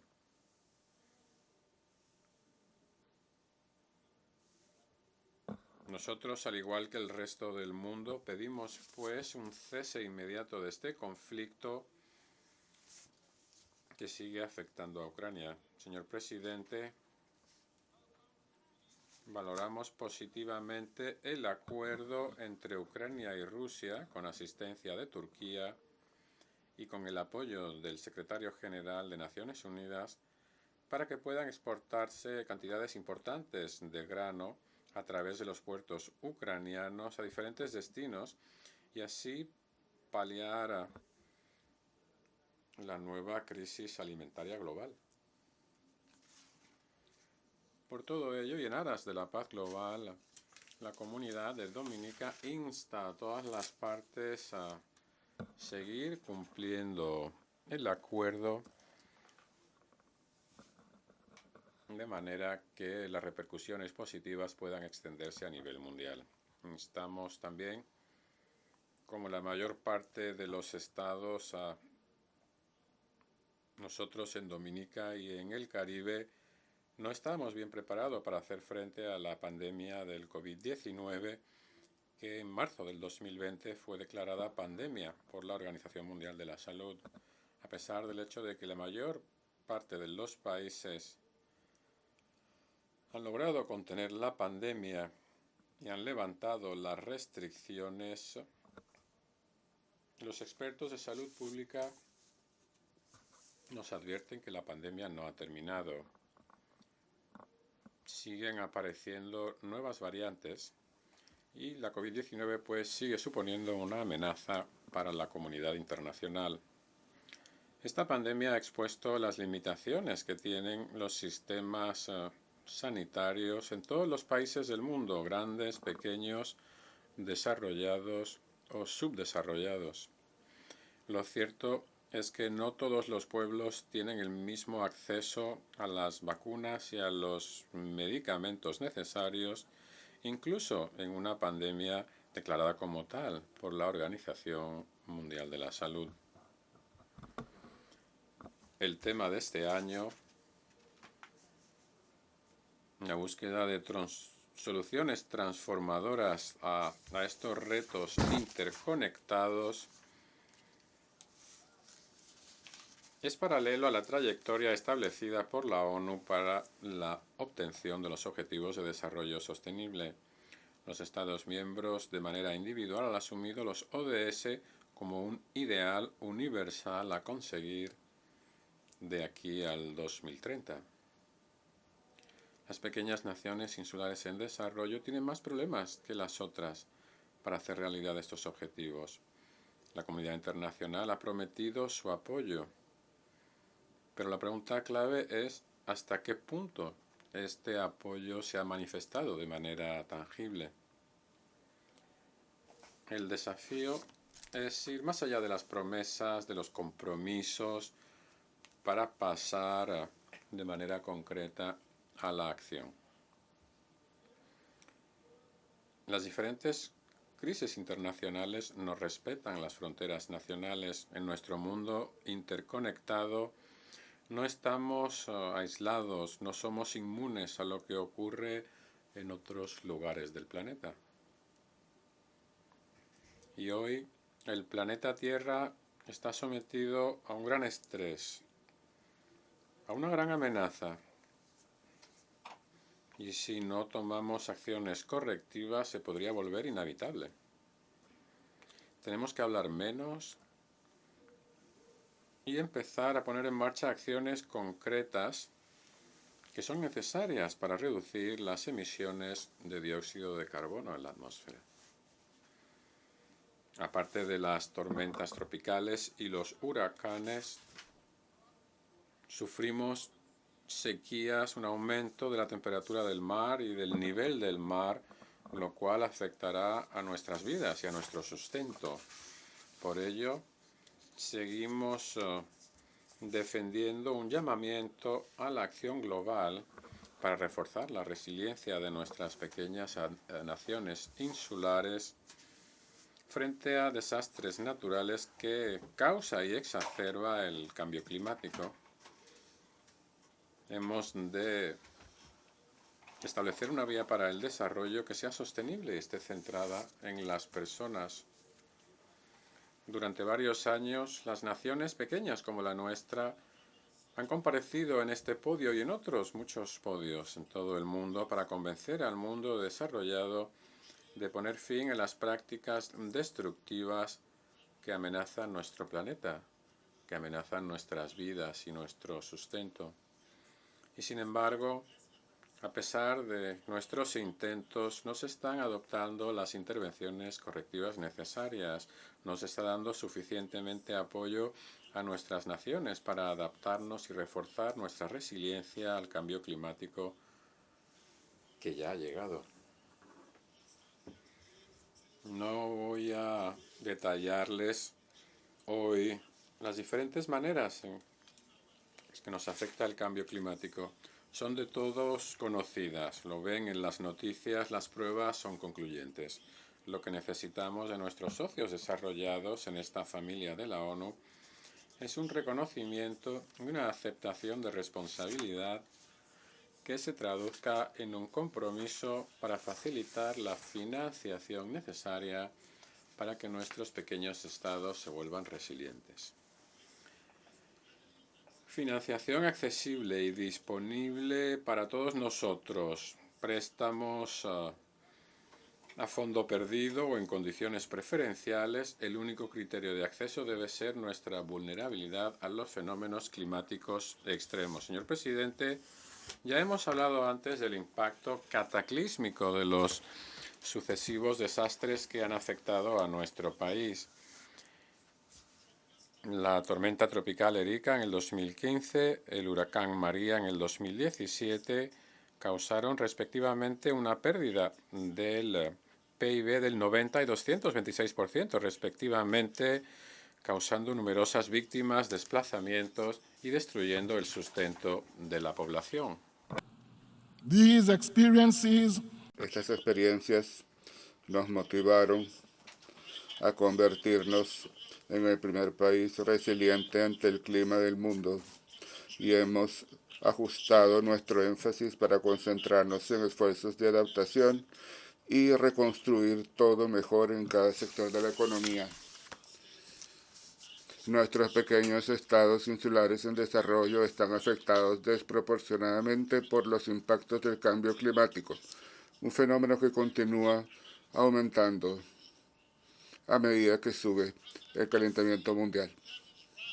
Señor presidente, a medida que aumentan los niveles del mar, algunos pequeños estados insulares terminarán por desaparecer, mientras que otros experimentarán erosión de sus costas, lo cual terminará por destruir infraestructura, aldeas, pueblos y ciudades.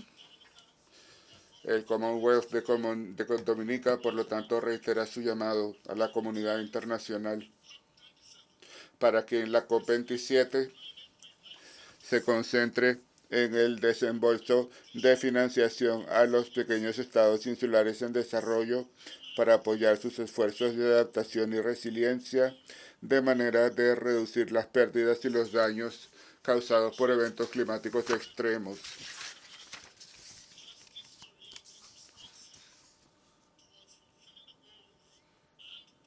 De esta forma, los actos reflejarán respuestas más equitativas y justas para cumplir con las promesas del desarrollo sostenible.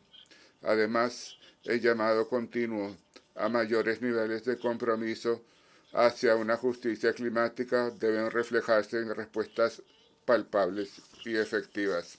Señor, hace 2 meses en esta misma sede, el Commonwealth de Dominica presentó su primer examen nacional voluntario, cumpliendo con nuestras obligaciones internacionales y en un espíritu de buena gobernanza mundial.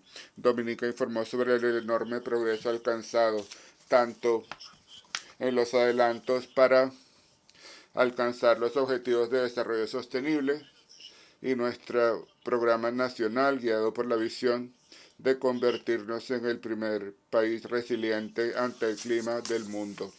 A medida que continuamos recuperándonos de los eventos climáticos destructivos antes mencionados, las principales industrias económicas de Dominica muestran signos de recuperación. El turismo y la agricultura siguen siendo los principales sectores generadores de ingresos. Se espera que el PIB alcance el nivel anterior a la pandemia para 2023 y que haya un promedio de crecimiento de 5% al año entre 2022 y 2026. La recuperación del turismo descansa en nuevos proyectos de infraestructura y mejor acceso por vía aérea. En el centro de la agenda de resiliencia de Dominica está nuestra ciudadanía. El gobierno de Dominica ha tomado medidas osadas para revolucionar su sector de la salud y de la vivienda, utilizando fondos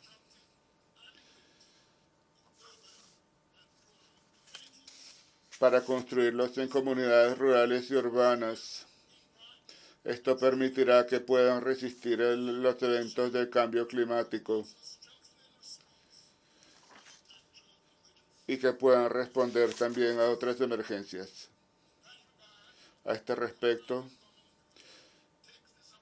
el Commonwealth de Dominica aprovecha para felicitar al gobierno de la República Popular China por su compromiso para añadir $42 mil millones más al nuevo Fondo Mundial de Cooperación Sur-Sur y Desarrollo Mundial.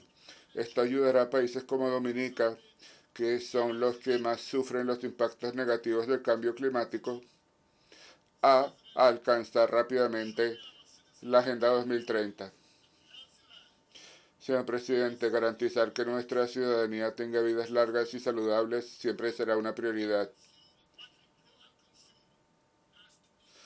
Por ello, lo que cultivamos y consumimos debe ser un componente crítico de nuestra agenda de resiliencia. Las tendencias mundiales indican que los problemas de seguridad alimentaria no son únicamente de Dominica. De hecho, el ODS número 2, Cero Hambre, pide a los gobiernos que produzcan alimentos de forma inteligente y sostenible para paliar el peligro del hambre. Dominica trabaja para fortalecer su sector de la agricultura para reducir la importación de alimentos y los gastos que esto conlleva. Se hace hincapié en cultivar lo que comemos y comer lo que cultivamos, y al mismo tiempo garantizar que haya productos de alta calidad para la exportación a un precio asequible y en forma constante. Nuestro objetivo es un enfoque científico y práctico para reducir la vulnerabilidad de los granjeros y los pescadores a través de la adopción de prácticas resilientes y sostenibles.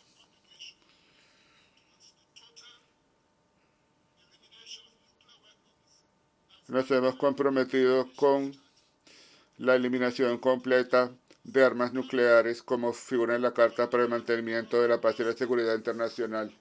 Dominica pide a todos los estados que poseen armas nucleares que cumplan con el derecho internacional para la no proliferación de armas nucleares y el uso de la diplomacia como una herramienta para la resolución de conflictos.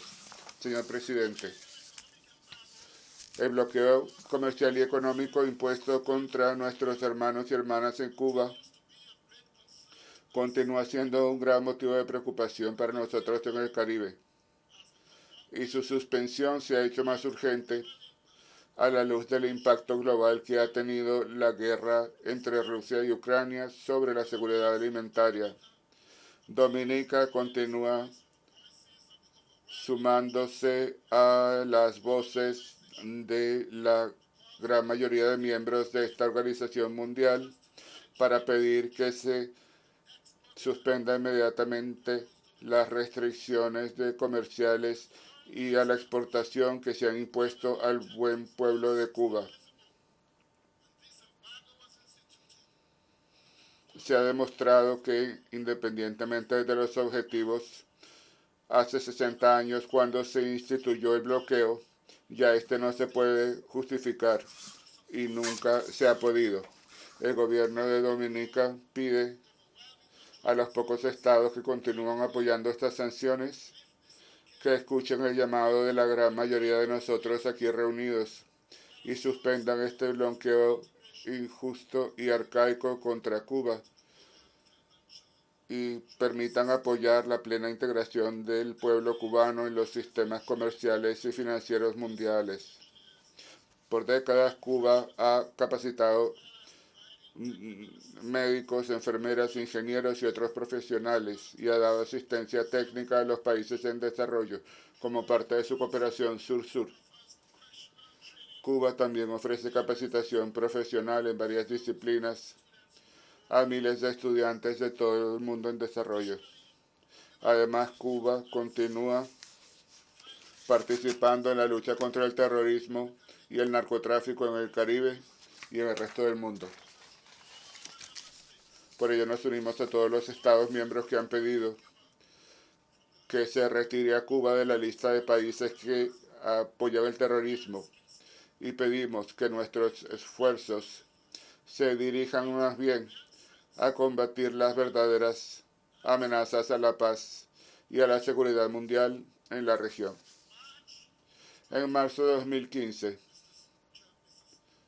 señor presidente, los Estados Unidos de América declararon que Venezuela constituía una amenaza inusual y extraordinaria a la seguridad nacional y a la política extranjera de los Estados Unidos e impuso sanciones a ese país.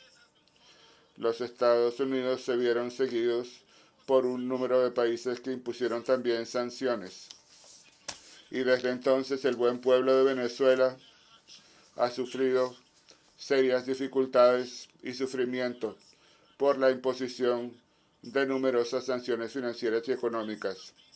Las consecuencias de estas sanciones impiden que millones de venezolanos puedan cumplir con las necesidades más básicas, y esto ha empeorado todavía más por la pandemia de COVID-19 y la guerra de Ucrania, lo cual tiene un impacto sobre la economía contraída de Venezuela, así como un sistema sanitario ya deficiente.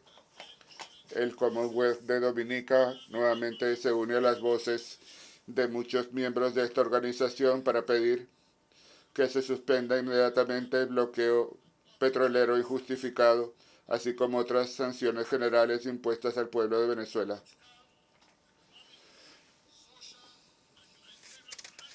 La crisis política, económica y humanitaria en Venezuela exige una atención inmediata. A todos nosotros nos compete proporcionar soluciones a corto y largo plazo y oportunidades para que Venezuela pueda resolver sus problemas y pueda mejorar rápidamente las vidas de todos los venezolanos.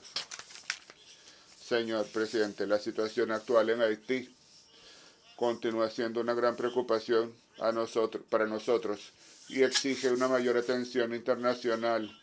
Un editorial del Washington Post del 6 de agosto 2022 pidió que hubiera una intervención internacional poderosa. Esto se vio seguido el 8 de agosto de 2022 por una declaración del secretario general de la Organización de Estados Americanos, quien reprochaba a la comunidad internacional que durante muchos años no hubiera asistido a Haití y había abandonado el país a un caos. Haití es un país que una vez fue la colonia más rica de las Américas. Ahora es el país más pobre del hemisferio occidental. El terremoto de magnitud 7 de 2010 destruyó completamente el país, cobró 250.000 vidas y más de 300.000 heridos, y destruyó la capital, Puerto Príncipe, y la mayor parte del sur de Haití. Se estimó que los daños ascendían a más de 8.000 millones de dólares y que el costo de reconstrucción era de aproximadamente 14.000 millones de dólares de los Estados Unidos. Actualmente, 1.300 millones de personas, señor presidente, sufren de inseguridad alimentaria de acuerdo a los organismos de las Naciones Unidas. Y 4,6 millones solo tienen acceso a productos alimentarios básicos. Me complace reconocer la reunión reciente de jefes de gobierno del CARICOM que se celebró en Trinidad y Tobago, específicamente para hallar soluciones a las muchas crisis que asolan a Haití.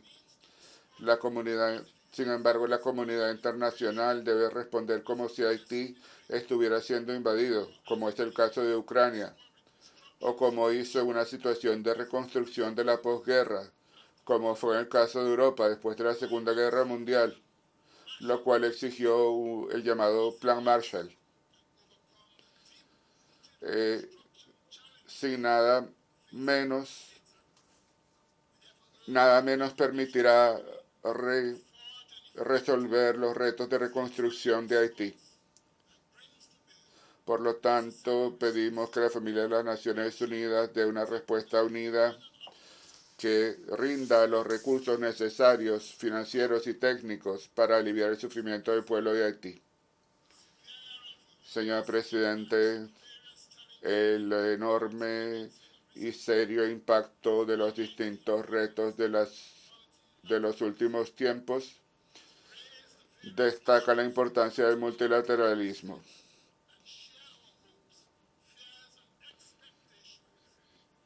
Al plantear los problemas que afectan a nuestros países y al compartir nuestras esperanzas, miedos y expectativas, busquemos también soluciones a nuestros problemas como una comunidad internacional unida para poder alcanzar un futuro sostenible, transformativo y más justo para todos. A concluir, señor presidente, permítame reiterar el agradecimiento de mi país a todos nuestros socios internacionales y gobiernos amigos que apoyaron al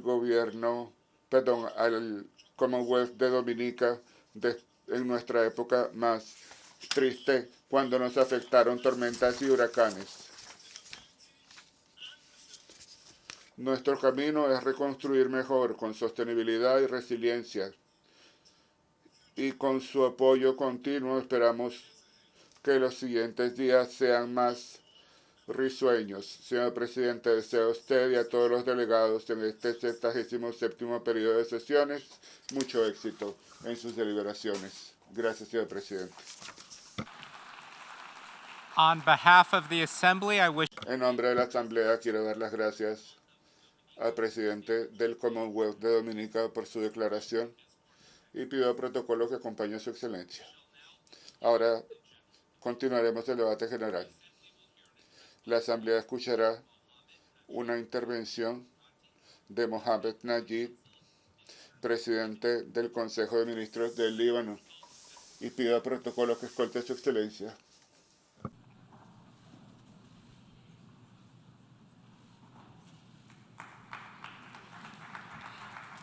I have the great pleasure in welcoming His Excellency Mohamed Najib Azmi.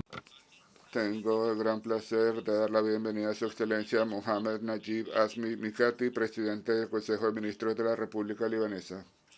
Le invito a dirigirse a la Asamblea. Señor presidente del 77º periodo de sesiones de la Asamblea General, excelencias, señor secretario general de las Naciones Unidas, señor Antonio Guterres, jefes de Estado y de Gobierno y delegaciones, señoras y señores. Quisiera, señor presidente, felicitarlo calurosamente por su elección a la presidencia de la Asamblea General este periodo de sesiones. También aprovecho para dar las gracias a su excelencia el señor Abdallah Shahid por la forma en que dirigió el periodo anterior y por todos sus esfuerzos. También quisiera felicitar a su excelencia el secretario general de las Naciones Unidas por su trabajo ininterrumpido para promover el papel de las Naciones Unidas. El mundo de hoy está en un momento muy delicado, ya que hay conflictos armados y crisis interrelacionadas que preocupan a todos. No hay mejor lugar para deliberar sobre estos problemas que esta sala. Esta sala reúne a todos los estados del mundo por la Carta de las Naciones Unidas. Mi país está orgulloso de haber contribuido a redactar la Carta. Hemos tenido décadas enteras de cooperación con las Naciones Unidas. En este contexto, quisiera dar las gracias a usted, señor presidente, y a través de usted, a toda la Organización de las Naciones Unidas y todos sus organismos especializados, especialmente los que están en el Líbano, que han ayudado a mitigar las consecuencias de la crisis económica y financiera que afecta a mi país. También quiero dar las gracias a la Fuerza Interina de las Naciones Unidas en el Líbano, la UNIFIL, por sus sacrificios para mantener la estabilidad en el sur del Líbano. Esto es en cooperación estrecha con las Fuerzas Armadas del Líbano. Y aquí, a través de usted, queremos aumentar las capacidades militares de la fuerza y darle más recursos financieros. Reafirmamos el compromiso del Líbano con la plena aplicación de la resolución 1701 y todas las resoluciones que tienen legitimidad internacional.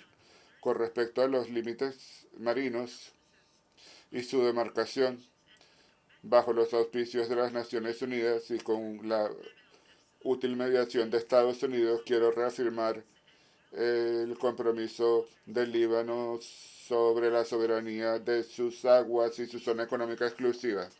Reiteramos nuestro deseo de alcanzar una solución negociada que hace falta desde hace mucho tiempo. Me complace informarle que hemos progresado en forma notable y esperamos alcanzar en breve el resultado deseado. El Líbano está decidido a proteger sus intereses nacionales, así como el bienestar de su pueblo, e invertir sus recursos naturales.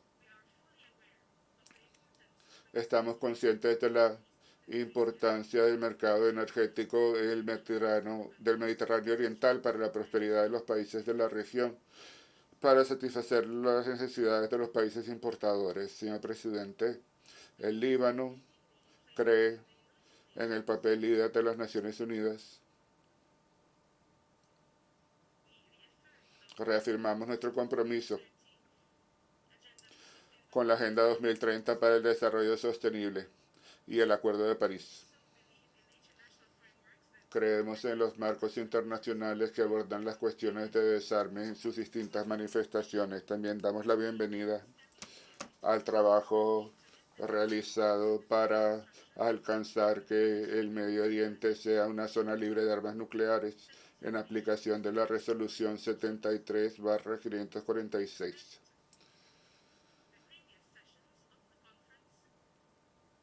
Los periodos de sesiones anteriores de la conferencia fueron muy positivos y esperamos que el tercer periodo, presidido por el Líbano, en noviembre próximo también sea exitoso.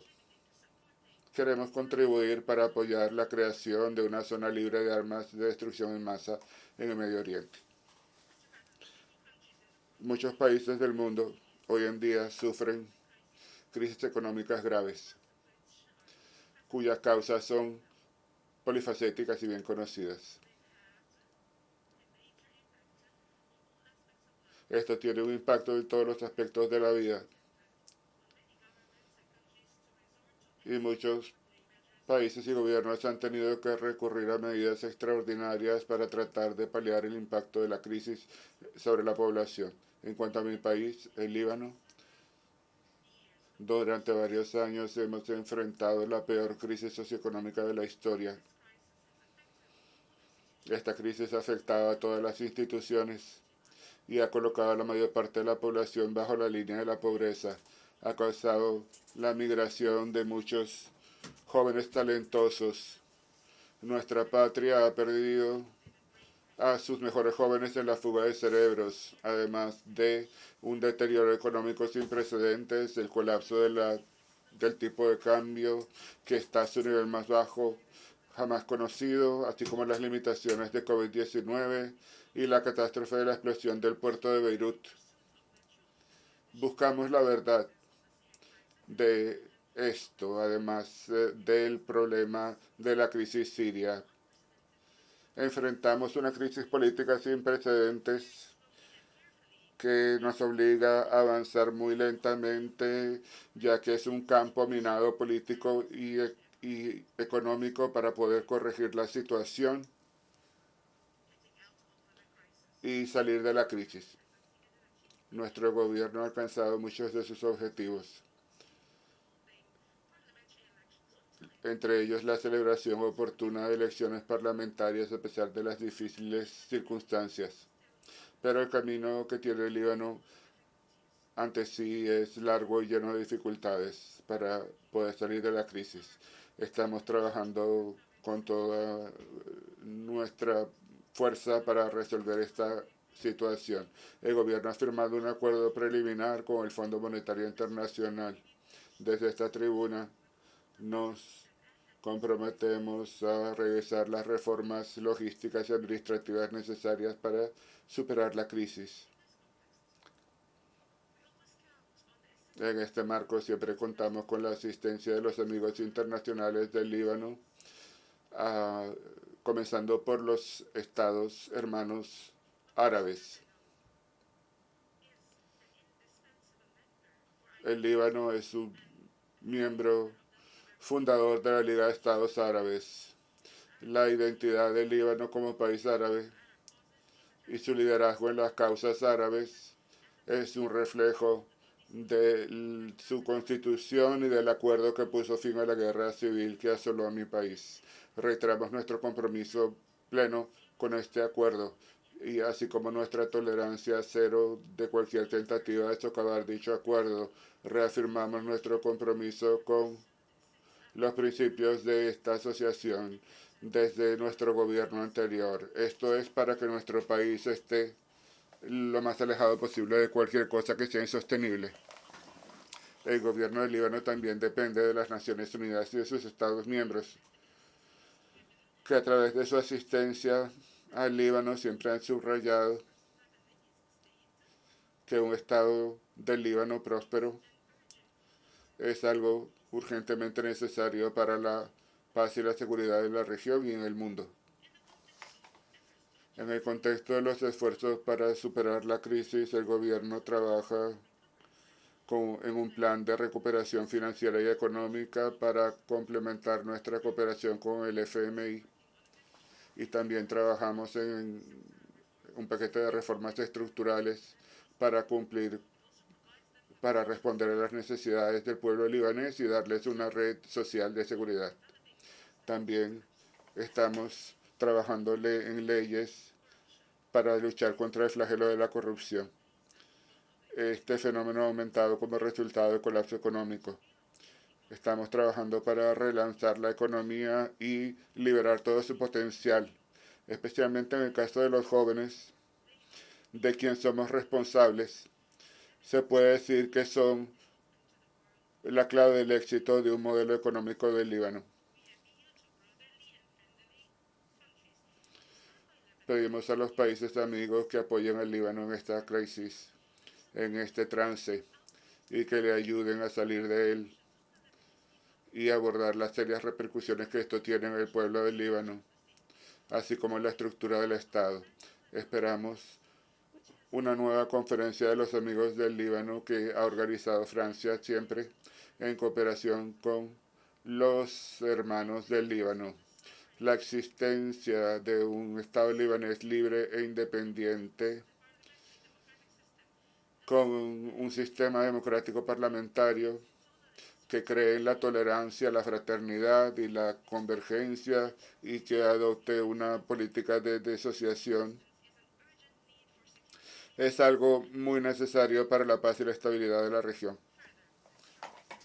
Además, un gobierno central sólido que garantice el Estado de Derecho y su plena aplicación y un entorno propicio para las empresas, el sector privado y los servicios en toda su diversidad, de conformidad con las normas del mercado, una economía libre y las necesidades de esta época y la revolución de las TIC.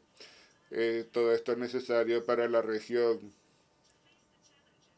y es la mejor forma de enfrentar los retos de pobreza, extremismo, terrorismo y evitar caer en otros problemas. Señor presidente, el Líbano ha estado a la vanguardia del bien público, ya que ha albergado un gran número de sirios.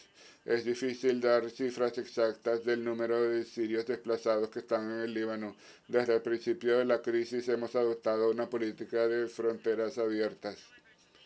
Pero hoy en día la crisis de los desplazados excede nuestras capacidades.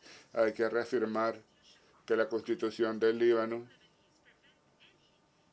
y la conciencia de los libaneses impiden la naturalización de los refugiados. La única solución es hallar un retorno seguro de los sirios a su país con una hoja de ruta en la que debemos empezar a trabajar lo más pronto posible con la cooperación de todas las partes. También se debe dar asistencia al gobierno y a los distintos departamentos y construir infraestructura. Nuestra infraestructura no se da abasto por el gran número de personas desplazadas desde hace 10 años. La cuestión de Palestina es el principal obstáculo para la paz y la estabilidad del Medio Oriente. La injusticia cometida contra el pueblo palestino debe corregirse. Un Estado palestino libre y soberano con capital en Al-Quds al-Sharif debe ser una realidad. Y las resoluciones de legitimidad internacional deben aplicarse, incluyendo las resoluciones que establecen el retorno de los refugiados. En cuanto a la cuestión de los refugiados palestinos, permítame subrayar el papel de la OPS para cumplir con las metas de las Naciones Unidas y mitigar el sufrimiento de los refugiados palestinos y ayudarle a alcanzar cierto nivel de desarrollo y de estabilidad. En este contexto, expresamos nuestra inquietud por la difícil situación financiera del organismo y el déficit presupuestario acumulado. Esto pone en peligro la prestación de servicios. También reiteramos que el Líbano apoya todos los esfuerzos internacionales para corregir este déficit. El principal reto es hallar una solución para el déficit financiero. Señor presidente, el Líbano tiene un enorme legado cultural. Siempre hemos defendido la paz, la tolerancia y el diálogo. Pasamos por un momento difícil, pero ello no nos impedirá avanzar para restablecer la prosperidad y el papel pionero que siempre hemos desempeñado a nivel internacional. Queremos que el Líbano sea un lugar de convergencia y no de división. Queremos que sea un espacio para el diálogo, en el enfrentamiento. Queremos ser custodios espirituales que aúnen los valores de las religiones divinas y de la justicia y la paz en este mundo. Confío en que con la unidad de nuestro pueblo y la ayuda de nuestros hermanos y amigos podemos conseguir estos objetivos. Reitero mi agradecimiento a la ONU por su apoyo continuo al Líbano. Gracias a todos los Estados miembros que nos apoyan. Reitero mi llamamiento una vez más para no implicar al Líbano en los conflictos regionales. Queremos colaborar en bien de todos nuestros pueblos. Las crisis recientes demuestran la importancia de la cooperación internacional para luchar contra estas crisis transfronterizas. Concluyo repitiendo lo que dije al principio. Cuando comenzó la ONU para trabajar en pro de la humanidad a través de la paz y el desarrollo sostenible, podemos aspirar a un mundo mejor, sobre todo en Oriente Medio. Les deseo lo mejor a todos ustedes. On behalf of the Assembly, I wish to thank the President of the Council. Muchas gracias al presidente del Consejo de Ministros de la República del Líbano. Solicito a protocolo que por favor escolte a Su Excelencia. Y ahora doy la palabra a Su Excelencia Jan Lipalski, ministro de Asuntos Exteriores de Chequia.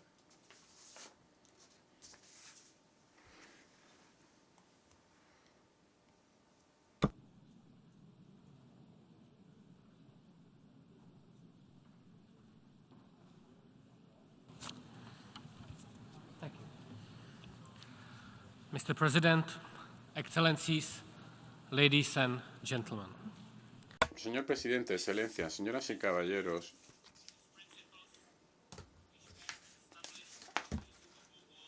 Naciones Unidas y sus principios que establecimos en la Segunda Guerra Mundial, o tras la Segunda Guerra Mundial, se encuentran en situación de grave peligro.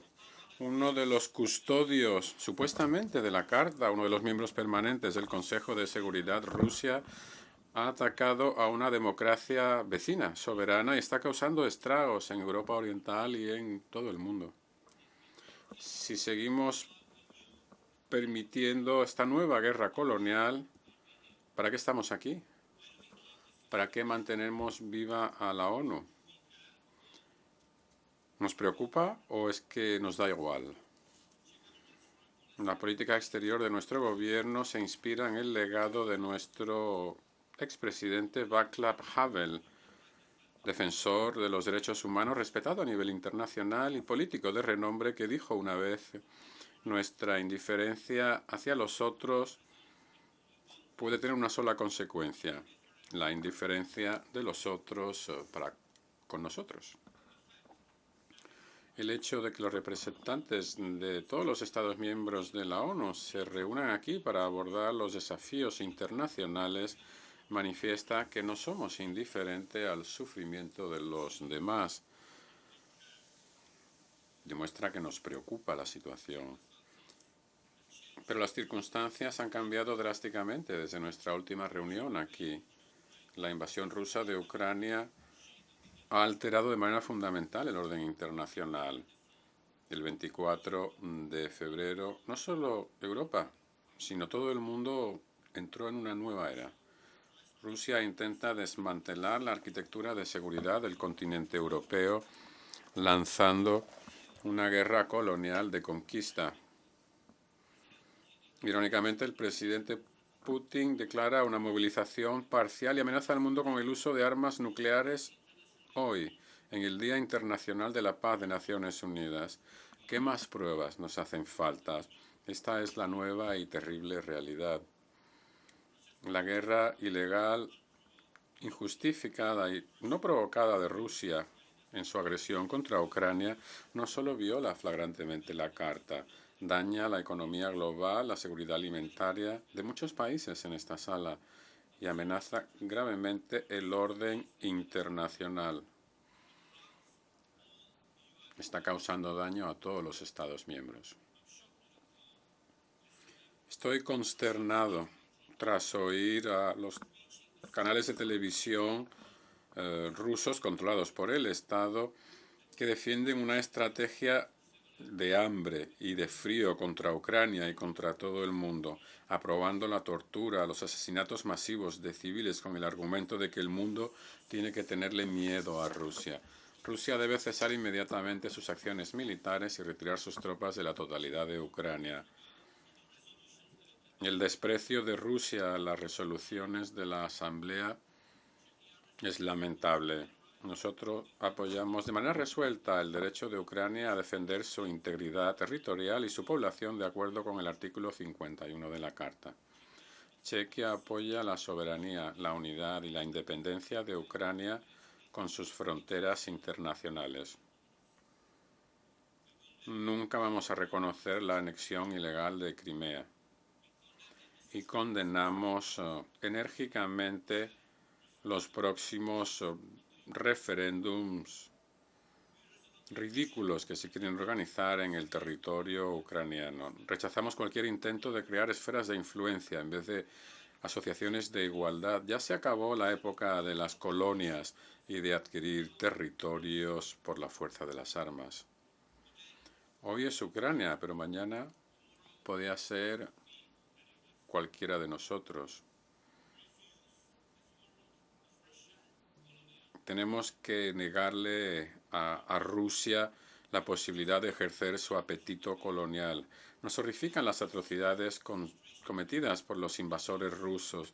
Condenamos la existencia de los campos de filtración que lleva Rusia, los horrores cometidos en Mariupol, en Bucha, en Irpin, en Izium y en tantos otros lugares en Ucrania. El bombardeo apocalíptico de la infraestructura civil. Cientos de miles de ucranianos han sido deportados a Rusia, incluyendo a niños que han sido secuestrados, que se los han quitado a sus padres. Nos recuerda a las peores prácticas de la Unión Soviética y de la Alemania nazi en la primera mitad del siglo XX. Todos estos informes sobre la conducta militar de los rusos deben investigarse de manera independiente. Rusia debe respetar sus obligaciones de derecho humanitario internacional.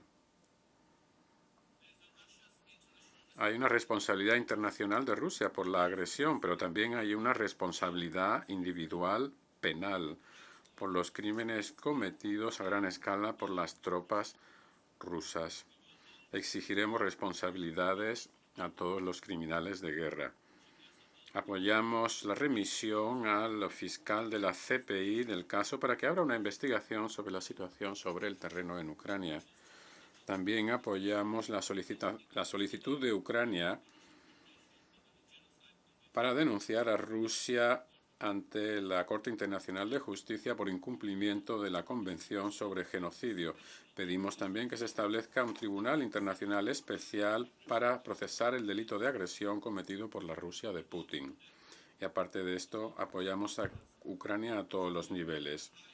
Tenemos el número más elevado de refugiados ucranianos per cápita, 400.000 en un país de 10 millones.